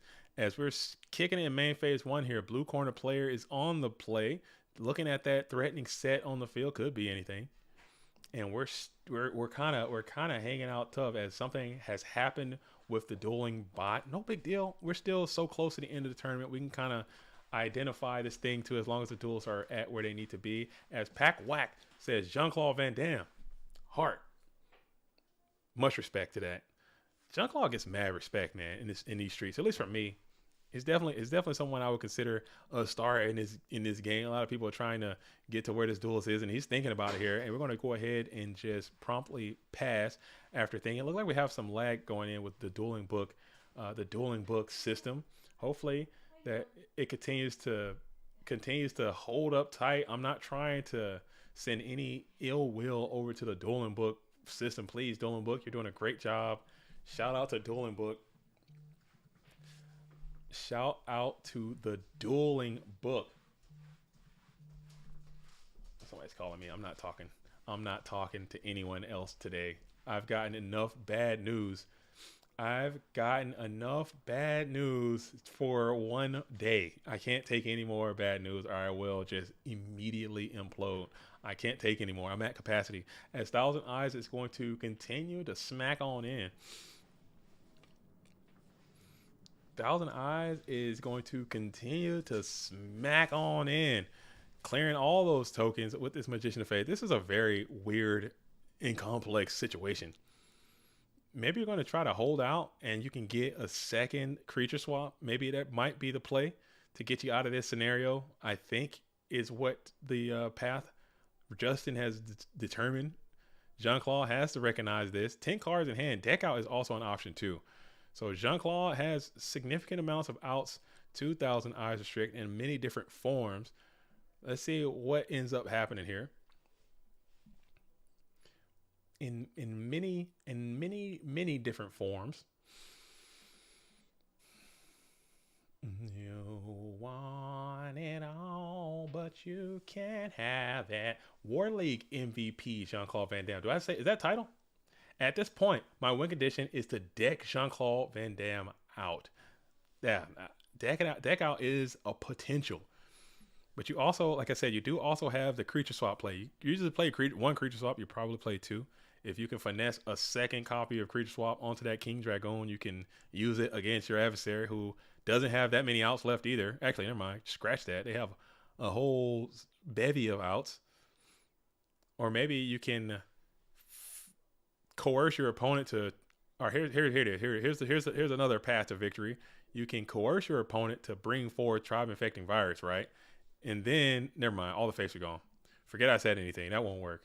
Get your snatch back on the Tribe, and then unless you're playing, you're probably not playing any revivals. Premature will go pretty hard, I think. Another one. But 10 cards left versus 13. Deck out is an option. It is on the table. As both duels are playing the long game here. The long con is up and active.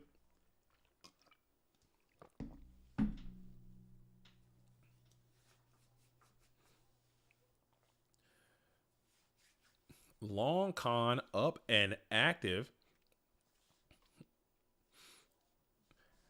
Jack 2, Damadale 97, Bull Solari says, is Bounty the War MVP? Did he do 10-0? I don't think LeBounty is the World League MVP. I think it was close. I think he had a good season.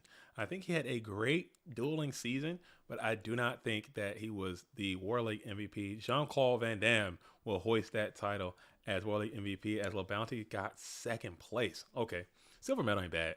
What a season that duel. LeBounty having a great season too. LeBounty having a great season too overall, as we're going to play the Heavy Storm. Sending all the card. What is this card right here? That's on the top right corner there for the blue corner player. That also must go to the graveyard. DB must be lagging like crazy. Electing not. Oh, you can't play Solemn Judgment. I'm so stupid because Royal Decree was up and active. So now we're going to get another quick suck in on this Set Mon. It could be anything. What is that Set Mon? We're not going to reveal.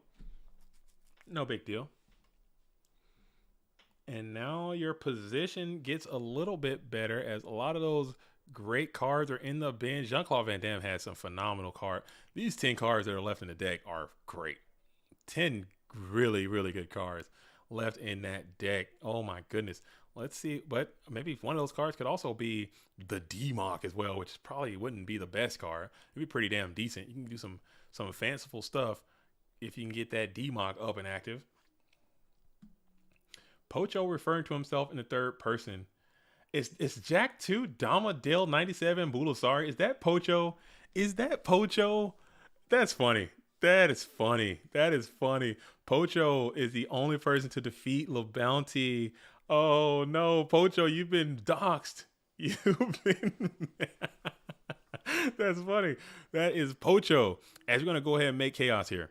It has to be the Chaos Sorcerer in attack position. We're going to go for a Banish on the Thousand Eyes Restrict. We're going to flip all these cards, and you're going to see if you can get active. You're going to flip the Dark Mim. We're going to flip one. You're going to flip. What else? Just looking for an answer. Just looking for an answer to the world solution as you flip the Dark Mim And then you're going to think about this for a sec. Dude, you know it'd be so hilarious if you just go Chaos Sorcerer meta, bring out freaking King, freaking Ojama King. There's too many outs of Ojama King. Do not do that. Do not play yourself like that. As Justin Rockin says, can't finish. Cannot finish. Upstart Goblin, you're going to get another 1,000. Are you talking OTK or you just can't finish the tournament? Flip Sangon. Creature swap. Oh, so you did have it. There it is. So creature swap was the path to victory. And now here we go. Here we go. Here we go. The Ojama, the King Dragoon is now passed over. And it looks like you got some damage right here. That's 23. That's 33. And then that is can attack with the sword because he got a little quality banish in there. So that was the path to victory. We had a little glitch. Sets up another spell trap on the field, and Jean-Claude has a problem. Jean-Claude had to understand that this was a possibility throughout and out. As you're starting to just count the outs, and creature swap was available. After you see one, you definitely have to think that there are two. That card is semi-limited in GOAT format. Should be at 3, I think. Creature swap does not need to be limited to 2. I think it's damn good, but I don't think it's that good. I think if creature swap was at 3, I think it'll be better for everybody. Just out here swapping, just a creature swap deck, dude. Just sending it. Just sending it, dude. Just sending it.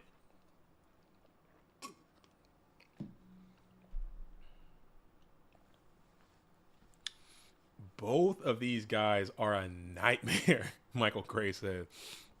Both of these duels are a nightmare. As you're going to play the Heavy Storm, Ring of Destruction would be pretty decent if you had it. It's just another copy of Royal Decree. Ring is already gone. What am I talking about? As both of these duels are playing Decree. Decree control is back in a major way. As you're going to play Delinquent Duo, dropping down to 500 life points. And we're going to take control of the Scapegoat and also the Slippery Serp. Recruiter strats could surely use the help. Oh my goodness. Because we have creature swap at 2 and no one plays recruiter strats right now. And now we have a chaotic maneuver here. It is going to be none other than the Black Luster one. Hits the field into attack position. And now we will begin to think. Now we will begin to ponder as we just slam it right on into the battle phase. Blackluster Soldier is going to smack into the chaotic one. And also we're going to double tap, reload, smack into Sangan, doing a little bit of damage in the process. So that's a bulky bit of damage. 2,700 to be exact. Checking the bin. We're going to grab DD Warrior Lady out of the bin right there. So you had to think of that as an option. Coming on from the deck, DD Warrior Lady is now in the hand. But you also have 2 set cards, 1 Mon and 1 Spell Trap behind the Black Luster Soldier. Cinder's Serpent will be returned. Just Rockin' is on the play. You have the King Dragoon up and active. You have DD Warrior Lady, which does represent an out to Black Luster Soldier if it can get through. If it can do its thing, you can crash and then hope for the best. But you have to run the analysis and see what options you think your adversary may have. As you see, they have 9 cards left. Who knows what that 1 card in the back row could be. Ring is out for Just Rockin'. It is not out for Jean-Claude Van Damme.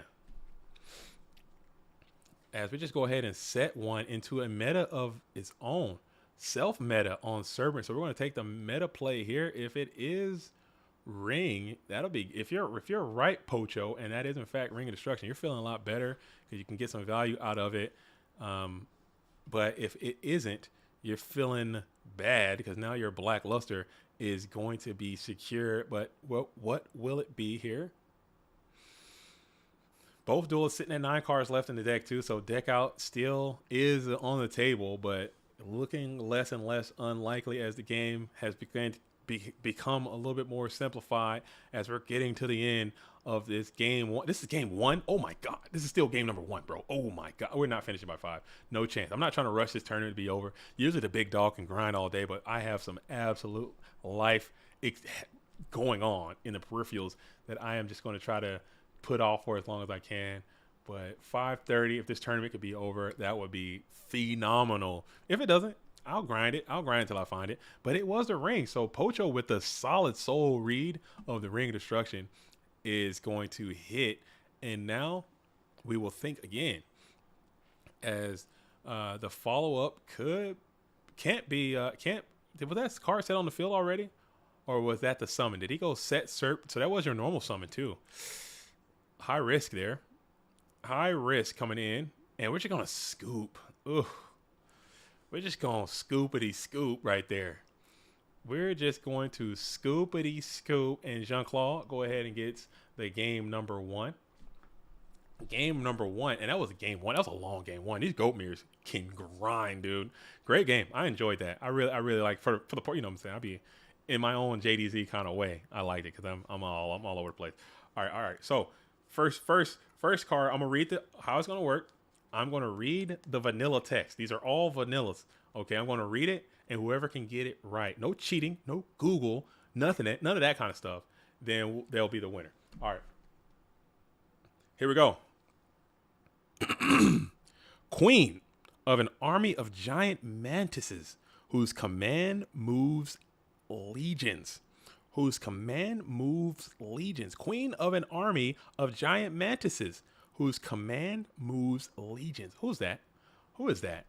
Who is that? Who is that? Let me know.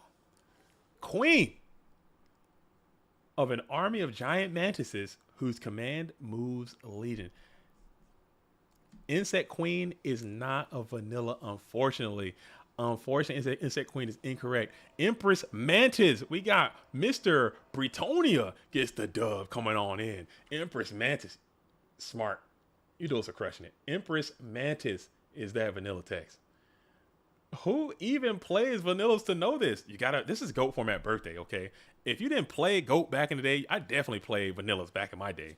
I don't know about y'all, but I definitely have. There was a time where it's all you had. 18 years ago, that's all you freaking had.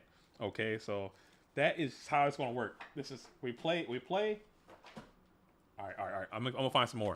So I'm gonna find some more, and I'll keep it going. We'll see who can get the next one. Gemini Elf for life. Come on now. If you're rich, you can afford a Gemini Elf. I couldn't afford it, man. Car was too expensive, at least for me. All right. I got some more over here.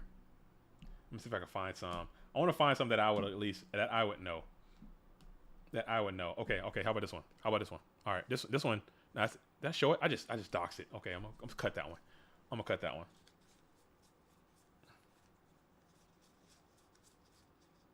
All right. How about this one? As Trap Does Shoot is going to be played. Trap Does Shoot coming in early for Just Rock and singing in attack position. Looking at that hand, we got 2 metas, pot, a book, and a D-Mock. Sending. I didn't see what the send back was, but it's all good as pot's gonna be played. And while we're thinking about pot, how about this one? A wandering. Oh, I can't say that. It says his name right in there. Damn it, that's a bad one. Never mind. Don't listen to that one. Actually, no, I'm gonna read it anyway. So I already committed to it. It says a wandering Kaianshi search for a strong rival to defeat. They say he was known as a master of all martial arts. Fun fact, the entire card's name I just read. Okay, so this should be a layup. As Jean-Claude says, I did not shuffle. That's rough. Let's get a judge in there. We need a judge to rectify the situation and check those logs. Let's get a I didn't shuffle. A wandering Kaianshi searching for a strong rival to defeat. They say he was known as the master of all martial arts. Pack Whack comes in, says Master Kaianshi. Dude, tell me you didn't play Master Kaianshi back in the day. Tell me you didn't play this card. Come on, man. Look at this thing. Can you guys see that? All of you guys can see that. Look at this guy. That's Master Kaianshi right here. Get a zoom in on this guy. Let's get a close up. So you're absolutely right. This is, in fact, Master Kaianshi doing his thing. My camera's all jacked up, so Kaianshi control. All right. As we're waiting on them to sort that out, everything has been sorted, it appears. Everything has been sorted out, it appears, as Jianxi, and he is Jianxi. There is a Jianxi in our community. Jianichi.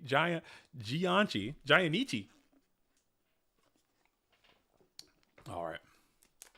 That's too funny. That is too funny. All right, so we got some logs sent over. Everything is everything. All right. All right. Oh, this is funny. This is a good one. I love this card. It says, an amphibian with a myriad of powers to shield it from enemy attacks.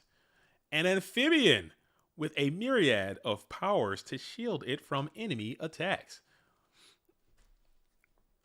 An amphibian with a myriad of powers to shield it from enemy attacks?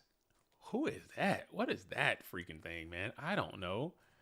I don't know what that is. As we have Jean-Claude Van Damme.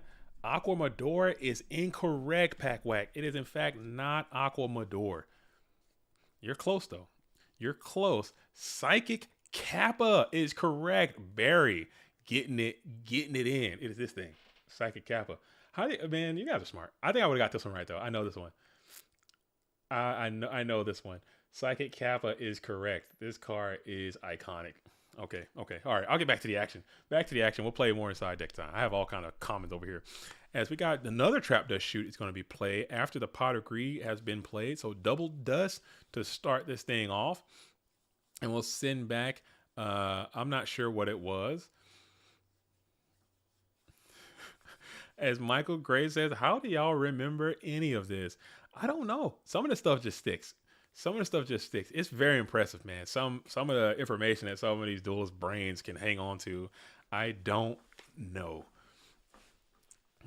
I have no idea how people can, because it's always really impressive to me, especially when people start talking about different formats and different years and time periods and what decks were good in those times. I'm like, dude, how? Oh, you're talking about 2013 to 2019. Oh, that's slapdick format. I used to play Buster Dragon Back Blaster, and I would have this and do that and flip this and pull that and jack this. I'm like, dude, wow, what the hell, man? How the hell y'all come up with that stuff so fast? Over there. Oh, that's flippity flop format where everybody was playing the flippin' flams and the Jiminy Jams. Oh, I didn't like the Jiminy Jams, but I really enjoyed the Pounder Wounders. Oh, really? The Pounder Wounders? I remember I had a Pounder Wounder deck, man. It was so good. Yeah, dude, I had a Throwing It Back Dragon deck, man. The Throwing It Back Dragons, man. Them things were OP, man. I hate that they banned the Jorgmeister. When they banned Jorgmeister, I quit. That was it for me right there. I'm like, dude, how the hell do y'all know this, man? How do y'all get this junk so quick? As we're going to Book of Moon, hit the Assura Priest, and put that thing face down. Just keep it alive. I don't hate that. Just keep some field presence. Keep the Assura Priest. Force your opponent to get that thing off the field to commit something into attack position. We got Thunder Dragon, who could theoretically clear this Assura Priest, but Skill Dark, the Tonka Truck, is up and active. And that thing can definitely clear the Assura Priest. Battle prowess in all, smacking that Assura Priest all the way in the head. Baton, Drum Major, getting busy on that Assura Priest in defense position. I love seeing Skill Dark, man. I love seeing Skill Dark. Can we have Painful Choice back? Just give it a restriction. Can't be played in a deck with BLS and Sort. Painful Choice can't come back. I'm sorry. That card is so stupid. And that's one counter that's going to be on that Skill Dark Magician. Let's keep count just in case that comes up. You know what I'm saying? Skill Dark gang in the building. Hold it up. Represent. Yeah, your eyes don't deceive. That's a super rare first edition Skill Dark Magician in my hand right now. So, haters gonna hate. Haters gonna say it's fake, but it ain't. We out here. We out here with it. Tonka Truck gang in the building. Nate Dogg says that actually came up a lot for me today. Just having a bulky Skill Dark. We saw that on stream. If you probably weren't tuned in when you were playing, but we featured you on the freaking stream, and we saw that Skill Dark getting busy, going coast to coast. Skill Dank Magician R3V says skilled dank magician out here kick flipping, holding a big old pipe in his hand, getting dank with it. I don't know, man. That dude, he goes crazy. He goes crazy, especially especially when you got like I've had skill dart before, and look, you gotta force a meta. Oh yeah, I mean that's a good meta target right here. You're gonna hit this skill dart, go ahead and get him with a suck. I'm telling you, man, I've seen skill dart go coast to coast sometimes, especially when you pair it with a trap does shoot. You look in their hand, they got like Suk, Kaiku, freaking knock, or not knock, but Suk, Kaiku, like MST or something like that, and you're like, oh damn. You can't do anything. Skill Dark just beating the hell out of all that. Seeing my opponent set Tsukiyomi in the face of my Skill Dark Magician gives me joy. It makes me legitimately happy. It just lets me, it just makes me so happy, man, because I don't know. Tsukiyomi pisses me off. I have a love-hate relationship with the Tsukiyo flip me. Not gonna lie. Lavender Town, Painful Choice is an Exodia deck. Painful Choice in an Exodia deck would be toxic. A Painful Choice is just too broken. It can't come back. It is a silly card, and it should have never been printed. And the fact that Painful Choice was printed in a set with Serpent Knight Dragon is the secret rare, and Painful Choice is a super rare, is the stupidest thing I can imagine. Painful Choice was a super rare in the same set that Serpent of the Night Dragon was a secret rare. Konami was, I mean, whoever the hell, Upper Deck, Konami, they were clearly smoking peyote when they were making these cards. They were clearly tweaking on meth when they were making these cards. I'm convinced. There's nothing you could tell me to change my mind. They were clearly high on bath salts. They're like, yeah, let's just do it. It's fine. And we're going to go Heavy Storm and just absolutely get after the game right there. So that Heavy Storm was robust. There was no trap to back that up. And it's going to absolutely get the end of that duel underway. But while that's happening, I got another one. How about this? Check it out. This card says, a gargoyle enhanced by the powers of darkness.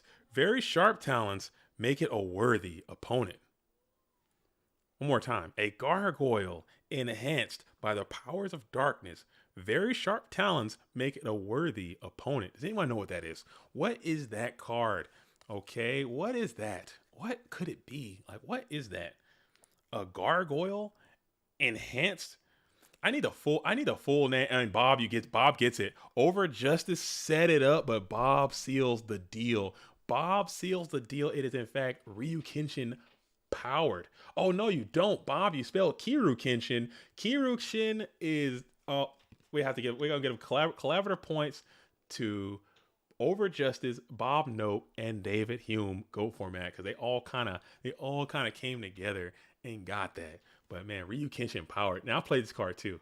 Ryu Kenshin power and overload. Not overload. What's that card? It's like a freaking tank jeep and it's like jumping. Overdrive. I played that card too. Secret rare, where the only good secret was always a hobby card, and the mess secret was a retail solely to make it so people wait packs couldn't scale them out at hobby stores. Very interesting. That's peculiar. But I think those early secrets were all just kind of ass, man. They all were ass. Every single one of the early secrets, like Trihorn Dragon being secret rare, ass. Guy the Dragon Champion, ass. Serpent Knight Dragon, ass. Gate Guardian, ass. Freaking what is some of the what is it what's the banger secret? One of the bangers, Thousand Dragon, ass. The secret rares of the early sets. People don't talk about that enough because it's so iconic. You know, these are iconic sets. They don't talk about those secret rares and how ass they all are. The bangers didn't come out until Imperial Order and Jinzo. I'll take that. I'll take that to the bank, dude. I'll take that to the bank as Jean-Claude gets some Delinquent Duo to start this bad boy off. Jean-Claude gets some Delinquent Duo activity. Oh, Pot, Upstart, and Delinquent Duo. Wow, let's get a little bit of, it is full sack activity. Injection Fairlil was good. Gemini Elf was good. Okay, I'll take that. When Feral Servant came out as the 4th set, right? Am I mistaken? I could be tweaking. My brain is bad. You guys know that. It should have been Legend of Blue Eyes, Metal Raiders, Magic Ruler, Pharaoh Servant. Legend of Blue Eyes had Trihorn Dragon and Gaia the Dragon Champion, both ass. And then we had Metal Raiders, which had Gate Guardian and what was the other? What was it? What was the other one? Gate Guardian. What was the second one that was with Gate Guardian? Oh, it was it Thousand Dragon. Was that Thousand Dragon? Ass.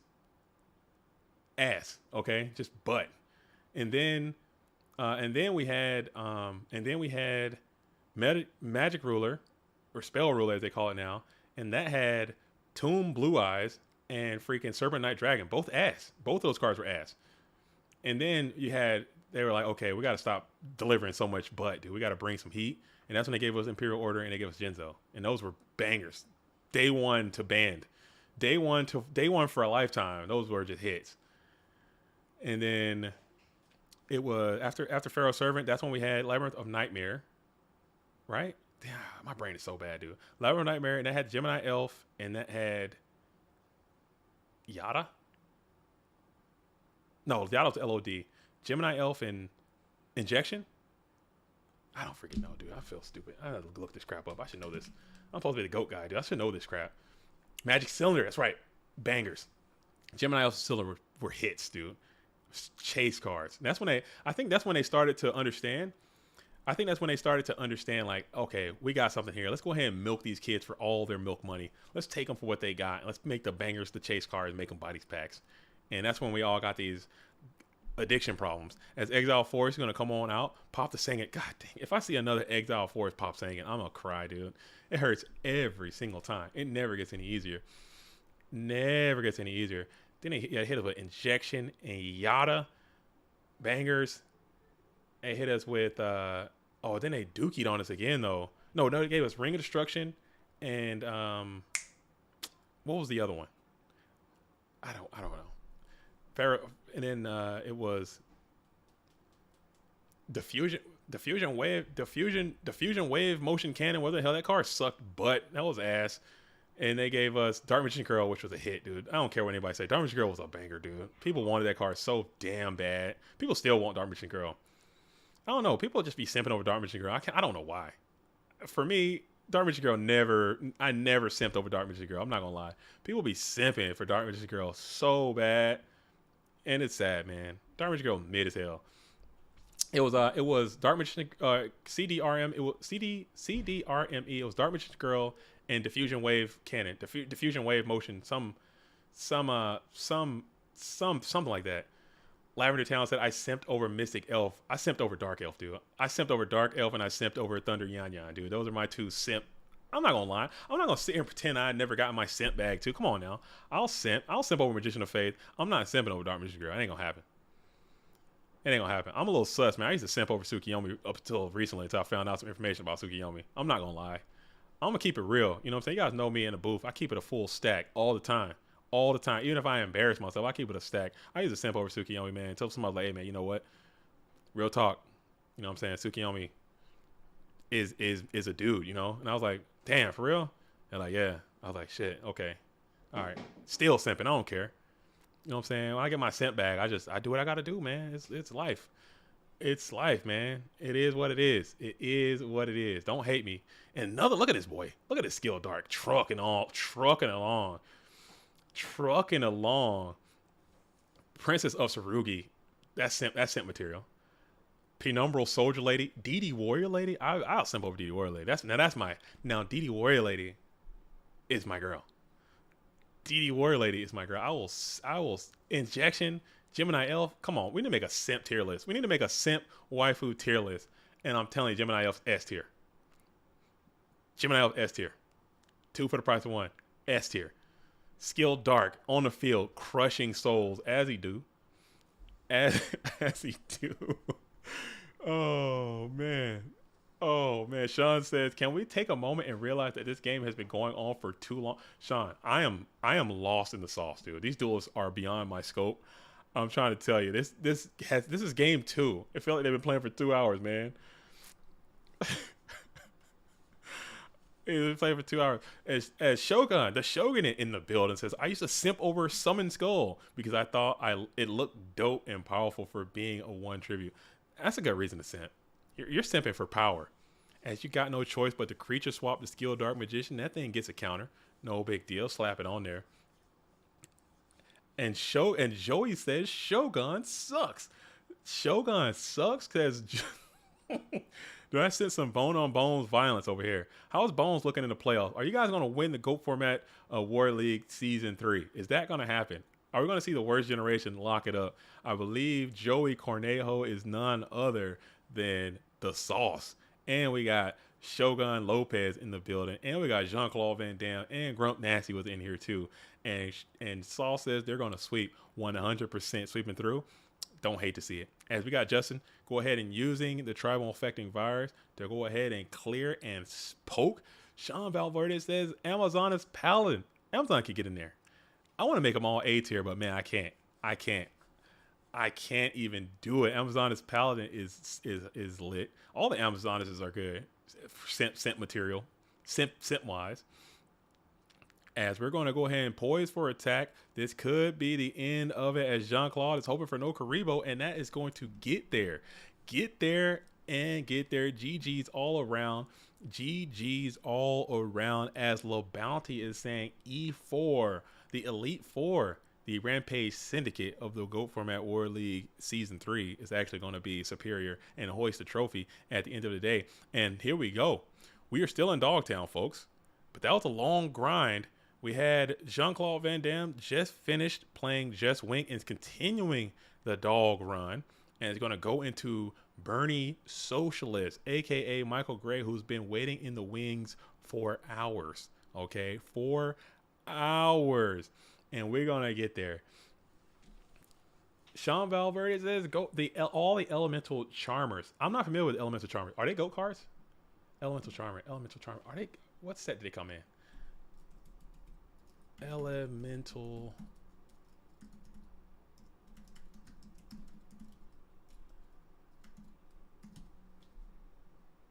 Let's see. When did them joints come out?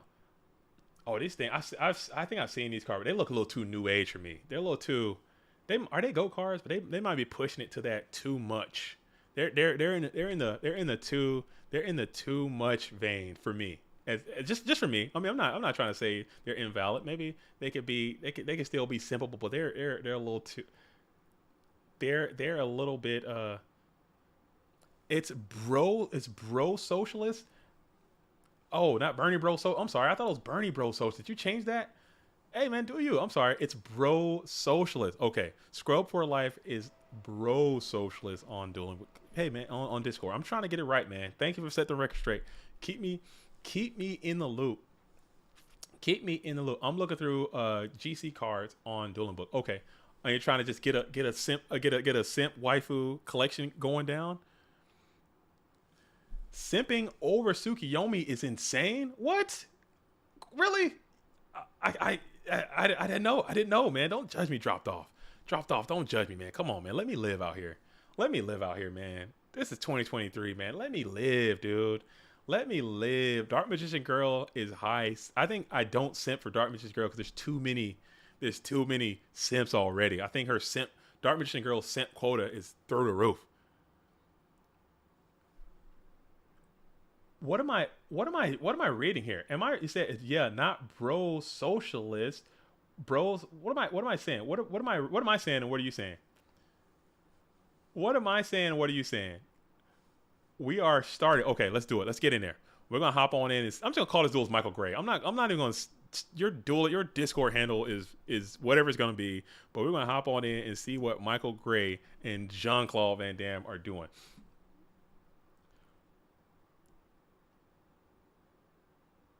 Oh, it says brocialist, not bro socialist. Oh, okay, no, so okay. Okay, I didn't notice that. I'm sorry. I can't. I'm a damn Yu-Gi-Oh player. I can't read. All right, folks, give me a damn break. Your name is brocialist. Okay. Moneta Thorn is top 10. Moneta Thorn is in. Monet Thorn's up there with Dark Elf for me. Monet Thorn's Bay. I like Monet Thorn. I like Monet Thorn. I'm simping. Thunder Yang Yang is S+ tier for me.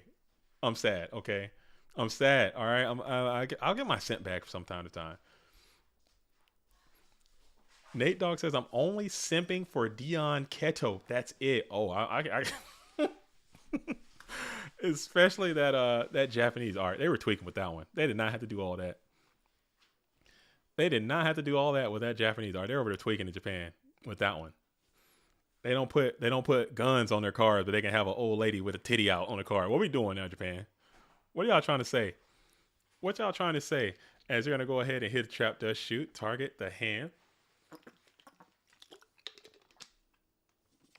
We're gonna target the hand as we're gonna go ahead and go for a Don Zalug rip here. So you're in a great spot. This is where you want to be. Getting a rip in, getting a Don up, taking some cards, taking it from the hand. It's no more crossout, so that's not the best rip in this warrior matchup. You don't really hate to see that if you're Jean-Claude, but still you want to try to stabilize early. You got the Warrior Menace up a card on you, which is absolutely terrible. You don't want that to happen. As you're staring down Don with knives. I like that artwork. Ojama King, Pot of Greed sleeves. We're going to go train on train. Train is leaving the station, and we will try to crack coconuts on this Don Zalug, and it goes off without a hitch as we slam it into the second main phase. One card on the field, two. Just set two. Pass it on over. Gage Flatter says TP2012. Is that Water Omotics? Water Omotics is wild. That's another wild card. Japan's tweaking, bro. Water Omotics is wild as Don Zalug is back for a second appearance. We have Don round number 2 back on the field trying to come for that second card. Getting a secondary plus would be great. Battle phase has been called and we're going to reveal some scapegoats. Are you paying for that? Are you going to pay? You're not going to pay. You're going to allow that to go on off. Sonic Maid. I like Beautiful Headhuntress too. Beautiful Headhuntress is another simpable item. Beautiful Headhunters. Team Bone says great locals. What are you talking about, Shifty? Get the hell out of here. Get the hell out of here, Shifty, in the chat talking about some great locals. Take your negativity on somewhere. As we're going to go ahead and hit one of the tokens. Pass it back on over. And go ahead and go for a creature swap maneuver here. And it kind of went off there. So now Don Zalug is working for you. And you're going to see if you can punch on in, do 1,400 and get another card for yourself there. Declaring that effect. See if you can rip one from the hand.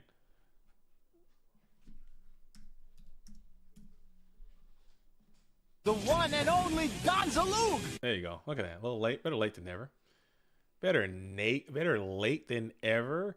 Guardian Angel Joan. Oh, dude, we might have to make this real. I don't know if that'll look. I don't know how that would look as a video. It would look desperate or weird if I made a video like just hey, can I do that? Is that cancelable? I don't know. In 2023, is that objectification or is that weird? Is that a weird thing to do? I know people do it. Is that weird for me to do? I'm 40. I can't be doing that. Can I? I don't freaking know. I probably won't, but it'd be really neat though. Somebody should. Somebody out there who's creative, make that whole thing and get it up there. I would love to see what people's thoughts are. Is that body shaming?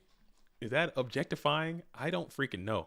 As we're gonna go ahead and set up the solemn hit the solemn judgment there on the freaking Ninja Grandmaster Sasuke is gonna be sent to the bin. Half your health. We have Don Zalug on the approach, smacking on in for 14 again. Do you mill? No chance you mill. That'd be funny. That'd be a funny meal here. And we're doing it. We're taking a meal challenge. I like it. I like it. Mill the dust. Mill the kaiku. Okay, so there's no kaiku coming your way. You got that in the bag, but you just mill the freaking dark. Oh my goodness. If you BLS's your ass, dude, it's going to be hilarious, dude. Please don't BLS this duels right now. Oh my goodness. Don't do it. Don't do it. As we're going to go ahead and draw and set one immediately as Chase Sims says 40. You look 26. Oh, thank you, Chase. That means a lot. I'm not 40 yet, though. Don't tell people that. I'm not 40. I like to say I'm 40, but I'm to make myself feel better. I'm pretty damn old though.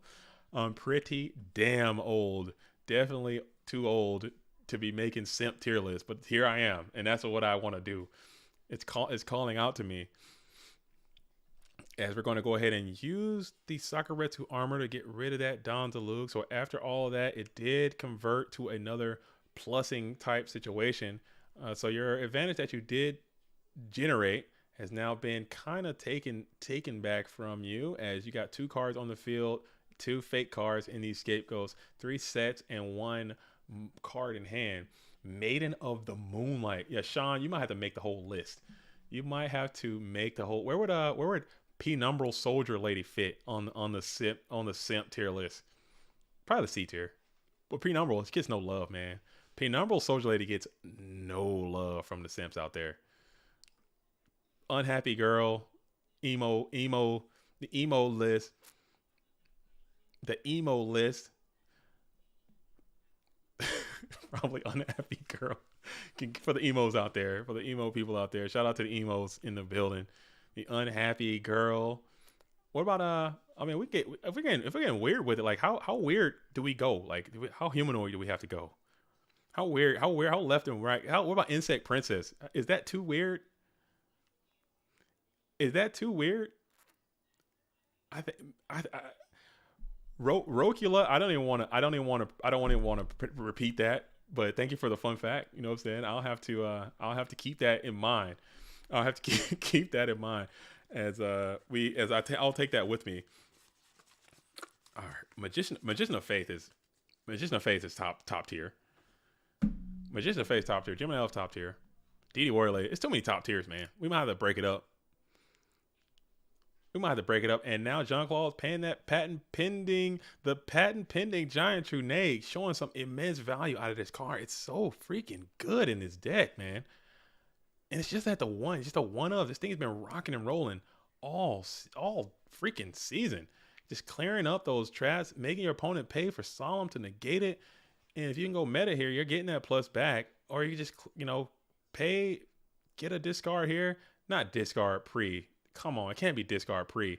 No, it's going to be discard, and then it's going to be just punch on in. All right, but you do have Light and Dark. You probably would have put the BLS out if you had it. So you probably don't have BLS as your last card. Last card might be something good, might be something bad. You did get that DD Warrior Lady off the field, and you were able to punch on in for a little bit of damage. Snatch Steel is going to be the card. This could be the end of the duel right here. This could be game. You don't have a normal summon. What is going on? No normal summon from the Warrior player. Obviously, I mean, you had all those set spell traps last time. Maybe you just had another spell trap on the field. Didn't have the ability to normal summon next to this Tribe Infecting Virus, which is unfortunate. But you're still in a great position, though. 2 cards in hand for you. I'm fairly certain that one of those set spell traps has to be a Solemn Judgment. Maybe even both. You can negate any play that Jean-Claude can muster, and then you continue to push. This is game number 1. This is the losers finals of Dogtown. This is game number 1. So SDL waiting in the wings, hoping to face against Michael Gray probably. Doesn't want to go back against John Claw. He got through John Claw earlier today. And I think he also sent Scrub for Life down here. So both of these duelists are in this down bracket specifically because of SDO Killer. So either way around, we're going to get a rematch. And I think if I'm SDO, I kind of want to see the blue corner player more than I want to see the Goat Control player. As you're going to go ahead and play the Mirror Force on the Sukiyo, flip me. And then we're going to send that Tsukiyomi to the bin. Shifty, don't play around. You know exactly what Dogtown means. You've been around this thing. You're not new to the game. You're not new to the block. If you want to be brand new, I'll fly to UK and uppercut your ass too, dude. I will uppercut you as BLS is going to hit the field, and then you're going to push it on in for what is the end of this duel. All right. What do I got here? Oh man, I got a little piece of something over here. Sean says weird is defined as dark necrosphere. I'd send for dark necrosphere. That's about as far as I can go. I think Insect Princess is too far. Okay. Too far. Evil SDL says, I don't know what Dogtown is. You guys are acting brand new. Okay. Ask around. Ask a friend. Okay. Ask somebody who knows. And they'll tell you, you know what? I'll explain it to the people out there. Dogtown is a place that you go when you lose around. Okay, losers bracket is Dogtown. I don't like to call these duels losers. Okay, I don't like to call people losers. I don't like to say, hey man, this dude is a loser. He's in a loser's bracket. He's in a loser's bracket. Oh, that guy. Oh, he's just a loser. He's a loser. No. You just got beat. That doesn't mean you're a loser. I guess it does, literally. But you go to Dogtown is where you have to be when you got that dog in you. You have to, if you go to losers bracket round 1, most people who don't have that dog, they're gonna just drop right away because they don't got it. They don't have the dog. They don't have it. They don't have what it takes to grind. The dog has to grind.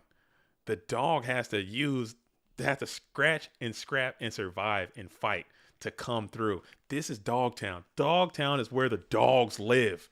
It's the location. It's a city. It's a name of a place where the dogs live. That's what Dogtown is. And that's where we are right now because we're in the losers bracket. And whoever comes out of Dogtown is the dog of the day. It's going to be one of these two duels right here. Jean-Claude Van Damme has been dogging through Dogtown. That's what it is. So that next time, ask a friend to tell a friend. Spread the word. That's what it is. At least when I'm in the booth, you got to be in Dogtown.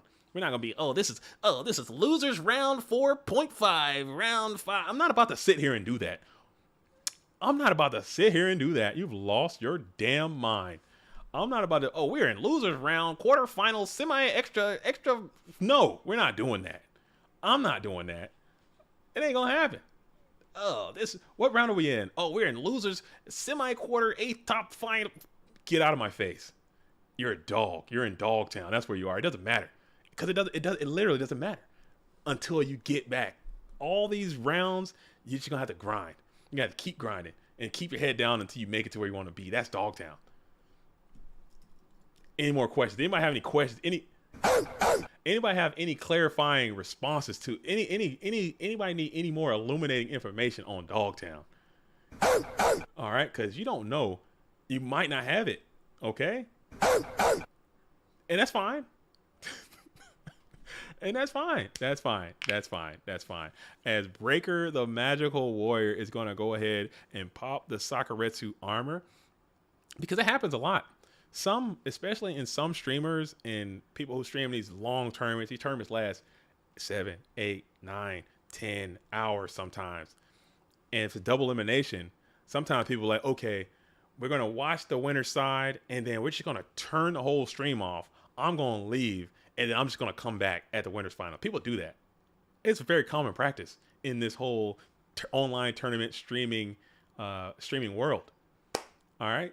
But I'm not doing that because these games are important. Okay. These are people out here trying to get it in, and these people are they're just in Dogtown, man. It's just something. It's gonna be what it is.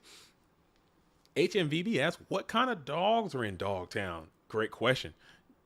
You saw Ant. You saw Ant was in Dogtown, the dog father. You see Jean-Claude Van Damme. People who grind. Ghost is a notorious dog. Because Ghost, I've seen this duelist go 14-2. You know what I'm saying? I've seen it with my own eyes. I've seen, Jean-Claude Van Damme crush the losers bracket. Because I've seen what they can do on the ladder. The grind is something about that. Because I can't do it. I'm trying to build my GOAT format dog energy. I'm trying to build it. It's hard, man. It's tough to sit out here and grind for hours at end and non-stop playing. I lose it. As Jean-Claude Van Damme is going to bust out the Mobius, the Frost Monarch, we're going to have to say nay to that. 4,500, steep cost. You're going to pay for it. You're going to pay the premium to send that Mobius, the Frost Monarch, to its watery tomb all the way up out of there. Graveyard still not set up at all. You got Mobius and you have a Breaker and a freaking upstart Goblin out here in the bin. You don't hate it. You don't hate it. As Golden Magician GRDH says, this on 16. This is on 16. This is on 16. I don't understand. I don't understand. I don't understand the reference. I don't understand the phrase. This is on 1/6. Am I missing something? I might be missing something. But it's all good. And we're going to go ahead and play the premature burial now just to get back that Mobius, it looks like, so you can just have a nice little point of pressure on Scrub for life, able to clean up one of those GK spies. as Sean Valverde asked Water Omotics OCG is that's insane. That's another insane OCG card. They were tweaking. OCG was tweaking on some of those artworks. We can't have a gun. Donzalo can't have. Oh, he can have guns over there. They can have guns. We can't have guns over here. But they some of the stuff that we can get away with over here, they were editing and we were editing. I don't know. I think OCG was tripping on. Or Water Omotics is tripping. That's a bit too far. They don't give no damns. They don't care, man. Water Omotics and what was the Carter Safe Return? Carter Safe Return OCG, weird. Dude's just butt naked for no reason. As you're going to go ahead and come on in with this Breaker and GK Spy in tandem, Spellcaster Assault, the hitbox of Jean-Claude Van Damme. And you got a problem. A lot of pressure is present. Jean-Claude's back is against the wall. You're hoping for some quality units to come on in as a Warrior player has kind of established their position. Yeah, Carter Safe Return is just a dude who's like on fire, butt naked for no reason. Like, what are we doing? What are we trying to accomplish here? Like, what is that? Old lady just titty out for no reason. Like, what are we trying to do there? What is that? Why did they do that? I get it, but I don't at the same time. As we're going to go ahead and blow the Heavy Storm on the Mystical Space Typhoon, and Tribe is buff. Tribe is buff. Let's see what kind of discard we can get here. It's going to be Metamorphosis, and it's going to be able to clear both of those spellcasters and smack on in. Lavender Town says his clothes got burned off, so it makes sense. Like, put some undies on. They don't have to burn all your clothes off. Or just, why? Okay, the card is called Card of Safe Return. What does that have to do with a dude on fire, butt naked anyway? Don't make any sense. It does not make any sense. It makes sense. It does not. As Ultimate Offering censorship looks like a violent. Oh, Ultimate Offering is just nuts. Ultimate Offering is nuts. Like, what is that? Like, what are we doing? Come on, man.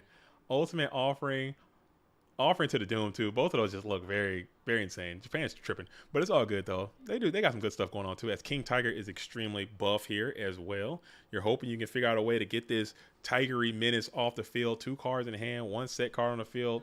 Michael Gray has got to be feeling pretty good in this position. Feeding blood to the dog of the day. That's what Ultimate Offering is doing. As we're going to go ahead and set one into a creature swap play. Do you got a Solemn here? You have no Solemn. You're going to go ahead and send it back on over. As Gage is saying, Last Day of Witch OCG is just dark. It's so gruesome, man. I've seen that's like it looks real. It looks so different than what they ended up landing on, because the actual Last Day of Witch is so like comedic. It's like a witch with a red no on it, which looks, hey, no witches, Last Day of Witch, right? Makes sense to me. But then they went with like a full on straight up.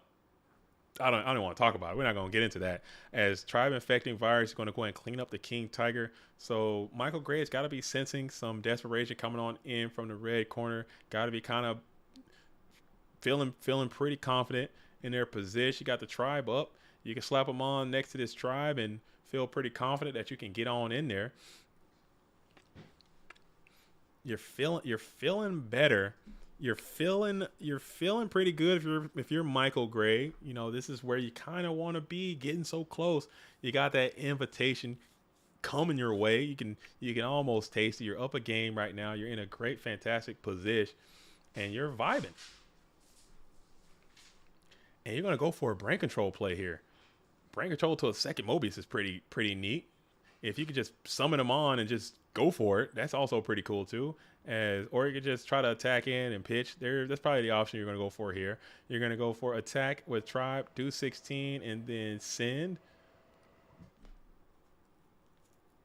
And it is that Giant Grenade there. So Giant Grenade looking much worse than it did the previous activation of Giant Grenade. So now you're looking for a Blade here. If you can stick a Blade Knight onto the field and just kind of start driving your opponent's health down, you'll be feeling much better, but you don't have it. You do have the ability to set a card onto the field in defense position. In this spot, I think JCVD will take that, as you're going to go ahead and pass it back on over. Do you snap the token? If you got Ghost, do you just snap them King Tiger is going to hit the field and just absolutely come right after your buns. I don't know what the right answer is, as we're going to get to main phase 1, and we'll just set a card and pass. John Claw's got to be liking this. And we're going to play the Swords of Villain Light. That's got to be good. As we hit the Magician of Faith. Magician of Faith grabs back the Mystical Space Typhoon in this position. Don't hate that either. As you have the immediate and instant out to these Swords of Villain Light, if need be, if you can find some pressure, and there you go. So apparently you have found, if you have located a point of pressure, and that is in the form of the Boogie Down Blade Knight, who's sitting at 2,000, and you're going to stroke on in, and it will connect. You're down to 1-1 right now, up a billion cards, 4-1. You're on the draw. Your opponent is in a feeble position, very vulnerable here. And what is that draw going to be? Checking opponent's graveyard. No light and dark. Blade Knight and Magician of Faith both are light monsters here. So it's looking very grim for the red corner player, as Scrub for Life is got to be feeling like this Ojama King right here. Huge smile. Jean-Claude has to be feeling like this D-Mock. Huge pout. And it is just going to be the end. It's looking real grim. It's looking real grim, but we've seen this red corner player find a way out of no way multiple times. Gage says, anyone ever think that Jada Pinkett Smith looks like Jinzo that night will slap Chris Rock? Yeah, I think so. It's been some memes. I saw a few memes there, and we had a Metamorphosis play. We'll just negate that immediately, and that's going to be GG. Every time it's one turn too late on the pot of greed. Hate to see it. Absolutely hate to see it. But Junklaw is down. Excuse me.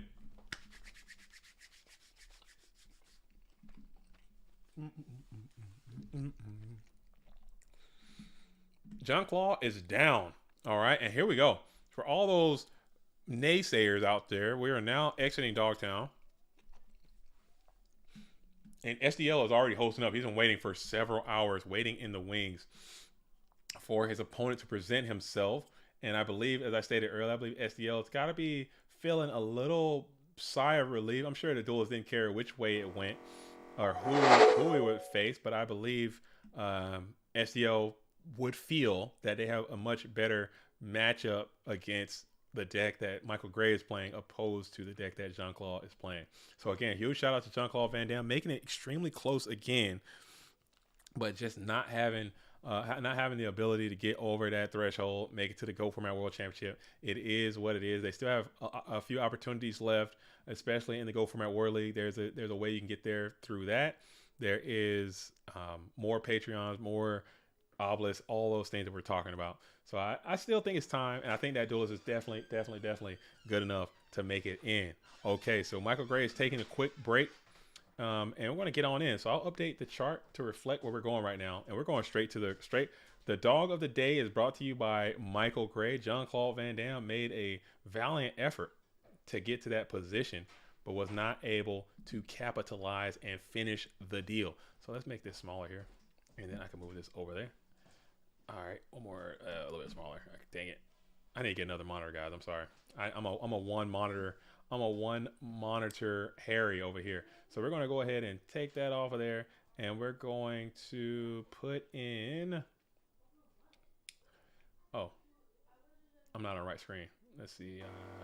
I'm gonna shift this for just a second. And now there we go. So we're not here anymore, and we're going to be up in here. There it is. All right, so cool. SDL's hosting up. Who do you guys think is going to win? Who do you guys think is going to win, and why? I'll put a little quick poll up there while we're waiting on these duels to host up. Senior, I mean, this is how you jinx people right here too, so keep that in mind too. So I'm gonna start a poll. All right. Or a question, actually not a poll. Not a poll. Let's go ahead and get that out of there. What am I doing? Get that out of there. Let's start a question. All right.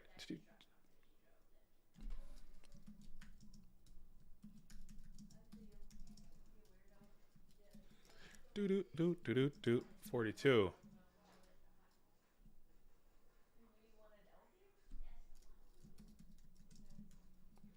Oh, they're in game.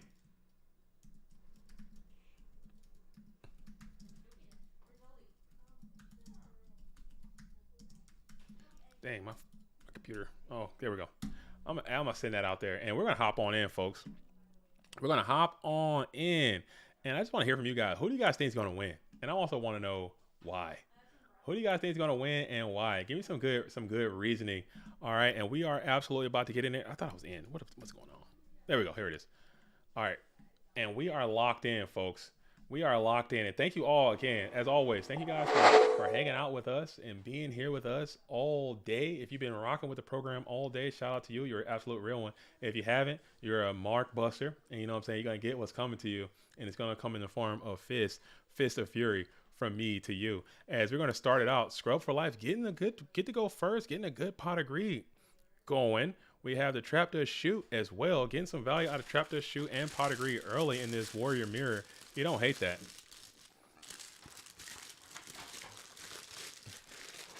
Red corner is my favorite color. Red because it's your favorite color? Okay, that's a valid reason. Good thing we aren't choosing between Djokovic and Alcaraz. Djokovic and Alcaraz. Is there a fight today? Is there a UFC going on right now? Djokovic, no, that's Djokovic is tennis. Djokovic can be anything. I know there's a UFC happening at some point.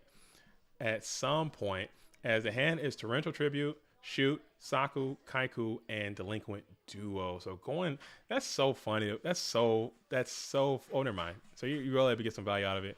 But man, going first, if this hand would have went first, I think it's over for the blue corner player. That's what, you know, sometimes you go second and you just gotta, or you go first, you get able to put some cards down and kind of help yourself out a little bit. So you're going to get a Delinquent Duo to kind of counteract your pot of greed.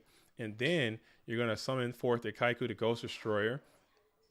And then set a couple cards onto the Dueling field.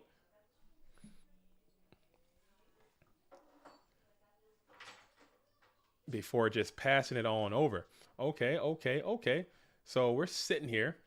Tennis finals, which are playing right now. Oh man, I can't pull that thing up because I will get us shut down with the quickness. Big YouTube doesn't play around with that. Djokovic is out there. The Joker and Alcaraz does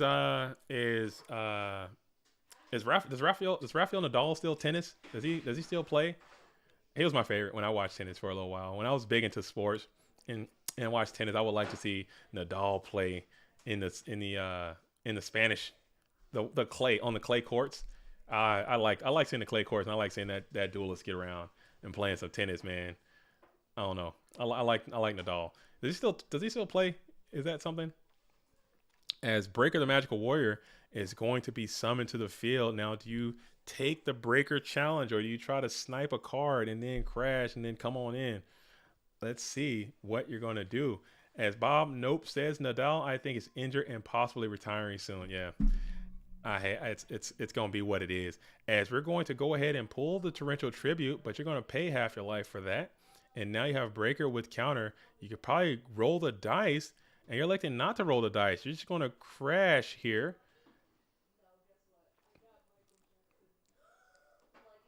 I think that's a pretty cool play. You elect to crash here.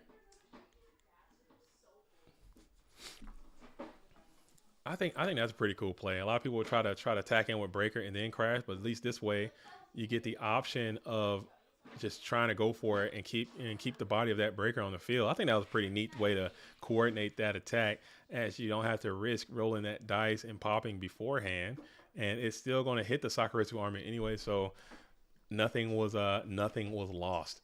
As you're going to go ahead and pass it back on over to SDL Killer. You still have 3 cards in your possession, 2 for SDL Killer. The game state is starting to simplify. You got to go first. You got some quality units, but you still only up that 1 card. Actually, when you draw, you'll be up 2 full card.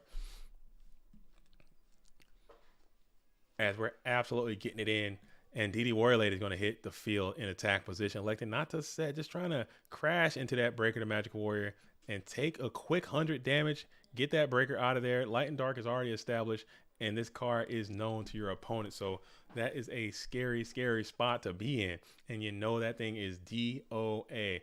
No fun. As Kiko the Ghost Destroyer, very strong in this position. Come on in, smack, take 18 off. We're going to banish that Kiko the Ghost Destroyer from the bin. And we're going to think about it for a minute before passing it back on over. And now we're going to draw off the top deck. Blade Knight would be nice if you can get to a Blade Knight here. You can't do it. You're just going to draw past Kaiko the Ghost Destroyer up and active. Again, Blade Knight in Harmony as well. Both of those cards on your case and in your face. Kaiku is going to hit in, and a 2000 Blade Knight is going to hit in. The game is going south here for SDL Killer with the quickness. You need to go ahead and get to a unit right now. This needs to be a good card. This needs to be a great card, and it's not. It seems to be a extremely mid card, and you're going to go ahead and end that duel and pass it back on over to a game 2 situation. Michael Gray did what he needs to do. Made some cool play. I like that little breaker play. It just so happened that Trap That Shoot shows why it's one of the most powerful cards in this whole format, and it's taking this format by storm in a major way. So that is going to be what that is going to be, as we're gonna be side decking here. We are going to be side decking here. SDL Killer is down a game. Oh my goodness! But you have to do it twice though. So you have to beat SDL this if Michael Gray can manage to defeat SDL Killer here, we'll have to go to a bracket reset and play an entire match over. If SDL can boot and rally and get 2 dubs back-to-back, tournaments over, and SDL Killer is the winner. So that is what is at stake right now. So this is not match point for Scrub for life. This is, in fact, you have to win this, and then you have to do an entire bracket reset, win again. But it's all hope at this point, as SDL Killer has just said, I'm going to be right back. Probably about to go throw up real quick or something. I don't know what this duels is going to do. Take a quick little break. Life is happening in the peripherals. Who knows what's going down? All right. But we'll have to keep in mind, you just can't you gotta make sure everything is on the up and up. This is the grand finals, but we still gotta make sure time is kept in the forefront of everyone's mind. All right, keep that in mind, as Michael is in the chat saying, "Let's go! I got a chance. Get out of that. You gotta get. You haven't seen Bloodsport. You gotta get out of that. Get into the game. Get your game on. Get out of this freaking chat. That's step number 1. As SDL is gonna come on out and play that pot of greed. PJ Art of Darkness says, "Yo, JDZ. Yo, what's up, PJ? How you been? How you living?" PJ Art of Darkness, I'm chilling, man. I am absolutely chilling. Actually, I'm not chilling. I'm drowning over here. I am having all sorts of issues. Today is not a good day. I have a lot going on, a lot of fish in a lot of pans, and I am just on the strugs. I am struggling expeditiously. But you know what? We vibe. You keep living.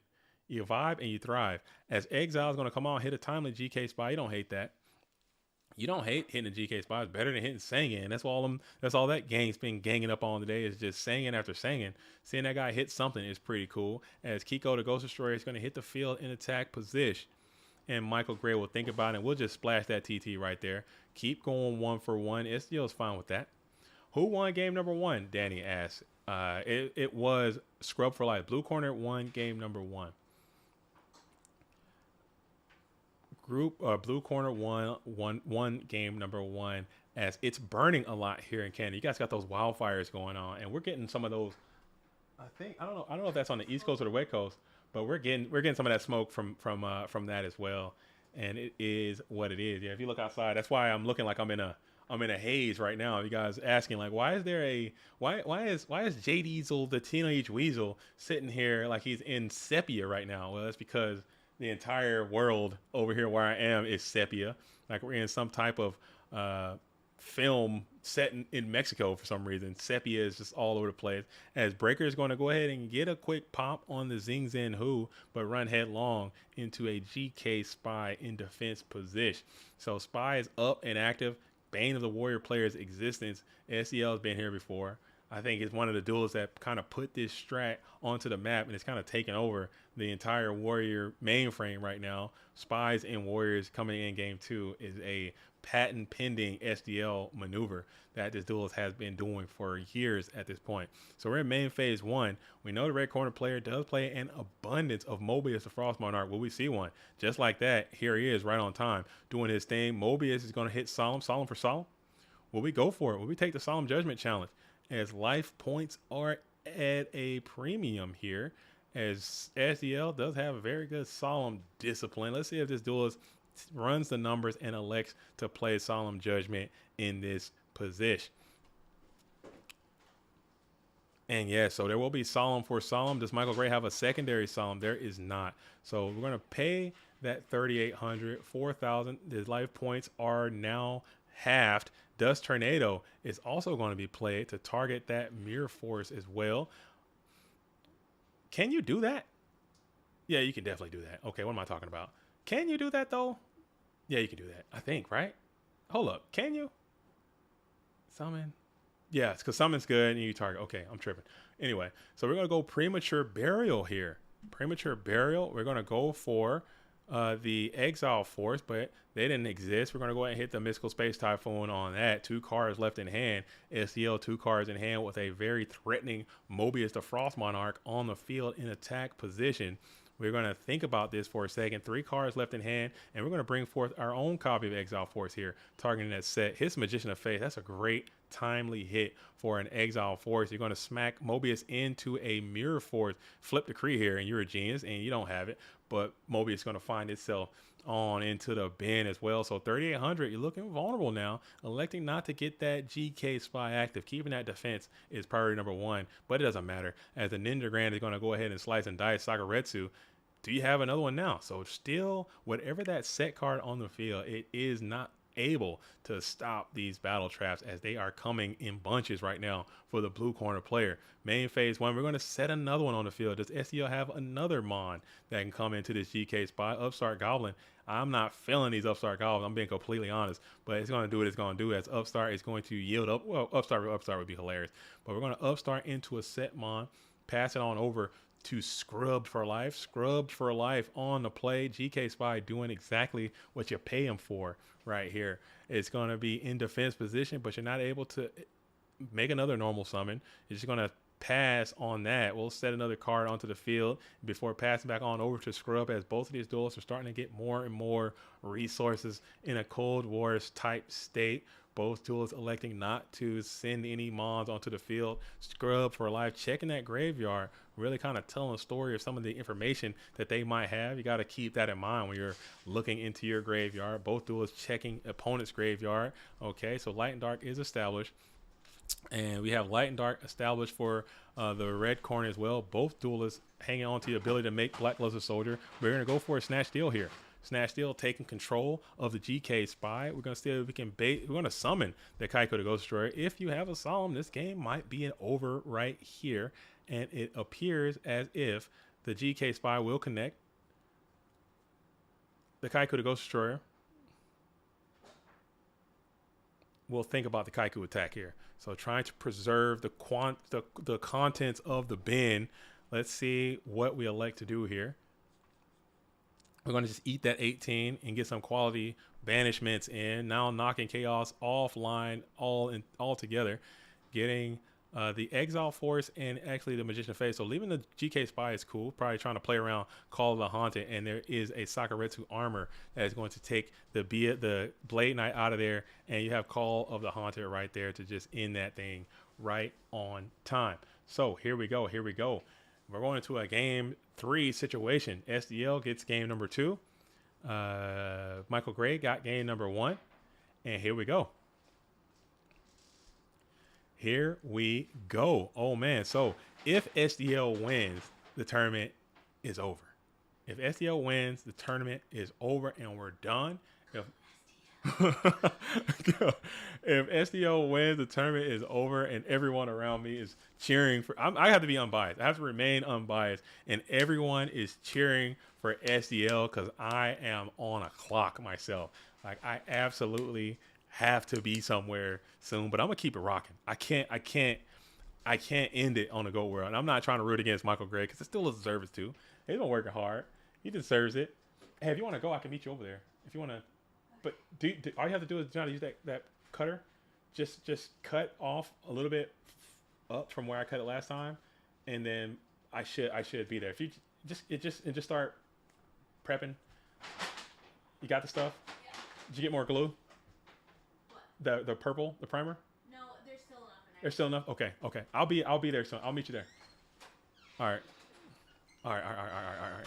So, shout out to the wife, man. She's getting after it. I was hoping this could be over a little soon, but SDL's coming on out. We got some delinquent duo in the midst.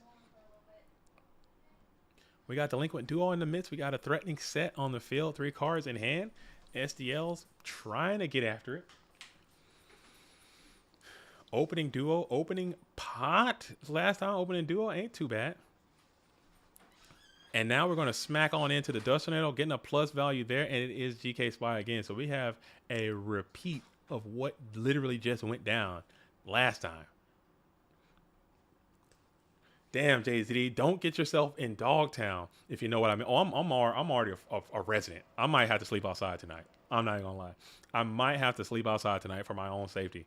That's what I do for the GOAT world. People don't give a damn. People, JDZ, they don't watch the videos. They don't like the videos. They don't like the stream. They don't like the they don't like the videos I make. People dog out what I'm talking about. People hate what I gotta say. Well, I'm still going to give everything I got. You know what I'm saying? I'm still going to sacrifice. It is what it is. I feel your stress. No, you don't. Because Big Dog don't sweat. As you're going to go ahead and hit the zinger. So you are going to fall under the whimsical effect of the Zing Zen Who. And we'll chain ring, popping one of those GK Spies. Is there another chain here? Or are you going to get locked in? Are you going to get locked in? So we're going to be lock and loaded. Zing Zen Who is up and active. And we're going to pop that set on the field, and we're going to set another mon, no big deal, as we're on the top deck here for Scrub for Life. As we're going to top deck here, just a quick draw pass, a quick draw pass, and will we get another Mobius, the Frost Monarch? Is that a possibility? Mirror Force goes insane here if you can seem to find one, but TT Splash goes a little bit more insaner, as electing to summon before flip summon. Interesting and peculiar indeed. Let's see what it is, and it is going to be the Blacklusted one. Blacklusted Soldier, don't give a damn, as he's going to be summoned forth in defense position. Very peculiar. Check that. It's going to be attack position. A little bit of misclickery over there. No big deal, as we spring forth a BLS to attack into a Sakuretsu, into a Book of Disquiet right there. The Book of Disquanch is going to save the Blacklusted Soldier from the Sakuretsu armor. Hate to see it if you're Michael Gray. Love to see it if you're SDL Killer. We have the BLS on the field in defense position. That dude's AKA, also known as the win condition, is on the field face down in defense position as Graceful Cherry is going to be played. Michael Gray has got to be feeling the effects, as we're going to discard that Upstart Goblin, discard the Mirror Force, and now we're going to set one, and we do not flip and attack. We just leave that bad boy face down in defense posture.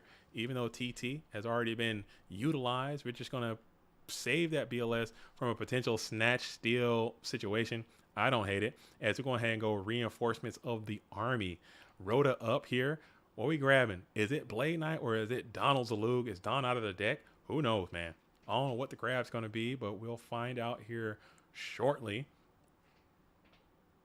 Man, oh man, it is the busted down Blade Knight. None other than him is on the field in attack position. We have Blade Knight up and active, and now we are going to think about this for a sec. Maybe SDL is just committed to playing around Snatch Steal at this point, not trying to be snatched. Doesn't have an answer for Snatch, perhaps, and it's hard reading Snatch Steal coming from the opponent. And now we're going to think about it. Pot of Greed here is being played. We'll just solemn the pot right now, paying a hefty cost for in the process. And now we have Zambira the Dark. Zambira the Dark is going to clean up that Blade Knight, doing 100 damage in the process. SDL Killer still sitting under the effects of that Zing Zen Who, as Zambira the Dark is now at 1900. If you can get to a heavy storm right now, you're feeling great, because that's just you can walk out of there with it. Still electing not to flip that Blacklusted Soldier, still chilling face down. Is there information? Do we know? Is there a known snatch steal or something as a part of this, or is it just stone cold reading snatch steal and is just electing not to do anything about it? As as we are rocking and rolling. As Blazing56 says, I'm loving the shirt. Oh, I'm loving it too. This is it. This is a whole vibrational frequency right here as we play the Heavy Storm right now. Heavy Storm is going to be good to go. You had your own snatch steal, which is now gone. You have Ring of Destruction, which is now gone. It was Ring all along. Oh my goodness, what a play. But now you only have 700 life points. Snatch steal is so busted. Snatch steal is so busted, man. Yugi, I believe in you. I believe you need snatch steal here. Do you have it? Is it already gone? Am I tripping? No snatch is still available. Rhoda is available. Exiled is available. Normal summon is utilized. Man, that was stone cold playing around that freaking Ring of Destruction. Oh my goodness, that was a stone cold. No Mon. Oh, SDL could not get to a Mon. Oh man, this is the worst when you're sitting in these spots and you just need a Mon. What card could you draw and not put on the field right there? And it's going to be a set Mon right there onto the field in defense position. We'll set a card on defense position as well. Flip, what is it going to be? Is it Magician? Magician of Faith is just devastating right here for SDL's hitbox. Let's see what it's going to be. And it is none other than the Magician of Faith. Wow, so we're going to flip it. And is the summon good? Michael Gray asks, 700 life points. Is the summon good? No top deck beater in this warrior deck is just devastating. I hate to see it. We're going to target first before we elect to grab. What is going to be target? You have to target before on the effect before you decide if you want to negate, I believe. I believe you target for. I don't know how to play. I don't know, man. They're asking if for target. I don't know if that changed anything. I get to see if negate considering your target. Okay, so target flip and then target one spell in the grave. Yeah, flip and then you target. Okay. TK is in the building right now. If TK hasn't, TK will sort that out if that's right, wrong, or otherwise. But I'm pretty sure you flip, then you target. And then the play. That's chain link. That's chain link 1, right? Magician of Phase effect is chain link 1, and then whatever effect you play is going to be chain link 2 and beyond. So you do have to flip and target first. Makes sense to me. Again, because that's when the flip. That's going to be chain link 1 of the summon. Cool. Cool.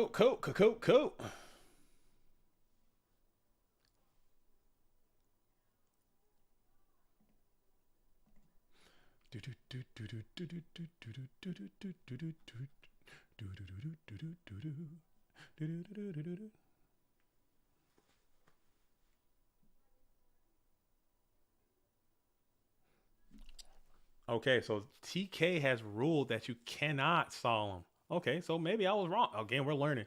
We're learning something every day. TK is the head judge. He's made that ruling. And now that you have passed your priority to use solemn judgment, which is interesting. I learned something today. I would have definitely just said it. I guess you got the pot of greed back. So everything is everything. And Bob is, in fact, your uncle. We're going to go ahead and have that Magician of Faith in attack position. Still very vulnerable. And you got Spirit Reaper as well coming on in. Both extremely vulnerable cards that are now face up in attack position. Going for that card in hand. It is going to be the Mobius the Frost Monarch, who is dead on arrival. You have the Magician of Faith who's going to punch on in for 300 as well. And now you're absolutely chilling here. Two little dudes in attack position. Dust Tornado and a Mon. You're feeling played. Okay, we're going to main phase 1. If you can get a Mon here, you can kind of sneak away with this thing if you're SDL as you are viewing the opponent's graveyard. Again, a lot of quality units in there. Still no light and dark just yet. But if you could just get to a freaking Mon, we'll summon the GK Spy, and GK Spy will fall to the bin. Maybe even setting that spy there might be the play, but who knows if that's right or wrong or otherwise. I'm not sure. As we're going to go ahead and look at the field again, you got Spirit Reaper and Magician of Faith up and active, attacking your hitbox. You have to solemn the summon. You have to solemn summon. Okay. As Blade Knight is going to be summoned to attack position, representing the end of the duel, unless SDL has some type of magic trick left over. Anything left in the tank, we got Blade Knight attacking in. Sakuretsu armor is going to be left over, hitting Blade Knight. And now we got main phase 2. We'll shift everybody to defense position and pass it back on over. SDL is on the top deck here. Top deck Kaiku the Ghost Destroyer is pretty nice. There's still some quality units left over for this red corner player, as blue corner player has got to be in a great spot. And there it is, the snatch deal that you were so afraid of is going to be your ultimate demise. And we do have a bracket reset, folks. We have a reset. We had a reset. Wait, why didn't he summon DD for game? Why didn't he summon DD for game? Oh, when he said it versus, I had to look back. I can't recall what the game state was or why he didn't use DD to end it there if he could have. But it's tough. It's tough, man. It's tough. It is tough. It is tough. As PJ Arts of Darkness comes on in with the $2 donation from $2 Canadian, which is nice, man. I love those. I love Canadian currency. Thank you for doing that. It is so cool. When he top decked, why didn't he summon and try to win? I'll have to look back.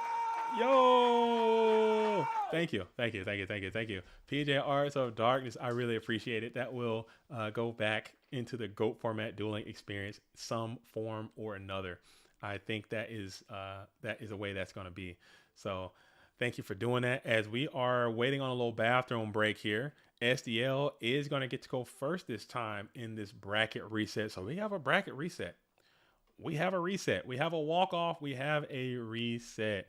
And here we go. SDL Killer is up. And he gets duo again. Okay. So you're coming out. You're electing to just get that delinquent duo early and often. You don't hate it. I love opening duo. As the decks are reset, so no side deck cards will be in. You're still going to be in game 1 configuration, as this is a reset. So don't be surprised when you're seeing your Trap Dust Shoots and Noblemen of Crossouts, etc., in this Warrior Mirror. As we go ahead and set 2 in the face of 4 cards by Scrub for life. Throw it into the standby phase here. Throw it on into the standby phase and go into a heavy storm right away. So we're going to hit the Nobleman across out, and we're going to hit Torrential Tribute. So you did get this, you did get the heavy storm out of the equation, but now you have Blade Knight, bulky Blade Knight in a strong position. It's kind of where you want to be if you're the Warrior player in this mirror, who can establish their Blade Knight first and who can not draw their breaks last, typically comes out on top. So Blade Knight sitting at 2,000. You're sitting with 2 formidable cards behind it, and you get a Trap Dust Shoot activation as well. You did bypass your priority by shifting into the standby phase, so you can't even MST to play around that Trap Dust Shoot. You got to just eat it, and now your opponent gets full knowledge of your hand, able to send back your best play, and then keep it rocking. And we're going to rip out a Breaker of the Magical Warrior, send that back onto the deck. And we have Blade Knight, Mirror, and Snatch. Blade Knight, Mirror, and Snatch. BK, man, that Breaker would have been nice for you there. And you're going to go ahead and slam it on in to attack position. And you're going to think about this for a second. You're going to go for it. You're going for the gusto, and I don't hate it. I absolutely don't hate it. And Dust Tornado will go ahead and find that blade, that snatch deal. And now you have the ability to bump coconuts here. Or you can just put the onus on your opponent. And now you're going to have bump coconuts right there. You're going to smack Blade Knight into Blade Knight action and set the Mirror Force on the field right in the middle. That's unfortunate. Now your opponent knows exactly where it is, so your Breaker will reign extra true if you still if you can ever come up upon that card. your zing and all that stuff will reign true as you just go ahead and elect to draw past main phase 1. SDL needs to get to another mon here, and both duels just draw past, and warrior decks aren't warrior decking like they often do. Man, whenever I play warriors, them dudes be top decking like you wouldn't believe, man. They come out getting all them units, just clapping me up. Just clapping me up as both duels just continue to draw past. We're going to think about this for a second. Main phase 1, SDL begins to ponder. Heavy Storm is already gone. No dark yet for either duelist. Both have one Blade Knight expunged. And we're sitting here in that first main phase. SDL begins to ponder. We'll just set another spell trap on the field. Throw it back on over to Michael Gray. Michael Gray on the play. 3 cards in hand. Draw past 3 times in a row. Let's see if we can get some activity going on. You got to get through freaking Mirror Force as you set 2 more spell traps onto the field. And now SDL, both duelists in a drought.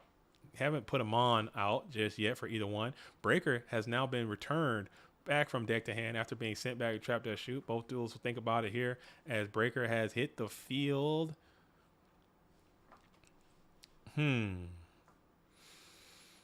Thumbs up from Scrubbed for Life as Breaker is now good. We'll use that effect right away. We'll target the middle set. It's going to be the Nobleman of Crossout. So both duelists getting a little bit of bluffage out of their Nobleman of Crossout as both have drawn at least 1 copy thus far. And Breaker will go ahead and clap on in for 16. So we're game states are looking a little weird, man. These warrior mirrors are so damn weird. They're so weird and funny as Scrub for Life still can't seem to get to a mon here. We're going to have to keep that Breaker up and active in attack position. Main phase 1.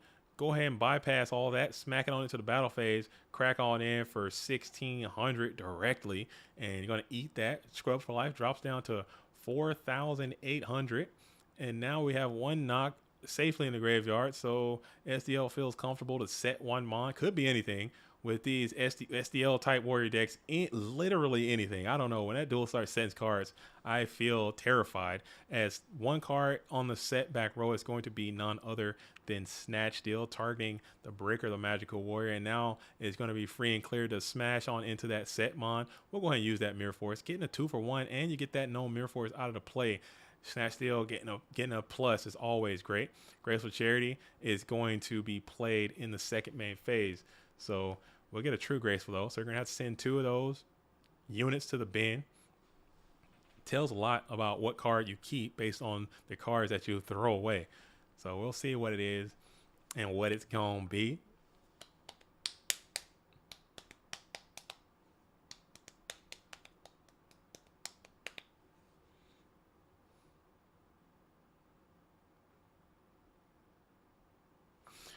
We'll see what it's going to be as Scrub is going to think about it. These are the plays that stay with you forever. You know, these Graceful Charities in these late tournament runs, you're going to be like, damn, dude, if I would have just kept X, if I would have just kept this is where the games are decided right here. So it definitely taking a little extra time to think about what it's going to be as Book of Moon and Mirror Force are both being sent. 2 pretty decent cards in favor of that card. So it's got to be something good, because you're going to keep it over Mirror Force and you're going to keep it over your Book of Moon. We're going to flip some into Tri-Vi. Infecting Virus is up and active in attack position. And we're going to go ahead and battle in for 16, dropping on down to 32 here for Scrub for Life. And we'll set 1 card up onto the field behind the Tribal 1 tribe. And then we're going to call over the Haunted, bringing back probably the Blade, perhaps in the end phase. What are we grabbing here? Probably the Boogie Down Blade Knight, I would only assume. There he is. So Blade Knight springs forth into the end phase, boosted up to 2,000 attack, and now we're on the play here with an active threat known as Blade Knight. Up and active. You know that Mirror Force is already gone. You kind of finesse that out of there, and now you're going to try to crack on into the Tribe Infecting Virus, and maybe this can pull a back row card from your adversary as we are thinking about something. Nope, we're just going to let it go and take the 400 damage as Tribe Infecting Virus is no longer a part of this dueling equation. All right, so if SDL has a Pro Storm with a freaking Solemn, you just feel fantastic. As we're going to play Reinforcements of the Army here. Reinforcement of the Army from the set condition, from the set back row. Grabbing Zombira the dog has been retrieved from the Dueling deck, added to the hand, and we'll summon that bad boy to the field in attack position. And we will think about this. Scrub for Life does. And we will continue to think about it.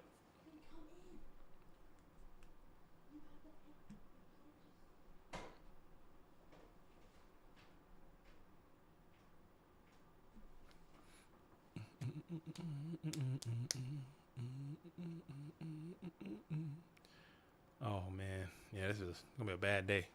It's gonna be a bad day.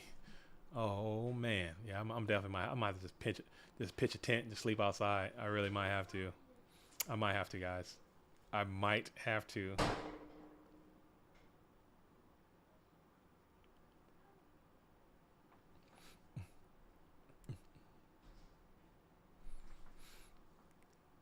As we go ahead and use that Zombira to swing in through the 3 back rows, and it just connects. It gets there and absolutely runs down this Blade Knight, putting him on in a bin. Now you got Zombira. Another Blade Knight is going to come on in off the top of the deck, just like the Warrior players like to do. Spam that Blade Knight into attack position, and then we're going to smack on in for 100 damage. SDL's against the ropes here.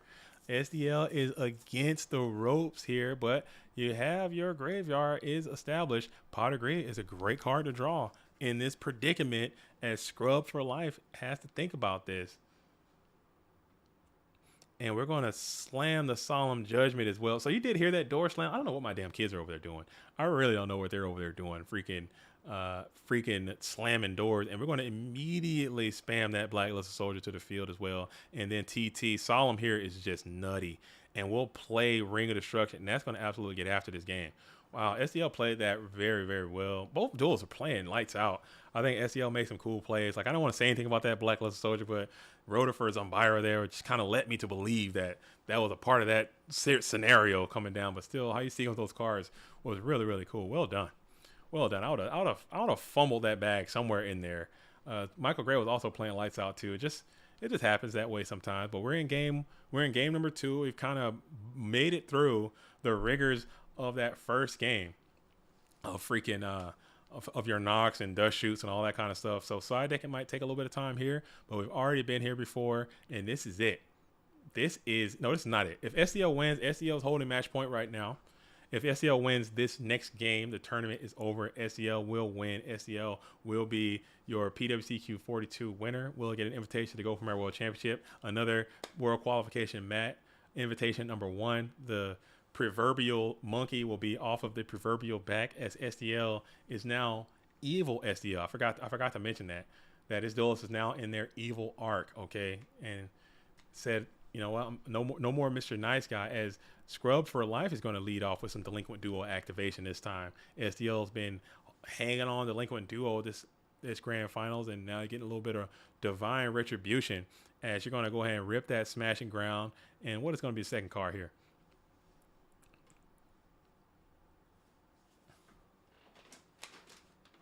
What is going to be that second card here?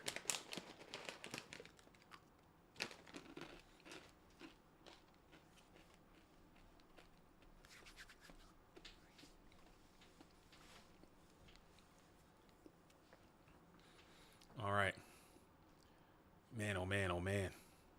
Yeah, I'm about to be sleeping outside, folks. I'm so sorry. I'm about to be outside pimping, as Breaker the Magical Warrior is going to be summoned to the field, and we're going to pay the troll toll. We're going to pay 3,500 for that Breaker the Magical Warrior. I don't hate it, but man, I don't hate it. Just trying to keep some cards up, trying to keep that threat off the field, paying 3,500 to put that Breaker into the bin.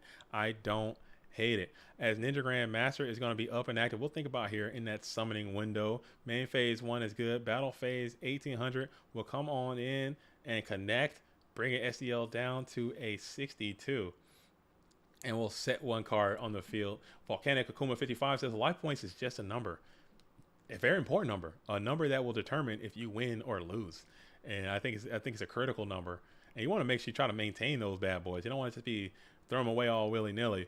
So, I mean, if you run the numbers and you assume that that's good enough, hitting duo on the snatch is great. My brain control is going to be pitched out as well. SDL is going to go ahead and set Amon in defense position before tossing back on over to Scrub for Life.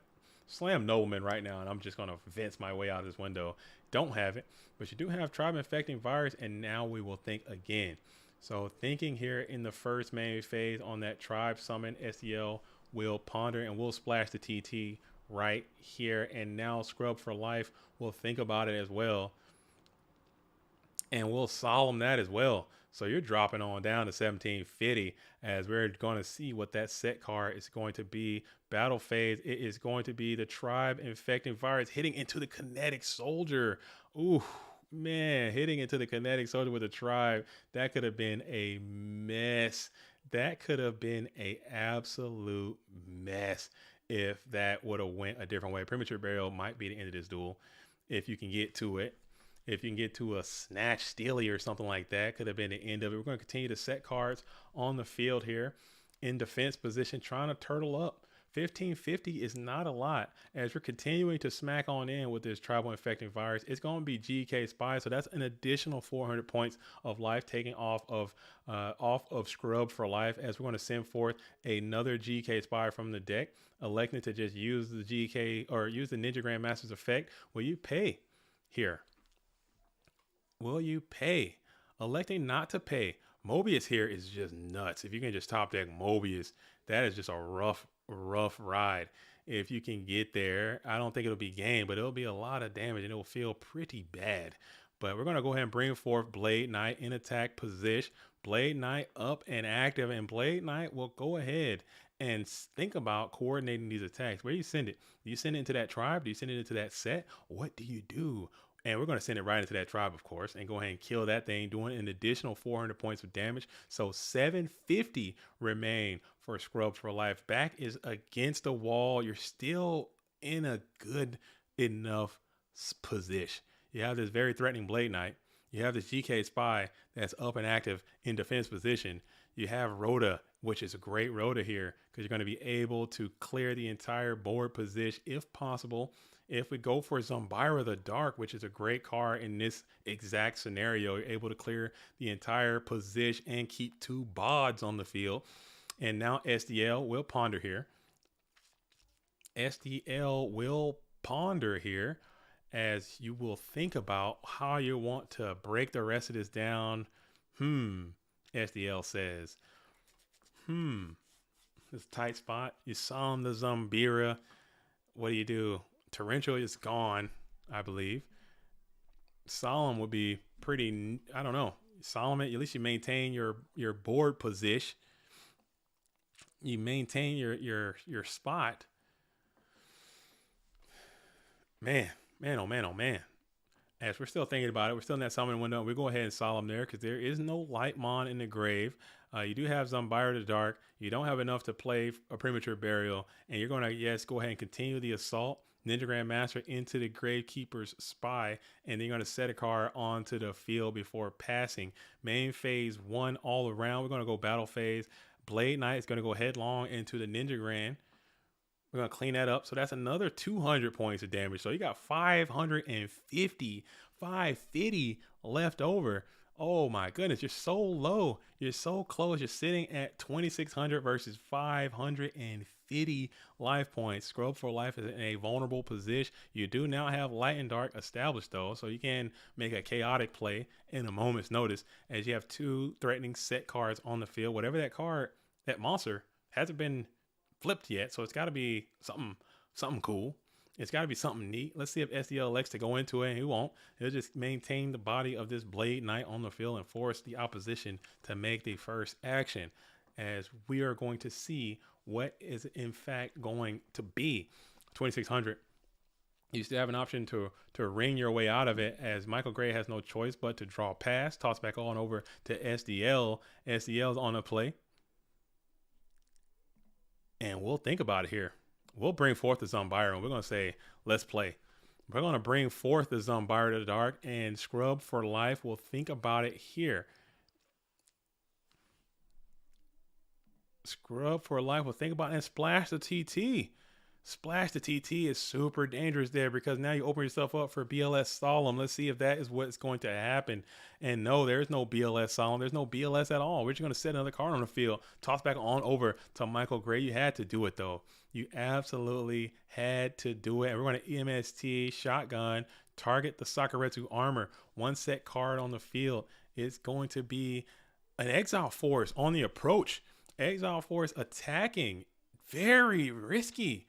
High risk, high reward. If you get a normal summon Solemn Judgment, you're feeling compromised.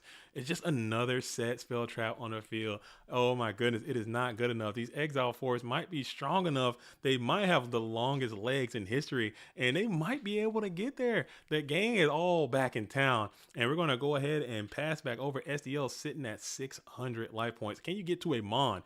There it is. There's a Mon. We're going to Solemn that. Do you have a Solemn? You got no Solemn, but you got Call of the Squanch, and this duel is going to come to a screeching and immediate halt. SDL, oh my goodness, is going to get the dub. Very well played, man. I love these Warrior Mirrors. I love these freaking Warrior Mirrors. Very, very well played. Again, huge congratulations. I always like to congratulate Scrub for Life, Michael Gray, for making it this far. Making it this far. That's a very incredible performance, man. Playing that Warrior strategy, just like some of the best Warrior players, making some very, very good moves all around. But I never would have guessed in a million years that SDL would be this far in the dueling season and not have an invite. But now, no more. We're in the evil SDL arc. Oh, he said he's you know what I'm saying? No shame in the game. Michael Gray did hit a bracket reset, did push it to the limit, but just couldn't get over that threshold. No shame in the game. But folks, that's going to wrap it up. And I am behind the 8 ball, so I have to immediately get out of here. Again, huge shout out to everyone who's been watching the stream, rock and rolls with us all day. Everyone, Orlando will be this weekend, so if you want to stay tuned for that, check it out. Be a part of it. Show up. There's still spots available if you want to play. It's not sold out. It's going to be lit. Yo, PJ, thank you again for the 2 Canadian. Again, that's 4 Canadian. I like to see that. And again, thank you. You've been rock and rollers with us all day. It means a lot. Shout out TK. Shout out to everybody out here in GOAT World. It's been a blast. But I got to split. I got to get out of here. I'll work on those decks. I might not be able to get them up tonight. For sure. Not get them up tonight. And possibly not get them up tomorrow. I am in knee deep of the diarrhea of life. But you know what? It's going to be what it is. So again, thank you all for watching and rolling with us. It's been an absolute pleasure and a blast. As always, I'm JDZ. I play Ghosts. Until the next time, shout out to all the real ones. Salute to the OGs. Peace.